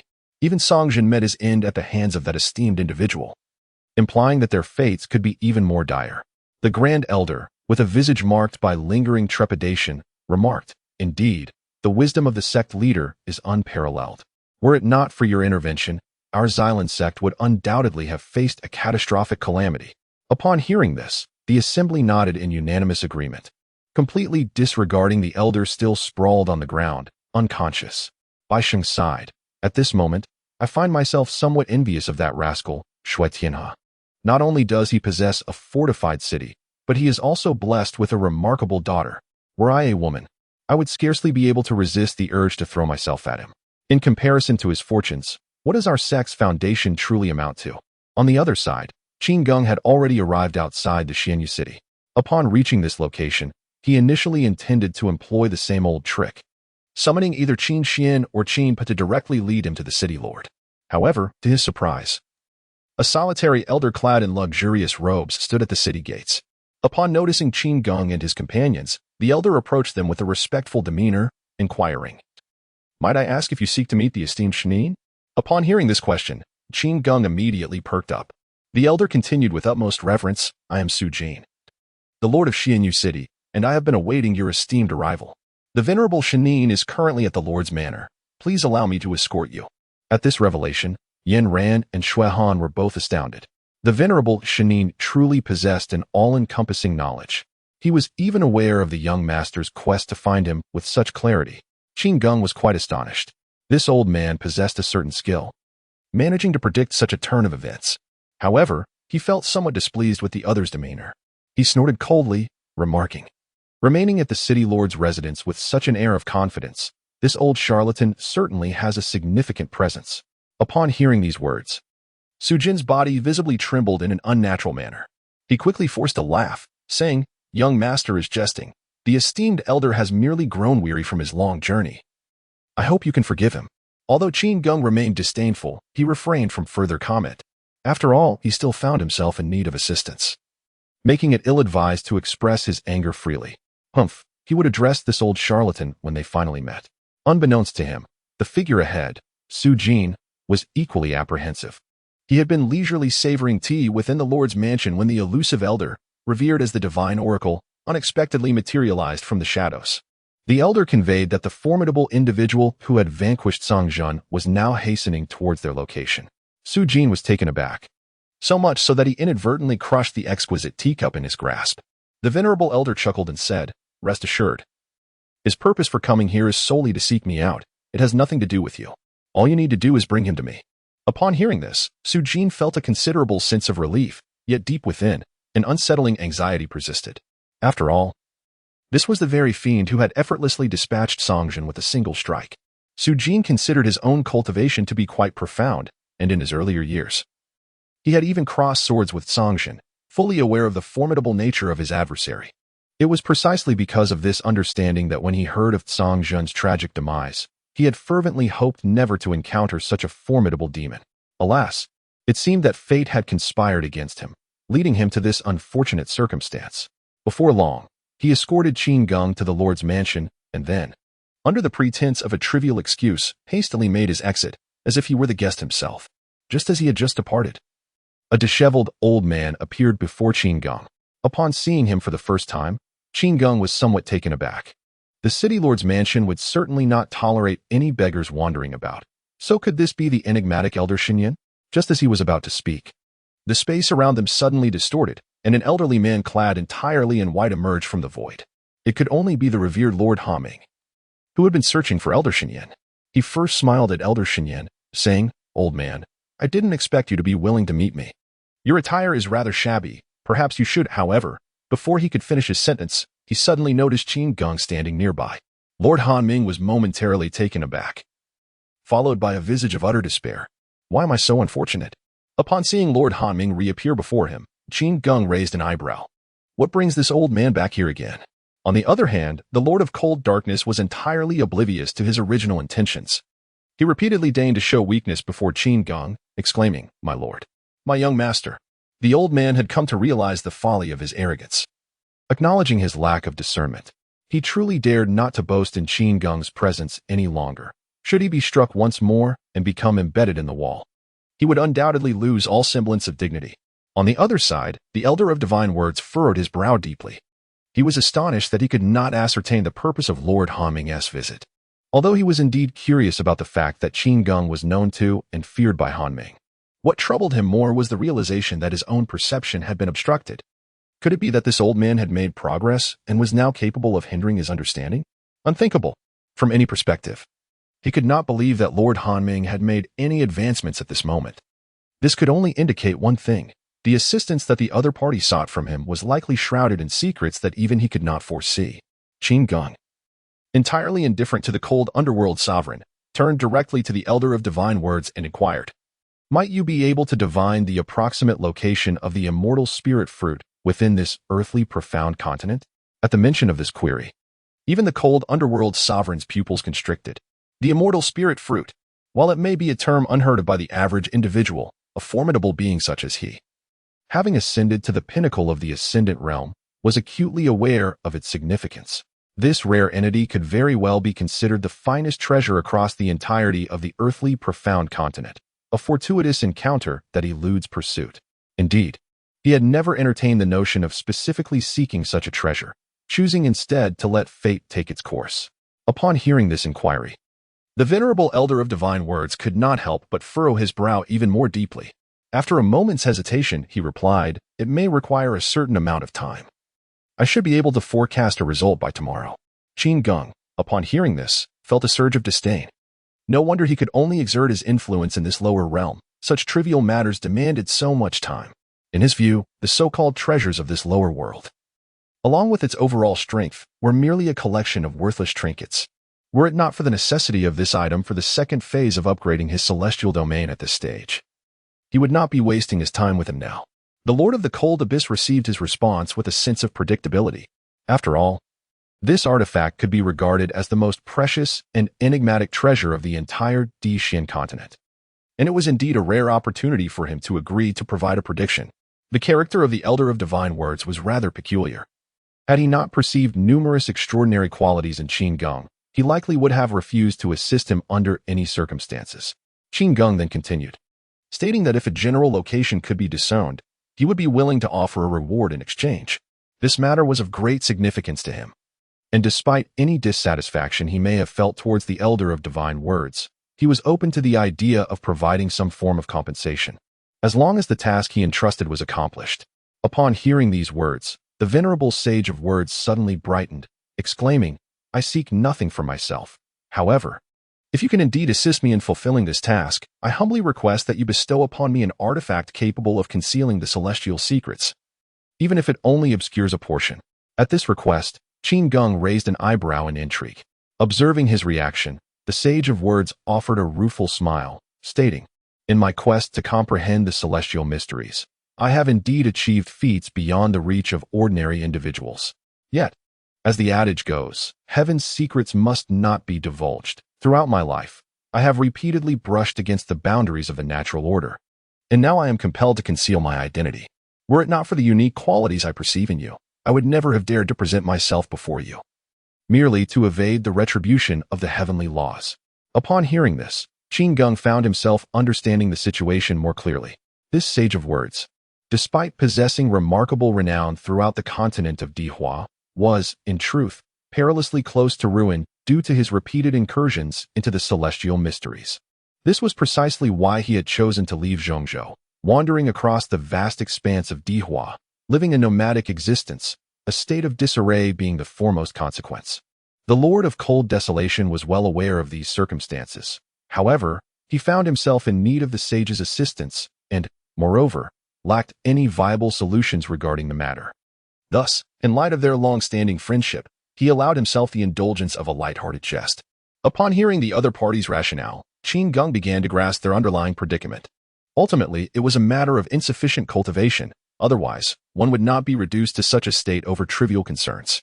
Nevertheless, having made a commitment, he had no intention of retracting his promise and thus readily acquiesced to the request.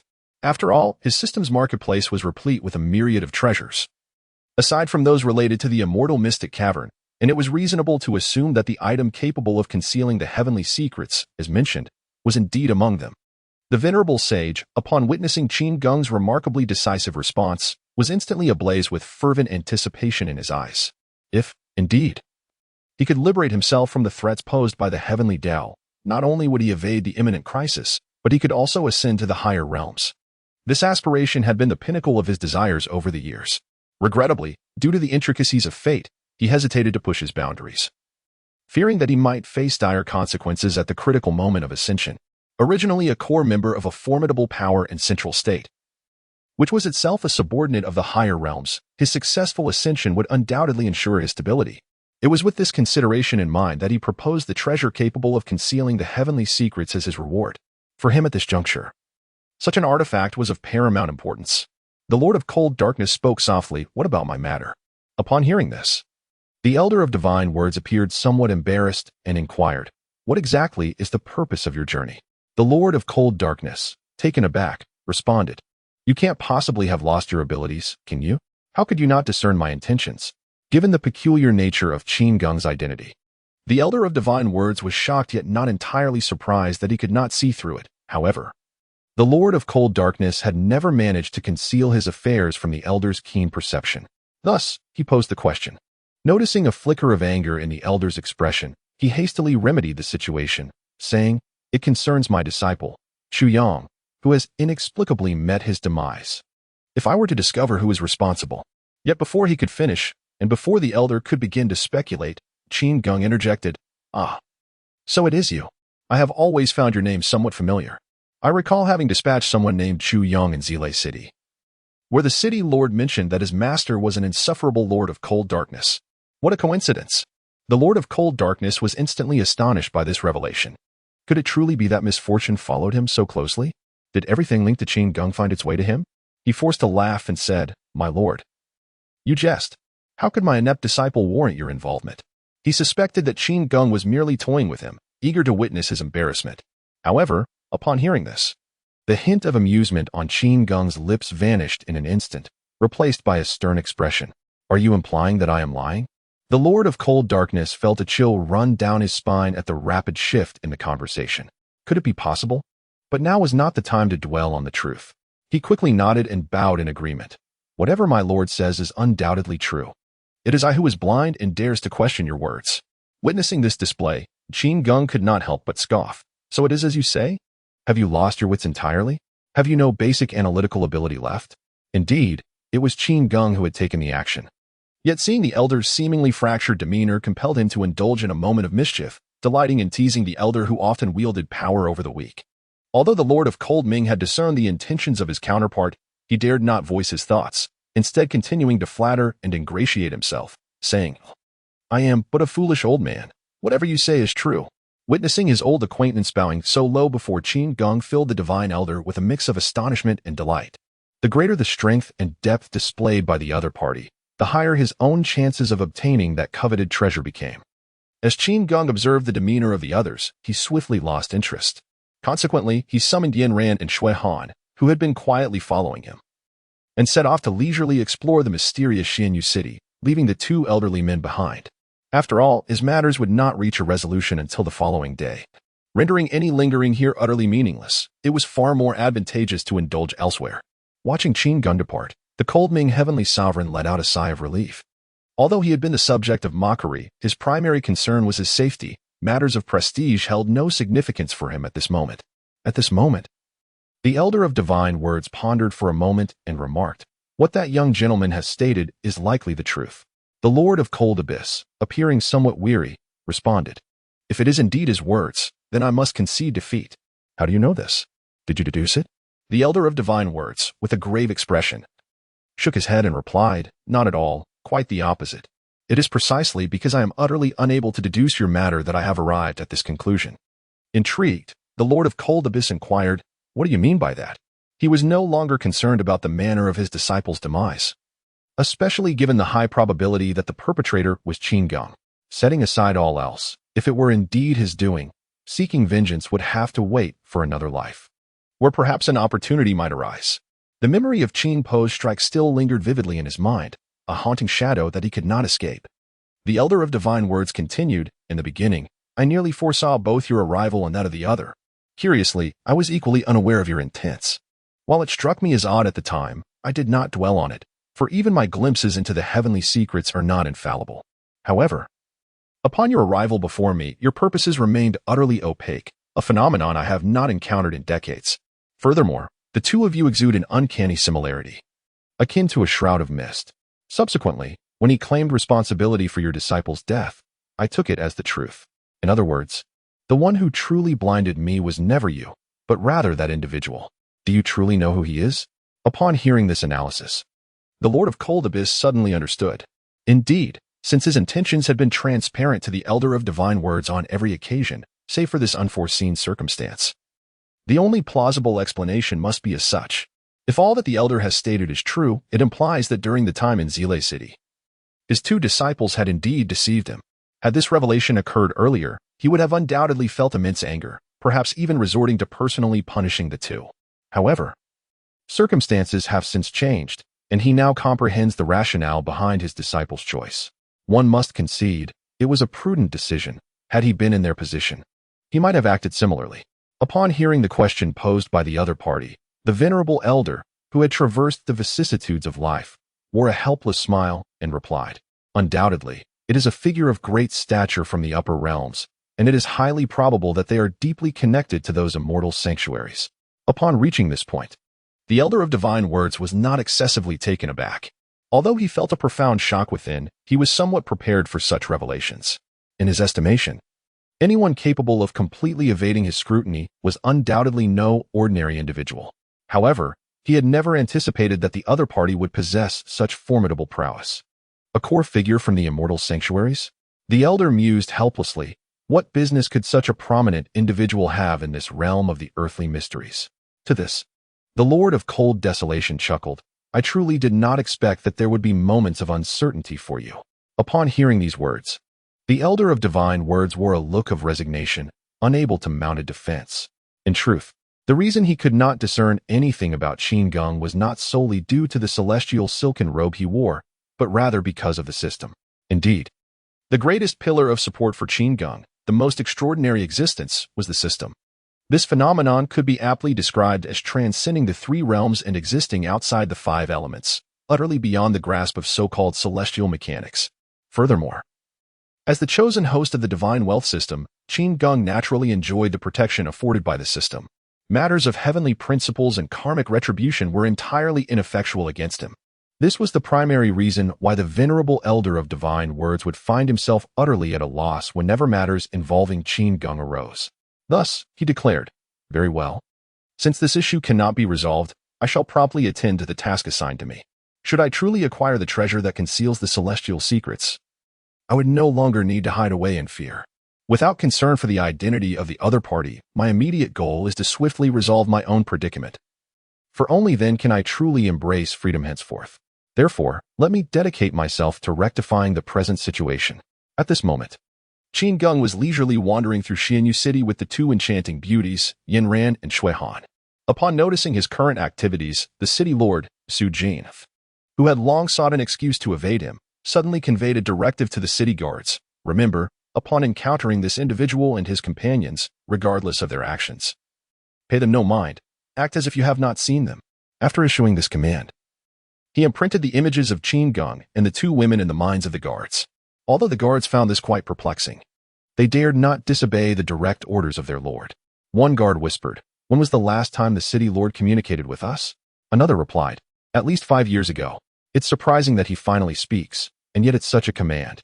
The captain of the guards, who had already ascended to the initial stage of the ascension realm, then exclaimed sharply, "Silence."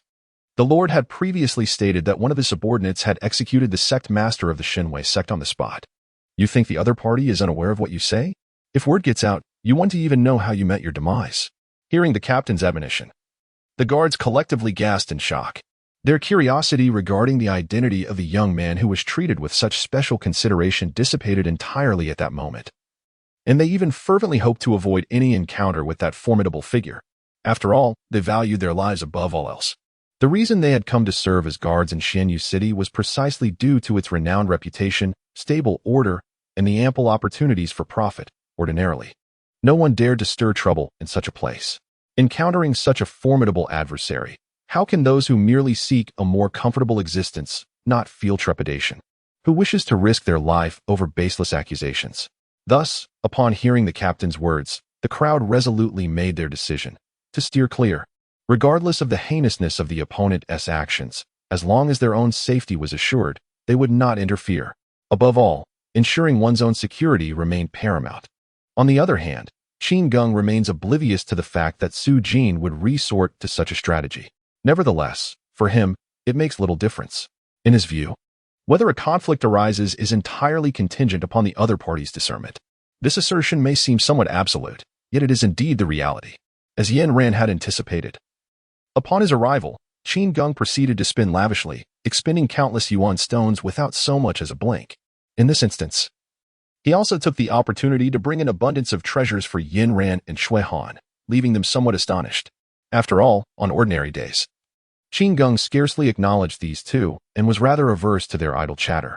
Consequently, although they regarded Qin Geng as a remarkable figure and remained steadfast in their desire to follow him, they dared not transgress his established boundaries, resulting in their habitual reticence. Qin Geng indeed found the atmosphere rather stifling. Thus, he took it upon himself to procure some items for them, ostensibly to invigorate the ambience. After all, he typically did not impose strict silence upon them. Moderation was key. Initially, his authoritative demeanor was intended to delineate the hierarchy and clarify their respective positions, ensuring that troublesome matters would seldom arise thereafter. It appears they have grasped this concept, though perhaps they have overcorrected somewhat. Qin Geng's gaze was often directed towards the fabled upper realms, rendering him occasionally aloof. Nevertheless, he was not entirely oblivious to the surrounding atmosphere. This time, Qin Geng intended to attend the auction in Xianyu City, as per his usual custom, only to be informed that the event had concluded a few days prior and that another would not be held in the near future. This revelation left him feeling quite disheartened. Observing Qin Geng's expression, Yin Ran and her companion were at a loss for words. Initially, they were uncertain of his temperament. But now even Shui Han had gained some insight. She recognized that Qin Geng would likely hold little regard for any treasures from the eastern region. The only reason the other party seemed inclined to participate in the auction, from their perspective, was sheer boredom. Most would find it utterly incredulous that one could squander such a fortune merely to alleviate ennui. Yet, to them, Qin Geng genuinely embodied this peculiar existence. Not only was he of distinguished lineage, with an intimidating depth of strength and resources in Chengdu, but his financial capacity was also unfathomably vast. If he held no genuine interest, what could possibly motivate such expenditure? Beyond the notion of passing the time, they truly could conceive of no other plausible explanation. Of course, if it were not for the existence of something referred to as the system, their conjectures might indeed have held some validity. Unfortunately, Qin Geng viewed the auction as a means for tenfold returns, a notion that would never have crossed their minds, no matter how hard they pondered. This, naturally, was the genuine reason for Qin Geng's disappointment upon hearing that the auction had yet to commence. Shaking his head, he set off towards the largest treasure trading establishment in the entire Xianyu city, known as the Liuli Pavilion. Though Qin Geng was entirely unfamiliar with this place, any practitioner originally from this realm would be well aware of it. The Liuli Pavilion was not only the foremost treasure trading venue in Xianyu City, but also held a prestigious status throughout the entire eastern region. When discussing treasure trading and collection in the eastern region, aside from a few renowned auction houses, it was nearly impossible to bypass the three characters that spell Liuli Pavilion. This, indeed, serves as the foundation of confidence for him, as a premier treasure trading establishment in the eastern domain, and is a source of considerable pride for Su Jin, the lord of Xianyu City. Qin Geng glanced around before stepping into this exquisite Liuli Pavilion. Although he was uncertain of their true capabilities, the exterior was at least quite presentable. Upon entering, Qin Geng noticed the number of patrons was rather sparse, indicating it was a place where ordinary individuals would feel quite out of place. Each artifact was attended by a dedicated staff member, seemingly tasked with facilitating transactions. At that moment, his gaze was suddenly drawn to a fan. Qin Geng realized that this fan appeared to be a replica of his own destruction divine fan. Driven by curiosity, he approached to discern how closely this imitation could capture the essence of the original. At that moment, a somewhat languid voice echoed in his ear. "Get lost. This fan is claimed by me." Upon hearing these words, Qin Geng lifted his head to observe the speaker. He beheld a man clad in a black robe, with elongated eyes and a rather effeminate appearance, who was now gazing eagerly at the folding fan displayed on the counter. Despite feeling Qin Geng's scrutinizing gaze upon him, he did not return the look, instead suddenly proclaiming, "Uncle Li, gouge out his dog eyes." In his view, there was no one in Xianyu City, or indeed, throughout the entire eastern region, whom he deemed worthy of his apprehension. His true name was Lu Yifei, the second son of the Lu family, one of the 10 prominent clans of the central state. The primary reason for his departure from the family to the eastern region was his desire to carve out his own niche, to earn the recognition of the Lu family. It was well known that their clan traditionally bestowed the position of heir upon the eldest legitimate son, leaving Lu Yifei, the second son, in a precarious situation. As long as his elder brother, Lu Yichuan, remained, he could not venture forth to establish his own accomplishments, thus passively watching a substantial inheritance slip through his fingers. This was a reality he absolutely could not accept. At the very least, he was not prepared to concede defeat so easily. It is precisely for this reason that his inherently sinister disposition has grown increasingly ferocious since his arrival in the eastern region. Coupled with his long-standing disdain for those beyond the central continent, whom he regards merely as a band of insignificant creatures, he has never once regarded Qin Geng with any measure of respect. In other words, he mistakenly assumed that the other party was also a denizen of this eastern region. Upon arriving at this place, he developed a certain interest in the folding fan. Lu Yifei's disposition has always been domineering. He believes that anything he finds even slightly intriguing should remain untouched by others. Even if someone else shares the same interest, it is utterly unacceptable. In other words, even if Qin Geng did not cast a glance in his direction, he would still readily concoct a reason to incapacitate him. Throughout this process, he never harbored any concern about inciting the ire of the lord of Xianyu City. Although the regulations of Xianyu City were indeed numerous, and even he, at this moment, could not contend with them, Lu Yifei believed that the lord of Xianyu City must possess a sense of propriety. Upon recognizing him as the second son of the Liu family, the Lord would undoubtedly refrain from taking any action against him. Moreover, as he had no intention of taking a life, merely desiring to incapacitate his opponent, it hardly constituted a grave matter. Once the affair concluded, he could offer a semblance of respect to the Lord of Xianyu City, thereby diffusing the situation. With this resolution firmly established, he commanded the guard, sent by his own family to protect him, who had been lurking in the shadows, to take action and provide a minor lesson to Qin Geng. How dare a mere insect from the eastern region gaze upon someone of my stature from the central continent? However, at that moment, an unexpected turn of events unfolded. Qin Xian, who had remained dormant since his breakthrough, now wielded the weapon gifted to him by Qin Geng, and with a swift motion, he aimed a deadly strike at the guardian known as Uncle Li. The guard, caught off guard by the unforeseen turn of events, was utterly astonished. The reason was simple. He distinctly sensed the looming threat of death in the strike from his opponent. Yet, in a state of sheer panic, he realized that no matter how hard he tried, he was completely unable to move even a fraction of his body. Was this truly a powerful figure at the pinnacle of ascension? Uncle Li understood that only such an existence could render him powerless to resist. He shouted towards Qin Geng, "Spare me." However, before he could utter the word life, Qin Xian's dagger effortlessly sliced through Uncle Li's neck, and in an instant, his head was severed from his body. This process, though it might seem prolonged, transpired in less than 3 seconds. Previously, Liu Yifei had been reveling in his authority with the aid of his guards, but now he stood bewildered. What had happened? Hadn't Uncle Li charged forward? Wasn't he supposed to witness the spectacle of his adversary writhing on the ground, clutching his eyes in agony? How could Uncle Li possibly have? Gazing at the head that lay lifeless, Liu Yifei finally snapped back to reality. He raised his eyes to the impassive Qin Geng and incredulously asked, "Who exactly are you? Which influential faction in Zhangzhou do you belong to? How else could you possess a protector of such extraordinary caliber?" To be honest, he was not only filled with disbelief, but also a profound sense of absurdity and indignation. Absurdity stemmed from the fact that Uncle Li, as a peak ascendant, should have been invincible in the eastern region. How could he have encountered such a formidable opponent? Indignation arose from the fact that he could only secure a peak ascendant servant as his protector, while a random individual could possess a guardian of such supreme prowess. Why was that? Observing his reaction, Qin Geng scoffed, "A lowly insect like you could never comprehend. All you see is the garbage heap that is Zhongzhou." Upon hearing this, Liu Yifei's anger flared. "You speak with such confidence. May I ask what faction you represent?" "My Liu family has existed in Zhongzhou for countless years, with contributions to the entire Dixin continent that are evident to all. What has your faction accomplished?" Yet another young man, utterly oblivious to the peril he faced, attempting to retort. Qin Geng, witnessing his foolishness, could not help but sigh inwardly. He disdainfully remarked, "It appears that the so-called prominent figures of Zhongzhou are merely a bunch of useless individuals who rely on their family elders to exert their influence here." Before Liu Yifei could counter, he waved his hand, signaling Qin Xian to finish him off. Such a short-sighted, arrogant individual held no value in sparing his life. Upon witnessing Qin Xian directly brandishing his blade towards him, Liu Yifei suddenly realized the gravity of the situation. The adversary truly intended to take his life.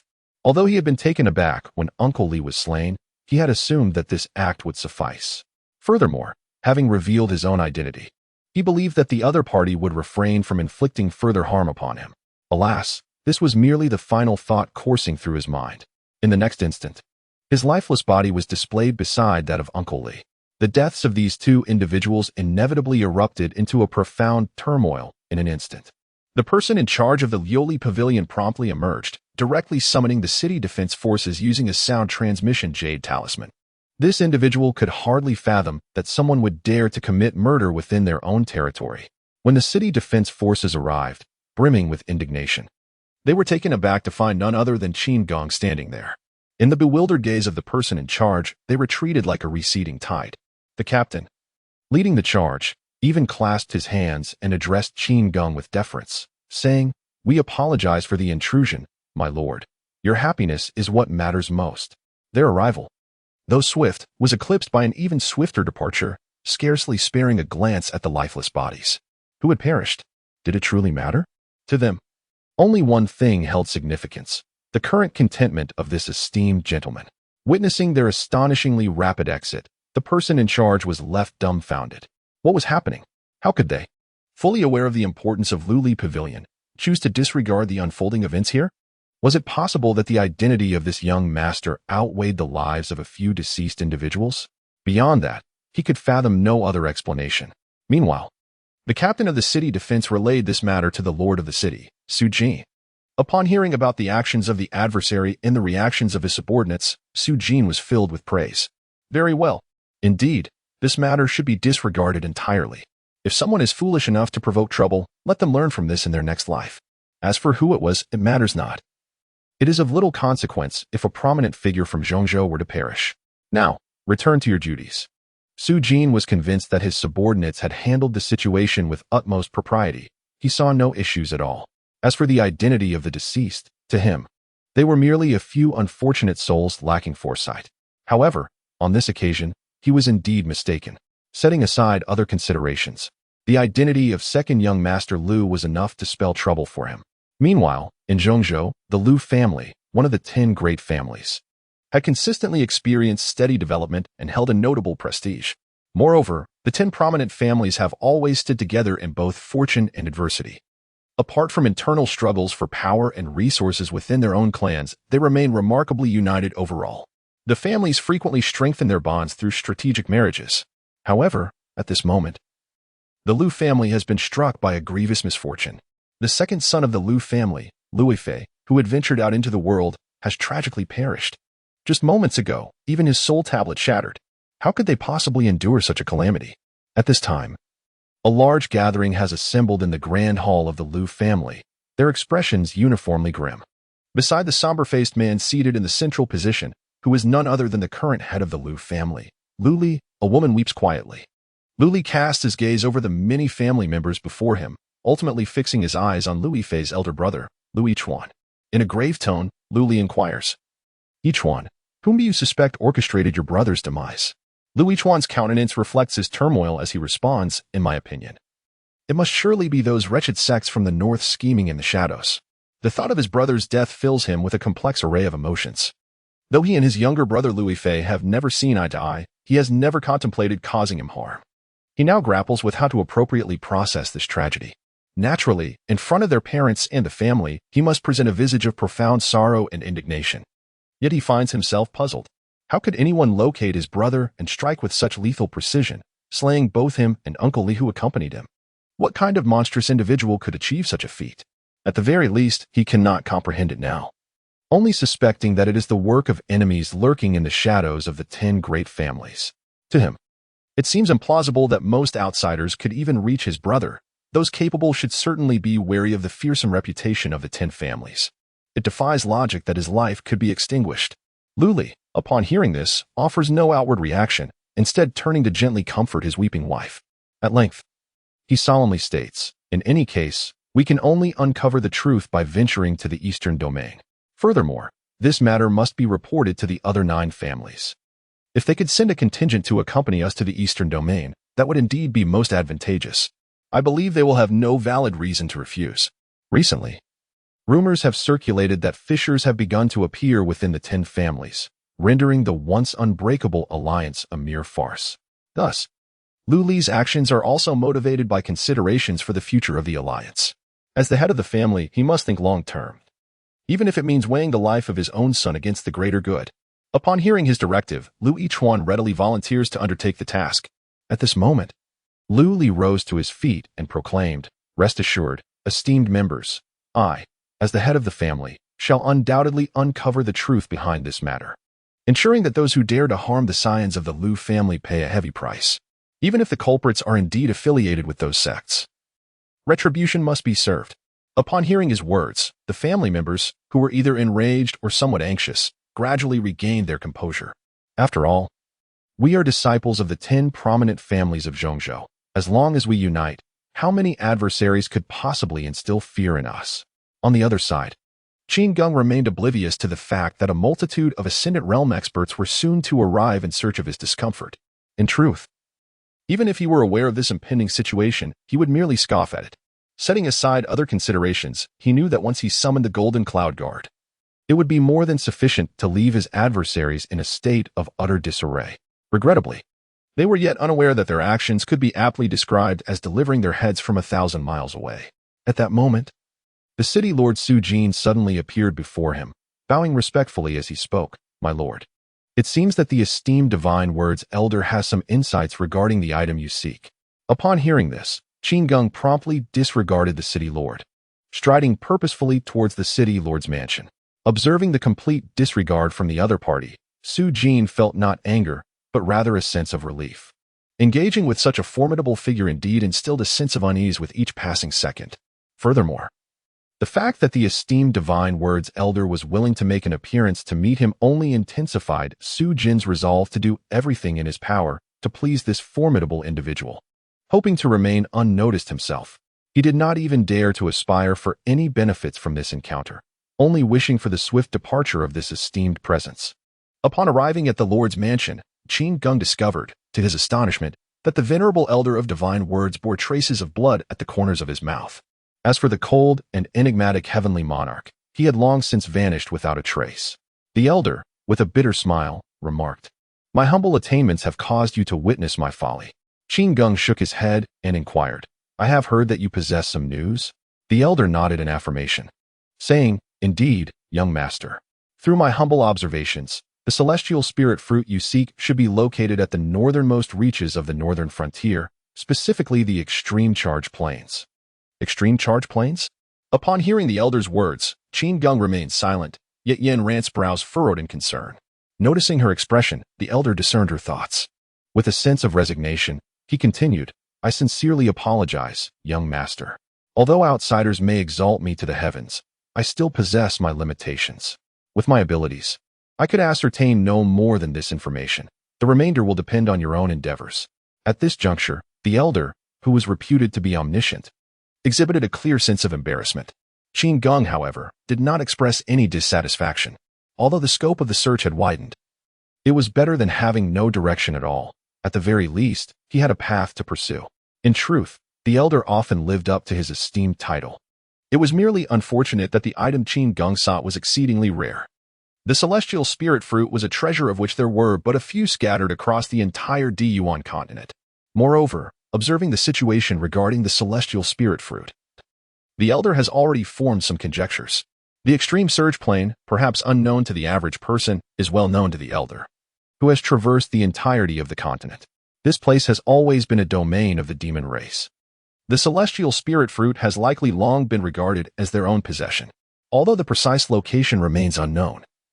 The elder possesses a considerable understanding of the nature of the demon clan.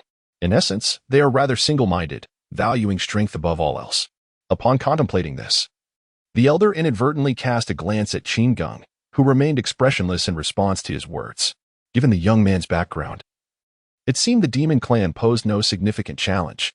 Initially, the elder had hoped that by subtly reminding the youth of this matter, he might foster a slight enhancement of rapport, but upon reflection, he chose to remain silent. The reason was simple, considering the lad's arrogant demeanor. He surmised that his well-meaning advice would likely be interpreted as disdain. Yen Ran and Shui Han, as daughters of the city lords, had naturally studied the extensive knowledge of the entire Earth-profound continent from a young age. Yet, like the elder, they opted for silence regarding the impending matters, their reasons being entirely consistent. Ultimately, Qin Geng remarked nonchalantly, "Let it be as it is, at least we have some news. I shall venture to the extreme rush plain to investigate further. Rest assured, if what you say holds true, I shall certainly honor my promise. Of course, should you wish for me to bestow the item upon you now, that is not out of the question, though the quality of the treasure may not be particularly high." In truth, Qin Geng could hand over the treasure at this moment, but he did not fully trust the elder, which prompted his cautious words. After all, what if this seemingly knowledgeable old man harbored ulterior motives?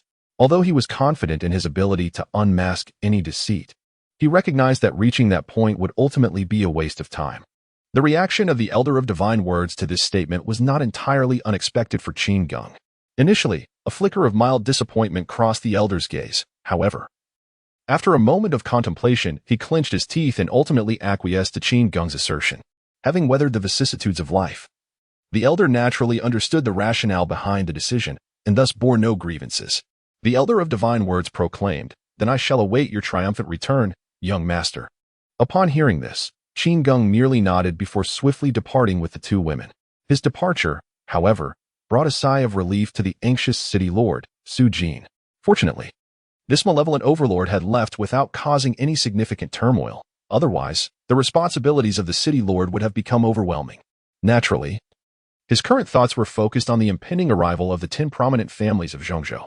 Meanwhile, the death of the second son of the Lu family had already spread widely, creating quite a stir in certain regions of Zhongzhou. Although the Lu family was not particularly formidable, they were one of the 10 influential families that shared both fortune and misfortune, which should not be underestimated. When these 10 families unite, even the mid-tier sects and dynasties of Zhongzhou regard them with considerable apprehension. How is it that there are those audacious enough to harm the offspring of others? Either this individual possesses an unwavering confidence in evading the grasp of the 10 prominent families, or their adversary is formidable enough that these families dare not provoke them. Frankly, regardless of which scenario prevails, it serves as a testament to one's undeniable strength. At this moment, the Lu family was bustling with people. Unlike the previous clan assembly, the individuals gathered here were the representatives of the remaining 9 prominent families. Upon learning of Lu Yifei's demise, they swiftly reached a decision to use a kill the chicken to scare the monkey strategy. Even if they could not identify the perpetrator responsible for Lu Yifei's death, they were determined to find a suitable scapegoat to restore the honor of the 10 families. To be honest, Lu Yifei's mother was quite dissatisfied with this decision. Yet she ultimately had to reluctantly accept the circumstances. There was no alternative. Given the gravity of the situation, she understood the importance of maintaining composure. The survival and reputation of the 10 families were, after all, far more significant than the life of her own son. In truth, she recognized that the decision made by the 10 families indicated their complete lack of hope in uncovering the true culprit. After all, the assailant would not foolishly remain at the scene, waiting for retribution. After the decision was made, the current head of the Lu family, Lu Li, took the lead, while his eldest son, Lu Yichuan, assumed responsibility for the family affairs. Thus, the 10 prominent families formed a formidable entourage of ascendant cultivators, majestically making their way towards the eastern region. At this moment, Qin Geng and his companions opted to traverse a scarcely populated region, choosing to journey in the majestic 9 Dragons Golden Chariot. Along the way, Qin Geng casually remarked to the 2 women, "After acquiring what I desire, I shall, barring any unforeseen circumstances, proceed directly to Zhongzhou. Should either of you wish to return home to visit family first, it is certainly permissible. Of course, I will not object to your departure from my side." Prior to heading towards the Jichong Plains, Qin Geng intended to explore the grand cities of the northern frontier. Thereafter, it was permitted for them to determine their subsequent course of action.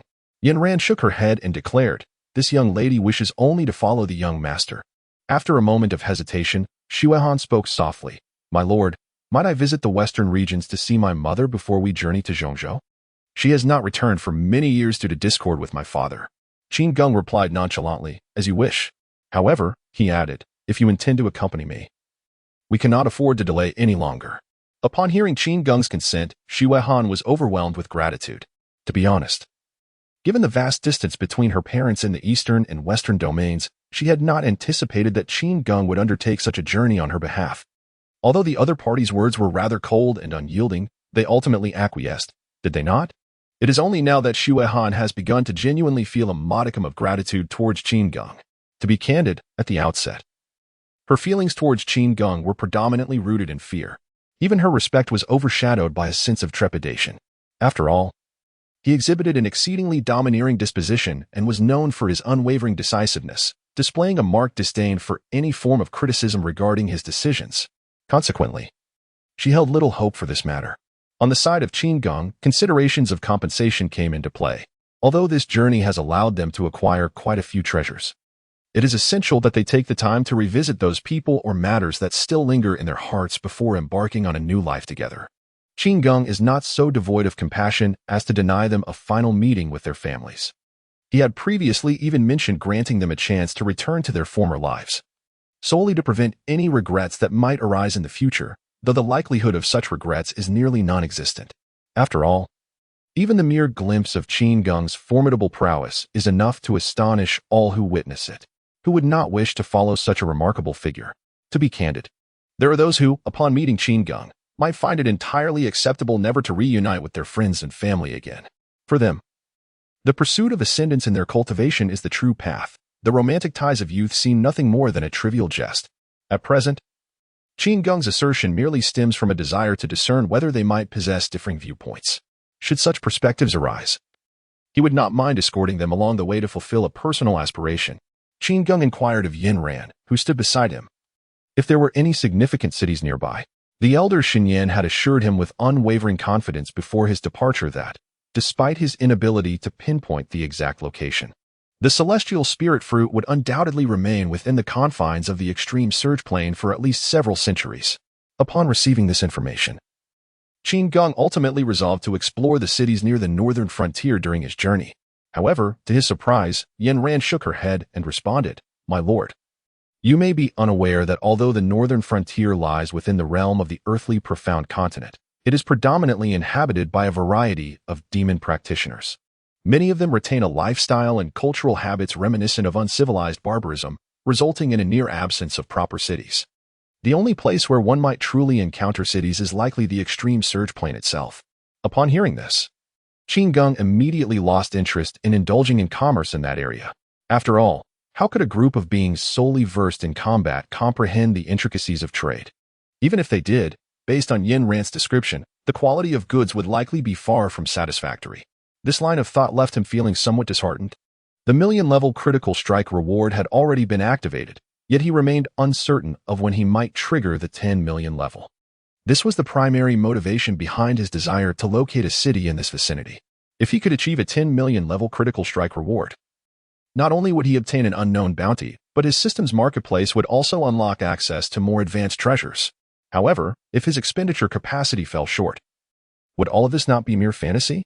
Reflecting on this, Qin Geng could not help but exclaim, "Is spending money really this arduous?"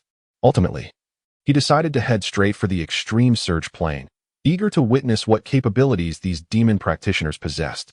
Upon hearing this, even Xuehan, who typically harbored a degree of trepidation towards Qin Geng, could not suppress her laughter. "Do you hear yourself? Others would fight tooth and nail over a mere essence stone. Yet you can casually lament about how difficult it is to spend money? Furthermore, what prowess do you believe the demon race possesses? Were it anyone else, she might have been inclined to discuss the opponent's strength and the distribution of their forces. However, since you are the one who has arrived, it is best to forego such discourse. No matter the capabilities of the adversary, they cannot possibly surpass yours." To speak plainly, should Qin Geng choose to intervene, the entire demon race would face annihilation. At that juncture, if he so desires, he could ascend to become the new beast king of the demon race. This is the essence of the demon race. They have always revered power. As long as you are formidable enough to subdue our kin, it matters not if you take the mantle of leadership. This is the fundamental principle of the demon race's survival. Concepts such as human commerce are met with disdain in their eyes. It is precisely for this reason that Yin Ran asserts there is no significant city to speak of in this ambush.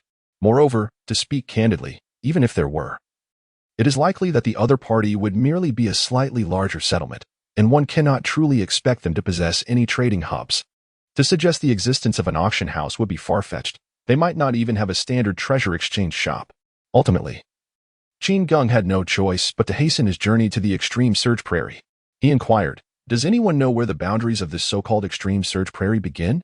Xuehan respectfully replied, "At the outskirts of the extreme surge prairie, there lies a city.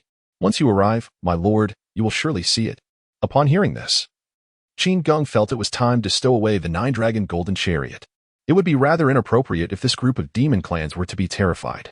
However, as though she had read his thoughts, Yin Ran smiled and said, "My lord, there is truly no need to conceal this carriage.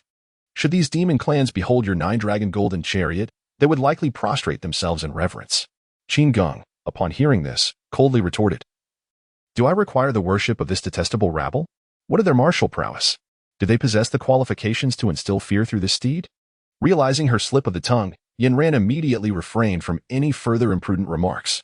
Although Qin Geng had not spoken to her in such a manner for some time, she was still acutely aware of his domineering nature.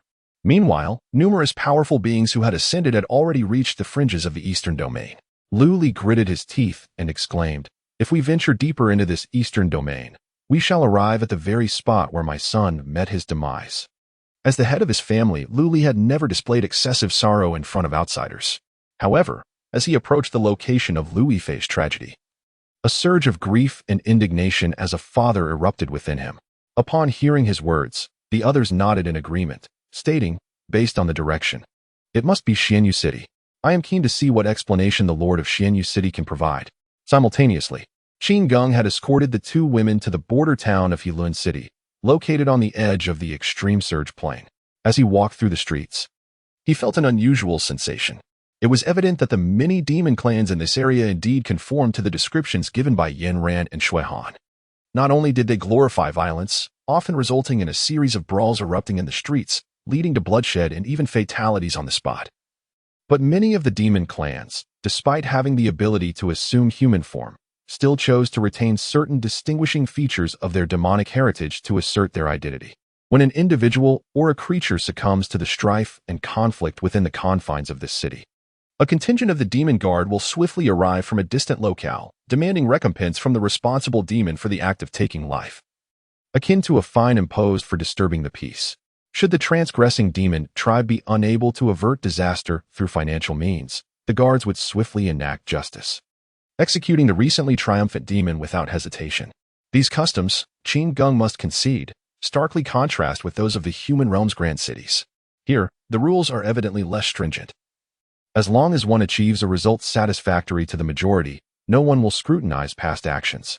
Should he manage to vanquish all the demon guards within the city, he would undoubtedly earn the unanimous respect of the city's demon populace. However, Qin Geng harbors no desire to pursue such a course, or rather, he regards it with utter disdain. Why should he engage with this city's detestable rabble to display his might? To him, this is as absurd as Yin Ran suggesting that he could wield the nine-dragon golden chariot to intimidate his adversaries. To invoke the power of such a chariot, he must first deem himself worthy of it. Otherwise, Qin Geng perceives it as an affront to his dignity. At that moment, a robust man adorned with black horns suddenly obstructed the path of Qin Geng and his companions.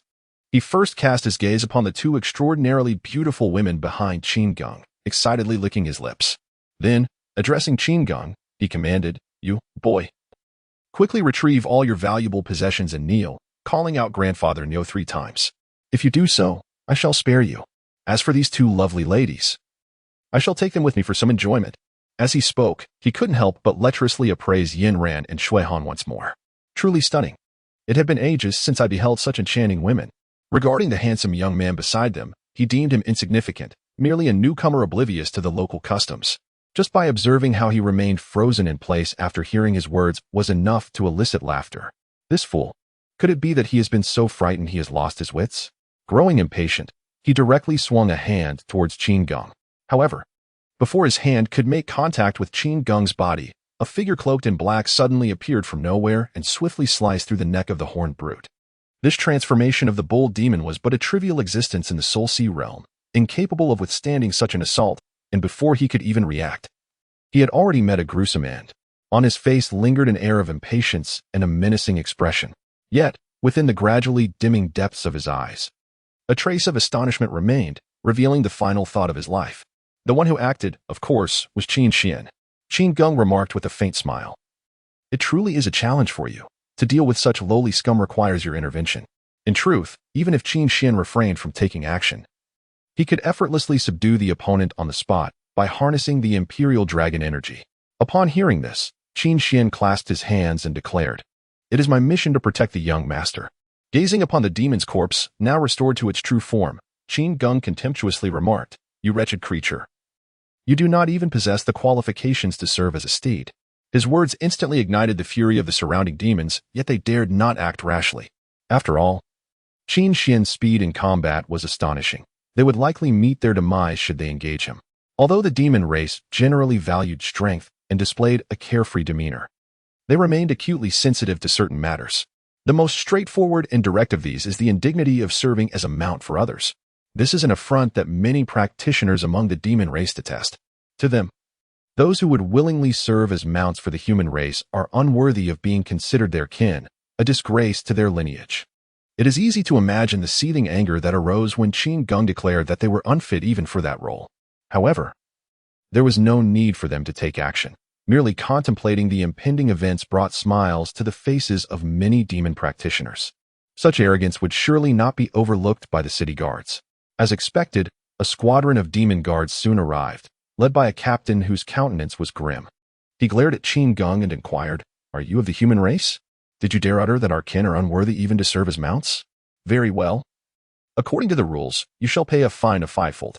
Otherwise, for them, this was an utterly intolerable affront. Among the demons, while they could engage in conflict and slaughter one another, they still regarded each other as kin. When Qin Geng uttered these words, it naturally ignited the fury of numerous demon clans. Consequently, the captain wasted no time and promptly encircled Qin Geng and his companions. In their view, even if Qin Xian possessed remarkable strength, it was futile to contend against four hands with mere fists. Although we reside on the fringes of this tumultuous plain, each of us is exceptionally formidable, and this team boasts a powerful defense, with each member surpassing the void-breaking realm. What do you possess to challenge us? However, Qin Geng regarded the dark-faced captain of the demon clan and scoffed, saying, "What I have stated is nothing but the truth. Why are you so enraged? Or perhaps my words struck a nerve, causing you such distress?" Upon hearing this, the guard could no longer contain himself and roared, "I see you are courting death. Brothers, charge. Let us sever their heads and hang them upon the city walls." As soon as these words were uttered, Qin Geng commanded Qin Xian to step back. He then unleashed a miniature palace-like treasure, scoffing, "How dare you insinuate that I seek my own demise? Where are the golden cloud guards?" Suddenly, the palace-shaped artifact in Qin Geng's hand erupted with a dazzling golden light. In an astonishing display, 50 figures materialized from thin air, each clad in resplendent golden armor adorned with intricate cloud-like engravings, representing the elite guards. What instilled the deepest terror within this group of demon folk was the fact that these imperial guards were now exuding the formidable aura of ascended beings. Qin Geng approached the captain of the demon city guard and gently patted his face, sneering, "I say you are unworthy of being mounts. Do you not agree?" The once vibrant central area of the demon clan's Heluan city had now succumbed to an eerie silence. Gazing upon the 50 mid-stage ascendant golden cloud imperial guards, the multitude of demons who had moments ago expressed disdain or fury towards Qin Geng now found their voices stifled, as if a hand had clutched their throats, rendering them utterly speechless. The captain of the city guard, situated squarely in the center, found himself at a loss for words, utterly bereft of tears. What on earth was happening? He had initially assumed he was confronting an arrogant fool courting death, yet he could never have anticipated that he was facing a veritable monster. Just consider the implications, regardless of the opponent's race. The fact that they could command an entire entourage of ascendant-level warriors as their protectors was beyond comprehension. Even in the legendary realm of Zhongzhou, renowned for its multitude of formidable beings, such a feat would be nearly impossible, wouldn't it? At that moment, the captain of the guard seemed to suddenly recall something, his eyes widening in terror as he exclaimed, "Could it be that you hail from the upper realm?" Upon hearing this assertion, Qin Geng raised an eyebrow, his curiosity piqued. "It appears that this demon race is not as foolish as I had presumed. They are aware of the upper realm," he remarked. Yuan Ran, standing beside him, could not help but roll her eyes. "My lord, even if these demon folk are militaristic and not particularly cerebral, they still grasp the significance of the term upper realm, you know? Let us not underestimate their capacity for discernment." Shuihan appeared somewhat anxious, yet upon witnessing the entire squad of ascendant-level guards, she was left utterly astonished. This was nothing short of terrifying. The aura emanating from these elite guards indicated not only that they were in the mid-stage of ascension, but also that they were clearly seasoned warriors, well-trained and battle-hardened. Such beings, possessing profound combat prowess and rich battlefield experience, posed an insurmountable challenge. What kind of immortal sanctuary did the young master originate from? This was truly daunting. Yet Yan Ran appeared far more composed than her. After all, the multitude of astonishing sights encountered along the journey had rendered her somewhat numb. To summon a battalion of 50 Ascendant Realm warriors? Such is merely a fundamental operation for the young master.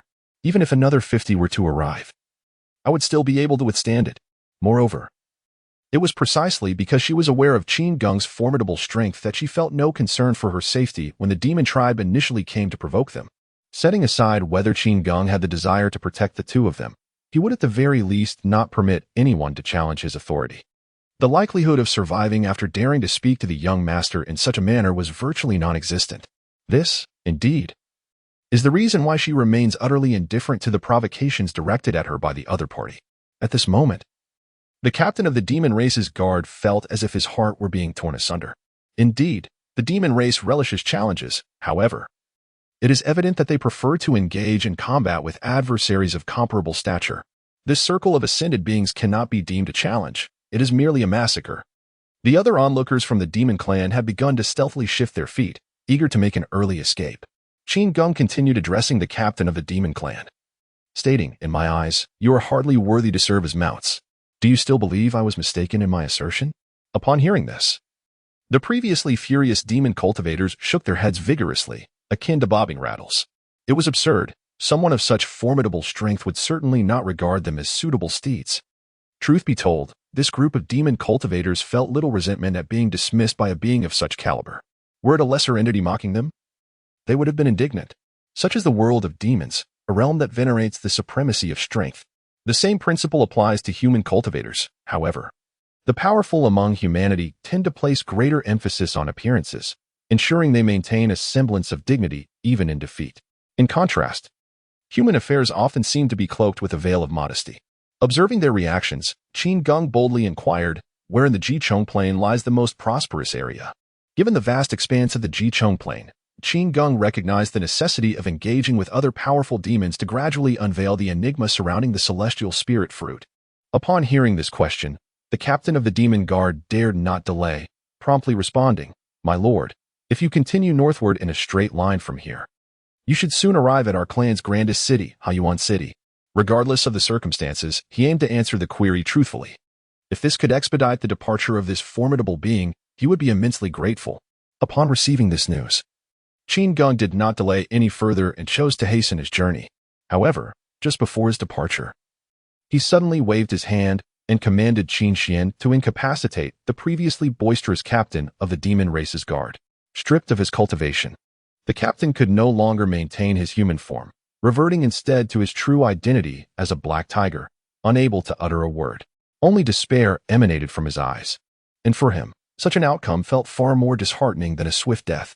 The numerous practitioners of the demon race, who had not received any special attention from Qin Geng, gazed at the retreating figure with a mix of relief and trepidation.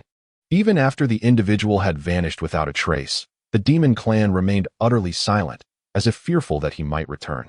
As Qin Geng dealt with the troublesome demon clan, making his way to Haiyuan City, the 10 prominent families led by Lu Li had already arrived above Xianyu City.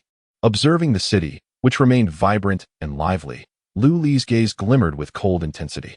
It became evident that the death of his son had failed to instigate any alarm or fear in this place. In other words, Lu Yifei's demise had been utterly inconsequential. How could such a realization not cause profound anguish in a father's heart? After a moment of silence, he resolutely led the powerful figures into the city lord's mansion. However, they were unprepared for the sight of city lord Su Jin, who stood outside the mansion with a wry smile, seemingly anticipating their arrival. Su Jin clasped his hands in greeting and remarked, "You, esteemed members of the 10 great families, should be able to discern that the true culprit does not hail from my city, correct?" Upon hearing this question, Lu Li's anger surged. This old scoundrel was indeed aware. His voice was low and tense as he demanded, "Where is my son's body?" Su Jin gestured for them to enter and replied, "Not only is the body of Lord Lu's son here, but also the venerable Shen Yin." Upon hearing this, the group's expressions grew serious. Clearly, this matter was far from simple. To be candid, at first, Su Jin had dismissed Qin Geng's actions as trivial. However, shortly after Qin Geng departed, the venerable Shen Yin unexpectedly approached him, stating that the 10 powerful families from Zhongzhou were converging, and their target was likely you. Hearing this, the city lord of Xianyu City was taken aback. "They are coming for me. What could they possibly want?" Moreover, according to the venerable elder, it seems that the adversary harbors an exceedingly heavy aura of hostility. What on earth is happening? Observing Su Jin's bewildered expression, the elder, known as the Sage of Words, decided to offer him a brief divination. To his dismay, he found himself unable to ascertain anything. This revelation nearly led the elder to question his very existence. Could it be that the old curmudgeon, Han Ming, had indeed spoken the truth? Has my own prowess truly diminished? No. After a moment of careful contemplation, the Sage of Words concluded that this sensation was strikingly akin to the times when he struggled to perceive Qin Geng's intentions. Thus, he hastily inquired, "Did that young gentleman engage in any particular actions while in your city?" Su Jin pondered deeply but could not untangle the threads of his thoughts until he recalled that the individual had indeed dispatched 2 oblivious fools at the Yuli Pavilion in his city. Upon hearing this, the elder urged him to swiftly bring the corpses for examination to ascertain any connection to the 10 great families. As anticipated, upon receiving the bodies, the elder almost instantly discerned their identities, apart from the corpse that appeared to belong to a guardian. The other headless body revealed itself to be none other than the second son of the Liu family, Louis Fei. Upon receiving this shocking news, Su Jin felt as if his very soul had been severed from his body. How could he be so unfortunate?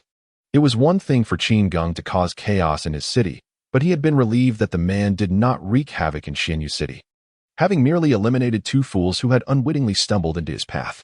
Now, to learn that these 2 corpses had transformed into that of the second young master of the Liu family? How could it be that the adversary randomly killed 2 individuals and they just happened to belong to the illustrious Liu family of Zhengzhou? The more he contemplated, the more despair enveloped him, and ultimately, he could no longer withstand the pressure and sought the elder's assistance. Initially, the elder had no intention of intervening. But considering how Qin Geng's affair had been handled with some degree of propriety, he reconsidered and advised, "Then you shall proactively welcome the visitors. Once they arrive, simply invite them in and leave the rest to me to manage." Upon hearing these words, Su Jin, who believed himself to be at the end of his rope, felt as if he had grasped the lifeline, showering the elder with gratitude. It was not merely a matter of fear for his own life. The burden of responsibility was one he simply could not bear alone. The counterpart hails from the illustrious Central Plains. While he is merely the lord of a city in the eastern region, to the untrained eye, one might perceive him as basking in glory. Yet he alone understands the stark reality of his predicament. His strength, when juxtaposed with the formidable figures of the Central Plains, is akin to a fragile egg striking against a stone. Even if his cultivation allows him to contend with some of their powerful entities, ultimately, bare fists cannot prevail against numerous hands. The Central Plains, in contrast to their remote territories, not only benefit from the assistance of the higher realms, acquiring vastly superior resources for cultivation, but also boast an impressive concentration of spiritual energy, enabling the emergence of a multitude of formidable beings. To illustrate, the sheer number of those who have ascended is more than sufficient to trample the lord of Xianyu City several hundred times over without a hint of excess. Furthermore, the 10 great families are renowned far and wide, instilling a profound sense of trepidation within him. However, the current situation has been irrevocably altered by that elder, who is reputed to possess boundless knowledge. Everything unfolded precisely as the venerable sage had anticipated. Upon hearing his presence, the crowd was instantly enveloped in a tapestry of complex emotions, reverence, apprehension, and bewilderment.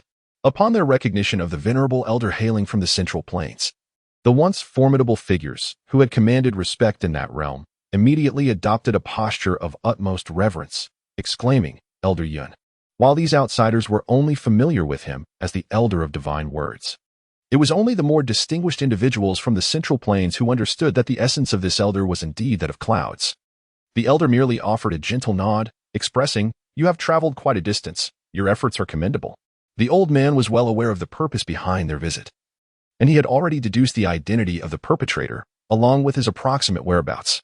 However, upon hearing the elder's words, Lu Li, who had long harbored a desire for vengeance for his son, could scarcely contain himself, eagerly interjecting, "Where is he? Forgive me, esteemed elder. I did not intend any disrespect. I simply wish to hasten my quest for retribution and find solace," Lu Li quickly added, demonstrating the acumen befitting a leader of the Liu family, as he swiftly recognized the impropriety of his earlier remarks and sought to amend his tone. At this moment, the elder of divine words appeared to be unconcerned about the change in the other's attitudes, for it is a common human sentiment, one he could easily comprehend. He cautioned, "The person you seek is exceedingly dangerous. I dare say, even if you were to confront him, the chances of avenging young Louis Fei are almost non-existent. In fact, you might very well endanger your own lives. Nevertheless, you must be aware of his identity." The elder's admonition stemmed from a place of genuine concern for their well-being. After all, the depth of Qin Geng's resources was something even the elder could not fully fathom. When he claimed to know the whereabouts of this individual, it was not due to any calculations of his own, but rather a reasonable inference based on the man's desire for the celestial spirit fruit. If he were not found in the extreme rush plains, then where else could he possibly be? His decision to not conceal the truth he possesses is rooted in several considerations. Firstly, the elder wishes to prevent others from realizing his current inability to discern the outcomes concerning Qin Geng, to say nothing of the matter. He must at the very least maintain the facade of being the all-knowing sage elder. Only in this way can he avert chaos among them. Secondly, he is acutely aware that even if this group has set their sights on Qin Geng, he remains utterly unperturbed. While the 10 prominent families may harbor the illusion of invincibility, Qin Geng perceives them merely as insignificant, barking dogs. Upon hearing the elder's admonition, a palpable sense of trepidation enveloped the assembly. Could the enemy truly possess such formidable strength?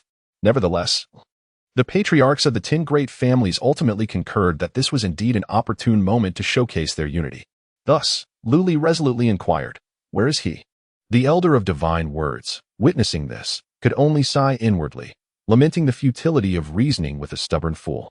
Upon learning of Qin Geng's approximate whereabouts, the members of the 10 families set forth in grand procession towards the extreme plains of the northern frontier. Although they remained unaware of the nefarious intentions that compelled the wretched assassin to venture into this land teeming with demonic tribes, they harbored no doubt regarding their own capabilities. It is worth noting that among these 10 families, including Luli, there resided 3 formidable masters of great perfection. This, indeed, is the profound strength of the Central Plains influence. This, naturally, serves as the wellspring of their confidence in undertaking the campaign against Qin Geng. The words of the Elder of Divine Words linger in their minds, leaving the formidable figures of the 10 great families in disbelief. They find it utterly incomprehensible how such a level of power could warrant their caution. Although the Elder's assessment indicates that the strength is indeed astonishingly formidable, they simply cannot fathom the manner in which they might be defeated. Could it be that the entity who had targeted Lui Fei could truly possess such a terrifying level of might?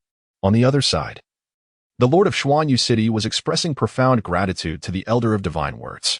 It was evident that his elevation to the position of City Lord, along with the long-term access to the resources therein, was not a result of folly.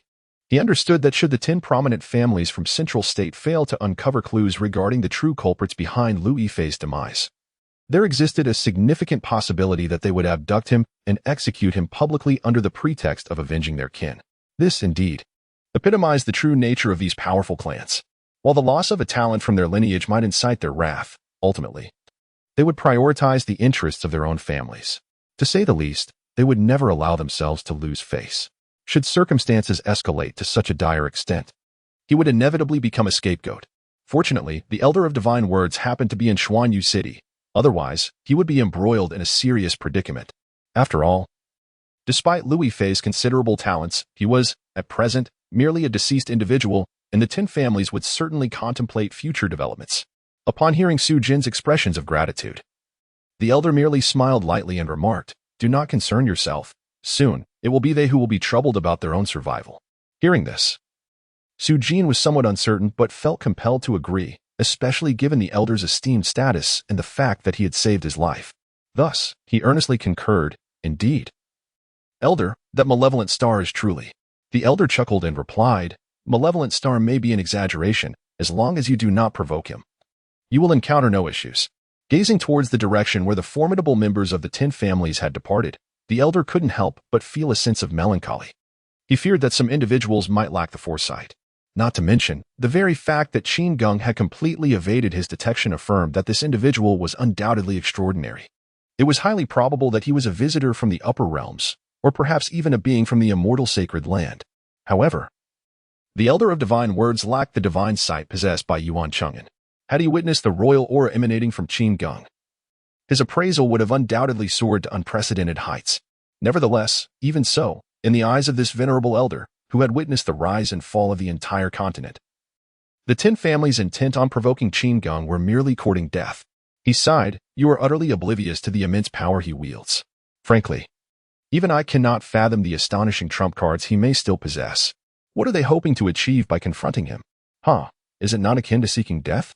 The elder was confident that even if Qin Geng were aware that he had revealed his whereabouts, he would regard such trivial matters with indifference, perhaps even viewing it as a source of amusement in his otherwise mundane days. On the other side, Qin Geng had already arrived at the illustrious Hanyuan City, a place spoken of by the demon tribe he had previously vanquished. It must be noted that from a distance, the architectural style of this city starkly contrasts with that of human settlements. Among the myriad cities Qin Geng had visited, Hanyuan City appeared remarkably distinct. Its overall design exuded a sense of heaviness, wildness, and intricate roughness, diverging from the layered and symmetrical appearance typical of human cities. Before he could reach the gates of this city, Qin Geng observed that numerous inhabitants, or rather, many demons, were soaring freely in the sky above. Although the demon tribe was notoriously lax in their regulations, Qin Geng was surprised to find such a large city so dismissive of conventional decorum. Without further hesitation, he piloted his vessel into the heart of the city. However, he was unprepared for the unexpected turn of events. The guards stationed at the city's edge, upon witnessing Qin Geng's swift approach, exhibited a palpable aura of hostility. The captain, with a disdainful snort, remarked, "Such audacity. Are you unaware that in Han Yuan City, one must first pass through the gates before taking to the skies? Some may consider this rule to be rather absurd. After all, if flying within the city is permitted, what harm would there be in entering from the outside?" Yet, the reclusive lord of Han Yuan City would not tolerate such liberties. Firstly, he needed to ascertain the identity of those arriving in his city through the gates. Secondly, the gates must serve their purpose. Otherwise, anyone could simply soar in, rendering the design of the gates moot. Such peculiar reasoning could only be conceived by the demon tribe. As for the executing demons, they were oblivious to the complexities of the matter. In their eyes, it sufficed to obediently adhere to the Lord's regulations.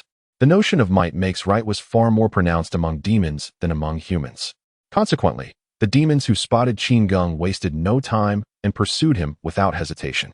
Upon entering the city, Qin Geng promptly descended, embarking on a leisurely exploration of the city alongside Yan Ran and Shui Han. Before long, the guards of the numerous demon clans surrounded the few of them completely. The leader of the demon guards sneered, "You blind fool. How dare you fly straight into our Han Yuan city? Are you ignorant of the rules? Allow us to teach you what the rules truly are." Upon hearing this, before the other demon guards could raise their voices, Qin Geng merely smiled coldly. "Teach me the rules. Allow me to inform you that I am the rule." Hearing his words, the surrounding demons were taken aback. Not only the guards, but even the onlookers couldn't help but mock him. Where did this brat come from? He is utterly oblivious to his own insignificance. Indeed, how could he utter such a statement in Han Yuan City, claiming to be the rule? It is laughable. Humph. He clearly is a spoiled young master accustomed to tyranny in his own territory. Once he receives a lesson, he will know better. We have seen our fair share of such fools.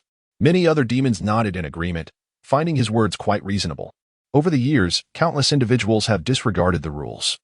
Boasting arrogantly, and without exception, each has met a dreadful fate at the hands of the city guards.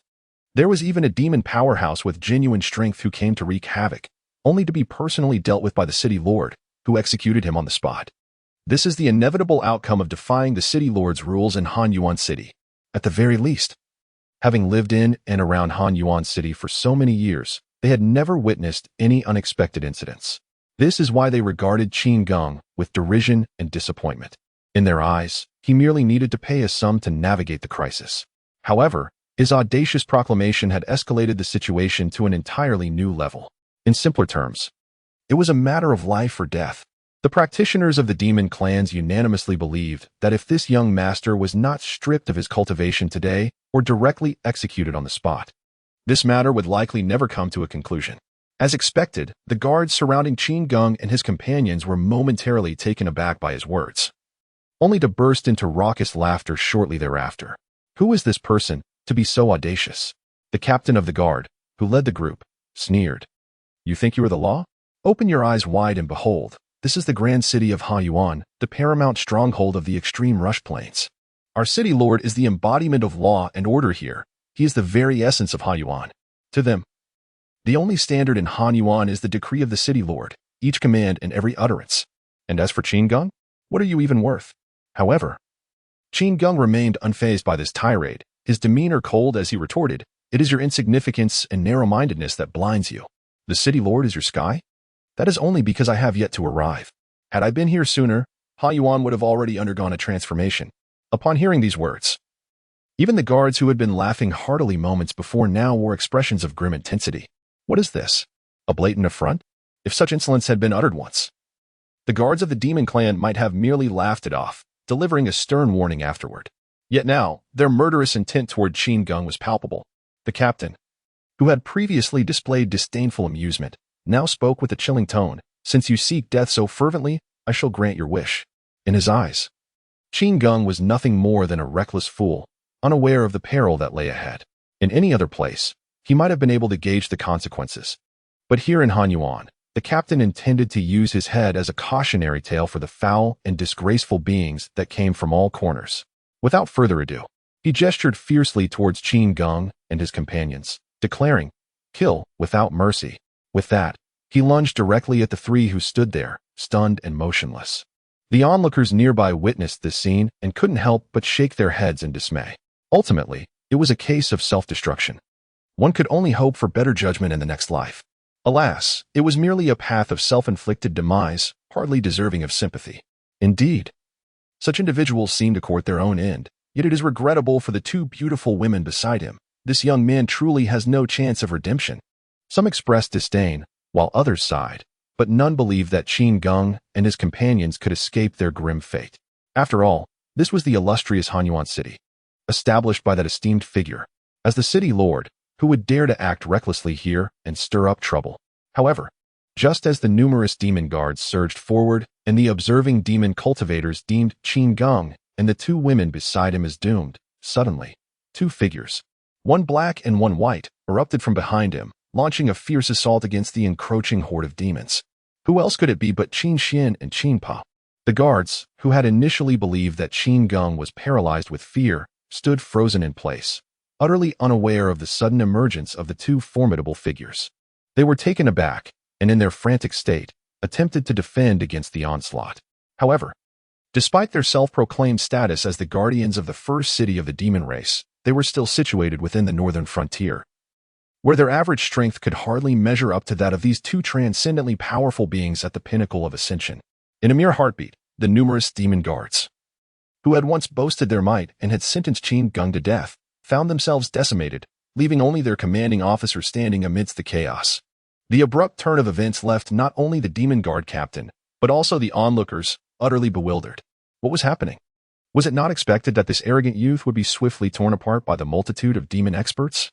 How could it be that, in the blink of an eye, only the captain remained capable of movement?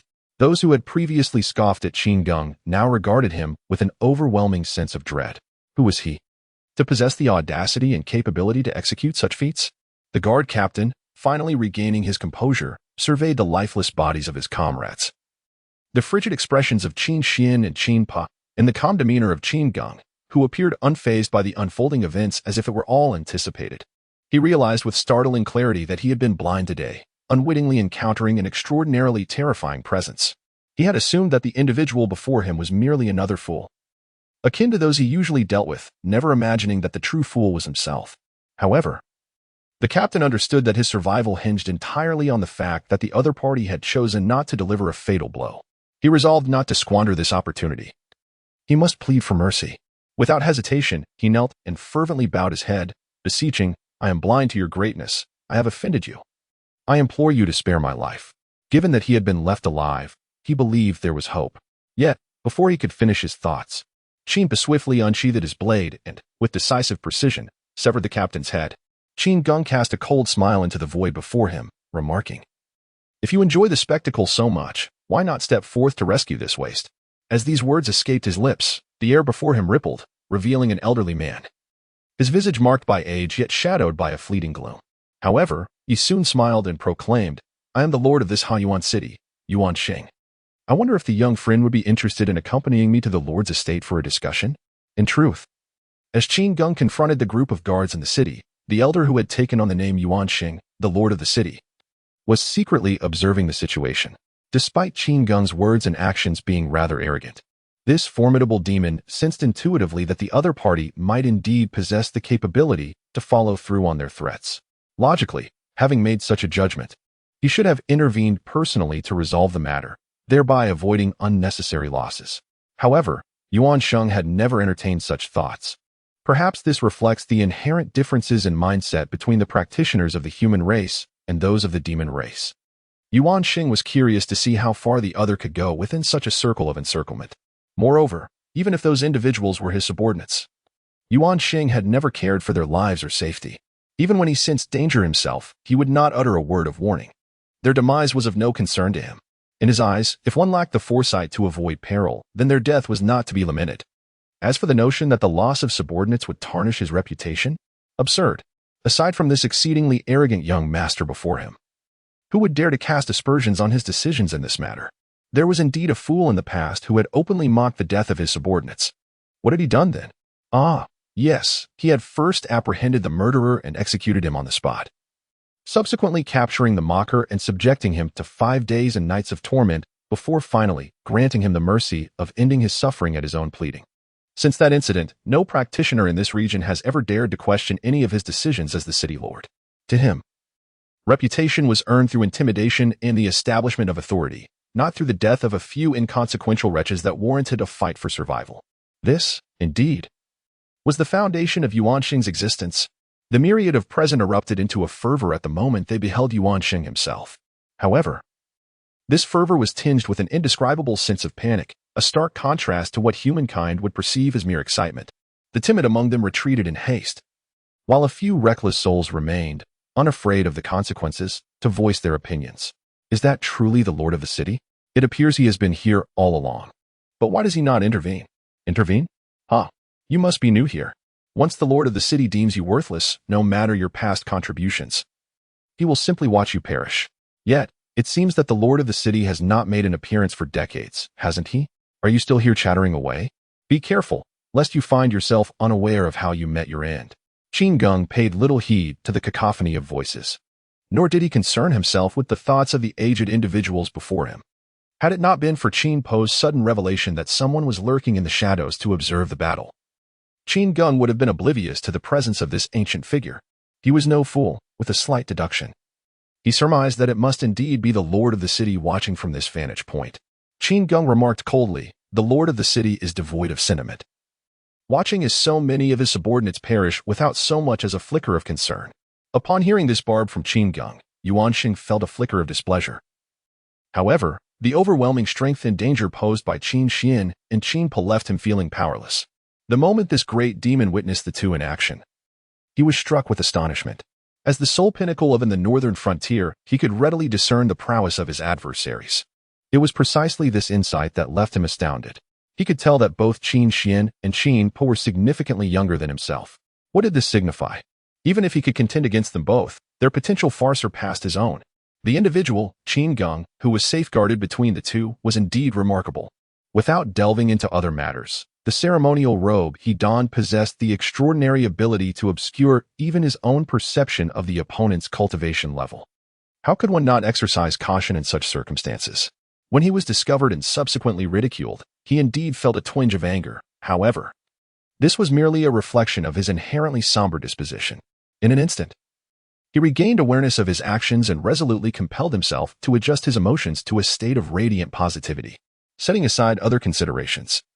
The prowess exhibited by his adversaries thus far warranted the utmost prudence. The thought of jeopardizing his hard-earned attainment of the perfected realm due to a momentary lapse was unthinkable. Where could he seek redress for such a calamity? As the onlookers hurriedly departed, it became evident that their initial shock upon the arrival of Yuanxing had swiftly transformed into a prudent decision to leave. Upon confirming his identity, they exchanged only a few words, fully aware that lingering would be unwise. I recall when Yuanxing dealt with a group of indiscreet individuals. Some bystanders wished to witness the entire spectacle unfold. However, in the concluding moments, the lord of the city unexpectedly unleashed a deadly fury, claiming the lives of over 10 reckless spectators from the demon clan. Although it was clear to any astute observer that the lord had been thoroughly intimidated by this mysterious young master, the potential for him to turn his wrath upon them was a chilling prospect, leaving them utterly defenseless. This explains why a portion of the demon cultivators fled as soon as Yuanxing revealed himself. After all, should he harbor ill intentions, very few could withstand his might. Apart from the ever-composed Qin Geng, observing the crowd disperse in haste, Qin Geng raised an eyebrow and remarked with a wry smile, "It seems that, in comparison to me, Lord Yuan's reputation is far more formidable." This statement was undeniably a veiled jab at him. It was clear that these individuals were profoundly intimidated by the elder who wielded such immense power in Hanyuan City. Yuanxing, however, was unfazed and remarked, "The weak ought to revere and fear the strong, for the strong possess the arbitrary power to determine the fate of others." Upon hearing this, Qin Geng chuckled and replied, "Am I to be considered one of the strong? I, too, believe I possess the ability to dictate your fate." At these words, the formidable being of the demon clan abruptly turned his gaze, fixating intently on Qin Geng, unable to suppress the murderous intent that surged within him. As Qin Xian and Qin Po were poised to strike, they were abruptly halted by Qin Geng. With an air of indifference, he met the gaze of this elderly man, who had taken countless lives, as if the figure before him were merely an ordinary person, indistinguishable from the fleeing practitioners, akin to insignificant ants. This suffocating silence endured for nearly a minute, leaving even Yin Ran and Shui Han, who had gradually learned to maintain composure, feeling somewhat breathless. Ultimately, however, the anticipated explosive conflict did not transpire. Yuan Xing's gaze flickered, yet in an instant, he reined in all his murderous intent and let out a soft sigh, uttering, "Indeed, I have grown old." He then inquired, "What is it that you desire, my young friend?" The reason this powerful demon did not take action was straightforward. He suddenly felt a surge of fear towards the young man before him. Although practitioners of the demon race are typically inclined towards violence, those who attain such a high level of cultivation are undeniably astute and cunning beings. Moreover, some demons are inherently treacherous and exceptionally intelligent even before embarking on their cultivation journeys, which is not a rarity. At the very least, Yuan Sheng possessed a distinctive trait. He had never experienced the feeling of fear and found it challenging to accept on a psychological level. To him, some powerful practitioners were pitifully stubborn, refusing to acknowledge their inability to confront an opponent. How difficult could it be to admit defeat? In the end, stubbornly engaging in combat only led to a loss of both face and substance, which he found utterly foolish. In the face of Qin Geng, the elder felt a surge of anger at the other's lofty demeanor. Yet, his instincts warned him against any form of direct confrontation, for he sensed that such an encounter could culminate in his own demise. From another perspective, this meant that the assertion of the other being able to determine his life or death was likely true. Although he appeared calm, as if he were generously choosing not to hold the other accountable, he was, in truth, terrified. He understood that Qin Geng could undoubtedly perceive his fear. Yet for reasons unknown, he chose not to expose the essence of his behavior. Instead, it seemed as if he were treating himself as an object of observation, deriving amusement from his own predicament. Even if Qin Geng were to articulate his true feelings, Yuan Xing would not feel particularly embarrassed. After all, if his instincts were correct, then Qin Geng was indeed a terrifying individual. Who was he, really? As someone at the pinnacle of ascended cultivation, he held a profound trust in his intuitive judgments. Those of lesser cultivation may perceive the so-called intuition merely as a gambling mentality. However, upon reaching his level of refinement, one would come to understand that intuition is indeed of paramount importance. Oftentimes, the outcomes born from one's intuition can yield unexpectedly beneficial results. It is precisely for this reason that he resolved to heed his intuitive senses, choosing to diligently avoid any confrontational behavior with Qin Geng, even going so far as to evade provoking his ire. Consequently, a question swiftly arose in his mind, with such formidable strength and profound foundation. Even in the vast expanse of Zhengzhou, he would soar freely. What, then, brought him to this desolate northern frontier? Surely, there must be an underlying purpose. Even as a member of the demon race, known for their straightforwardness and lack of subtlety in deciphering others' thoughts, he swiftly arrived at the correct conclusion regarding the matter. Thus, he inquired of Qin Geng, "What is it that you desire?" Upon hearing these words, Qin Geng responded calmly, "Are you familiar with the immortal spirit fruit?" The moment this question reached the elderly man, who had been managing to maintain a facade of tranquility, his pupils abruptly contracted. The immortal spirit fruit. To be candid, while he was not entirely clear on the ultimate objective of the visitor before him, he was acutely aware that Qin Geng, as a member of the human race, had traversed countless miles accompanied by formidable guardians, undoubtedly with a specific intent in mind. However, he never anticipated that this individual sought something as astonishing as that. His expression shifted rapidly, and ultimately, he spoke truthfully. "I indeed know of a place where one can acquire the immortal spirit fruit," but Qin Geng, growing impatient, interjected, "Speak plainly. Did you think your but would pose a challenge for me?"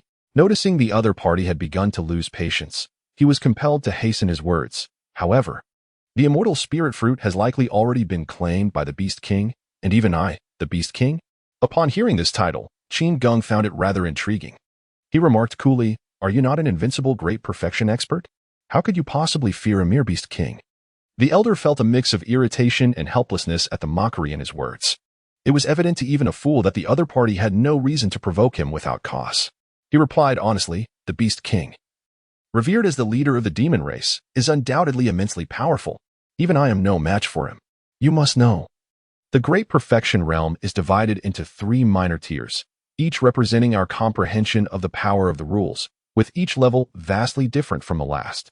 I am merely at the first tier, the spirit entry, whereas that beast king has already ascended to the second tier, the truth-seeking. As for the third tier, the divine connection, even in the central continent, it is exceedingly rare. Upon hearing this, Qin Geng felt his understanding broadened. The elder's explanation clearly indicated that he assumed Qin Geng was aware of such matters. However, Qin Geng had never truly concerned himself with the meticulous distinctions within the Great Perfection Realm. After all, his system had long ago assured him that his guardians, as Great Perfection experts, were invincible within the same realm. Why should he bother with such details? After all, they were all invincible, so it hardly mattered to him. Let us not forget that Qin Xian had recently broken through to the Great Perfection Realm, at the very least. Qin Pa must surely have achieved the legendary divine connection tier. The elder continued with a wry smile. Moreover, the Beast King has a loyal guardian who has followed him for countless years, also at the Great Perfection Realm. Though he is at the same spirit entry level as I, he is likely slightly stronger. Upon hearing this, Qin Geng grasped the elder's implication. In essence, it was a roundabout way of saying he was too weak to contend with them. Qin Geng replied coolly, "Where is your Beast King located?" Upon hearing the other party's evident intention to provoke, the Lord of Hanyuan City was taken aback. He could not help but exclaim, "Have you lost your mind? The Beast King City never welcomes human cultivators.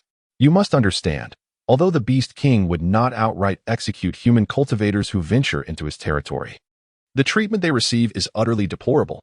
Yet, upon hearing these words, Qin Geng responded with disdain, "What does it matter to me? Are you about to regale me with your tedious rules again? Allow me to reiterate. As long as I stand in a place, that very realm becomes my domain. What nonsense is this about the Beast King? To me, he is no different from an ant." The Lord of Hanyuan City could not help but shake his head silently at such arrogant declarations. If one could have confidence in traversing his city with those 2 guards by their side, that would be one thing, but to bring them to the Beast King City, where benefits would be scarce. It was evident that Qin Xian and Qin Pa were still quite young. While Yuan Sheng did not deny the terrifying heights they might reach in the future, it did not imply they were currently a match for the Beast King.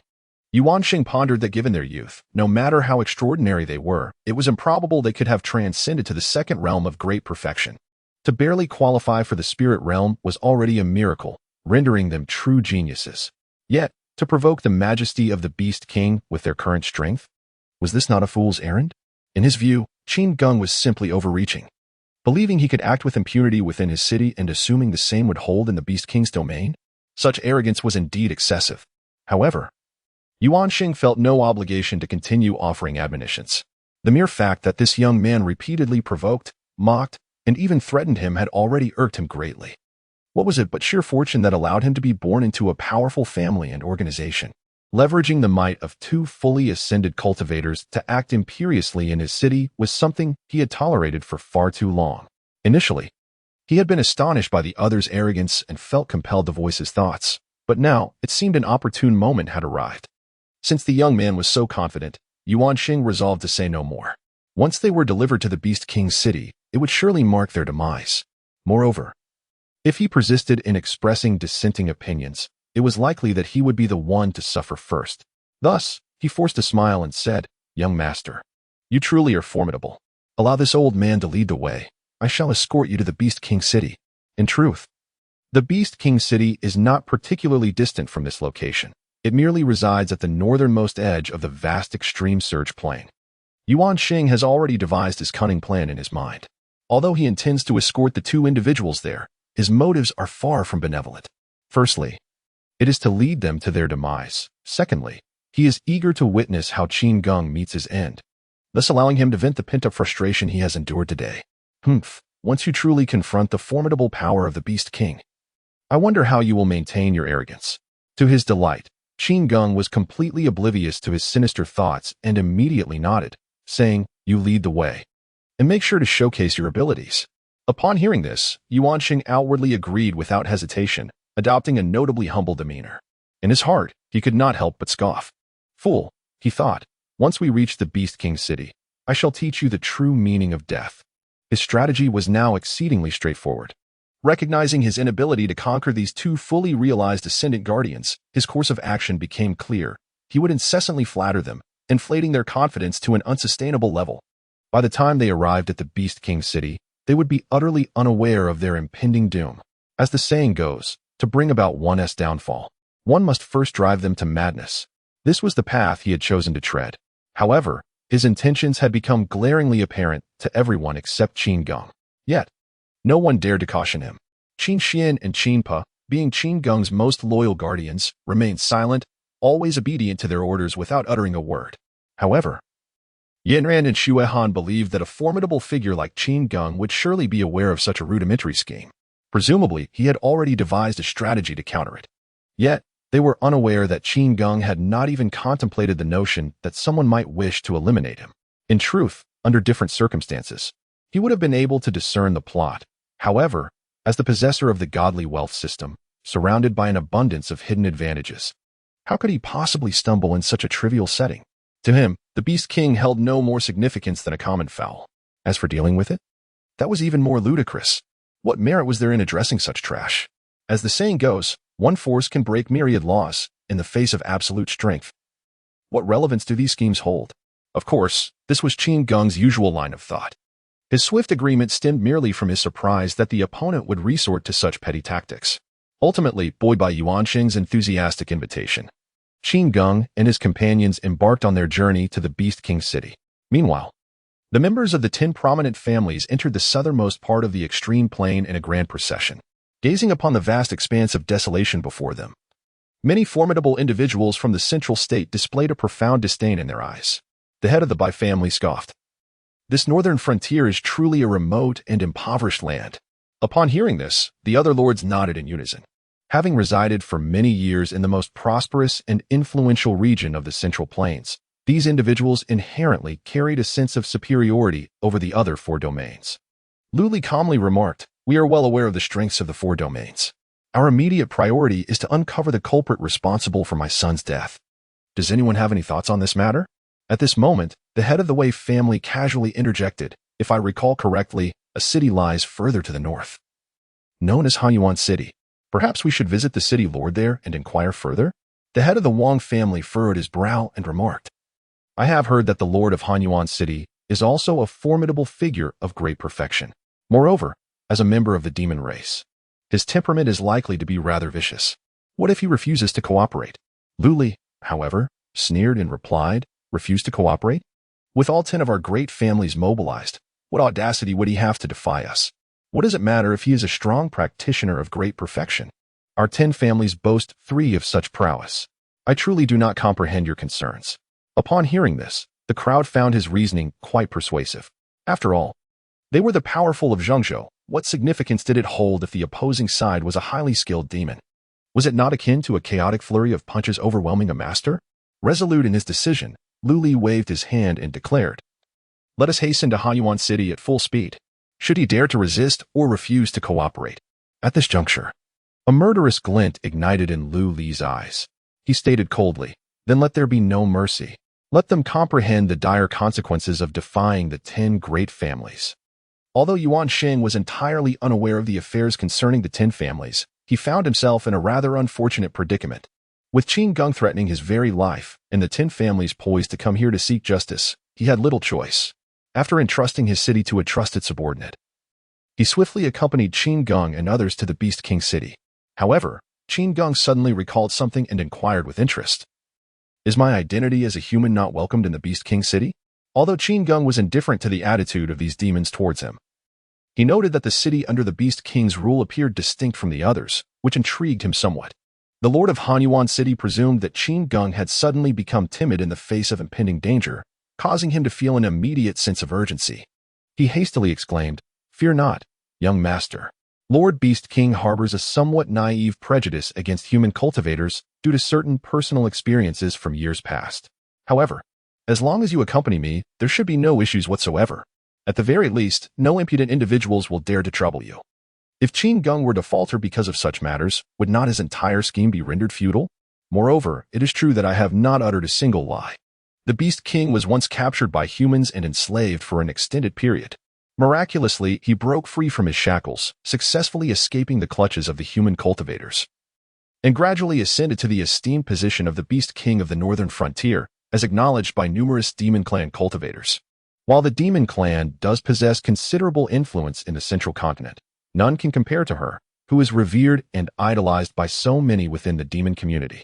It is precisely for this reason that the Beast King harbors a prejudice against practitioners who are not of the demonic lineage.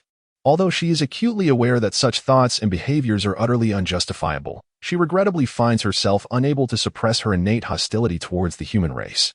Thus, when Yuan Sheng asserts that there is no cause for concern as long as he is present, it rings true, notwithstanding his inherent malice towards Qin Geng. As long as he is there, even though the majority of the demonic beings in Beast King City may hold animosity towards Qin Geng, they would never dare to resort to violence or utter disrespect. Upon hearing Yuan Sheng's words, Qin Geng did not dwell on them too much. Instead, he felt that the sycophant was becoming increasingly adept at his role. Thus, Qin Geng casually nodded and remarked, "Indeed, this is preferable, as it spares me the inconvenience of their interference." Noticing that the other parties seemed to have abandoned any thoughts of retreat, Yuan Sheng finally breathed a sigh of relief. He had already set forth with his companions. If there were any intentions to withdraw now, it would indeed complicate matters considerably. Most importantly, he had already informed the relevant parties of the situation through his unique connection with the Beast King, and it was likely that preparations were already underway. If one were to contemplate retreat at this juncture, it would surely be a considerable transgression on my part. Meanwhile, at the Beast King City, it must be said that this city indeed exudes an aura that is both ancient and wild, surpassing even the city of Yuan Sheng in its ferocity. The entire Beast King City lies quietly upon this vast expanse of land, reminiscent of a colossal beast in repose. Ever since the Beast King's leadership was acknowledged by the entire Demon Clan in the northern frontier, her numerous supporters hastily assisted in establishing this long-standing great city of the demon race. Unlike typical demon cities, the Beast King, having once been a captive of humanity, possesses a keen understanding of the significance of trade and commerce. Consequently, she has ardently promoted relevant policies. Regrettably, many demons remain resistant to such changes, unwilling to easily alter their established ways of life. Ultimately, the Beast King had no choice but to confine these policies within her own city, demonstrating through practical actions the importance of commerce to her fellow demons. Years have passed, and indeed, Beast King City has developed far beyond its kin in this regard, even reaching a level comparable to certain prominent human cities. Of course, even the Beast King herself is reluctant to admit that the primary trading partners of the city remain the detestable humans. It is an unavoidable reality, as the denizens of the city also require sustenance. Having resolved to pursue this path, she must endure the necessity of engaging with them. Unless one comes to trade with the Beast King City, it would be exceedingly difficult to reap any benefits here. At this moment, the Beast King is leading efforts to handle matters related to trade with humans. Outsiders might envision the Beast King as a fearsome and imposing figure, yet in reality, based on her transformed stature, she stands at no more than 1.60 meters, making her rather petite. Most strikingly, the entity revered by the entire Demon Clan as the Beast King is, in fact, a woman. As she furrowed her brow, contemplating the recent trade situation, the air before the Beast King suddenly distorted.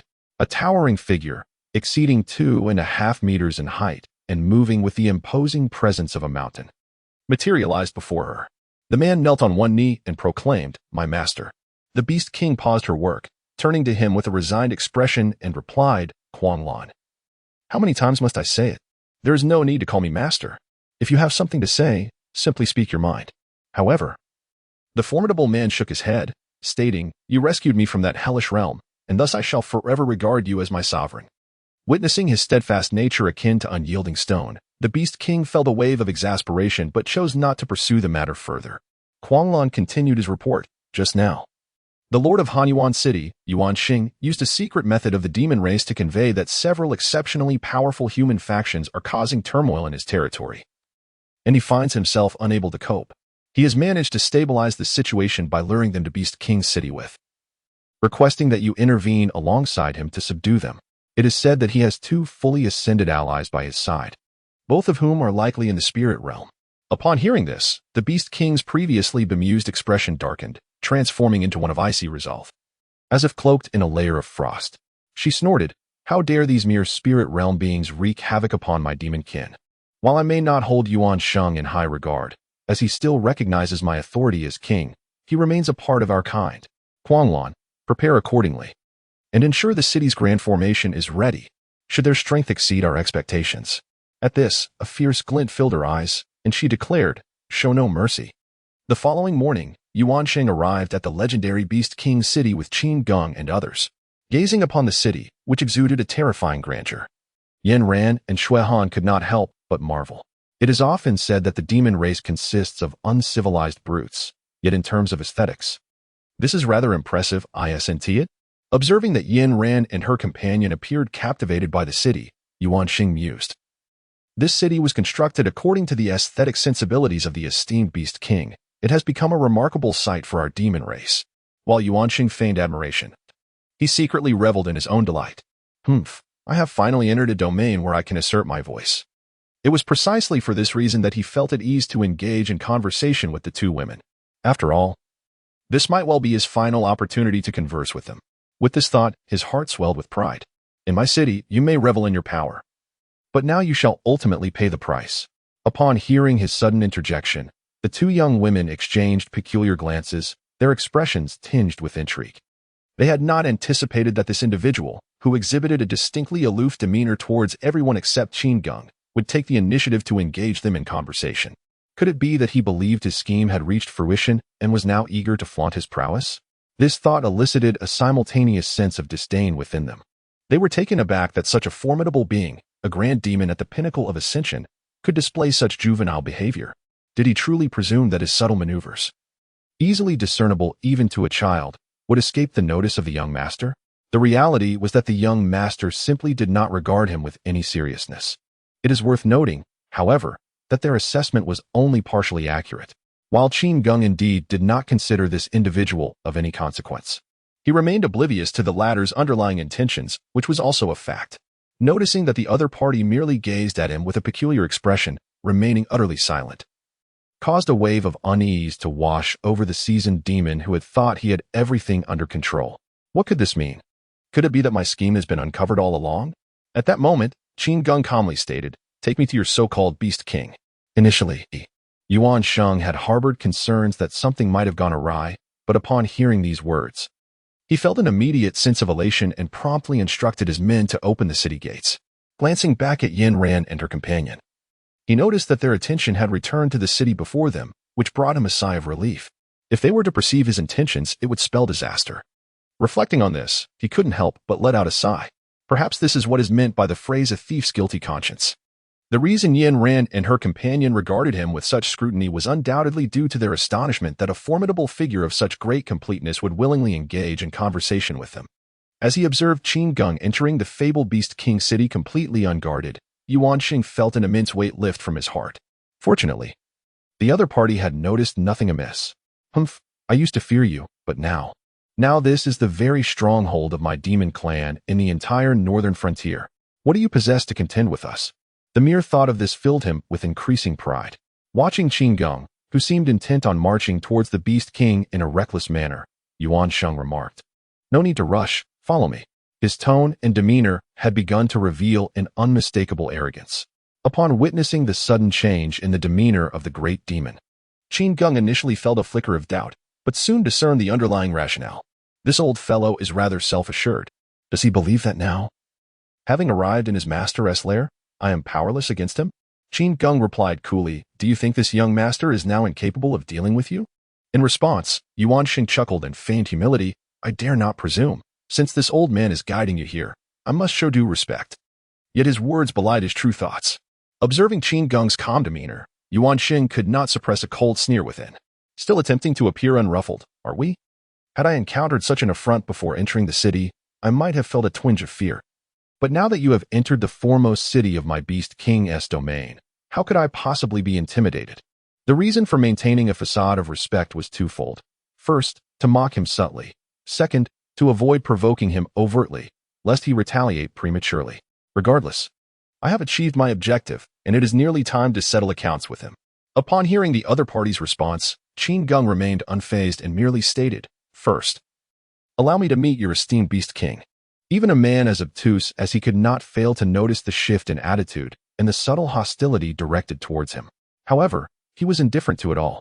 In his perspective, Yuan Sheng merely believed himself to be in a position of strength, having regained a semblance of confidence under the protection of that great demon. Yet, in Qin Geng's eyes, the lord of Hanyuan City appeared as nothing more than a ludicrous jester floundering about. Did he truly think that under the Beast King's aegis, he was beyond reproach? Did he believe that the presence of a so-called perfected second-tier expert rendered him invulnerable? Qin Geng shook his head in silent pity for Yuan Sheng's meager understanding of the world.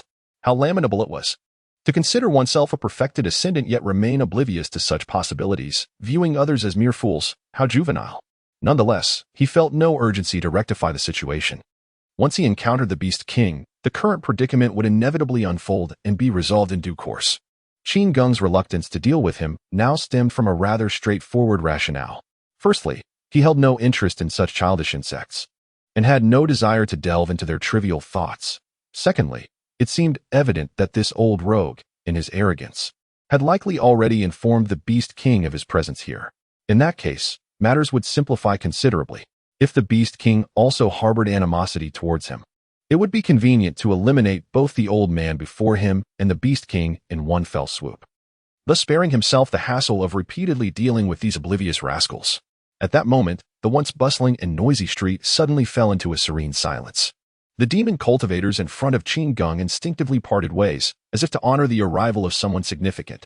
Approaching them was a towering figure of a formidable man, accompanied by a petite female demon. At that moment, the lord of Hanyuan City could no longer afford to pay attention to Qin Geng. He rushed forward and knelt before the woman, proclaiming, "I, Yuan Sheng, pay my respects to your majesty, the Beast King." Upon hearing Yuan Sheng's words, the Beast King gently waved her hand and replied in a melodious voice, "Rise." On the other hand, Qin Geng raised an eyebrow in unexpected surprise. Yen Ran and Xuehan gaped in astonishment. A woman?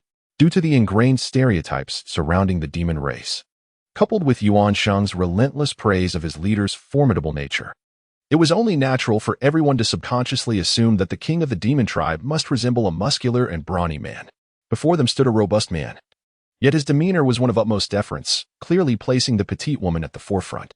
Ignoring Qin Geng and his companions, the Beast King continued with genuine concern, inquiring, "Who threatens your safety and that of your kin within the city?" Upon hearing this question, Qin Geng immediately grasped the underlying intent. Indeed, this old wretch harbored ill intentions from the very beginning, aiming to ensnare them all in one fell swoop. The elder's face contorted with hatred as he gritted his teeth, pointing at Qin Geng and his companions, exclaiming, "My lord, it is they. Not only have they persistently threatened my life, forcing me to submit, but upon entering, they also slaughtered numerous members of my kin. Were it not for my mention of the celestial spirit fruit, which ignited their greed, I too would have surely fallen victim." He implored, "You must stand for me." Upon hearing this, the Beast King, resembling a youthful maiden, was enveloped by a palpable aura of murderous intent, coldly gazing at Qin Geng and his companions. However, Qin Geng found the elder's claims laughable. It was evident that they had initiated the provocation. Yet now the narrative had been twisted.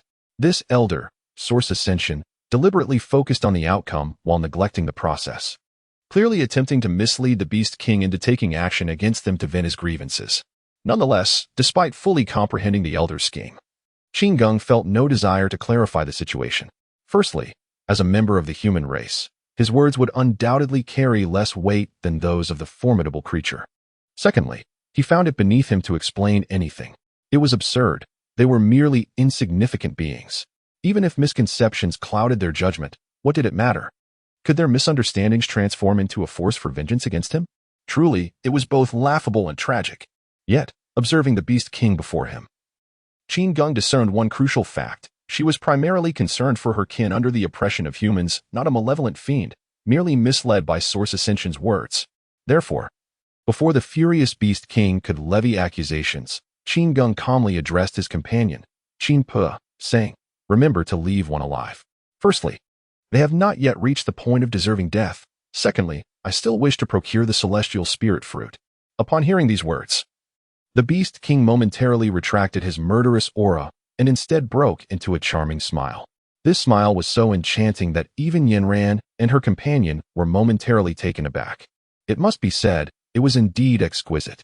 However, what they failed to notice was that both Yuan Sheng, who was still kneeling before him, and the burly man standing silently beside him, could not help but shudder upon witnessing the Beast King's smile. They were all too aware of the implications behind that grin.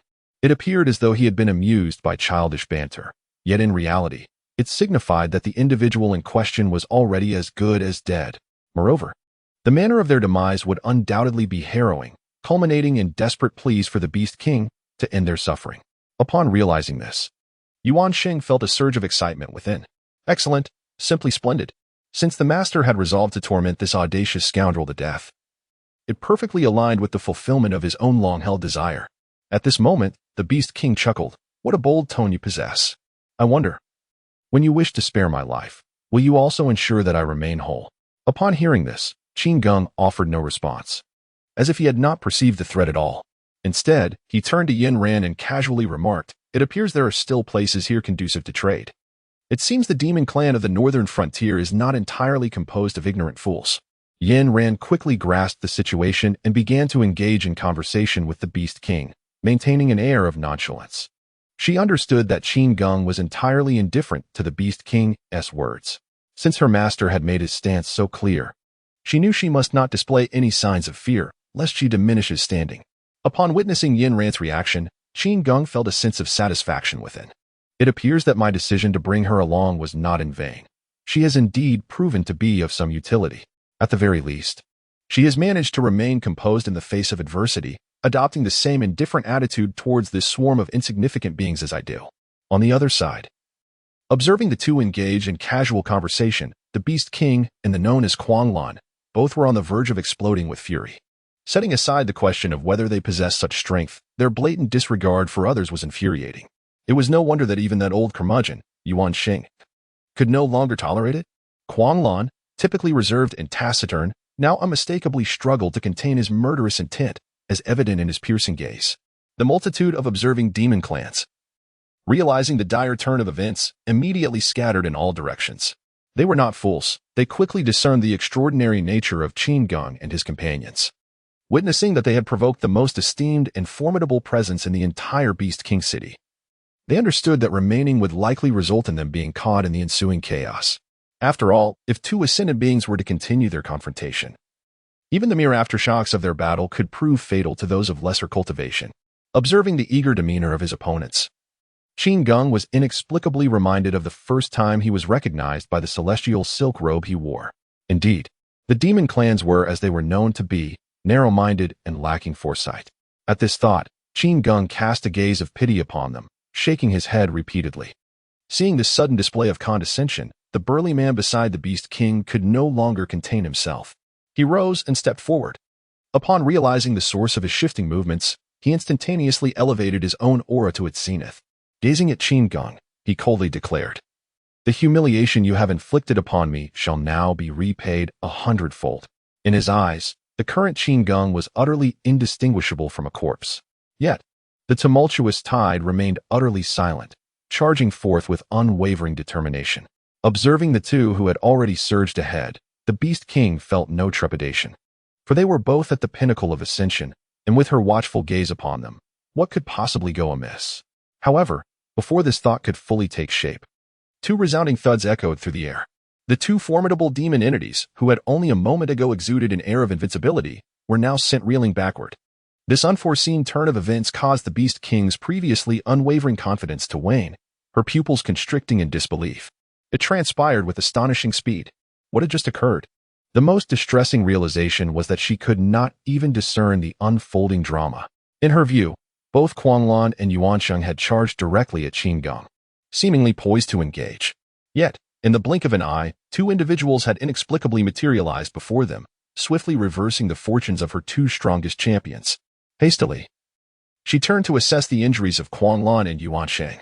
Fortunately, although their momentum was formidable, neither of the great demons appeared to have sustained severe harm.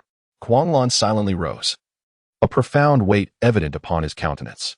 On the other hand, Yuan Sheng's predicament was far more dire. Initially, he wore an expression of unwillingness as he attempted to rise, only to suddenly expel a copious amount of blood. In an instant, his previously formidable aura diminished, and it appeared he was on the brink of death. Witnessing this abrupt turn of events, the Beast King, who had managed to maintain a semblance of composure, was now utterly taken aback. What on earth was happening? Just moments ago, he seemed as resilient as the raging torrent, exhibiting no significant issues. The Beast King was at a loss, having observed Yuan Sheng moments prior.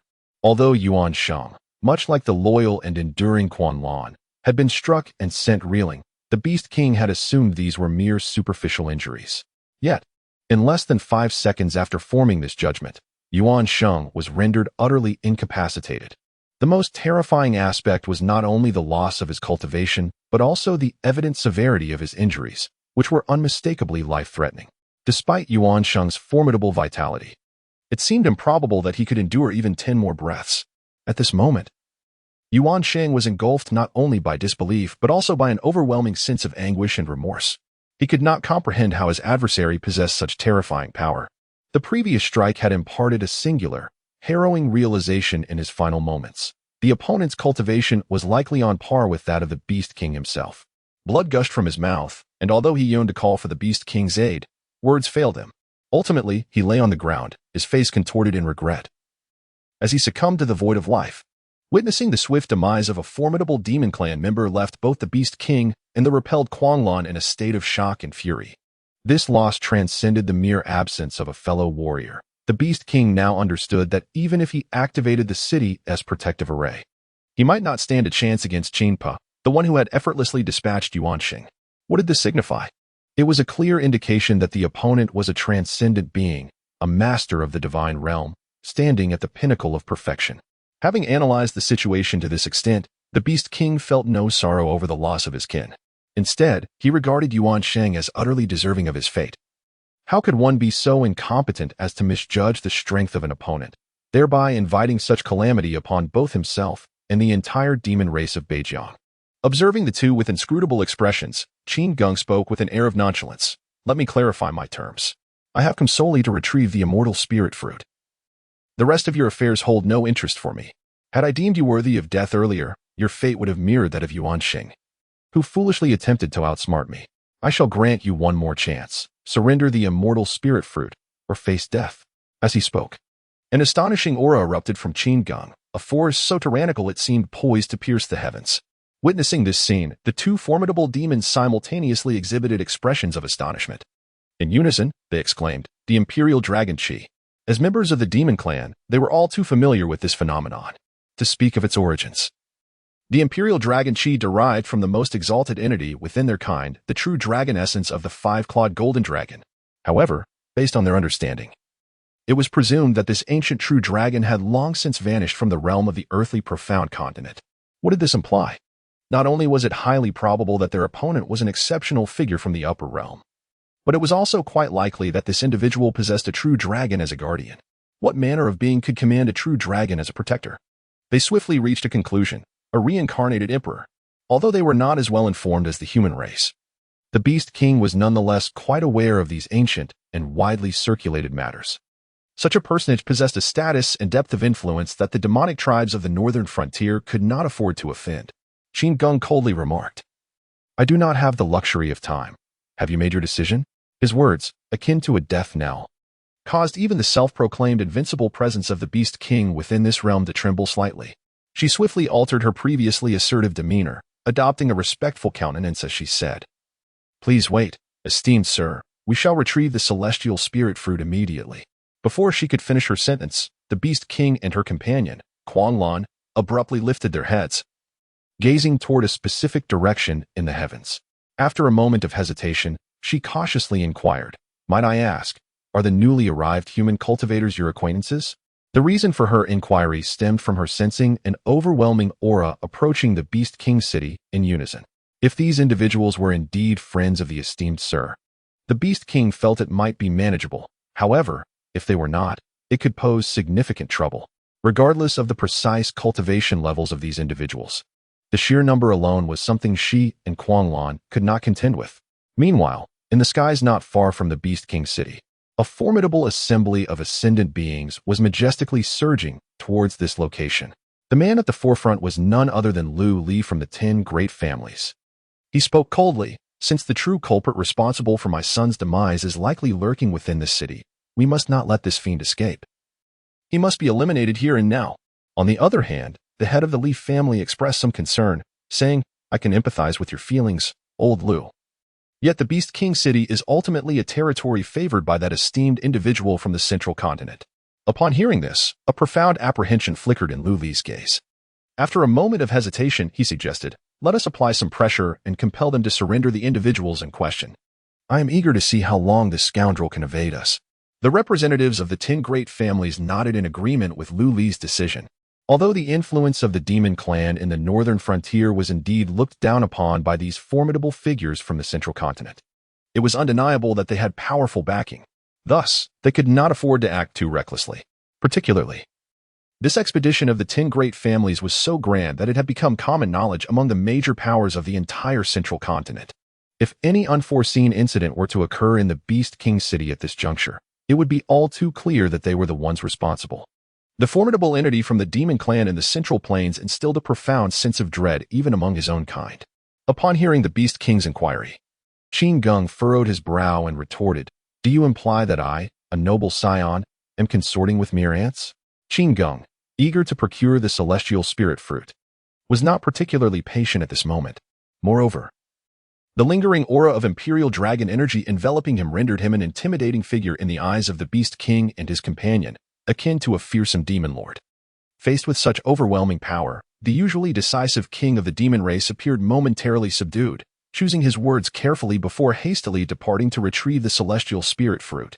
Little did Qin Geng realize that the imperial dragon energy, derived from the ancient true dragon, possessed an intimidating influence over the demon clan that far surpassed that over the human race. Human cultivators, confronted with this aura, would merely be astonished. Recognizing that Qin Geng's status was one they could ill afford to offend, the demon race, when confronted with such an aura, may indeed find it impossible to maintain their resolve, potentially succumbing to a complete collapse on the spot. The disparity is truly as vast as heaven and earth. Only after distancing herself from the other did Quanglan, with a hint of reluctance, inquire, Master, are we truly to relinquish that fruit? Upon hearing his words, the Beast King could not help but laugh in exasperation. She playfully jabbed his robust physique and exclaimed, you great oaf, what holds greater significance? A prized possession or your life? Without a moment's hesitation, Quanglan replied, whatever my master deems more important, that is what shall prevail. Though this response was not entirely unexpected, it stirred a twinge of bitterness within the Beast King's heart. Whether during their initial encounters or amid the current perilous circumstances, it was only this foolishly steadfast companion who would willingly accompany her to face death. Shaking her head, she cast aside such tumultuous thoughts and swiftly led Quanglan to retrieve the item. In truth, she empathized with his frustration, for she had invested considerable effort to acquire it in the first place. Yet, circumstances dictated otherwise, regardless of her past endeavors to repay him with kindness. The disparity in strength was insurmountable, leaving her with little room to resist. She believed that if they were to activate the city's protective formation and engage in a desperate struggle, there remained a slim chance of overcoming their adversary. Even if that probability dwindled to nearly zero upon sensing the opponent's imperial aura. However, the price of victory loomed excessively high. At the very least, she could not allow Quanglan to survive such a cataclysmic clash. That was an outcome she resolutely forbade. After weighing her options, she ultimately resolved to surrender the item. In comparison to the loss of life, the sacrifice amounted to mere interests, which would only cause her momentary heartache. Should an all-out war ensue, she might not even have the luxury of mourning. Meanwhile, numerous formidable beings from the Central Plains had already infiltrated the inner sanctum of the Beast King city. Initially, the guards of the city attempted to thwart their advance, but upon sensing the overwhelming aura of ascendants, they dared not raise a finger against them. Lu Li, after a moment of perception, furrowed his brow and remarked, I truly cannot fathom where that murderer is hiding. It seems I must unearth that woman, originally named Jin Yi, and interrogate her thoroughly. Following the clues left by the Elder of Divine Words, they relentlessly pursued and eliminated leads, eventually arriving at the northernmost boundary of the extreme surge plains. If no news regarding Qin Geng could be found here, it was highly probable that he had already departed. Such an outcome was utterly unacceptable to them. After all, they had come forth in great numbers to seek vengeance, and to return empty-handed would only invite ridicule from those rascals of the Central Plains. On the other hand, Qin suddenly addressed Qin Geng, stating, Master, there is a group of ascended cultivators heading towards the Beast King. although their intent does not seem to be directed at the Beast King. They exude an overwhelming aura of hostility, as if they are eager to unleash their pin of fury. Should we intervene? While Qin Pa is typically as taciturn as Qin Xian, he would never hesitate or remain silent when it concerns the well-being of his master. He understands that Qin Geng wishes for the Beast King to remain alive to fulfill certain tasks. What if this unexpected group of intruders brings about misfortune? Upon hearing this exchange, Qin Geng did not ponder deeply. He merely nodded and inquired, "Do you require Qin Xian to accompany you?" Qin Pa shook his head and replied, "One person is sufficient. Qin Xian should remain here to ensure the safety of our master." Having said that, he swiftly departed to seek out the members of the 10 prominent families. At this moment, Jin Yi, who had already taken out the celestial spirit fruit, was making his way back to meet Qin Geng, accompanied by a tumultuous aura. Suddenly, he noticed that shadows had emerged around him, each bearing an intimidating presence. Unmistakably the formidable figures who had immersed themselves in the Ascension realm for many years. Upon seeing them, the Beast King immediately realized that trouble was at hand. In a solemn tone, she inquired, "May I ask what brings you esteemed guests to my Beast King city?" Lu Li replied with a faint smile. "It is not a matter of guidance. We are members of the 10 great families of Zhongzhou. We have come here today to inquire about a certain matter." Hearing the identity of his visitors, the Beast King felt a tightening in her chest. Even without knowing the specifics of the 10 great families, the mere mention of Zhongzhou was enough to evoke a sense of despair. Just as Lu Li was about to inquire about information regarding his son, the head of the Wang family behind him suddenly pointed at the fruit held by the Beast King, exclaiming, "Celestial spirit fruit?" Due to such an unexpected turn of events, the formidable beings from the Central Plains, who had not even acknowledged one another, suddenly cast their covetous gazes towards each other. Lu Li, with an air of undeniable authority, calmly remarked, "Do remember to bring me that immortal spirit fruit afterward." However, scarcely had he uttered these words when the void before the crowd began to twist, and Qin Pa emerged from within. He first turned his gaze towards the Beast King, stating indifferently, "Your master is still waiting for you." Then, with a frosty demeanor, he directed his attention to the representatives of the 10 illustrious families from the Central Plains, declaring, "You lot should return from whence you came. Do not provoke my young master's displeasure." Upon hearing Qin Pa's abrupt remarks, the numerous powerful figures from the Central Plains were momentarily taken aback, failing to comprehend that he was addressing them. Who were they? They were none other than prominent figures from the Central Plains. Even a single member from any of these 10 esteemed families, upon appearing in any locale, would typically be met with immense respect, attention, and admiration. It was unthinkable that they would find themselves in such a setting where normal individuals would tremble in their presence. How could one dare to speak to them as this individual did? Not to mention, even the Beast King, who prided himself as the foremost among the Northern Wilderness' demon clan, would still be compelled to yield to their authority. Had it not been for the consideration of that individual, they would undoubtedly have resorted to force to demonstrate their authority to the Beast King at this very moment. As they appeared to be momentarily stunned, Qin Pa furrowed his brow and exclaimed, "Have you not heard what I said? Begone at once. Do not waste my master's time." Upon hearing Qin Pa's blunt remark directed at them, the group finally comprehended that he was indeed addressing them. They exchanged glances before erupting into hearty laughter. Even Lu Li, who had been relentlessly pursuing the murderer of his son, could not suppress a slight smile as he remarked, "This is truly amusing. I never anticipated that a formidable figure from one of the 10 great families would be treated so dismissively in this humble northern frontier. Pray tell, who is this so-called master of yours, that he possesses such audacity? This is the very question that piques my curiosity. What kind of individual dares to send their subordinates to utter such words, exuding an air of unparalleled arrogance?" Upon hearing these words, Qin Pa coldly declared, "You have half a stick of incense's time to swiftly vacate the Beast King city. Do not tarnish my master's eyes. Moreover, your kind are not worthy of knowing my master's identity." At this proclamation, the expressions of the formidable members of the 10 great families darkened for the first time. How many years had it been?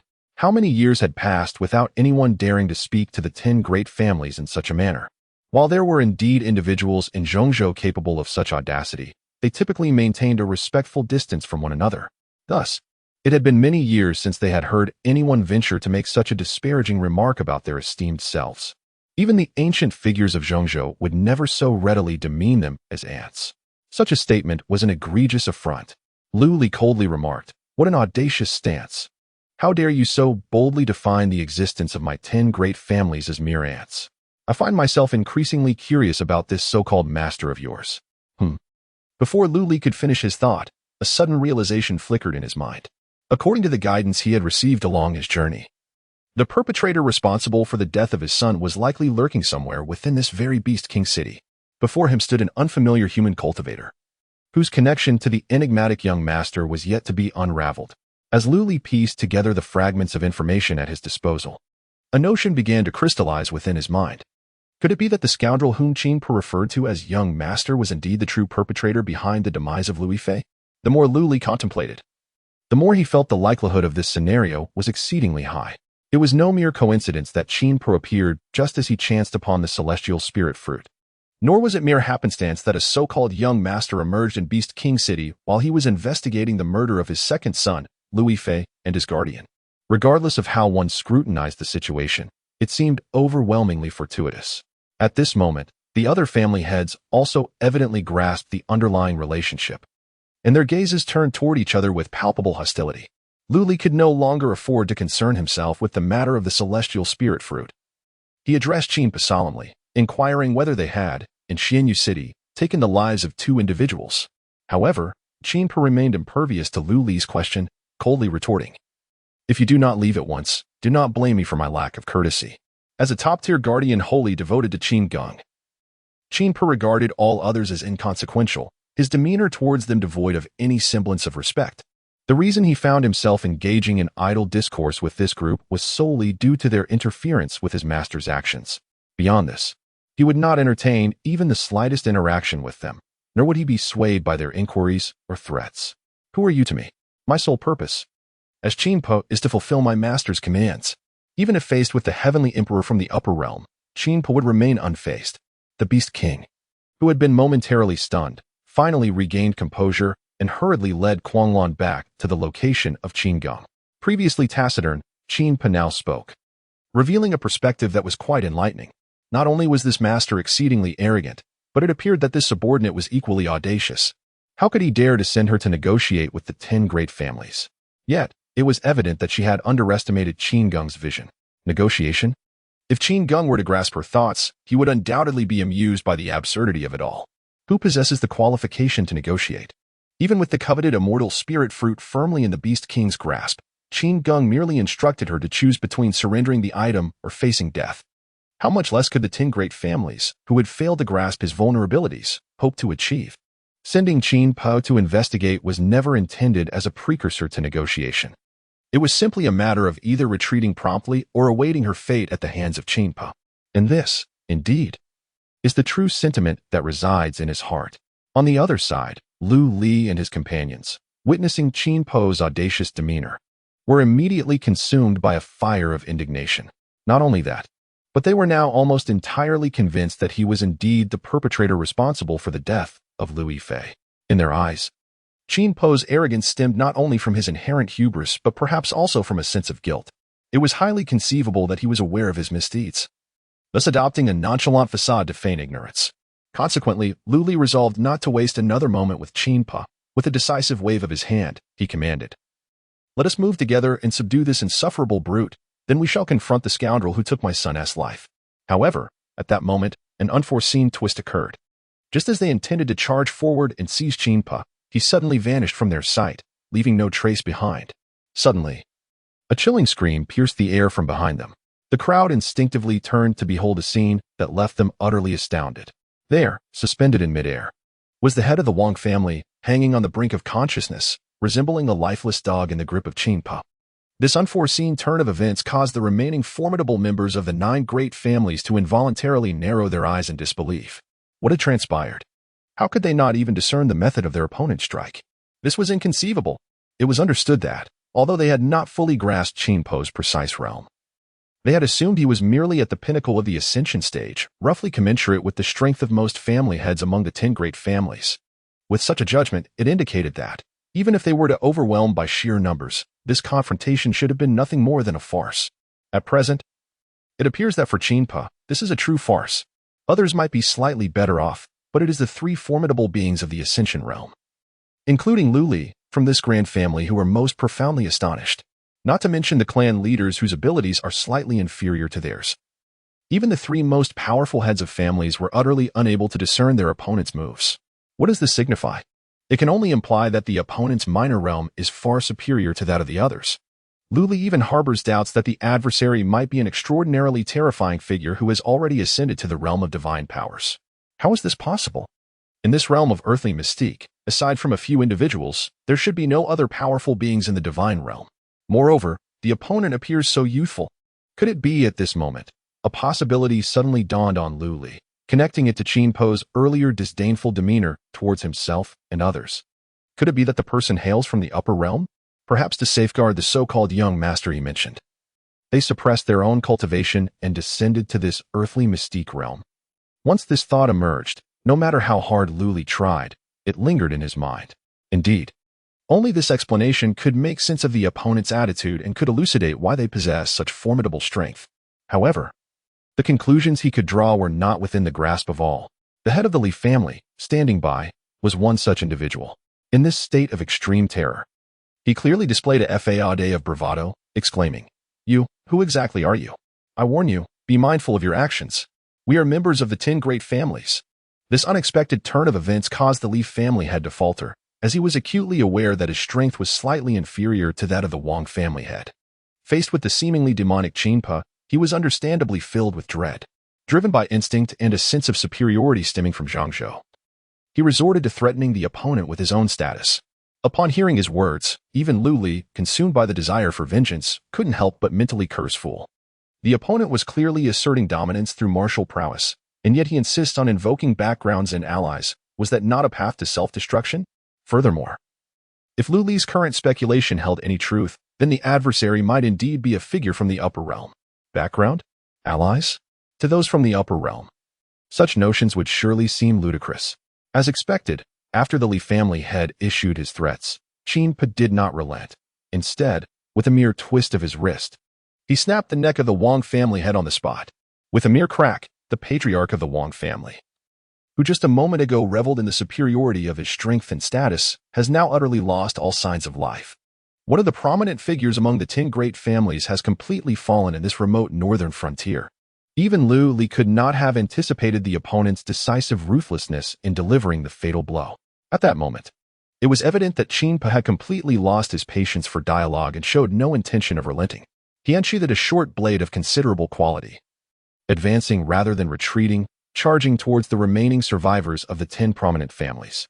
The once incredulous masters of the various clans felt a tightening in their hearts upon witnessing the silent assassin's refusal to yield. They swiftly suppressed their overwhelming fear, determined to resist this lone wolf in whatever way they could. At that moment, Lu Li suddenly exclaimed, "Hold on. Esteemed friend, please allow me a word." As he spoke, he simultaneously drew his weapon, clearly apprehensive that the other party might refuse to engage in dialogue with him and his companions. To his surprise, Qin Po actually halted upon hearing his shout. A wave of secret delight washed over Lu Li's heart. It seemed that the other party was not entirely unapproachable. From the few fleeting encounters he had just witnessed, he had already concluded that Qin Po must be a formidable practitioner of the divine realm within the great perfection stage, an existence so rare that even throughout the entirety of Zhangzhou, they could be counted on one's fingers. Thus, he hoped to engage in a brief dialogue, aiming to minimize the impending damage. He decided to attempt communication first, leaving subsequent decisions for later. He spoke, "Dear friend, we have come here solely to pursue the murderer of my son, Louis Fei. Our confrontation with you is entirely accidental. However, we currently lack sufficient leads and must converse with the beast king of this domain. Therefore, I sincerely request your kind assistance. Might we part ways here? Once the truth is established, we shall personally visit your esteemed master to offer our apologies." Lu Li's choice was driven by a gamble that Qin Po's master was not the one responsible for Louis Fei's death. With no other options, he did not wish to concede defeat outright and could only take this risk. He believed that as long as he conveyed his desire to avoid conflict, Qin Po would surely spare him and his companions. However, he did not anticipate Qin Po's cold retort. "Earlier, the young master instructed me to inform you to leave the Beast King city at once or face dire consequences." Indeed, Qin Po had only paused because, while Lu Li spoke, Qin Geng had relayed additional orders regarding how to handle this group. Initially, Qin Po's obstruction had been a spontaneous decision, with Qin Geng's attitude being indifferent. Upon learning that they had nearly seized the items the Beast King had entrusted to him, Qin Geng had immediately directed Qin Pa to expel them all via a communication jade talisman. Upon hearing this, Lu Li's expression darkened considerably. The other party had never intended to listen to him. Just as he opened his mouth to say something, Qin Pa lunged forward, coldly declaring, "Since you refuse to leave, then you shall perish." Lu Li could hardly believe that matters had escalated to this point. He felt a deep sense of frustration. To be honest, even if he were to emerge victorious, perhaps even joining forces with other powerful families to vanquish this scoundrel Qin Pa, his heart would harbor no joy. The murderer of his son remained at large, and he now faced a formidable adversary that would exact a significant toll to defeat, no matter how he contemplated it. It was an utter failure for the 10 great families. Moreover, it was entirely possible that the other party intended to eliminate him and his companions completely in this very place. He exclaimed in anger, "What must we do for you to spare us?" He could not comprehend the reason behind this. Having already made significant concessions on behalf of the 10 great families, why was the other party still intent on forcing them to either completely depart or perish? Was this not excessively tyrannical? Moreover, had they not all pledged to refrain from encroaching upon Qin Geng's interests? Although Lu Li did not consider himself a virtuous individual, he still held a modicum of integrity as a member of the 10 great families. If he could not contend with them directly, how could he still be unable to secure his own peace by honoring his commitments? Yet, Qin Po's response was nothing but a profound silence. He merely drew forth his weapon once more, slowly aiming it at the formidable members of the 10 great families.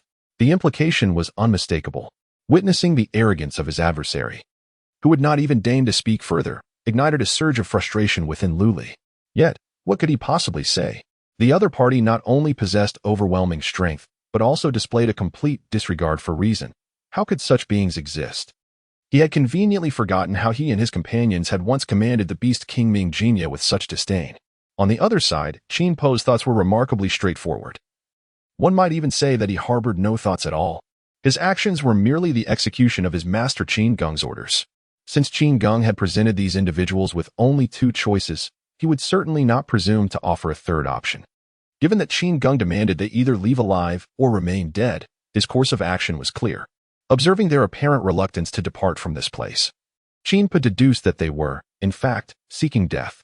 With this realization, he hesitated no longer and charged forward alone, engaging in combat with the so-called powerful beings of Zhangzhou.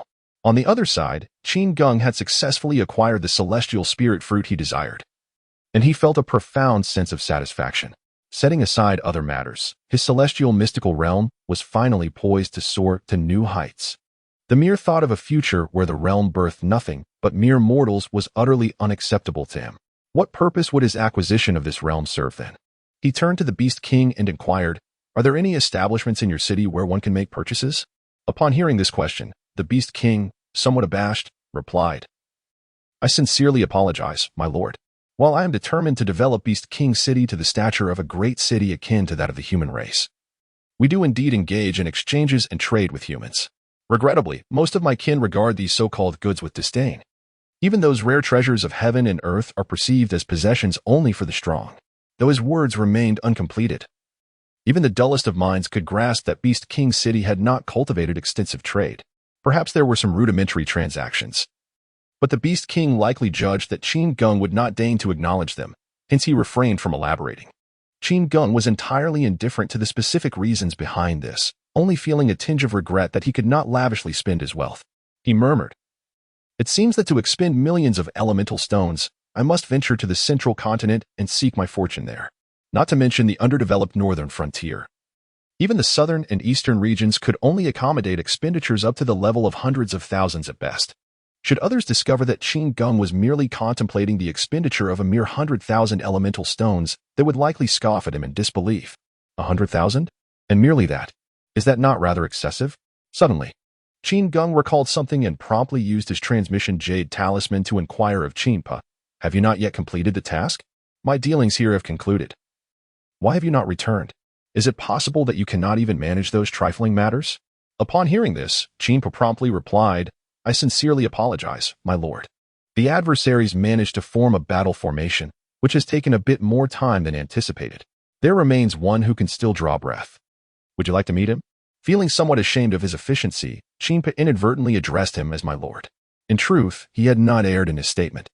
What should have been a swift resolution to the conflict had, regrettably, consumed an inordinate amount of time, making him feel that he had hindered Qin Geng's strategic plans. However, it must be noted that he had not anticipated that this group would be able to unite into a formation. Had it not been for his initial strike to eliminate the head of the Wang family as a warning, which left their formation incomplete, they might have found themselves embroiled in an even more protracted engagement. Upon hearing Qin Pa utter the phrase battle formation, Qin Geng raised an eyebrow. He was indeed familiar with this concept. However, it was regrettable that formidable beings from the outer realms were exceedingly rare, and those capable of forming a battle array were virtually non-existent. Though powerful, it was evident that in the face of the insurmountable disparity in cultivation level presented by Qin Pa, a mere battle formation could not compensate for such a disadvantage. Now, the opposing party has managed to assemble such a multitude of ascendants to maintain their battle formation. To be frank, this piqued his interest. Thus, he spoke with a casual tone. This matter is not your fault. Bring him forth so that I may observe. Before long, Qin Pa arrived, dragging a middle-aged man. Bloodied and demoralized, his face etched with despair. Who else could it be but Lu Li, the mastermind behind this operation? Qin Pa knelt on one knee and declared, "My lord, I have brought the individual." Qin Geng nodded slightly, then began to scrutinize the utterly defeated subordinate before him. At this moment, Lu Li was overwhelmed with disbelief and an interminable sense of regret. He could never have imagined that Qin Pa could possess such formidable strength. Moreover, he is now acutely aware that the 10 prominent families have been utterly ruined. In his quest for vengeance for his son, he allowed the 10 families to flaunt their power, ultimately leading to their downfall. Not only did he fail to achieve his vendetta, but he is also left uncertain about the identity of his adversary. Observing the despondent expression on Lu Li's face, Qin Geng felt an unsettling familiarity. He pondered aloud. Have we met before? Suddenly, a realization struck him, and he remarked, you resemble that inept individual who clashed with me in Xinyu City. Or should I say, he bears a striking resemblance to you? Upon hearing these words, the previously dejected Lu Li's eyes sparkled with a glimmer of hope.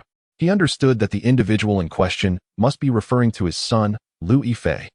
It was utterly unforeseen that he would encounter the foe responsible for his son's demise under such circumstances.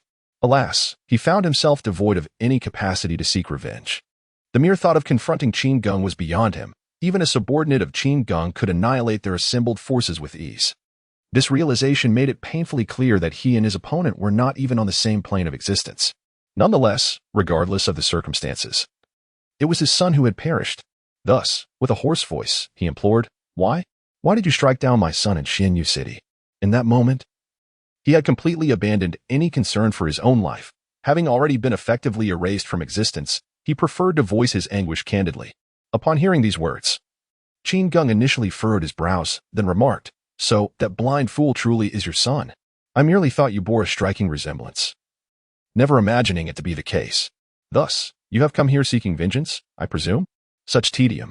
Lu Li, upon hearing the disdainful remarks about his son and their endeavors, felt as if his very lungs might burst with indignation. The lives of my kin. The very existence of a formidable force within Zhangzhou is nothing more than a trivial farce in your eyes? Seemingly perceiving the fury and incredulity reflected in Lu Li's gaze, Qin Geng continued, Your actions are, to me, nothing but absurd and juvenile. What of it? Your son, lacking in foresight, sought to take my life. His demise is merely a consequence of his own folly. To me, he is but one among the countless detritus that perish daily. What more is there to discuss? Indeed, I regard you in the same light. With that, Qin Geng did not spare Lu Li another glance, turning instead to depart. After all, he had promised that venerable elder to deliver the remuneration. Contemplating briefly, he exchanged a TNG talisman from the system marketplace, handing it to Qin Xin with the instruction, Return to Xinyu City and present this as payment.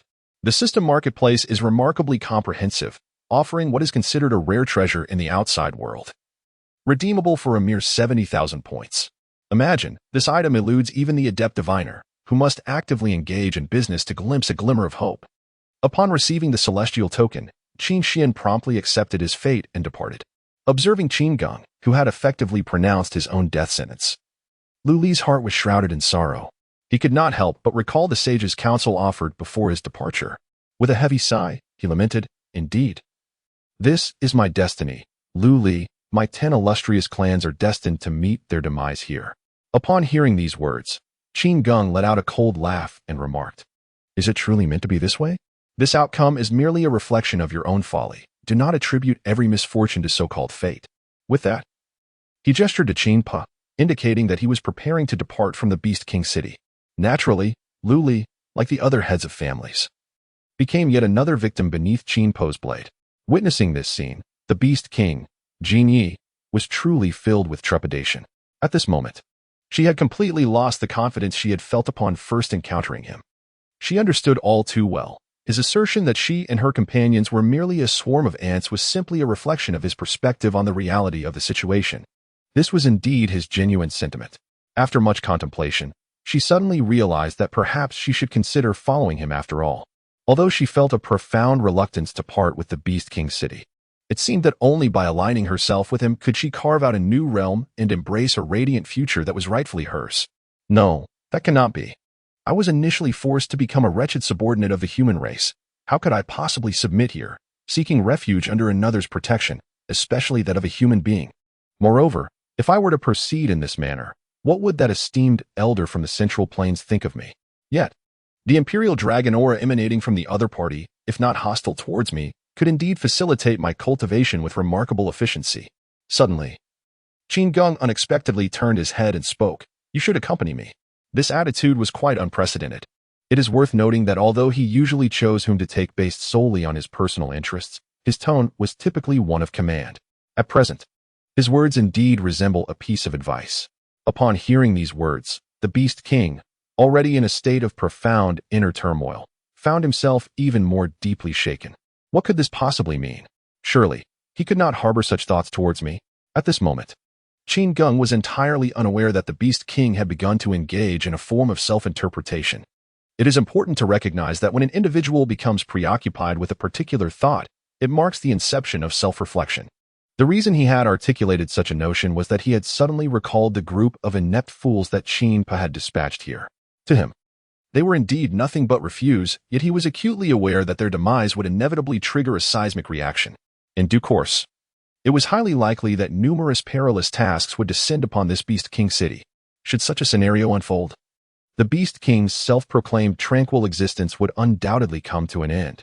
Qin Geng, on the other hand, did not concern himself with the fate of that individual known as Kuang Lan. However, it was undeniable that possessing a combatant of the Ascension realm could enhance his own standing. Not to mention, Qin Geng believed that unleashing a group of Ascension realm beings would certainly be striking and impressive. Although the Beast King Jinya had previously indulged in fanciful thoughts, she ultimately recognized her position as the most formidable and wisest being of the demon clan. It was not long before she comprehended the profound implications of the other S words. A shiver ran through her as she contemplated the situation. Indeed, Qin Geng had wreaked havoc here and departed without a care. However, when the people from Zhongzhou eventually arrived, how would she manage to confront them? Could she truly rely on that esteemed elder from Zhongzhou to come to her aid? With this realization, she resolved to no longer be indecisive. She took the initiative, kneeling before Qin Geng on one knee, and declared, "My name is Jinya. Here, alongside Kuang Lan, I pledge my allegiance to you. From this day forth, I willingly choose to follow you and remain eternally loyal." Behind her stood the towering figure of Kuang Lan, who, despite being utterly perplexed by how the storyline had unfolded to this point, never questioned Jinya's decision, even if it meant pledging allegiance to an enigmatic human of unknown origins. He remained resolute. In a deep, resonant voice, he proclaimed, "Kuang Lan also swears fealty to the young master." Upon hearing their declarations, Qin Geng felt a sense of satisfaction. Regardless of other matters, he had at least secured two formidable generals of ascendant rank. At this moment, Yin Ran and Shui Han finally grasped the gravity of the situation, their admiration for Qin Geng deepening profoundly. In their eyes, the actions of this young gentleman were nothing short of impeccable. Not only had he eliminated numerous influential figures in one fell swoop, but he had also secured the celestial spirit fruit and the allegiance of the Beast King, truly a masterstroke. Of course, Qin Geng had not contemplated such complexities. His sole intention was to acquire what was rightfully his, with the subjugation of these two individuals merely an unforeseen bonus. Meanwhile, across the vast expanse of Zhongzhou, a region that had previously enjoyed a semblance of tranquility, a tempest of unparalleled ferocity has emerged. The leaders of the 10 prominent families, the most formidable members among them, have recently experienced a succession of shattered soul tokens. What does this signify? It indicates that the representative forces of these 10 illustrious families have, at this moment, all succumbed to oblivion.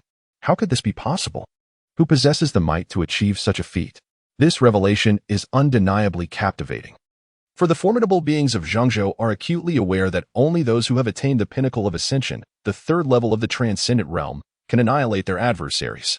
Yet, within the entirety of Zhengzhou, there exist but a mere 6 individuals of such exalted cultivation.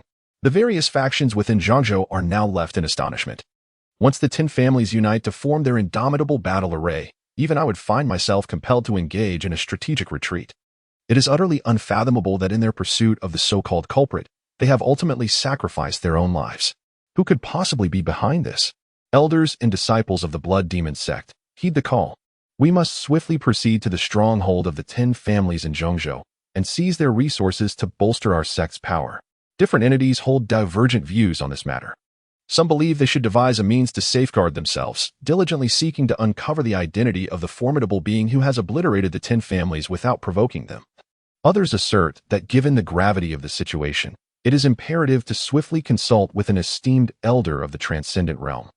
While yet others contend that since the 10 families have effectively become extinct, why not seize the opportunity to acquire their assets and resources to enhance our own sect's influence?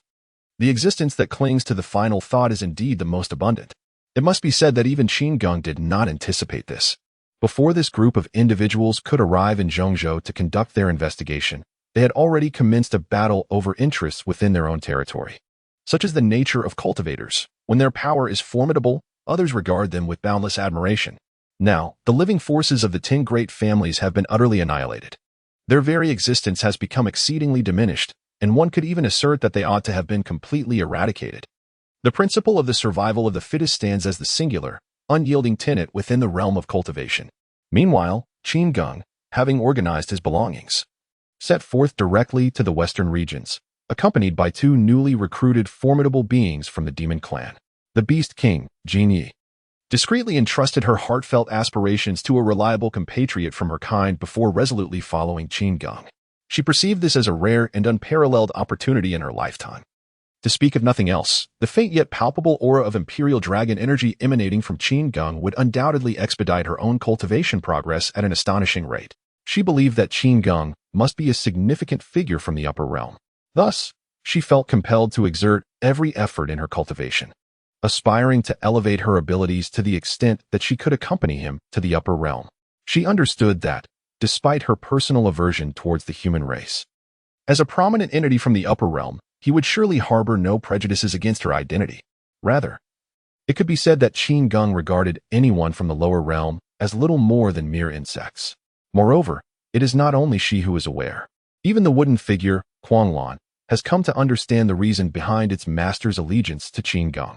Not to mention, this imperial dragon aura has allowed it to sense, albeit faintly, the threshold of the first layer of the spirit realm's great perfection. Truly, the master exemplifies the essence of leadership, consistently making the most judicious decisions regardless of the circumstances. As they journeyed towards the western regions, Qin Geng casually inquired of Xue Han, "To which place do you intend to go?" After all, he had previously expressed his willingness to allow her to visit those whom she wished to see or matters she desired to attend to before venturing to Zhengzhou. And he certainly could not go back on his word. Grateful for his initiative, Xue Han quickly replied, "My mother currently resides in the Hunyue prefecture of the Dian dynasty. My family, the Fang clan, is a prominent family within the Dian dynasty, though it pales in comparison to your esteemed lineage. The Fang clan does not possess such standing." Qin Geng did not respond to her statement. Instead, he settled into a comfortable position and began to rest his eyes, observing the somewhat peculiar dynamic among the group. The Beast King was the first to speak up, asking, "Is this how you usually interact?" Being of the demon race, she sometimes found it challenging to comprehend the thought processes of humanity. As companions, why were they so cautious? Even if Qin Geng was indeed deserving of the utmost respect, having chosen to include them in his company and promised to take them to their desired destinations, it seemed unnecessary to be so reserved. Upon hearing her words, Qin Geng felt a sense of appreciation. It must be said that the straightforward nature of the demon race was, at times, quite endearing. Qin Geng, breaking his usual reticence, suggested, "Perhaps you could share something amusing for the benefit of the 2 of them?" In response, Jinya offered a shy smile and replied, "You jest, my lord." I truly do not know of any amusing topics.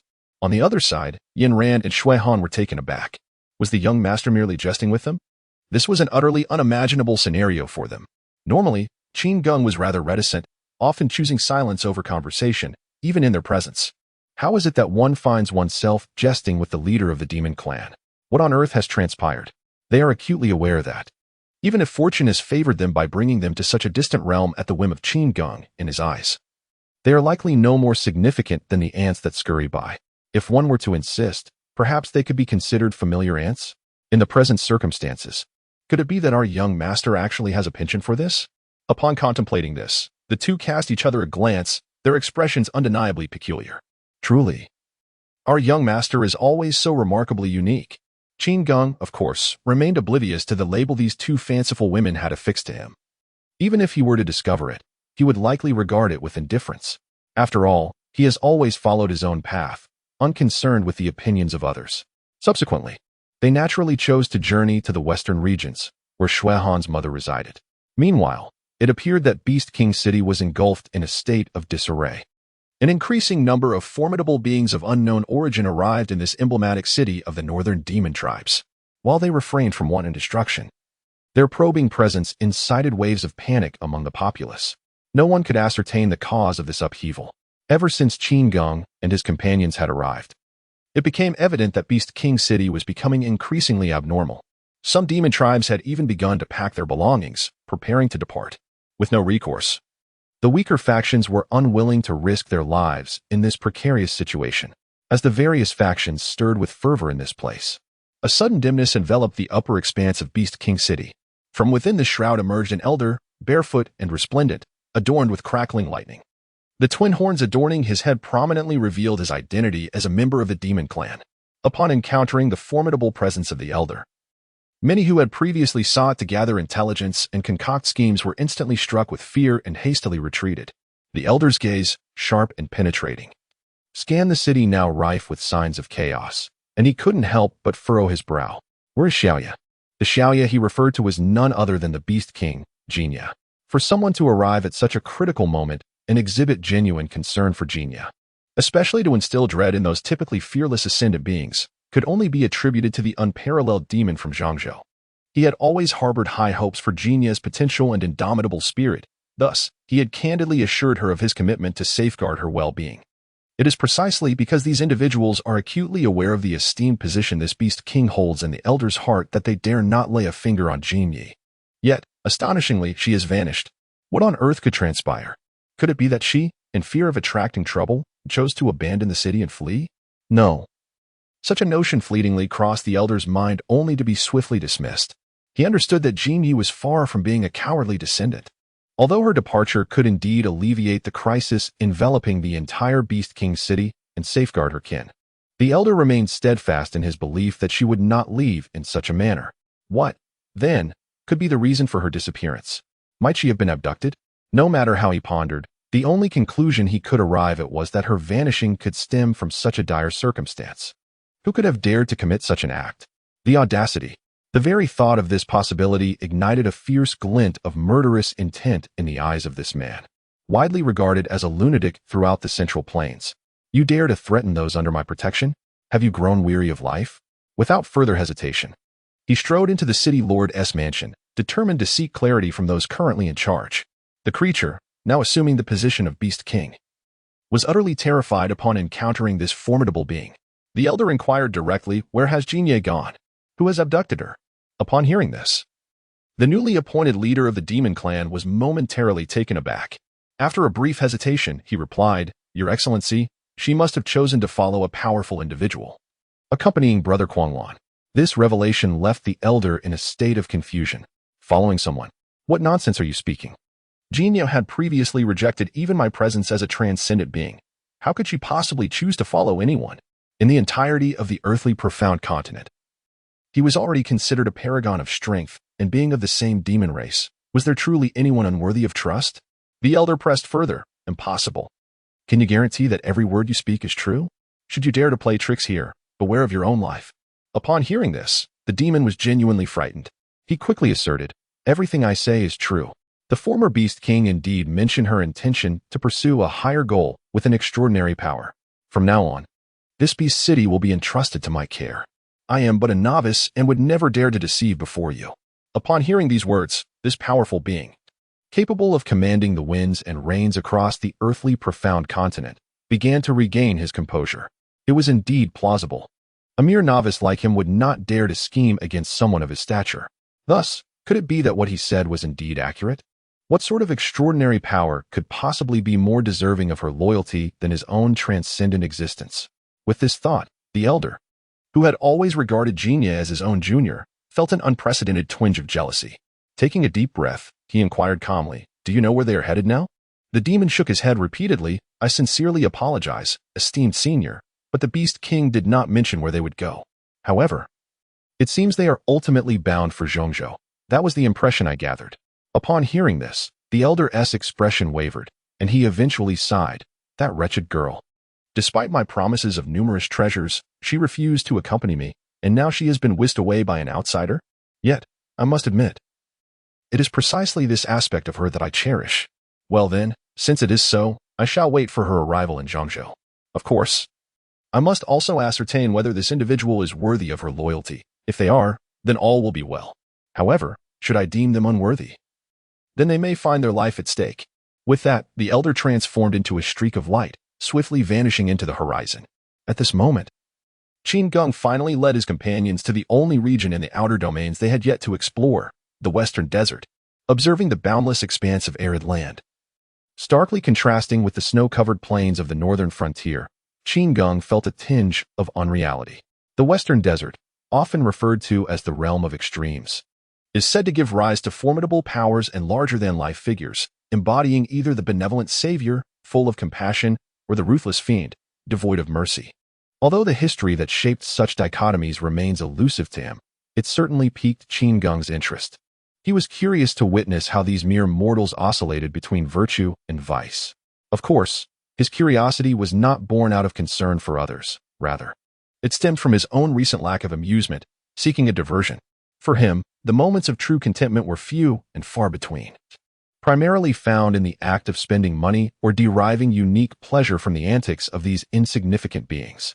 After all, during the journey, he had heard Shuihan mention that the Western Desert differed from other territories, notably for its abundance of demonic sections. While practitioners of dark arts may experience rapid advancements in their early stages, many ultimately face a low ceiling, burdened by the profound sins accumulated on their path, making them abhorrent to the heavenly tribulations. Yet, despite this, countless individuals resolutely choose to embrace the demonic path. It is precisely for this reason that Qin Geng has developed an interest in the so-called demon sect. After all, he had never encountered any disciples of the demon sect prior to this. Qin Geng found himself curious about their usual conduct.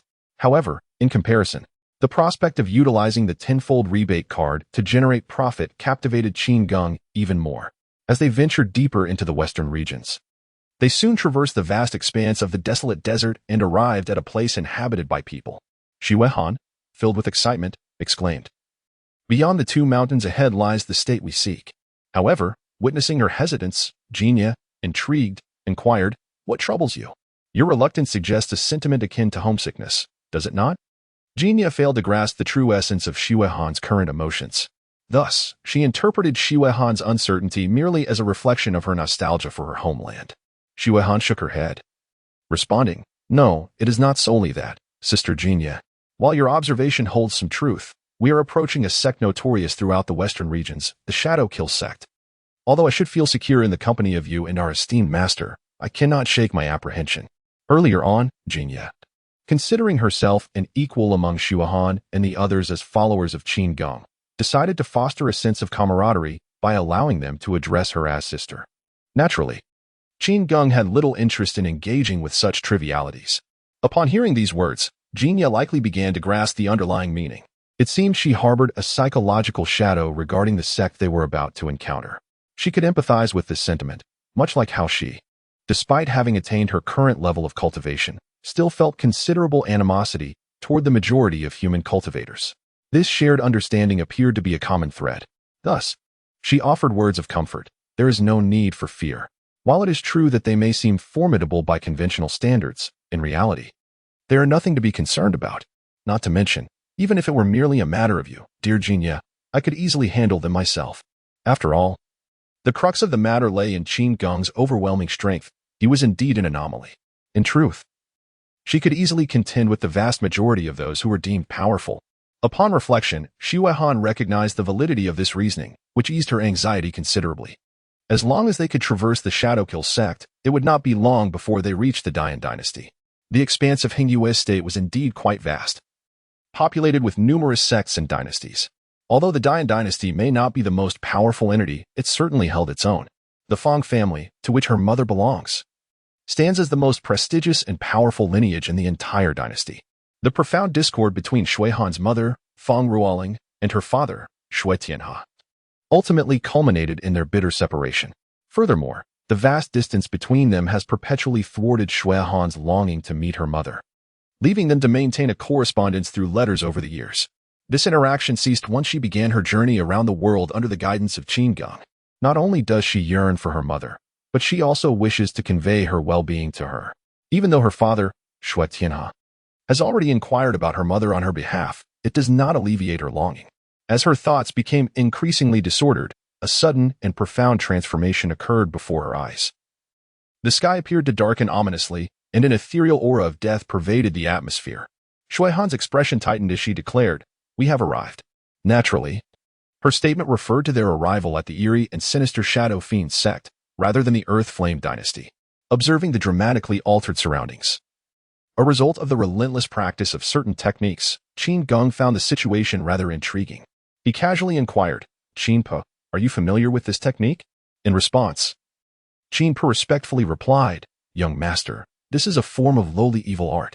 Although I do not know its name, it is likely that only the refuse of the Earth-profound continent would resort to such practices." Despite his tone and manner being one of utmost respect, his disdainful words were unmistakable. He continued, "If the young master is interested, I could have them remain by your side to create an atmosphere."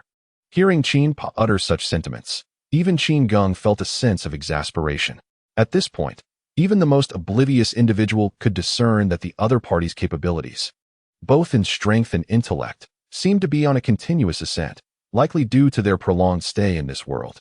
However, Qin Geng shook his head, stating, "I have no inclination to witness the performance of clowns. Should they dare to offend, it would be best to eliminate them all without hesitation." Meanwhile, on the other side lies the Shadow Cult. This sect not only appears ominous at first glance, but its methods of cultivation are equally daunting. In essence, it revolves around the absorption and refinement of other souls. As long as the power of the soul is sufficiently potent, the potential for their advancement becomes remarkably vast. Their targets for refinement often extend beyond the unfortunate practitioners and ordinary individuals in their vicinity. When necessary, even among their own kin, they may inflict harm upon one another. Regarding such chaos, the elders of the Shadow sect often merely turn a blind eye, acknowledging the situation without intervention. After all, none among them are paragons of virtue. So who possesses the standing to demand others to behave in a certain manner? In the Central Plains, there exists a rather eccentric yet undeniably benevolent demon lord. However, such an individual remains utterly unconnected to their sect.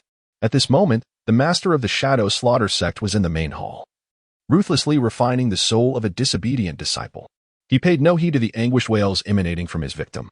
Suddenly, a disciple rushed in from outside the hall, breathless, and reported, "Master, master, someone is passing directly above our sect. What should we do?"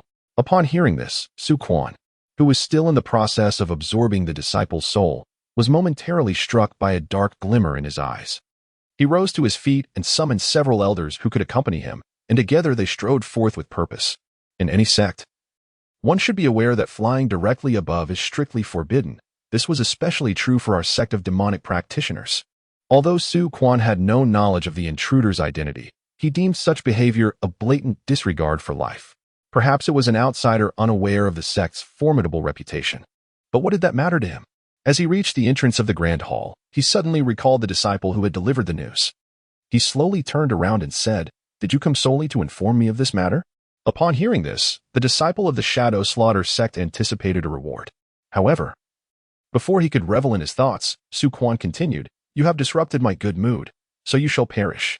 With a casual wave of his hand, he brutally extracted the disciple's soul, The disciple's body immediately crumpled, while his soul could be seen silently wailing in despair. In the face of this gruesome spectacle, not only did the master remain unfazed, but the accompanying elders also displayed no change in countenance, as if they had just dispatched an uninvited intruder rather than one of their own disciples. They had grown accustomed to such occurrences. The master was not only merciless towards the blind enemies, he could be equally ruthless towards his own disciples, as evidenced by the current situation. Initially, he had taken in 2 personal disciples, claiming they possessed great potential worthy of cultivation, yet now, not a single one remained. They had not perished at the hands of enemies, but rather because Su Quan found their rapid progress too enticing, leading him to absorb their souls in a moment of whimsy. Subsequently, he concocted various excuses to suppress the incident. Of course, the other disciples remained oblivious, while the more powerful elders were aware of some truths. Su Quan, accompanied by the elders, stepped outside the sect, only to see that the swift vessel was just passing over the mountaintop behind their sect. His heart filled with displeasure. "Humph! How dare they be so arrogant on the territory of our demonic sect?" he uttered solemnly. "Elders, activate the protective formation. Ensure that the arrogant young master aboard that ethereal vessel is apprehended. With his cultivation at the mid-stage of ascension, he is undoubtedly capable of discerning the true identity of the individual seated above, Qin Geng himself."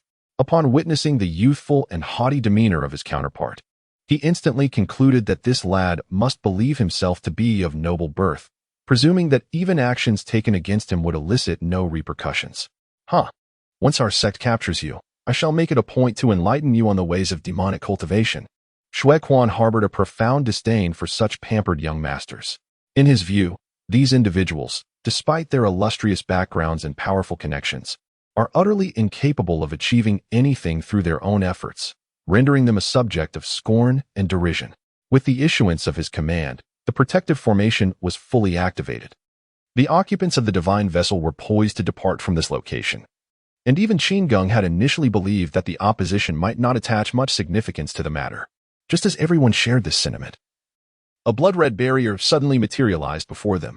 Among these unsettling aspects, the most disconcerting feature within this barrier is the ever-shifting crimson faces that seem to writhe, occasionally revealing expressions of grotesque agony and despair, as if they are fervently yearning for liberation while simultaneously harboring an insatiable desire to devour Qin Geng and his companions. Just as Jinya was poised to express her intentions and unleash a powerful strike before departing, Qin Geng commanded, "Qin Pa, dismantle this seemingly rudimentary barrier. Jinya, you and Kuang Lan should swiftly deal with those individuals, striving to minimize any delay." The reason for selecting Jinya and her companion for this task was that Qin Geng believed, given their considerable cultivation and their sworn allegiance to him, they ought to fulfill their potential effectively. Upon hearing Qin Geng's command, Jinya's eyes instantly sparkled with excitement, and accompanied by Kuang Lan, she set off to fulfill the order. Observing their demeanor, Qin Geng recognized that the demon race, at its core, diverged from the human cultivators. Regardless of their elevated cultivation or superior intellect, their innate instincts for slaughter were often difficult to restrain. In Qin Geng's view, their enthusiastic response to his command stemmed not solely from a desire to demonstrate loyalty, but also from an undeniable itch for action. To illustrate, the imposing figure of Kuang Lan beside Jin Yi, who had always been taciturn, was evidently a creature of stubborn resolve. He acknowledged only one master in his heart, and that was Jin Yi, adhering strictly to her every command and directive. Even so, upon receiving his command, one could distinctly observe a flicker of eager anticipation in Qin Geng's eyes. Was this not a clear indication of his restless spirit? Although his relationship with Kuang Lan was not entirely to his satisfaction, Qin Geng was in no rush for anyone to submit to him instantaneously. He understood that such matters required time. For the moment, he chose to allow them to act freely, believing that in due course, his prowess would earn their complete recognition. At this stage, Kuang Lan's acknowledgement of him was merely confined to the phrase Imperial Dragon Qi. On the other side, numerous elders of the Shadow Demon sect, along with the sect leader Shui Quan himself, erupted into boisterous laughter upon noticing that the divine vessel had come to a halt. Dare you act with such audacity? Do you truly wish to tempt fate by soaring above the territory of our demonic sect? Shui Quan declared with a menacing tone. Soon, we shall capture the woman aboard that divine vessel and present her to the disciples of our sect for their amusement. As for that young master, we shall make him light a lantern for us. Just when they seemed to foresee their victory and the miserable fate of their adversaries, suddenly, Before them appeared a man and a woman, whose presence was inexplicably formidable. The man stood at least 2.5 meters tall, exuding an aura of sheer terror. In contrast, the woman appeared exceedingly petite. However, the aura she emanated was imbued with an even greater sense of peril. What instilled the deepest terror in the members of the Shadow Sect was the astonishing revelation that both individuals were at the pinnacle of ascendance, having achieved the great perfection in the Ascension realm. With a light laugh, Qin inquired, "Whom do you intend to light the lantern for?" This unexpected turn of events rendered everyone momentarily speechless, unable to respond. Observing their cowardly demeanor, Qin merely scoffed, "How dull. I had anticipated that you might offer me some surprises, yet this is all there is?" Initially, she had felt a surge of excitement, but now, seeing that the highest among them barely reached the mid-level of the Ascension realm, she was instantly bereft of all interest. She instructed Quang Lan, "Let us conclude this swiftly. I shall handle that sect leader." No sooner had her words left her lips than, before the practitioners of the demonic path could react, the towering figure of Quang Lan vanished in the blink of an eye. Shui Quan, witnessing this scene, was immediately struck pale with fright. He comprehended that he had truly met his demise this time. Never had he envisioned that within the vessel he had been attempting to obstruct with his formation, there resided two formidable beings at the great perfection of the Ascension realm. Just how unfortunate must one be to find themselves in such a predicament? In the next moment, the only remaining figure of the Shadow Kill sect was none other than himself. Although Quang Lan stood no chance against Qin Geng and the group from Zhongzhou, he was more than capable of dealing with these minions. Indeed, had it not been for Jinye's explicit instruction to leave the sect leader, Shui Quan would not even have had the opportunity to feel fear. Upon witnessing the severed limbs and remains of his elders scattered around, Shui Quan was instantly terrified and fell to his knees, exclaiming, "Esteemed sect leader, I, Shui, never imagined I would offend such a formidable figure. I implore your magnanimity." For Shui Quan, matters of pride were utterly insignificant. The sole truth lay in the imperative of survival. As long as he could continue to live, everything else could be negotiated. For someone like him, who had chosen to tread the path of demonic cultivation, it was a foregone conclusion that he had relinquished dignity. What relevance does pride hold for one who, in the pursuit of survival and strength, becomes unscrupulous in the presence of true power? Upon hearing this, Qin pointed to the celestial vessel above and remarked, "The one who has commanded me to eliminate you is the esteemed figure up there. It is beyond my authority to decide." At this, Shui Quan immediately contemplated meeting Qin Geng, hoping to plead for mercy. However, Qin discerned his intention and stood resolutely in front of him, declaring, "My master has no desire to meet with someone of your ilk." Shui Quan was nearly overwhelmed with indignation upon hearing such words. "What do you intend to do? I implore you for leniency, yet you say you are merely the executor. I wish to meet someone with authority, and you tell me I lack the qualification?" He had ceased to concern himself with her derogatory label of trash, fixated solely on seeking a path to salvation. Yet, upon his inquiry, Qin merely smiled. With a dazzling smile that radiated confidence, she exhibited an unrestrained mockery that only served to darken the expression of the leader of the Shadow Sect. After indulging in her laughter, Jinye's demeanor suddenly shifted to one of icy disdain as she declared, "Who do you think you are? Do you believe you can act as you please? The noble status of my master is far beyond the imagination of someone like you, wallowing in the mire of your own insignificance. To be frank, my master has never offered you any option other than death. Dare to obstruct my master here, and be prepared to be utterly erased from this western region." Upon hearing these words, Shui Quan's eyes widened in fury. He roared, "No!" Yet, before he could finish his retort, Jinye's seemingly light hand struck him squarely on the forehead. In the next moment, Shui Quan, who had been engulfed in despair and contemplated self-destruction, suddenly felt his gaze dim, as though his very soul had been extinguished. Quang Lan, observing this, expressed his confusion, saying, "Master, there is no need for such a lethal move." Although this strike appeared innocuous, Quang Lan understood it to be the most effective killing technique of his master. Qin, however, shook her head and replied, "Earlier, I could not resist mocking him due to his inexplicable arrogance, which delayed that esteemed individual for a moment. Now, we must act swiftly and decisively. Let us return." In truth, despite her words, the time taken from their arrival to the complete annihilation of numerous formidable Shadow Kill sect members, including the sect leader Shui Quan, was quite brief. Nevertheless, Qin was genuinely concerned that Qin Geng might disapprove of her actions. She was acutely aware that, although Qin Geng often appeared taciturn, his true temperament was rather domineering. Should her actions fail to meet his expectations, the consequences could be dire. Upon witnessing the complete eradication of the group of demonic cultivators, Qin Geng spoke in a calm manner. "Let us obliterate this place, Qin Pe." In response, Qin Pe first attuned himself to the surroundings, then unleashed a colossal palm strike aimed directly at the core of the protective formation and the locations of all other disciples within the sect. This strike was magnified to an immense scale, ultimately overwhelming in its magnitude.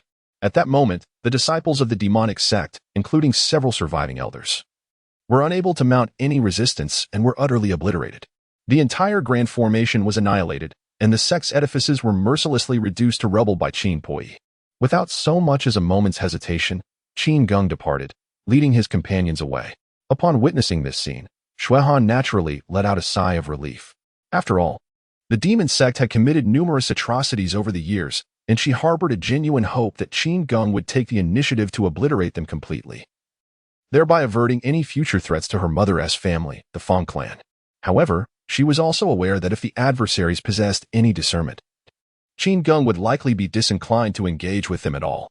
Yet, the reality proved that they did not possess such acumen, daring to appear in this place to obstruct Qin Geng.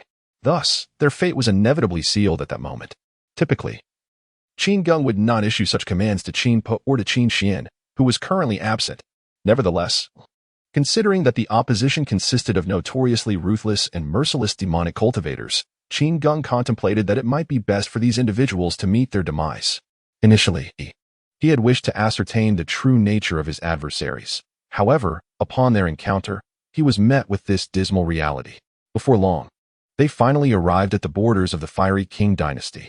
Xuehan genuinely wished to inform Qin Geng that flying was strictly prohibited in this area. However, firstly, she knew that she could not possibly deter him. Secondly, the absence of a single sentinel at the border created an unsettling sense of disorder. Upon the celestial vessel's entrance into the realm of the Flame Monarch, all were taken aback, including Qin Geng, who exhibited a semblance of astonishment. At this moment, Xuehan was on the verge of tears. She found it hard to believe and exclaimed, "Why? Why has the entire dynasty descended into a sea of flames?" In the past, no matter where Qin Geng ventured, even amidst the chaos of the demon clan, it could hardly be described as a realm of peace and revelry. It certainly never resembled the current turmoil. The chaos of the demon clan was merely a few blemishes established upon a foundation of great order. The current inferno can only signify one thing: the so-called Fire Flame dynasty, reputed as one of the foremost kingdoms across the state, is on the brink of annihilation. What events have transpired? Who has initiated this war of nations at such a critical moment? As he gazed upon the chaotic scene before him, Qin Geng realized that finding the mother mentioned by Xuehan would prove to be a formidable challenge. After all, at this moment, there was no way to ascertain how the turmoil had begun, when it had commenced, or who or what forces had stirred up the disarray. Thus, what course of action should he undertake? Without needing any directive from Qin Geng, both Jin Yi and Qin Pe effortlessly extinguished a significant portion of the surrounding flames with a mere wave of their hands. However, a sense of foreboding settled over them as they observed that, despite having quelled the fire, the only remnants visible along their path were the charred remains of bodies and various dismembered limbs. Not a single living soul could be found.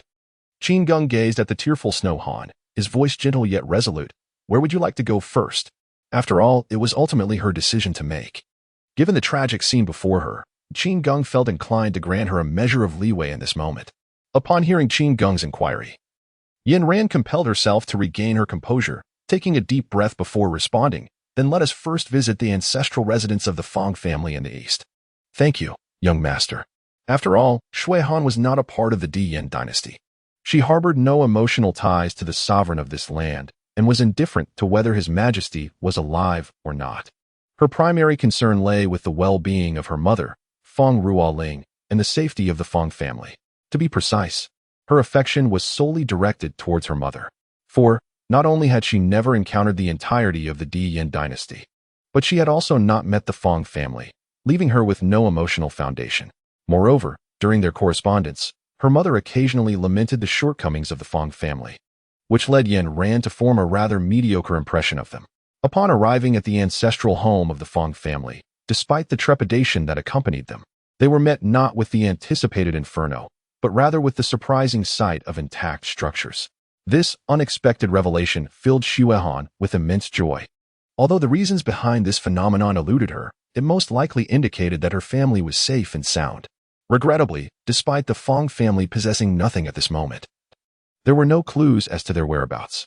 Consequently, the group resolved to embark on yet another journey, heading directly to the imperial capital of the entire Flame Dynasty, Yinqin City, in search of answers.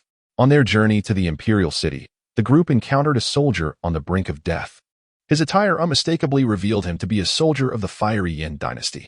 Snow Han hurriedly grasped him, inquiring about the circumstances that had led to his plight. However, to their astonishment, the soldier, as if clinging to a lifeline, stammered to Snow Han, "Hurry to the imperial city, the time for rebellion has arrived." Before he could finish his sentence, the soldier's neck tilted, and he succumbed to death. Upon hearing this crucial information, Qin Geng narrowed his eyes slightly. Betrayal? Is the time ripe?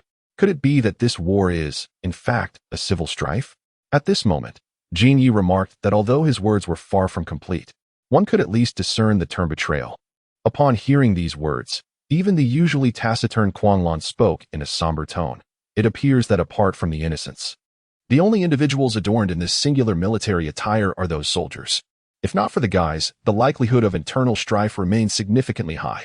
His willingness to voice his thoughts was not merely to echo Jinya, but rather, it evoked memories of a time when he found himself in a precarious position, struggling alongside Jinya to escape the clutches of humanity.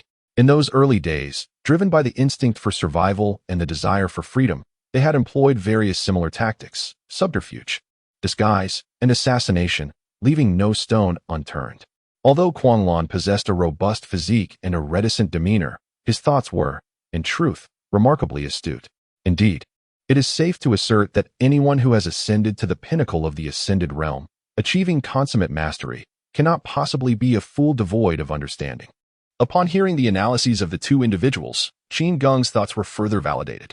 He remarked, "Let us proceed to the imperial palace and uncover the truth." The others, upon hearing his words, promptly followed Qin Geng to the palace. Indeed, if one wished to ascertain the events that had transpired, venturing to the palace was the only course of action. Given that this was an internal strife, the ultimate objective of the adversaries must surely be an assassination attempt. This implies that the identity of the traitor, whose motives remain unclear, was undoubtedly directed towards the emperor. To be candid, Shui Han found herself increasingly anxious.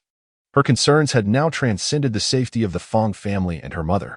Rather, it is a matter of concern. The Fong family is indeed the principal culprit behind this internal strife, to say nothing else, at the very least. When they previously visited the ancestral home of the Fong family, the entire estate was intact. Shui Han has always felt that only through meticulous premeditation could one maintain composure amidst such turmoil. Meanwhile, in the imperial city of Yinqin, the atmosphere starkly contrasts with the desolation that permeates the outside world, where sorrow reigns supreme. Here, a multitude of individuals continue to live in relative safety. However, the ambience has grown so tense that it feels as though it is on the brink of freezing. The majority of the inhabitants within the imperial city are merely refugees who have fled from various corners of the entire Yin dynasty. They have managed to survive this catastrophe by sheer luck, yet they find themselves utterly unable to escape the dire circumstances that bind them. As they awaited the outcome with a sense of helplessness, the survivors naturally engaged in fervent discussions. "Do you truly believe that the Fong family has betrayed us?" "Certainly. Those damn scoundrels. If it weren't for them, my elder brother would not be in this predicament. To be honest, I am not so sure. Consider this. The patriarch of the Fong family frequently emerges to provide disaster relief and often donates his own provisions to aid the impoverished. Humph. That is merely a ruse designed to elicit your foolish assistance during times like these. Do not let them deceive you." Amidst the myriad of opinions, Qin Geng, accompanied by the crowd, finally arrived at the city of Yinqin. He stated calmly, "The outcome lies here. Regardless of the role the Fong family has played in this turmoil, as long as we can locate them, the truth shall undoubtedly be revealed." Yet, Qin Geng himself was not particularly concerned with this tedious conspiracy. He merely felt that since he had promised Shui Han he would allow her to see her mother, he must honor the commitment. At the very least, Qin Geng had always placed great importance on his promises. He believed he could look down upon anyone, yet a promise made by him warranted fulfillment, regardless of the nature of the individual he had pledged to assist. Of course, this was also because, in Qin Geng's eyes, Shui Han still held a modicum of value, justifying his decision to act. As he observed the bustling crowds in Yinqin City, it became apparent to everyone that they were gathered refugees. Listening to their clamorous discussions, Xiaohan's complexion paled noticeably. The reason was simple. The loudest voices among the crowd were declaring the Fong family to be traitors. Witnessing her helpless demeanor, Yin Ran softly comforted her. Although no one truly knew what the Fong family had done, Xiaohan no longer cared. Even if her mother had indeed conspired alongside the Fong family, she was determined to find her and ensure her safety. What did the rise and fall of dynasties matter to her? Qin Geng, wishing to avoid wasting time, led the group directly towards the imperial palace. Meanwhile, within the grand hall of the palace, Emperor Yin Kuang of the Dian dynasty sat upon the dragon throne, his once imposing visage now clouded with gloom. He surveyed the numerous high-ranking officials below, as well as a member of the Fong family who was being held captive nearby. With a scowl, he demanded, "Fong Qianying, I shall ask you once more, where has your family head, Fong Rui, gone? Do you dare to conspire against me here? Have I not shown enough favor to your family?" In response, Fong Qianying spat defiantly on the ground and retorted, "You shameless old rogue. It is you who are framing us, all while pretending to be righteous. Is it simply because my second brother, Fong Qianyong, possesses extraordinary talent and may one day challenge your throne? My Fong family has always been diligent and never harbored thoughts of rebellion. Yet, you wish to condemn so many based on mere suspicions and seek to appear noble before the court. Bah, you, the sovereign of the Dian dynasty, possess such limited capacity. Truly, we must have been blind to follow a ruler like you." Upon hearing his bold declaration, a subtle unrest began to ripple among the officials. While the emperor trembled with rage, he shouted, "You rebel! Even as death approaches, you dare to slander me here. Do you believe that your actions and those of the Fong family can truly escape the gaze of the court? That I would remain oblivious to your schemes? Dream on. I tell you, as long as I have no intention of abdicating, even if the supreme deity himself were to descend, there is no way anyone could strip me of my identity as the sovereign of the Yin dynasty. No." At this juncture, Yin Kuang's emotions were palpably heightened, and the word no was almost bellowed forth. Upon hearing these words, Fong Qianying let out a mournful smile and remarked, "Indeed, it is true. You are envious of my second brother's extraordinary talent and strength, which is why you have concocted baseless accusations to harm us. Today, I, Fong Qianying, shall undoubtedly meet my demise, yet the grievances of the Fong family shall remain etched in my memory until my last breath. Oh, but even if you were to slay me now, it would be too late. My second brother is likely on the verge of departing from the cursed borders of the Flame Empire, with his prodigious abilities. It will not be long before you face your end at his hands. Ha ha ha. Prepare yourself and relish the fleeting moments of your pitiful existence." As Fong Qianying spoke, his fervor intensified, clearly indicating that he had cast aside any regard for his own life. Upon hearing the news that Fong Qianyong was on the verge of fleeing the premises, Yin Kuang's countenance darkened considerably. He bellowed, "Take this traitor to the execution grounds at the city's edge and behead him for all the witness." Upon hearing this, Fong Qianying, far from feeling fear, burst into hearty laughter. "You coward! Is this all you can do, slaying an insignificant member of the Fong family to alleviate your rage? Indeed, I am nothing. Yet how much better can you claim to be? Just wait, in less than a decade, mark my words." Ha ha ha.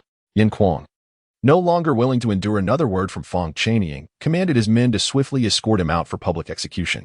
Before departing, he cautioned the executioner to render him speechless, lest he utter nonsensical words before facing his demise.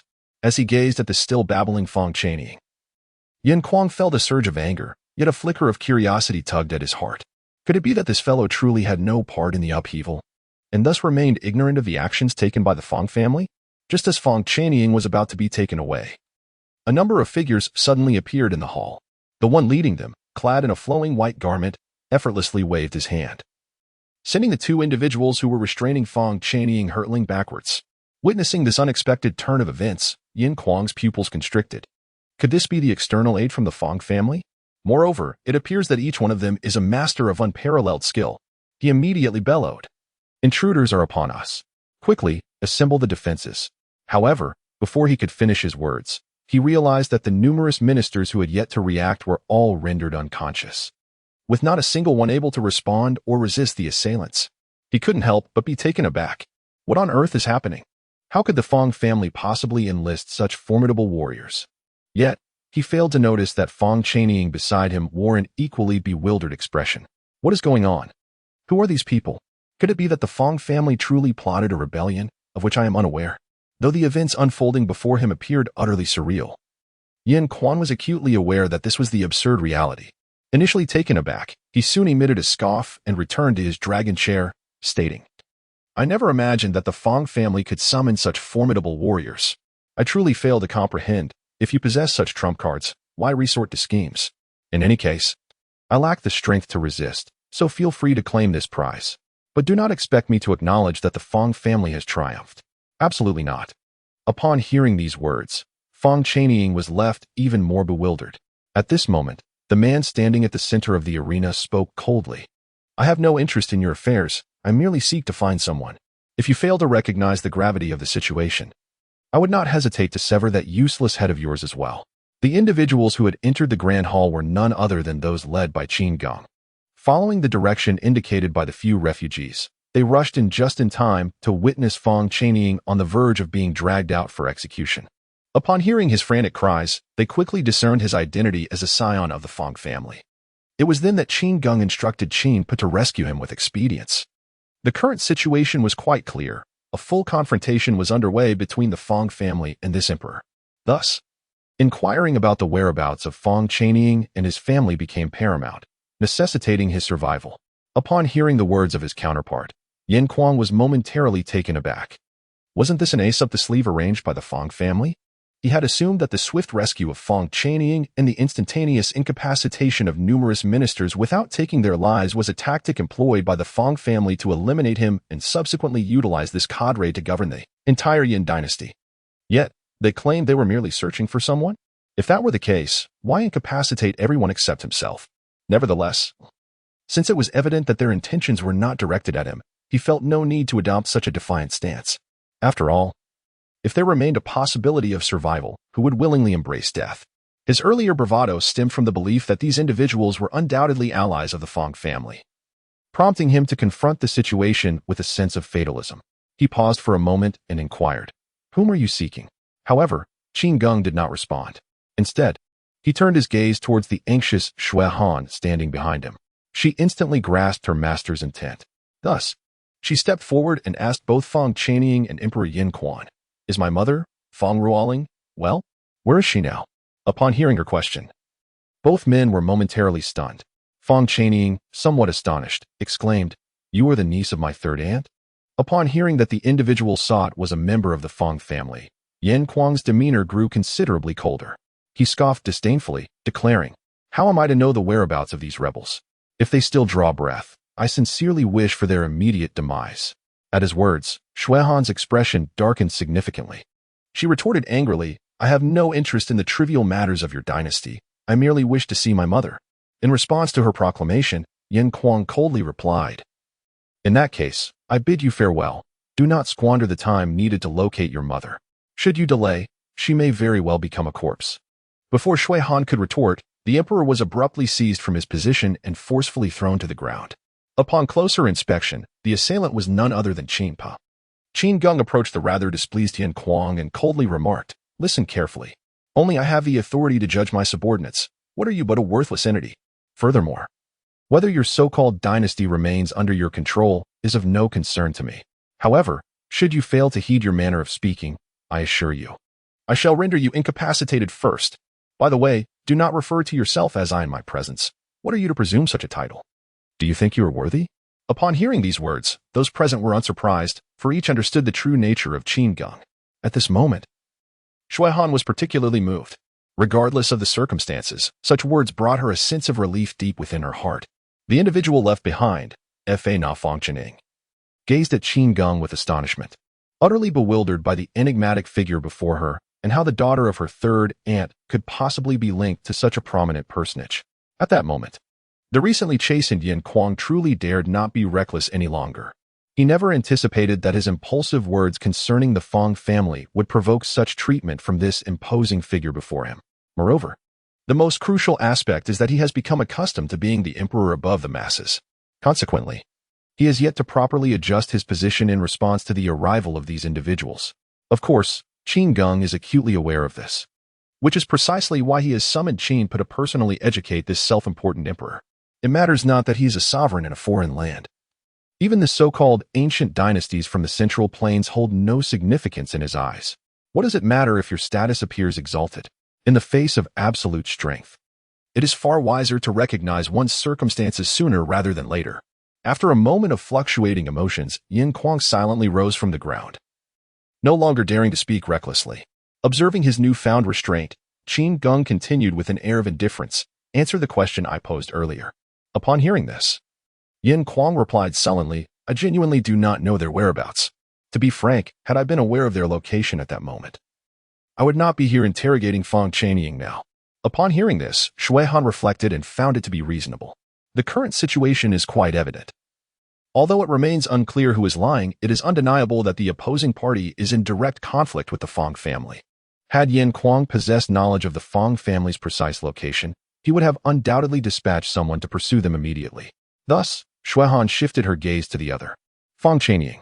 Given that he is unlikely to be privy to such information, then, as the attention of the crowd shifted back to him, Fang Qianying could only smile wryly and shake his head, saying, "Do not blame me. I genuinely have no idea in which direction my clansmen fled. According to our patriarch, who is also our uncle, we should have dispersed the Fang family members and disguised ourselves into 4 groups to escape abroad." Upon hearing his words, Yin Kuang could not help but sneer. How meticulous indeed. What I fail to understand is, have I not treated your Fang family well enough? Why resort to such measures? In response, Fang Qianying immediately retorted, "Enough. What purpose does your theatrics serve now? The trump cards you rely on have yet to awaken the ministers who remain oblivious. Who are you trying to intimidate here? Do not disgust me. Is it not true that you fear my second brother's exceptional talent?" At this remark, rather than erupting in fury, Yin Kuang was taken aback. Fang Qianying's attitude was strikingly different from what he had anticipated. In his view, with such a formidable backing, his own life should be secure, so why continue this charade? Why not simply take action against him? Could it be that there were others who wished for the downfall of the Yin dynasty? At this moment, Shui Han was not particularly concerned with who was genuine or false.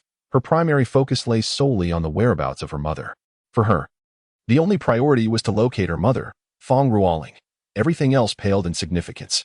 If her mother showed no interest in this matter, then Shui Han would devise a way to extricate her from this sea of suffering. If even her mother sought to usurp the fiery throne, then even if she were to remain, she would strive to achieve this goal. Her mindset epitomizes the notion of favoring kin over reason. Yet it seems difficult to reproach her for it. After all, this is her mother, and one can certainly empathize with Shui Han's perspective. Observing her anxious demeanor, Fang Qianying pondered for a moment and suggested, "Perhaps you might consider embarking from the northern side of Yanqin City to search for answers. I recall that my uncle and the others seem to have retreated in that direction. Since Sen Auntie is also an elder, they should not have cast her into another group." This was merely his conjecture, yet it resonated with what Shui Han most desired to hear at that moment. As long as there was a direction, the rest was mere chatter. Noticing her resolute determination, Qin Geng naturally decided it was time to take his leave. Upon observing the other party's apparent eagerness to depart hastily, Yin Kuang unexpectedly exclaimed, "Please, wait a moment." Qin Geng, upon hearing this, indeed halted his steps, yet his expression remained indifferent as he coldly retorted, "What would you have me do? Do you wish to offer further advice?" Faced with the chilling gaze of his counterpart, Yin Kuang, who was typically fearless, felt an inexplicable surge of trepidation welling up within him. He could not articulate the sensation, ultimately attributing it to an apprehension regarding the formidable prowess of the other. After a moment's hesitation, he resolutely knelt on one knee, his demeanor steadfast as he proclaimed, "I dare to implore you, noble sir, to allow me, Yin, to accompany you. Please, I beseech your kindness to take only me along. I am fully aware that my request appears unreasonable, yet I yearn to meet the head of the Fang family, Fang Tong. Even if I must subsequently submit to your judgment, it matters not." Evidently, the decision he made was born of immense resolve, setting aside everything else. The willingness to follow someone who had no intention of indulging him in further conversation speaks volumes of his audacity. To take such a significant action based solely on a fleeting conjecture is a feat not easily accomplished by the average individual. Witnessing this display, even Qin Geng felt a twinge of surprise within. He could not deny that, despite being weak enough to barely merit his attention, Yin Kuang indeed possessed the qualifications and capabilities befitting a ruler. The mere act of making such a decision allowed Qin Geng to slightly elevate his assessment of him in his mind. Thus, as he continued to stride outward, he casually remarked, Very well, then come along. Hearing that Qin Geng had genuinely acquiesced to his request, Yin Kuang could not help but feel a significant sense of relief. At that moment, Shui Han could no longer restrain her curiosity and inquired, "What if my mother and the Fang family genuinely intend to rebel? And under the circumstance that you stand alone, are still able to hear her intentions?" Yin Kuang naturally comprehended the implications behind her words. If the Fang family truly harbored murderous intent towards him, he was indeed alone now. Even if he were to encounter them, it would likely only lead to his demise. Given the strength of the family head Fang Tong and the seasoned experts surrounding him, it was conceivable that he could find himself in dire straits without any intervention from Qin Geng and his companions. However, he shook his head resolutely and declared, "Since I have made this decision, I shall not regret whatever unfolds." It was precisely this spirit that had once compelled the Fang family to follow him. Thus, he believed he should uphold that same fervor now. Upon hearing these words, Shui Han, who had initially held a rather unfavorable impression of Yin Kuang, found her sentiments shifting positively. Setting aside other considerations, it was evident that he possessed the unique charisma of a true emperor. This kind of courage was indeed unparalleled by ordinary individuals. His actions left Fang Qianying, who had narrowly escaped execution, utterly astonished. Although it was evident that the opposing party exhibited no interest in the grievances between the Fang family and the emperor, his decision amounted to willingly placing his life in another's hands. Could it be that His Majesty truly had no intention of annihilating his family? This maneuver caused even him to begin harboring doubts. Thus, he inquired, "You truly do not intend to take action against the Fang family? How could this be? I have witnessed your actions. Do you still wish to deceive me?" In response to his words, Yin Kuang calmly replied, "I have not deceived anyone. The reason behind my decision is my belief that your family is the primary culprit in this rebellion. However, since I now perceive some new implications from this matter, I am inclined to take a gamble. If I have indeed misjudged the Fang family, then you may demand any form of apology from me afterward. Yet, if it turns out that you have indeed made such a decision, then I shall." Suddenly, he recalled that he had chosen to entrust his life to Qin Geng and his companions, and a self-deprecating smile escaped him. At that time, "I fear I shall be unable to do anything at all." While speaking, he had several moments where he nearly referred to himself as I, but ultimately restrained himself. Recalling Qin Geng's admonitions, even in the presence of Fang Qianying, he made every effort to avoid using such a title. Upon hearing these words, Fang Qianying appeared somewhat hesitant. He took a deep breath and said, "Then I kindly request this young master to take me along as well. If what he speaks is indeed the truth, I am genuinely eager to bear witness. After all, it pertains to my own family, and even if the Emperor's words are mere fabrications, I wish to witness his downfall." After receiving permission from Qin Geng, he followed Qin Geng and the others as they departed. The unexpected presence of so many people took Qin Geng by surprise. Not to mention, the divine vessel seemed quite incapable of accommodating them all. Originally, this divine vessel had the ability to alter its size to a certain extent. Yet now, even in its largest form, it appeared exceedingly cramped. He let out a sigh, seeking a spacious area, and instructed, "Please step back." Before they could comprehend the unfolding situation, a faint golden light flickered from Qin Geng's hand, followed by a resounding roar reminiscent of a dragon's cry. Behold, 9 resplendent 5-clawed golden dragons, their bodies shimmering with gold and their eyes of vivid crimson, were seen gracefully dragging a small palace, which now rested serenely before the crowd. Qin Geng smiled mildly and remarked, "It has indeed been a while since I last employed this." The breathtaking scene before them elicited varied reactions. Qin Per remained unfazed by his master's actions, his expression perpetually stoic. Meanwhile, Yin Ran and Shui Han fared slightly better, having previously witnessed such wonders. The remaining individuals stood in utter astonishment, their expressions marked by an overwhelming sense of dread. Even the beast King Jinyi and the typically stoic Kuang Lan could not entirely suppress their reactions. Gazing upon the colossal creature before them, the 2 seasoned demons, who believed they had witnessed countless tempests, were rendered speechless, exclaiming in unison, "An ancient true dragon." Jinyi continued, "Was it not said that such divine beasts of the demon race had long since vanished?" Kuang Lan, equally astounded, remarked, "Even the superlative beings of our clan are found by your side, young master. Could it be that your connection to this 5-clawed golden dragon elicits such a response?" Naturally, different individuals exhibited varied reactions to the presence of this magnificent creature. While the overarching sentiment was one of astonishment, the nuances of their responses displayed subtle differences. The existence of the demon race is indeed profound. For this race, The concept of dragon holds a uniquely significant meaning. It not only symbolizes their immense power, but also embodies glory, victory, and hope. In summary, the reverence that the demon race holds for dragons far surpasses that of the human race. While humans are typically consumed by a sheer sense of fear towards these creatures, the emotions of the demon race are far more intricate.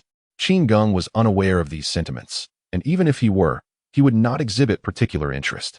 Just as he intended to ascend the golden chariot of the 9 dragons, he was taken aback when Jin Yi and Kuang Lan simultaneously knelt before him, proclaiming, "I, Jin Yi, Kuang Lan, hereby pledge my life to you, my master. In this life and the next, I shall dedicate my existence to your service, obeying your every command, and fighting for you until my last breath." Upon hearing this unexpected declaration, Qin Geng turned in surprise. Although the two had previously chosen to follow him, they had not uttered any unnecessary words. Moreover, the previously silent Kuang Lan had now made a bold statement. At this moment, not only did Jin Yi wear a solemn expression, but even the tumultuous waves bore an unwavering determination. As if he would not hesitate for a moment to command the other to take their own life. Qin Geng, being a perceptive individual, immediately deduced the underlying reason. Was it the 9 dragons' golden chariot? He had never anticipated that this object would evoke such a profound reaction among the demon clan's cultivators. Initially, he believed that this chariot would merely astonish them, perhaps leading them to entertain thoughts of how beings of their kind could only serve as mounts for the young master. However, they were not only taken aback, but they also uttered such a venomous oath, a reaction that Qin Geng had completely failed to foresee. Nevertheless, this was not the time to dwell on such matters. At the very least, Shui Han seemed disinclined to squander time on this issue. Moreover, even he did not wish to linger here for too long, as he still had to proceed to Zhangzhou. Thus, he nodded and said, "Very well. Remember what you have said today." Upon hearing this, the 2 formidable demons instantly displayed expressions of sheer excitement and readily promised. Even the wild and reckless Kuang Lan was unable to resist the allure. Observing this scene, Qin Geng found it rather amusing. Is this not what they call an unintentional act leading to unexpected success? Initially, although he had not deliberately contemplated how to win over a simpleton like Kuang Lan, the thought had at least flickered through his mind. What he did not anticipate was that, during a period when he had no intention of investing effort into this matter, he would unexpectedly reap the loyalty of the other party. As they observed Qin Geng's nonchalant demeanor, Fang Chanying and Yin Kuang were profoundly stunned. The fact that he possessed such a formidable mount and remained so unfazed in the presence of 2 ascendant great demons was nothing short of astonishing. However, upon further reflection, the 2 found a sense of relief. After all, if he could capture 9 legendary true dragons, which were thought to have vanished from existence as his steeds, then the attitude of those 2 fully realized ascendant great demons must hold little significance for him. With this realization, Yin Kuang shed the last remnants of his prejudice against Qin Geng and chose to embrace a state of tranquility. Having already decided to follow him, he felt that his fate was now in the hands of destiny. To be candid, Yin Kuang harbored the belief that being summoned might not bode well for himself.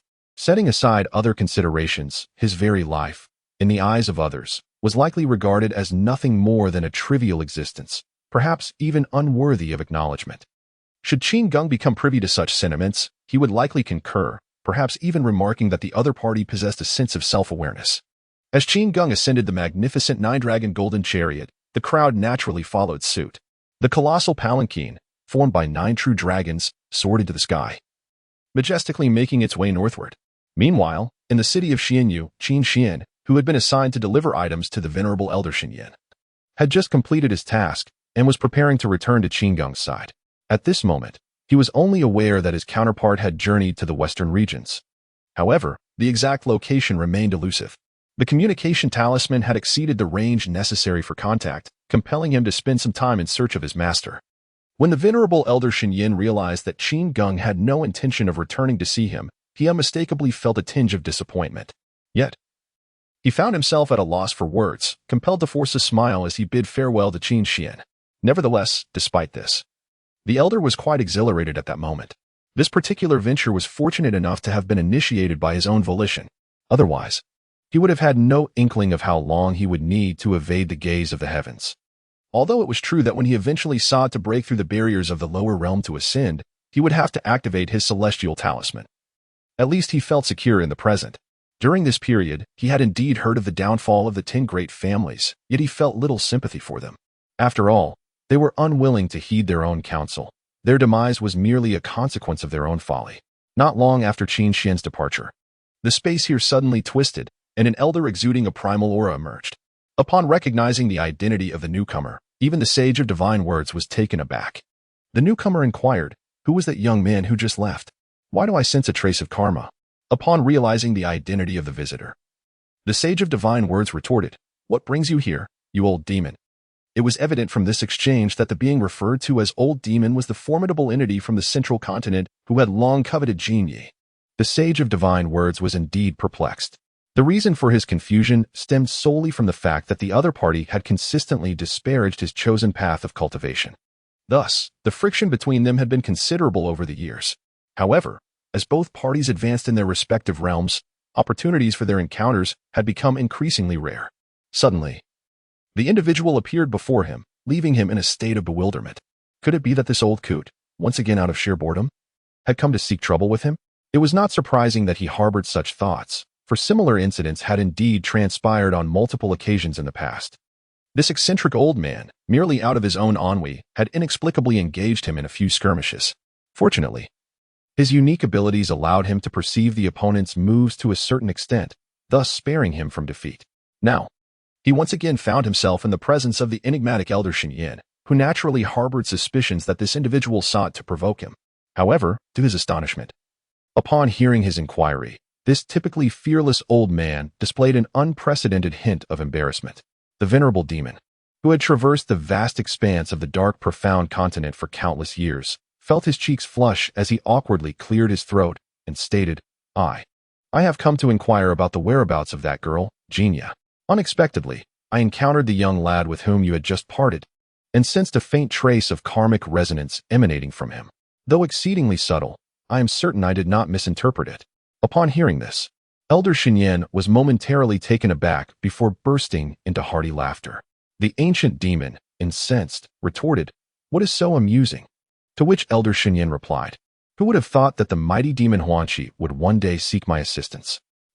Although he prided himself on his ability to perceive all things, there were indeed individuals whose thoughts remained inscrutable to him, such as the former Qin Geng and this current figure known as Huangqi. Yet, there existed slight differences between them. At certain moments, he could glean fragments of Huangqi's intentions. However, with Qin Geng, he could discern nothing at all. Despite his persistent curiosity regarding this matter, the undeniable truth lay before him, compelling him to confront the inexplicable. Furthermore, given that Qin Geng appeared to be a formidable individual, Elder Xinyan had refrained from probing too deeply at that time, eager as he was to acquire the fateful talisman. Upon hearing the mocking remarks from the other party, Huangqi was instantly filled with rage, exclaiming, "Am I not concerned for that little girl, Jinyi? I simply wish to check on her. Will you assist me or not? If not, then so be it." Initially, Huangqi had intended to patiently await the other's arrival in the vast expanse of Zhangzhou, believing they would naturally meet again. However, he had once again underestimated his own patience. After merely waiting for 2 days in Zhangzhou, he found himself unable to bear it any longer. He could not fathom the possibility of resorting to violence simply to alleviate his boredom. Jin Yi was one of the few juniors he had taken a genuine interest in over the years, and thus he was sincerely concerned for her well-being. Observing his anxious demeanor, the Elder of Divine Words retracted his merciless mockery and, with a hint of resignation, stated, "All right. The foremost demon of Zhangzhou has come to plead with me. How could I possibly refuse?"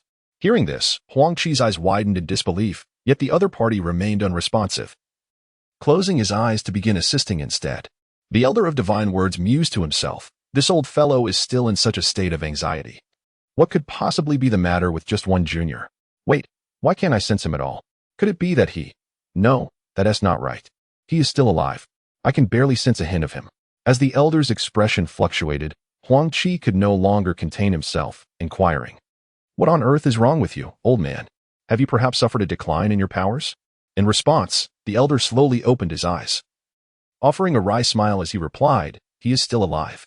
Yet, regarding anything else, I find myself utterly unable to perceive." Upon hearing this, Huangqi did not react with the same boisterous laughter as before. Instead, he began to contemplate the situation. "All I know is that this little leaf has chosen someone to follow, but beyond that, I am entirely in the dark. Could it be that this person is so formidable that even you cannot track him?" At this, the Elder of Divine Words felt a tightening in his chest. He suddenly recalled a certain individual, and, combining this with Huang Qi's earlier mention of a faint connection to Qin Xian, he pressed on. Wait a moment, you old fool. Where did Jin Yi choose to follow this person? With a hint of irritation, Huang Qi replied, in that Beast King city. I had invited that stubborn girl to come to Zhongzhou multiple times, but she refused. Now, I have no idea who she has gone off with. It's utterly outrageous. Upon hearing this, the elder fell silent. After a moment of contemplation, he finally spoke. I believe I know who Jin Yi has chosen to follow. Hearing this, Huang Qi grew anxious, urging, then please tell me at once. The Elder of Divine Words remarked, I suspect it may well be the master of that young man you previously mentioned, the one with whom you share a karmic connection. Upon hearing this, Huang Qi was instantly taken aback. The elder continued, I had the opportunity to meet his master once before due to a commission.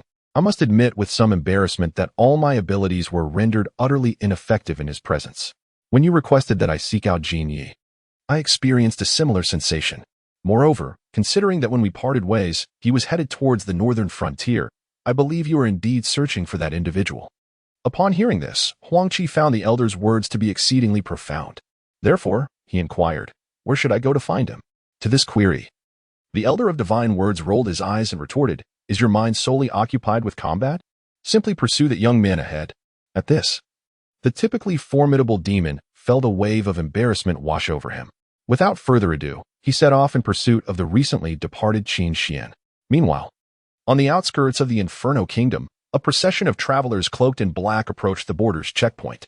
Among them, one figure suddenly clenched their fist, seemingly sensing an unusual presence. The leader of the cloaked individuals spoke softly, do not worry, third sister. Our family will surely find a way to escape from here. The one referred to as third sister softly wept, saying, I am not concerned about that. I merely wish to see my daughter once more.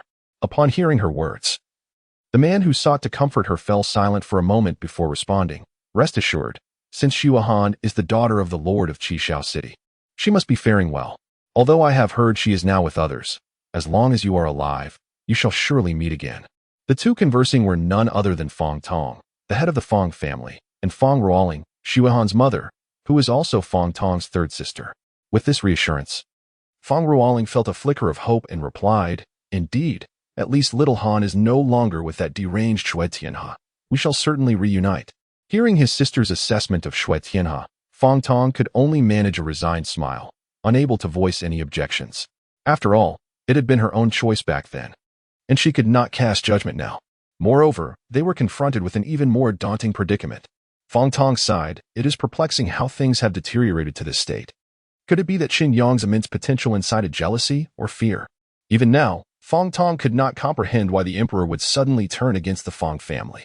The moment chaos erupted in the imperial capital, she sensed something was amiss and promptly led her kin to safety. Predictably, soon after, a terrifying upheaval ensued, marked by battles everywhere, with countless innocent civilians caught in the turmoil and losing their lives. Yet, despite this, the Fong family remained within the Emperor Yin Kuang's sights. What on earth had transpired? Why had it come to this? What could have driven the emperor, whom he had always trusted, to such madness? It was worth noting that in earlier years, the emperor in his memories was not the paranoid figure he had become, one who would resort to indiscriminate slaughter for reasons that remained unclear to him. He even harbored suspicions that Yin Kuang might have been possessed by a malevolent practitioner of the dark arts. To be candid, if such thoughts were expressed elsewhere, they might be dismissed as nonsensical, with others deeming the speaker insane. Yet, for a cultivator from the western regions, such notions would seem entirely plausible. Not to mention, the dark practitioners of the western regions were indeed rampant. Moreover, according to Fong Tong's knowledge, there have been no fewer than dozens of incidents involving malevolent cultivators seizing others' bodies. Given the frequency of such occurrences, it is entirely plausible that Yin Kuang has succumbed to madness as he is now. However, despite the suspicions, he finds himself unable to confront the situation directly. The determination exhibited by the adversary towards their family is lethal. Returning now would equate to a death sentence. Fong Tong is convinced that under the current circumstances, unless an unexpected and significant turning point arises, his words will fall on deaf ears. Although he is willing to brave any peril for the sake of the Di Yin dynasty, he will not do so in this manner. At the very least, he must ensure his own survival before addressing anything else. He has already divided the members of the Fong family into 4 groups to flee. If even one of these factions manages to escape by chance, there remains a glimmer of hope for the family's continuation, regardless of the chaotic justifications or backgrounds. The priority lies in securing the survival of his lineage before contemplating the reasons behind it. This, indeed, is precisely what one ought to do as the patriarch of the Fong family, even if others perceive one as a treacherous usurper whose nefarious schemes have faltered. It matters not. Meanwhile, within the grand palace of the imperial city of Yinxin, Yin Kuang, prior to departing alongside Qin Geng and others, chose to temporarily entrust the governance of the palace to a summoned attendant, placing it in the hands of the ailing Right Chancellor, Zhao Mao, who was unable to attend court due to illness. After all, he remained the sovereign of the realm, and under normal circumstances, his presence was crucial to maintain order in such a pivotal moment. However, his overwhelming desire to uncover the true actions of the Fong family compelled him to decide that he must personally investigate the matter, hoping to encounter Fong Tong and clarify the situation. At the very least, he wished to avoid escalating his relationship with the Fong family to a point of complete annihilation. Had it not been for their assistance in the past, he might have found his very survival in jeopardy, let alone the establishment of a renowned dynasty within the Western territories. Though Yin Kuang was notoriously proud, he still harbored a sense of gratitude. Given the potential for a turning point, he was determined not to let this opportunity slip away. He specifically instructed his attendant to inform Zhao Mao to keep the current situation as discreet as possible before hastily following Qin Geng and the others. The choice of Zhao Mao was deliberate, for he was an ordinary person devoid of any martial prowess. Thus, Yin Kuang felt assured in temporarily bestowing the palace's authority upon him. An ordinary individual, he could hardly entertain any ulterior motives regarding the esteemed Yin dynasty.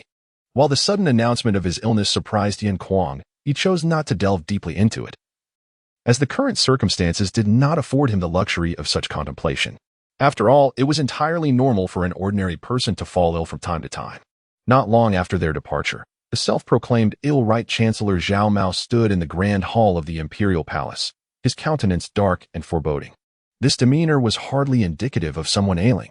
At that moment, the hall was devoid of any presence. The ministers who had been rendered unconscious by Qin Geng and his companions had already been carried away by the guards. In a low voice, he cursed. What a dreadful gathering of calamities! If it weren't for those individuals, I would have at least regained a quarter of my former peak strength by now. Regarding Fong Tong's earlier inquiries about soul transference, while his conjectures were somewhat astute, he regrettably misidentified the subject. It was not Emperor Yin Kuang who had been usurped, but rather an ordinary man, Zhao Mao. The choice of an utterly unqualified commoner was due to 2 reasons. First, as a practitioner of dark arts, I need not be overly concerned with an individual's current cultivation level. Second, I was far too weak at the time, rendering me incapable of seizing a more formidable entity. At present, his plan was initially quite simple: to employ cunning schemes to gradually alienate the emperor from his subjects, and then, when the opportunity arose, to ruthlessly harvest the lives of the people of the Yin dynasty, using their souls to fortify his own power. Alas, his scheme had been significantly thwarted by the unexpected arrival of Qin Geng and others. It appeared that the old man must expedite his actions. Although frustrated, Zhao Mao still believed that the advantage remained firmly in his grasp. To speak of nothing else, he had, at the very least, temporarily seized control of the imperial palace. Even if only for a fleeting moment, it was ample time for him to accomplish many tasks. When he had caught sight of the divine vessel piloted by Qin Geng and his companions from a distance, he instinctively sensed an aura of profound danger approaching. Exercising caution, he chose to feign illness and abstain from attending court, utilizing the information that the original owner of this body was an ordinary person. In truth, this was a deliberate ploy to evade the scrutiny of Qin Geng and his associates. He was unaware of the true strength of his adversaries. But should they discern that he was merely a usurper of another's identity, all would be lost. Not only would his quest for vengeance against the wretched sect leader of the Holy Cloud sect be extinguished, but his very life would also hang in the balance. This maneuver, indeed, did not arouse any suspicion from the other party. Now, his only opportunity lay in swiftly resolving the issue before his identity was discovered. He summoned a captain of the guards from elsewhere and solemnly remarked, "The Emperor's intentions are quite clear. We must promptly maintain order throughout the city." He then inquired, "Did the Emperor mention when he would return before departing?" Feigning concern, he added, "Did the Emperor truly leave with those individuals? What will happen when he encounters the traitors from the Fong family?" In response to these words, the captain of the guards confidently asserted, "The emperor surely possesses the means to ensure a safe escape. That nobleman seemed to have taken a lady to meet a member of the Fong family. It is likely he will not return." Upon hearing that Qin Geng and the others were unlikely to return, the man, originally named Jiang Yi but now disguised as Zhao Mao, felt a wave of relief wash over him. Thank goodness, that group would not be coming back. However, he maintained a facade of calm, stating, "It is fortunate. I have heard those individuals are exceptionally powerful. As long as the emperor remains unharmed, that is all that matters." The captain of the guards found no issue with this statement. After all, even he did not wish for that group to return. Witnessing ministers with far superior cultivation being swiftly subdued, he understood that he would meet the same fate. After the captain went to reassure the populace, Zhao Mao produced a dark red gem from his bosom, a sinister grin spreading across his face. "Ha ha ha ha. With this, my path to resurrection will be greatly accelerated. It is merely the unexpected arrival of those rascals that has drastically shortened my preparation time. Nevertheless, it matters not. Although this grand formation will be hastily established, it will still harvest the souls of many within the entire Yanqing city." This scheme had been set in motion the moment he took over. He first utilized his remaining cultivation to incite chaos among the weaker beings throughout the realm, subsequently devising a means to frame the Fong family in the shadows. At the outset, Yin Kuang was naturally skeptical. However, the sheer number of coincidences rendered his trust in the Fong family increasingly tenuous, leading him to entertain doubts about whether they were conspiring to undermine him. The reason he chose to frame the most powerful family of the Yin dynasty, the Fong family, was that they posed a significant obstacle to his resurrection. More precisely, it was the alliance between the Fong family and the emperor that constituted his impediment. Only by devising a strategy to sow discord among them could he hope to secure his foothold in this realm and realize his ambitions. After the Fong family departed from this place, he secretly manipulated the cultivators under his control to engage in rampant slaughter, inciting the furious wrath of Yin Kuanglong. It was during this moment that he seized the opportunity to advise him to gather all remaining refugees in Yanqing City, where His Majesty himself was stationed. Believing that the Fong family, no matter how formidable, would be incapable of returning to cause further turmoil. Upon hearing this, Yin Kuang was immediately convinced of the plan's viability. Thus, he promptly adopted his suggestion and consolidated all the remaining refugees in one location to avert any unforeseen incidents. This indeed aligns perfectly with Zhao Mao's intentions. Previously, when he secretly arranged for others to carry out the massacre on his behalf, he had already amassed a considerable number of souls. Now, if one could establish a grand formation in this city capable of ensnaring the souls of this group, success would be achieved. In his hand, the dark crimson jewel served as the heart of the annihilation formation. However, just as they had finally succeeded in prompting the Fong family to flee in fear of their crimes, another figure had emerged, Qin Geng. Due to his occasional and deliberate emanation of imperial dragon energy, the malevolent aura surrounding him was particularly palpable. The tumultuous waves and vibrant leaves beside his adversary instilled in him the profound realization that, even at the zenith of his own prowess, engaging in conflict would be utterly futile. Consequently, he had taken refuge early on, keen to avoid detection by his opponent. In truth, Qin Pa had long since discerned the traces of this malevolent practitioner. However, since it had no bearing on his master, and he was uncertain whether it was some sort of contingency plan devised by Yin Kuang, he naturally chose to disregard it entirely. It is likely that Zhao Mao could never fathom that his escape from peril was solely due to his opponent's apathy towards him. Yet, the arrival of this adversary had significantly expedited the time required for the full activation of the annihilation formation. There was no choice. Even an incomplete initiation was preferable to the total collapse of his strategy. He surmised that Yin Kuang would likely return within 3 days, and thus, he should seize this opportunity to prepare swiftly, striving to enhance the formation's might. He believed that although Yin Kuang could depart alongside that esteemed individual, he would inevitably have to rely on his own legs to return. Therefore, he estimated that his opponent would require 3 days' time.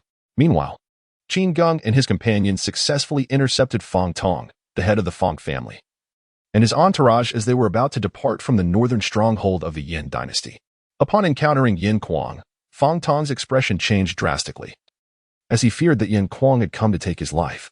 To his astonishment, however, a figure emerged from behind Yin Kuang Shuihan, who, with an expression of sheer excitement, embraced her mother, Fong Ruoling.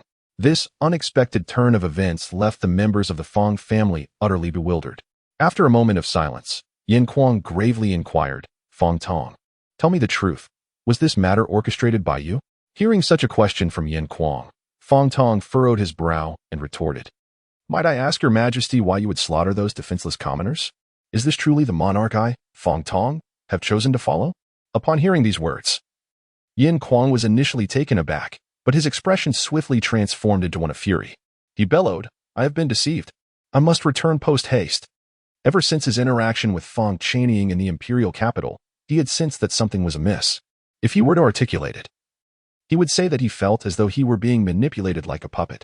From the inexplicable deaths of certain officials to the subsequent casualties among the common folk, he quickly realized this was a conspiracy aimed directly at him.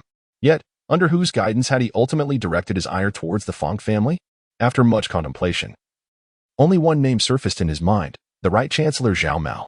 Indeed, the one who had been subtly steering him was that very Right Chancellor, who appeared utterly ignorant of the ways of cultivation, yet seemed to wholeheartedly advocate for him and the entire dynasty. Moreover, he had immediately dismissed the possibility of the Fong family colluding with him. The reason was simple. The head of the Fong family, Fong Tong, had fought alongside him for so long, and he held a greater trust in his character. However, the series of evidence pointed directly at them, and just as he hesitated, news reached him that his own subjects had also suffered grievously. This ignited his wrath, clouding his judgment, compelling him to decide to detain them before considering any further actions. To his astonishment, the adversary had anticipated his actions, thus managing to elude capture. Reflecting upon the incident, he recognized numerous inconsistencies that had escaped his fiery wrath at the time. This realization filled him with profound shame, not only towards the opposing family but also towards the entire Yin dynasty. In a somber tone, he lamented, I must return swiftly. I have been misled by that Zhao Mao. It is evident now that he is the true architect behind this entire affair. I was careless, mistaking him for an ordinary individual devoid of martial prowess, forgetting that the demon cultivators of the western regions excel in such cunning tactics. At this juncture, even the most obtuse would grasp the gravity of the situation. Possession. The current Zhao Mao was no longer the right minister of the Yin dynasty. His true form was likely that of a severely injured demon cultivator. Contemplating this, he bitterly remarked, before my departure, I entrusted the authority of the imperial palace to him, believing that an ordinary person would never dare to deceive me. Turning to Fong Tong, he confessed, I am unworthy of being your sovereign. In a moment of suspicion, I contemplated annihilating your entire family. Whatever you desire, whatever you require, I, Yin Kuang, shall not hesitate to fulfill your wishes. Once you are satisfied, you may depart freely from this place, and none shall dare to obstruct your path. Upon hearing these words, Fong Tong comprehended the reality of the situation. He realized that the emperor had remained unchanged, merely misled by a scoundrel. He shook his head and replied, It is of no concern, your majesty. Since my family has merely been misunderstood, let us return to normalcy. I shall accompany you back to the palace. Though Yin Kuang displayed immense sincerity, even refraining from referring to himself as I, Fong Tong swiftly resolved his course of action, to return with him and continue as the foremost family of the Yin dynasty. With a modicum of contemplation, this choice became evident. After all, the Fong family had once been the mightiest lineage in the Yin dynasty, serving as a steadfast pillar of support and, indeed, one of Yin Kuang's most formidable allies. As the prospect of reconciliation looms before them, what reason remains for both parties not to seize the opportunity to continue enjoying the unique resources that belong solely to them? Setting aside other considerations, this incident will undoubtedly instill a sense of guilt in Yin Kuang regarding his loyalty to the Fong family. Perhaps he and his kin may even find fortune amidst adversity. It is entirely plausible that, in the aftermath of this affair, they could revel in even more abundant resources. Moreover, even if he were to depart with the surviving members of the Fong family from this realm of the Flame dynasty, where else could they possibly go? Would other sects or dynasties cherish them as dearly as the current one? It is improbable. Trust, after all, requires the passage of time to be cultivated. To expect immediate rapport upon first meeting is nothing but a folly. In summary, regardless of Fong Tong's thoughts, he firmly believes that the wisest course of action is to accompany the other party back, treating the past as if it never transpired. Upon hearing Fong Tong's words, Yin Kuang felt a surge of emotion within, yet he could not help but offer a series of admonitions, uttering nonsensical phrases about his unworthiness to be her sovereign. In truth, as a ruler, Yin Kuang was well aware that she would not easily opt for departure, Nevertheless, he could not quell the anxiety that stirred within him. After all, the Fong family undeniably represented an indispensable pillar of strength for the entire dynasty. To allow her to leave so readily would undoubtedly be a profound loss for him. At this moment, Fong Tong asserted with unwavering determination, "Surely you can fulfill my humble wish to witness the demise of Zhao Mao, who has sought to sow discord between His Majesty and myself." Upon hearing such words, Yin Kuang discerned that the other party still harbored a desire to return. Yet, having crafted this pretext, it afforded him a graceful exit. Thus, he found no reason to decline the proposition. He promptly replied, "Rest assured, upon our return to Yinqin City, we shall ensure that the malevolent cultivator pays dearly for his transgressions. This endeavor will not only serve to vindicate the unjustly slain, but will also act as retribution for Zhao Mao himself." With their resolve firmly established, they hastened their journey back. Of course, Yin Kuang dared not request that Qin Geng accompany him home. After all, merely having been granted the privilege of approaching the formidable nine-dragon golden chariot in the vicinity was a tremendous boon. At this moment, Xue Han had just engaged in a heartfelt conversation with her mother. Upon hearing that they were to return, she inquired about her mother's thoughts. Feng Ruoling smiled and said, "Silly child, as your mother, I am, after all, a member of the Fong family, so I shall certainly accompany your uncle. Rest assured, there will be no issues this time." Qin Geng spoke lightly. "Jinyi, Huang Lan, you may accompany them back to Yinqin City. Once matters are resolved, do remember to seek me out." After a moment of contemplation, he added, "You may also take this divine vessel with you, to save time." With that, he tossed the prepared communication jade talisman to them. The two great demons immediately acquiesced and joined the group intent on returning to Yinqin City. Snowhan expressed her profound gratitude towards Qin Geng's actions. Although Qin Geng's motivations were not rooted in a belief that they were deserving of such consideration, but rather in the desire to save time, he remained indifferent to how they perceived themselves. Consequently, Qin Geng, who placed great importance on his own thoughts, found no inclination to offer any explanations. At this moment, Zhao Mao remained oblivious to the impending doom that loomed over him. The reason Qin Geng orchestrated this farce was devoid of any extraordinary motives. He simply could not bear to witness this farcical spectacle any longer. While it may have been a matter of great significance for Yin Kuang and the Fong family to him, it was merely a gathering of tedious individuals engaged in trivial squabbles, a sheer waste of precious time. In his eyes, the so-called malevolent practitioners were merely concocting a plethora of trivialities behind the scenes. Aside from demonstrating their weakness, which was less than that of mere ants, they conveyed nothing of substance. Their actions were utterly devoid of meaning. This was precisely why he resolved to lead the remaining individuals directly to Zhangzhou, leaving a few behind to deal with the remnants of the current chaos. Had it not been for his regard for Yin Ran, he would have turned away without a second thought, completely indifferent to the so-called crisis unfolding before him. With the assistance of Qin Geng's divine vessel, the group swiftly made their way back to the fiery heart of the city. As he observed their receding figures, Qin Geng had just summoned his nine-dragon golden chariot when he suddenly received a transmission from Qin Xian. "Master, a formidable being is following me. I regret to say that I am not a match for them. They remain unaware that I have sensed their presence. Should I attempt to divert their attention? However, I do not perceive any malevolent intent from them. Thus, they may not pose a significant threat." Upon hearing these words, Qin Geng was taken aback. Someone was tailing him? At this stage, how is it possible that Qin Xian cannot cope? This is truly remarkable. It is important to note that although Qin Xian has yet to attain the divine realm, he is merely a step away from being a formidable powerhouse. Furthermore, as a guardian bestowed by the system, it is nearly inconceivable that anyone in this realm could rival such an extraordinary being. At this moment, he surprisingly acknowledged that he was not a match for the other party. Who could it be that chose to follow his guard? What could their intentions possibly be? Nevertheless, Qin Geng remained largely unconcerned. His contemplation stemmed purely from a curiosity regarding this enigmatic powerhouse. Thus, he communicated telepathically, no need for caution. "Simply approach me directly and wait for you not far ahead." With that, he ascended into the majestic nine-dragon golden chariot, propelling this colossal vehicle into the sky. As for whether the other harbored malicious intent, it made little difference to him. He was confident that even if the other did have nefarious designs, the moment they stood before him, all their thoughts would be obliterated in an instant. This was the assurance he had in his own strength. Meanwhile, Qin Xian rushed toward Qin Geng, closely followed by an elderly figure who exuded an aura of great power. Who else could this formidable being be but the renowned demon? Huangqi. Observing the flickering form of Qin Xian ahead, this legendary demon, celebrated throughout the entire Dixian continent, found himself remarkably astonished. Who exactly is this young lad? The subordinate of the one little Yi is following possesses such impressive capabilities? This revelation took him quite by surprise. Although they had traversed 2 foreign realms thus far, he no longer felt an overwhelming sense of urgency. Initially, he had been concerned that Jin Yi might lack discernment in choosing a master, fearing it could compromise her future. However, at this moment, his curiosity about the great figure whom Jin Yi served had grown immensely.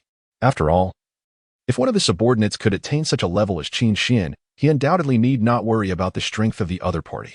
At this moment, he is eager to discern the true identity of the individual before him, one who possesses such profound depth. What manner of being could elude even the scrutiny of the venerable diviner, Shen Yan, whose abilities seem incapable of uncovering the essence of this enigmatic presence? At that moment, Qin Xian suddenly soared towards the clouds above, as if he had finally discovered his destination. The formidable demon found himself in a state of perplexity. Could it be that the master of this young man resided in the celestial expanse above? How intriguing! Before he could articulate the words "how intriguing" in his mind, he suddenly witnessed the vast sky above darkening ominously, from which emerged 9 majestic 5-clawed golden dragons. These 9 dragons were a terrifying sight to behold. Not only did they exude an overwhelming presence, but what filled him with sheer astonishment was the realization that these true dragons were merely steeds. Behind them trailed an opulent palace. Yet, Qin Xian appeared to be entirely unfazed by the situation. Instead, he dashed directly towards the palace. The palace, which could barely be referred to as a throne carriage, slowly opened its grand doors, and Qin Xian leaped inside. Just as the gates of the grand hall closed behind him, the other party suddenly turned to glance in his direction. However, without any further acknowledgement, they turned away and entered the inner sanctum. Subsequently, the 9-dragon golden carriage retreated back into the depths of the clouds, vanishing from sight. Witnessing this scene, the renowned demon known as Huangqi, hailed as the greatest on the Dixian continent, stood in stunned silence, utterly speechless. His body trembled uncontrollably. He murmured, "So terrifying. So terrifying." Like Jin and the others, as a great demon, he was acutely aware of the significance embodied by the true dragon, and at that moment, he believed he comprehended why Jin Yi chose to follow him. To be candid, had he not been so overwhelmed, he would have found it impossible to keep pace. In all honesty, he felt an urge to join them. Who would not wish to ally with such a formidable presence and soar to greatness? He sighed, reflecting on how he had presumed his mastery of the divine realm would allow him to scrutinize the other, only to realize that not only had his own whereabouts been exposed, but the other party likely did not even deign to regard him.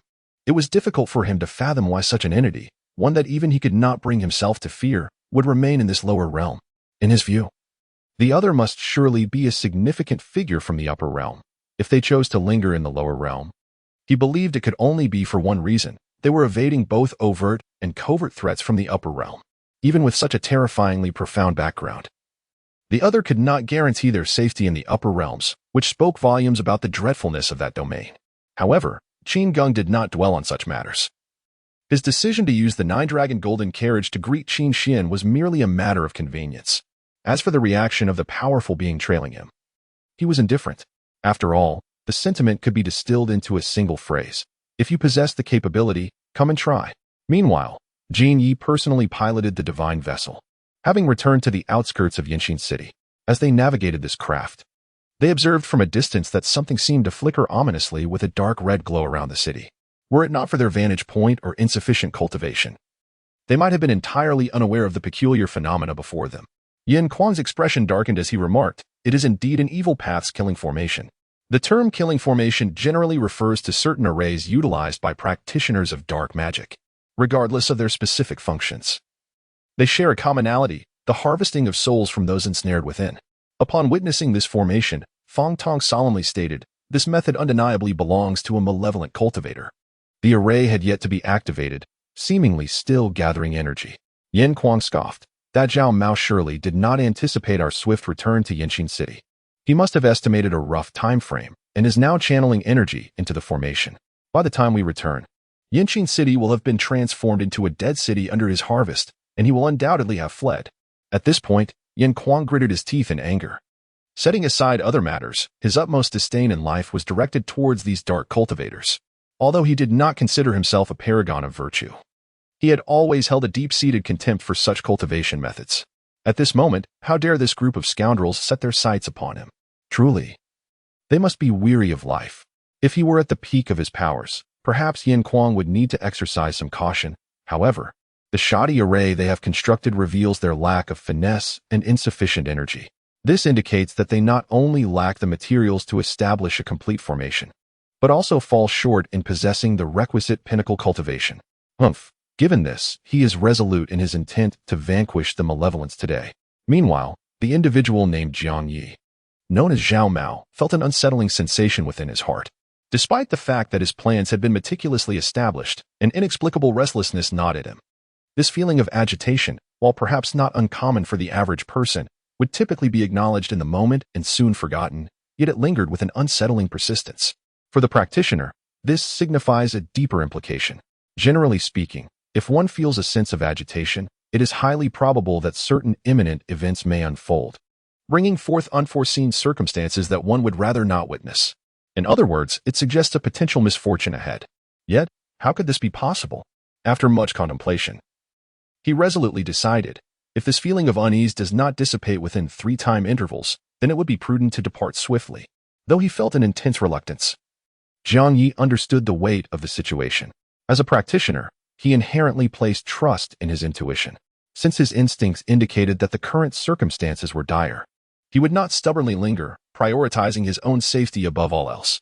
Just as he had resolved to make this decision, a sudden, deep voice emerged from outside his door, proclaiming, 3 hours? No, you no longer have time. Upon hearing that familiar voice, Zhao Mao was instantly struck with astonishment. Yin Kuang. It was none other than Emperor Yin Kuang. How could this be possible? As expected, the door to his room was suddenly flung open, revealing a multitude of figures before him. What truly unsettled him was the unmistakable fact that this group was clearly not led by the fervent figure he had anticipated. Standing directly before him was, to his astonishment, a petite woman. Upon sensing the aura emanating from the other, his countenance shifted dramatically. In astonishment, he stammered, You have attained the ascendant realm? How could you have progressed so rapidly? Overwhelmed by shock and fear, he found himself struggling to articulate his thoughts clearly. Upon observing the figure before her, known as Zhao Mao, Jiang Yi could not help but curl her lips in disdain, remarking that this so-called evil cultivator was nothing but utter detritus. Even at his peak, he would merely be a trivial matter for her, a mere flick of her finger. It was not merely disdain that Jiang Yi felt. Rather, this so-called evil cultivator was astonishingly inept. To her incredulity, he had once been merely a mid-stage waste of the void-breaking realm. As a formidable figure at the pinnacle of ascension, she effortlessly discerned his true capabilities, which only served to evoke a sense of tedium within her, although she had long abandoned any hope of his strength being formidable.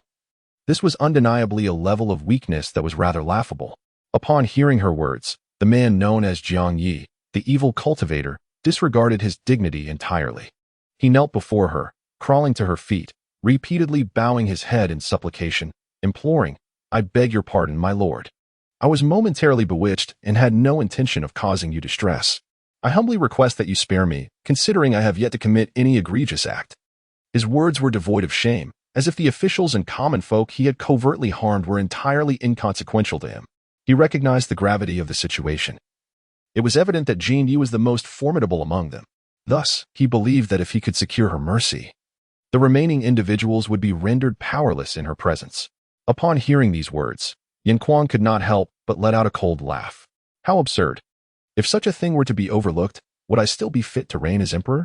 What he did not anticipate was that Jiang Yi suddenly smiled charmingly and said, Very well, then I shall let you off. Hearing that he had been so effortlessly spared by this formidable individual, Jiang Yi could hardly contain his joy.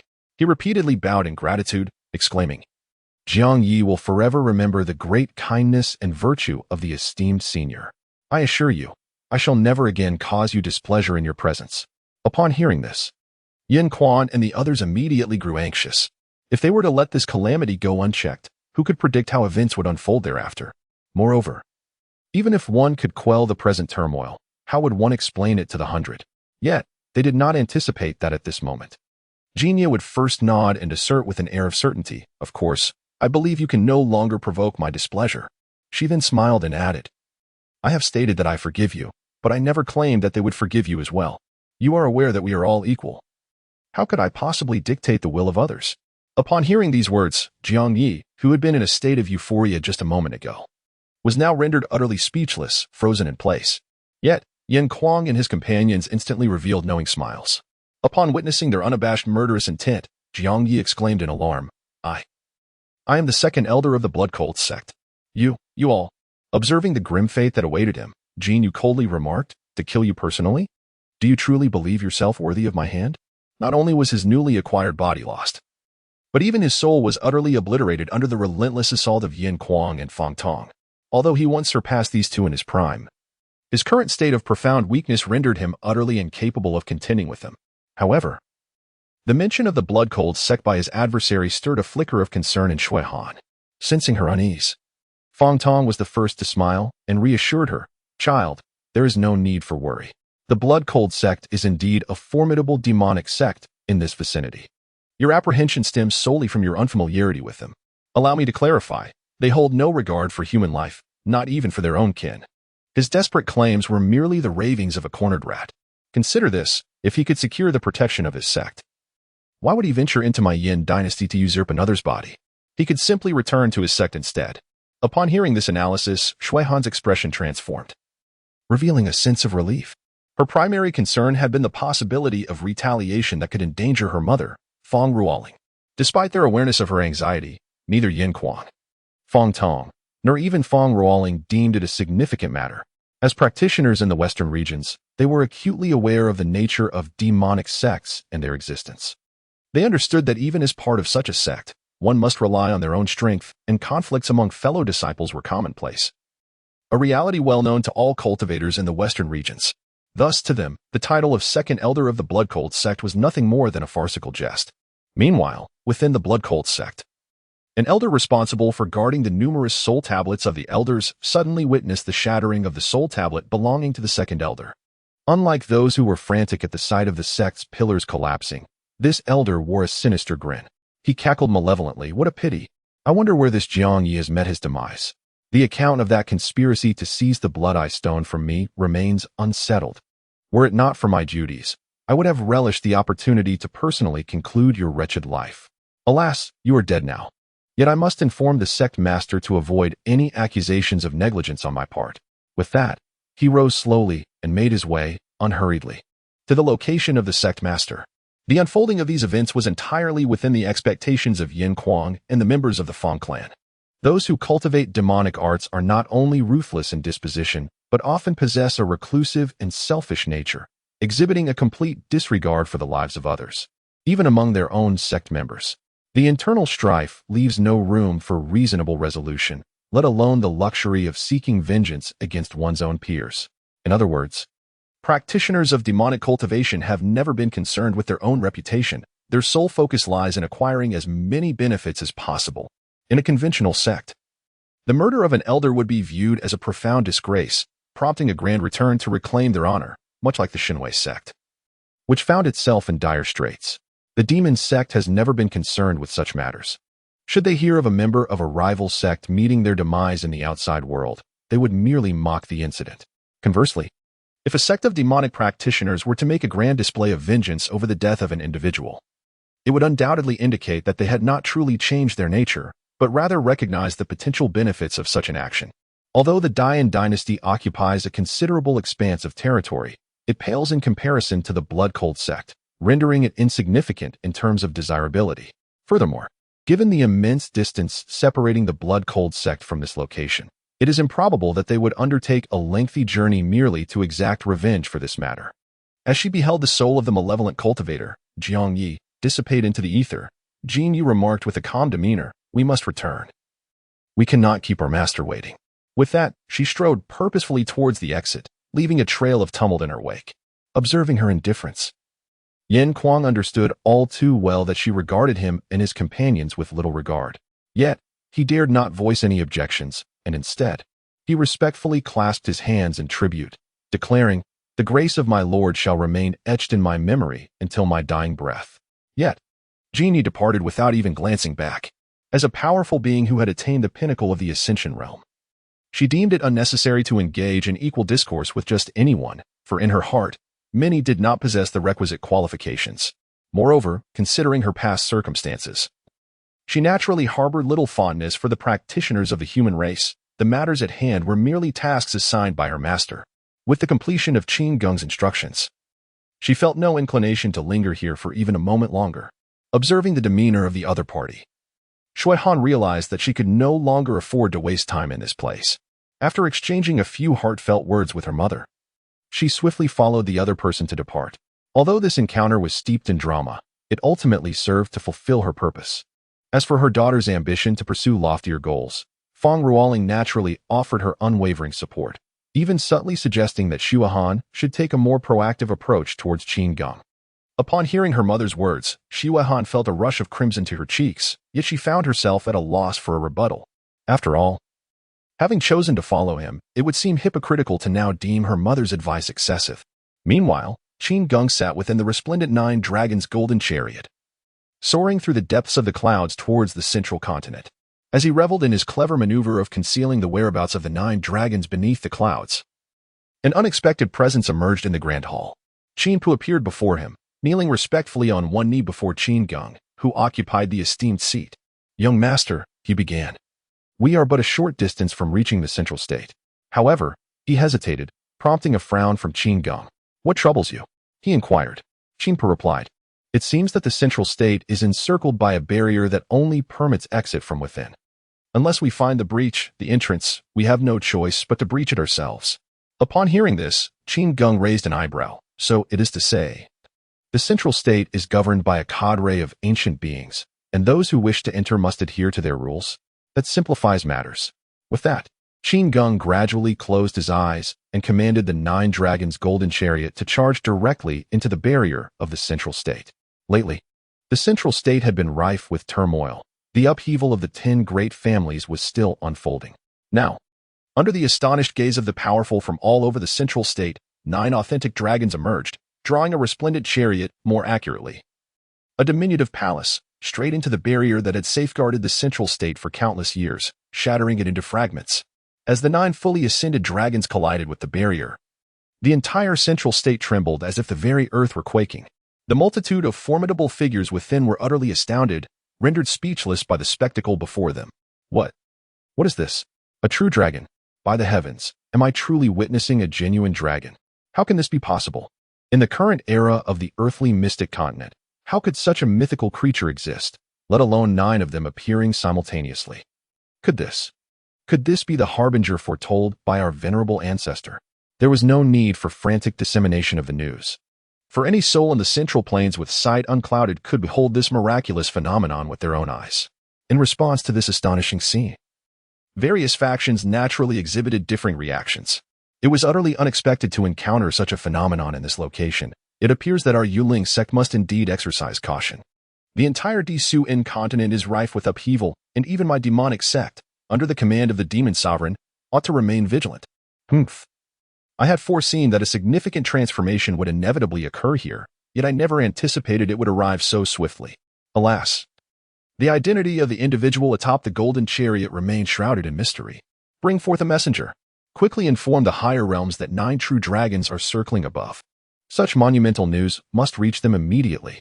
However, regardless of the thoughts swirling among the crowd, Qin Geng's actions have drawn the attention of the masses. Although this was not his intention, he finds himself increasingly irked by the so-called rules established by this self-important group. A few arrogant fools have conspired to create a series of regulations that isolate themselves from the outside world, only to euphemistically label it as impassable roads. What right do they possess? To him, these ostensibly meaningless rules are the very fabric of a farcical disturbance that ought to be dismantled. The rationale behind this is quite simple. Central China, positioned at the heart of the Destin continent, boasts vast territories, rich spiritual energy, and an abundance of treasures, far surpassing those of the 4 outer regions. This inevitably leads to one conclusion. Individuals from the 4 domains will endeavor to arrive in central China to seize or share in its plentiful resources. How can this be permissible? From the perspective of the indigenous strong and those established powers who have fully risen to prominence in central China, this notion is utterly preposterous. If anyone could simply come and claim resources, what would be the significance of their own existence? They believe it is their prerogative to establish a set of regulations to delineate boundaries. What manner of beings are deemed worthy to enter central China and partake in these treasures? Thus, as time progresses, a formidable barrier has arisen. They intentionally left a gap, designed specifically for those who ventured out from the central plains and wish to return, as well as for the super dreamers who, despite the passage of years, still harbored illusions of sharing the resources here. They did not entirely exclude those from beyond, rather. They openly provided a glimmer of opportunity, all in an effort to silence the incessant chatter of those from foreign lands. The manner in which they partition interests is, in fact, the true reason they have erected barriers to segregate this central region. It not only allows them to exclude those who are utterly unworthy of entry, but also enables them to share the benefits among themselves internally. What could be more advantageous? The actions of Qin Geng undoubtedly contravene the regulations established by the formidable powers of the Central Plains. Yet, in light of this astonishing spectacle, who can dare to utter a word against it? If you find it unacceptable, why not summon your own nine-dragon golden chariot to charge forth? Meanwhile, in a realm above, shrouded in mist, there exists a place where the fog intertwines, seemingly a manifestation of the confluence of ethereal energy. At this moment, an elderly figure was pacing back and forth, a visage marked by deep sorrow. Beside him, a young maiden observed his demeanor and, with a mischievous smile, inquired, "Ancestor, what troubles you so?" The elder hesitated briefly before sighing deeply. A calamity has befallen the earthly profound continent. Upon hearing this, the maiden's initial curiosity swiftly dissipated. With a dismissive flick of her wrist, she scoffed, "Merely one among countless lower realms. What significance could it possibly hold? Whatever trivial affairs unfold, they are scarcely worth a moment of our attention, let alone a leisurely meal." Such was the prevailing sentiment throughout the upper realms. Indeed, just as the mighty of the earthly profound continent erected barriers to repel outsiders, so too did the denizens of the higher planes regard the lesser worlds with nothing but contempt. This time, the old man showed no trace of indulgence toward her. Instead, he shook his head helplessly and sighed, "My dear little ancestor, of course it must be something grave to weigh so heavily upon my mind. The Destined continent has just emanated the aura of ancient primordial dragons, not merely one, but multiple, it seems." Upon hearing this, the young maiden, who had previously shown no interest in her ancestors' concerns, widened her eyes in disbelief. "How can this be?" she gasped. "Our sacred land has never managed to obtain even a single true primordial dragon in all these years. How could such beings appear in the lower realm?" The elder sighed deeply. "That is precisely what troubles me. I fear this may be a grand scheme orchestrated by those sacred lands in secret. Under normal circumstances, the lower realm's spiritual energy is far too sparse to nurture draconic beasts, let alone primordial dragons. For such presences to be detected now, what does that imply?" As he spoke, the old man's usual amiable demeanor vanished, replaced by a piercing sharpness in his gaze. The girl, too, shed her playful demeanor, her expression turning grave. It suggests that certain factions may have deliberately introduced them into the lower realm for some purpose, and now their concealment has failed. The elder exhaled heavily. "What I truly dread is the possibility that they no longer feel the need to hide." A chill ran down the maiden's spine. What in the world is happening? After a moment of contemplation, the old man finally resolved, "It seems I must take action. I shall dispatch envoys to the Destined continent to uncover the truth. Not solely this formidable being from the upper realm, but many other upper realm powers, sensing the unusual occurrences, have commenced their own actions at this moment." Meanwhile, Qin Geng had already stowed away his 9 dragons' golden carriage and, guided by Qin Po's intuition, discovered the ruins of the 10 prominent families. At this moment, numerous factions were vying for the treasures.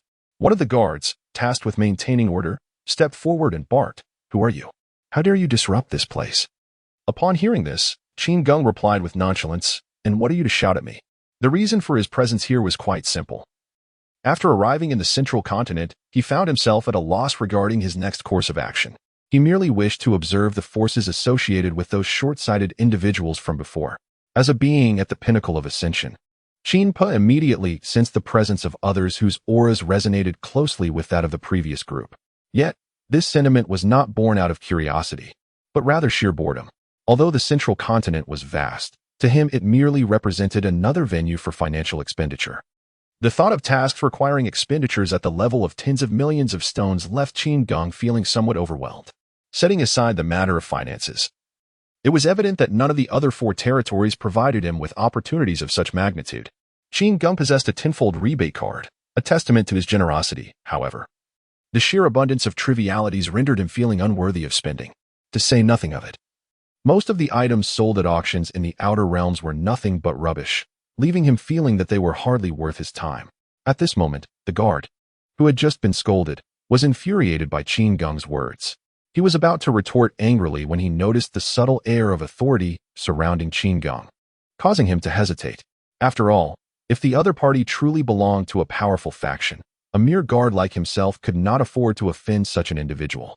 It was clear that the other party would not take into account his own background, although he often relied on the prestige of the sect he served to intimidate others. Such bravado would be utterly ineffective in the face of someone like Qin Geng. He understood that the latter was undoubtedly aware of his true status. Even if he were to be taught a lesson, it was unlikely that anyone would come to his defense. Consequently, he swallowed hard and stammered, "But, according to the rules, we must ascertain your purpose for being here. Since the complete annihilation of the main forces of the 10 great families in the northern frontier, factions in the Central Plains, which could barely match the 10 families in strength, had begun to stir restlessly.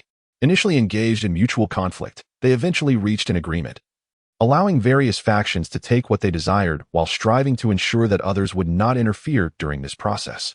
It must be said that this plan had been progressing quite smoothly thus far. Those with lesser strength were unable to intervene in the division of interests. However, those entities that possess greater strength in them regard the so-called assets of the 10 great families with utter disdain. Although the 10 great families hold a modest reputation in Zhangzhou, they are, in a broader sense, not particularly influential. Indeed, there are numerous presences within Zhangzhou that can look down upon them. Consequently, those beings that stand on an equal footing with the 10 great families are, paradoxically, the ones who reap the benefits. Upon hearing these words, Qin Geng felt a wave of impatience surge within him. What sort of fly buzzes incessantly before him? He merely stopped by to observe their conduct. Yet here they are, acting so imperiously. Who do they think they are? It became evident that Qin Geng harbored neither interest nor patience to engage in dialogue with the other party. Consequently, Qin Xin emerged directly from the shadows and, with a single powerful strike, sent the guard flying. After all, their master held him in disdain. And such an existence was swiftly dealt with by Qin Xian and Qin Po. Within the ranks of the 10 prominent families, the individuals present immediately discerned the commotion and hastened towards the source of the sound. What could have transpired? Could it be that someone dared to cause a disturbance here? Impossible. Who among them would possess such audacity to confront us? Amidst the clamor, they rushed forth, their faces etched with fury. What they beheld was Qin Geng leisurely observing the scenery outside the gates of the 10 prominent families, as if the guard lounging nearby had no bearing on him whatsoever. The 10 illustrious families, bound by their shared fortunes, constructed their ancestral residence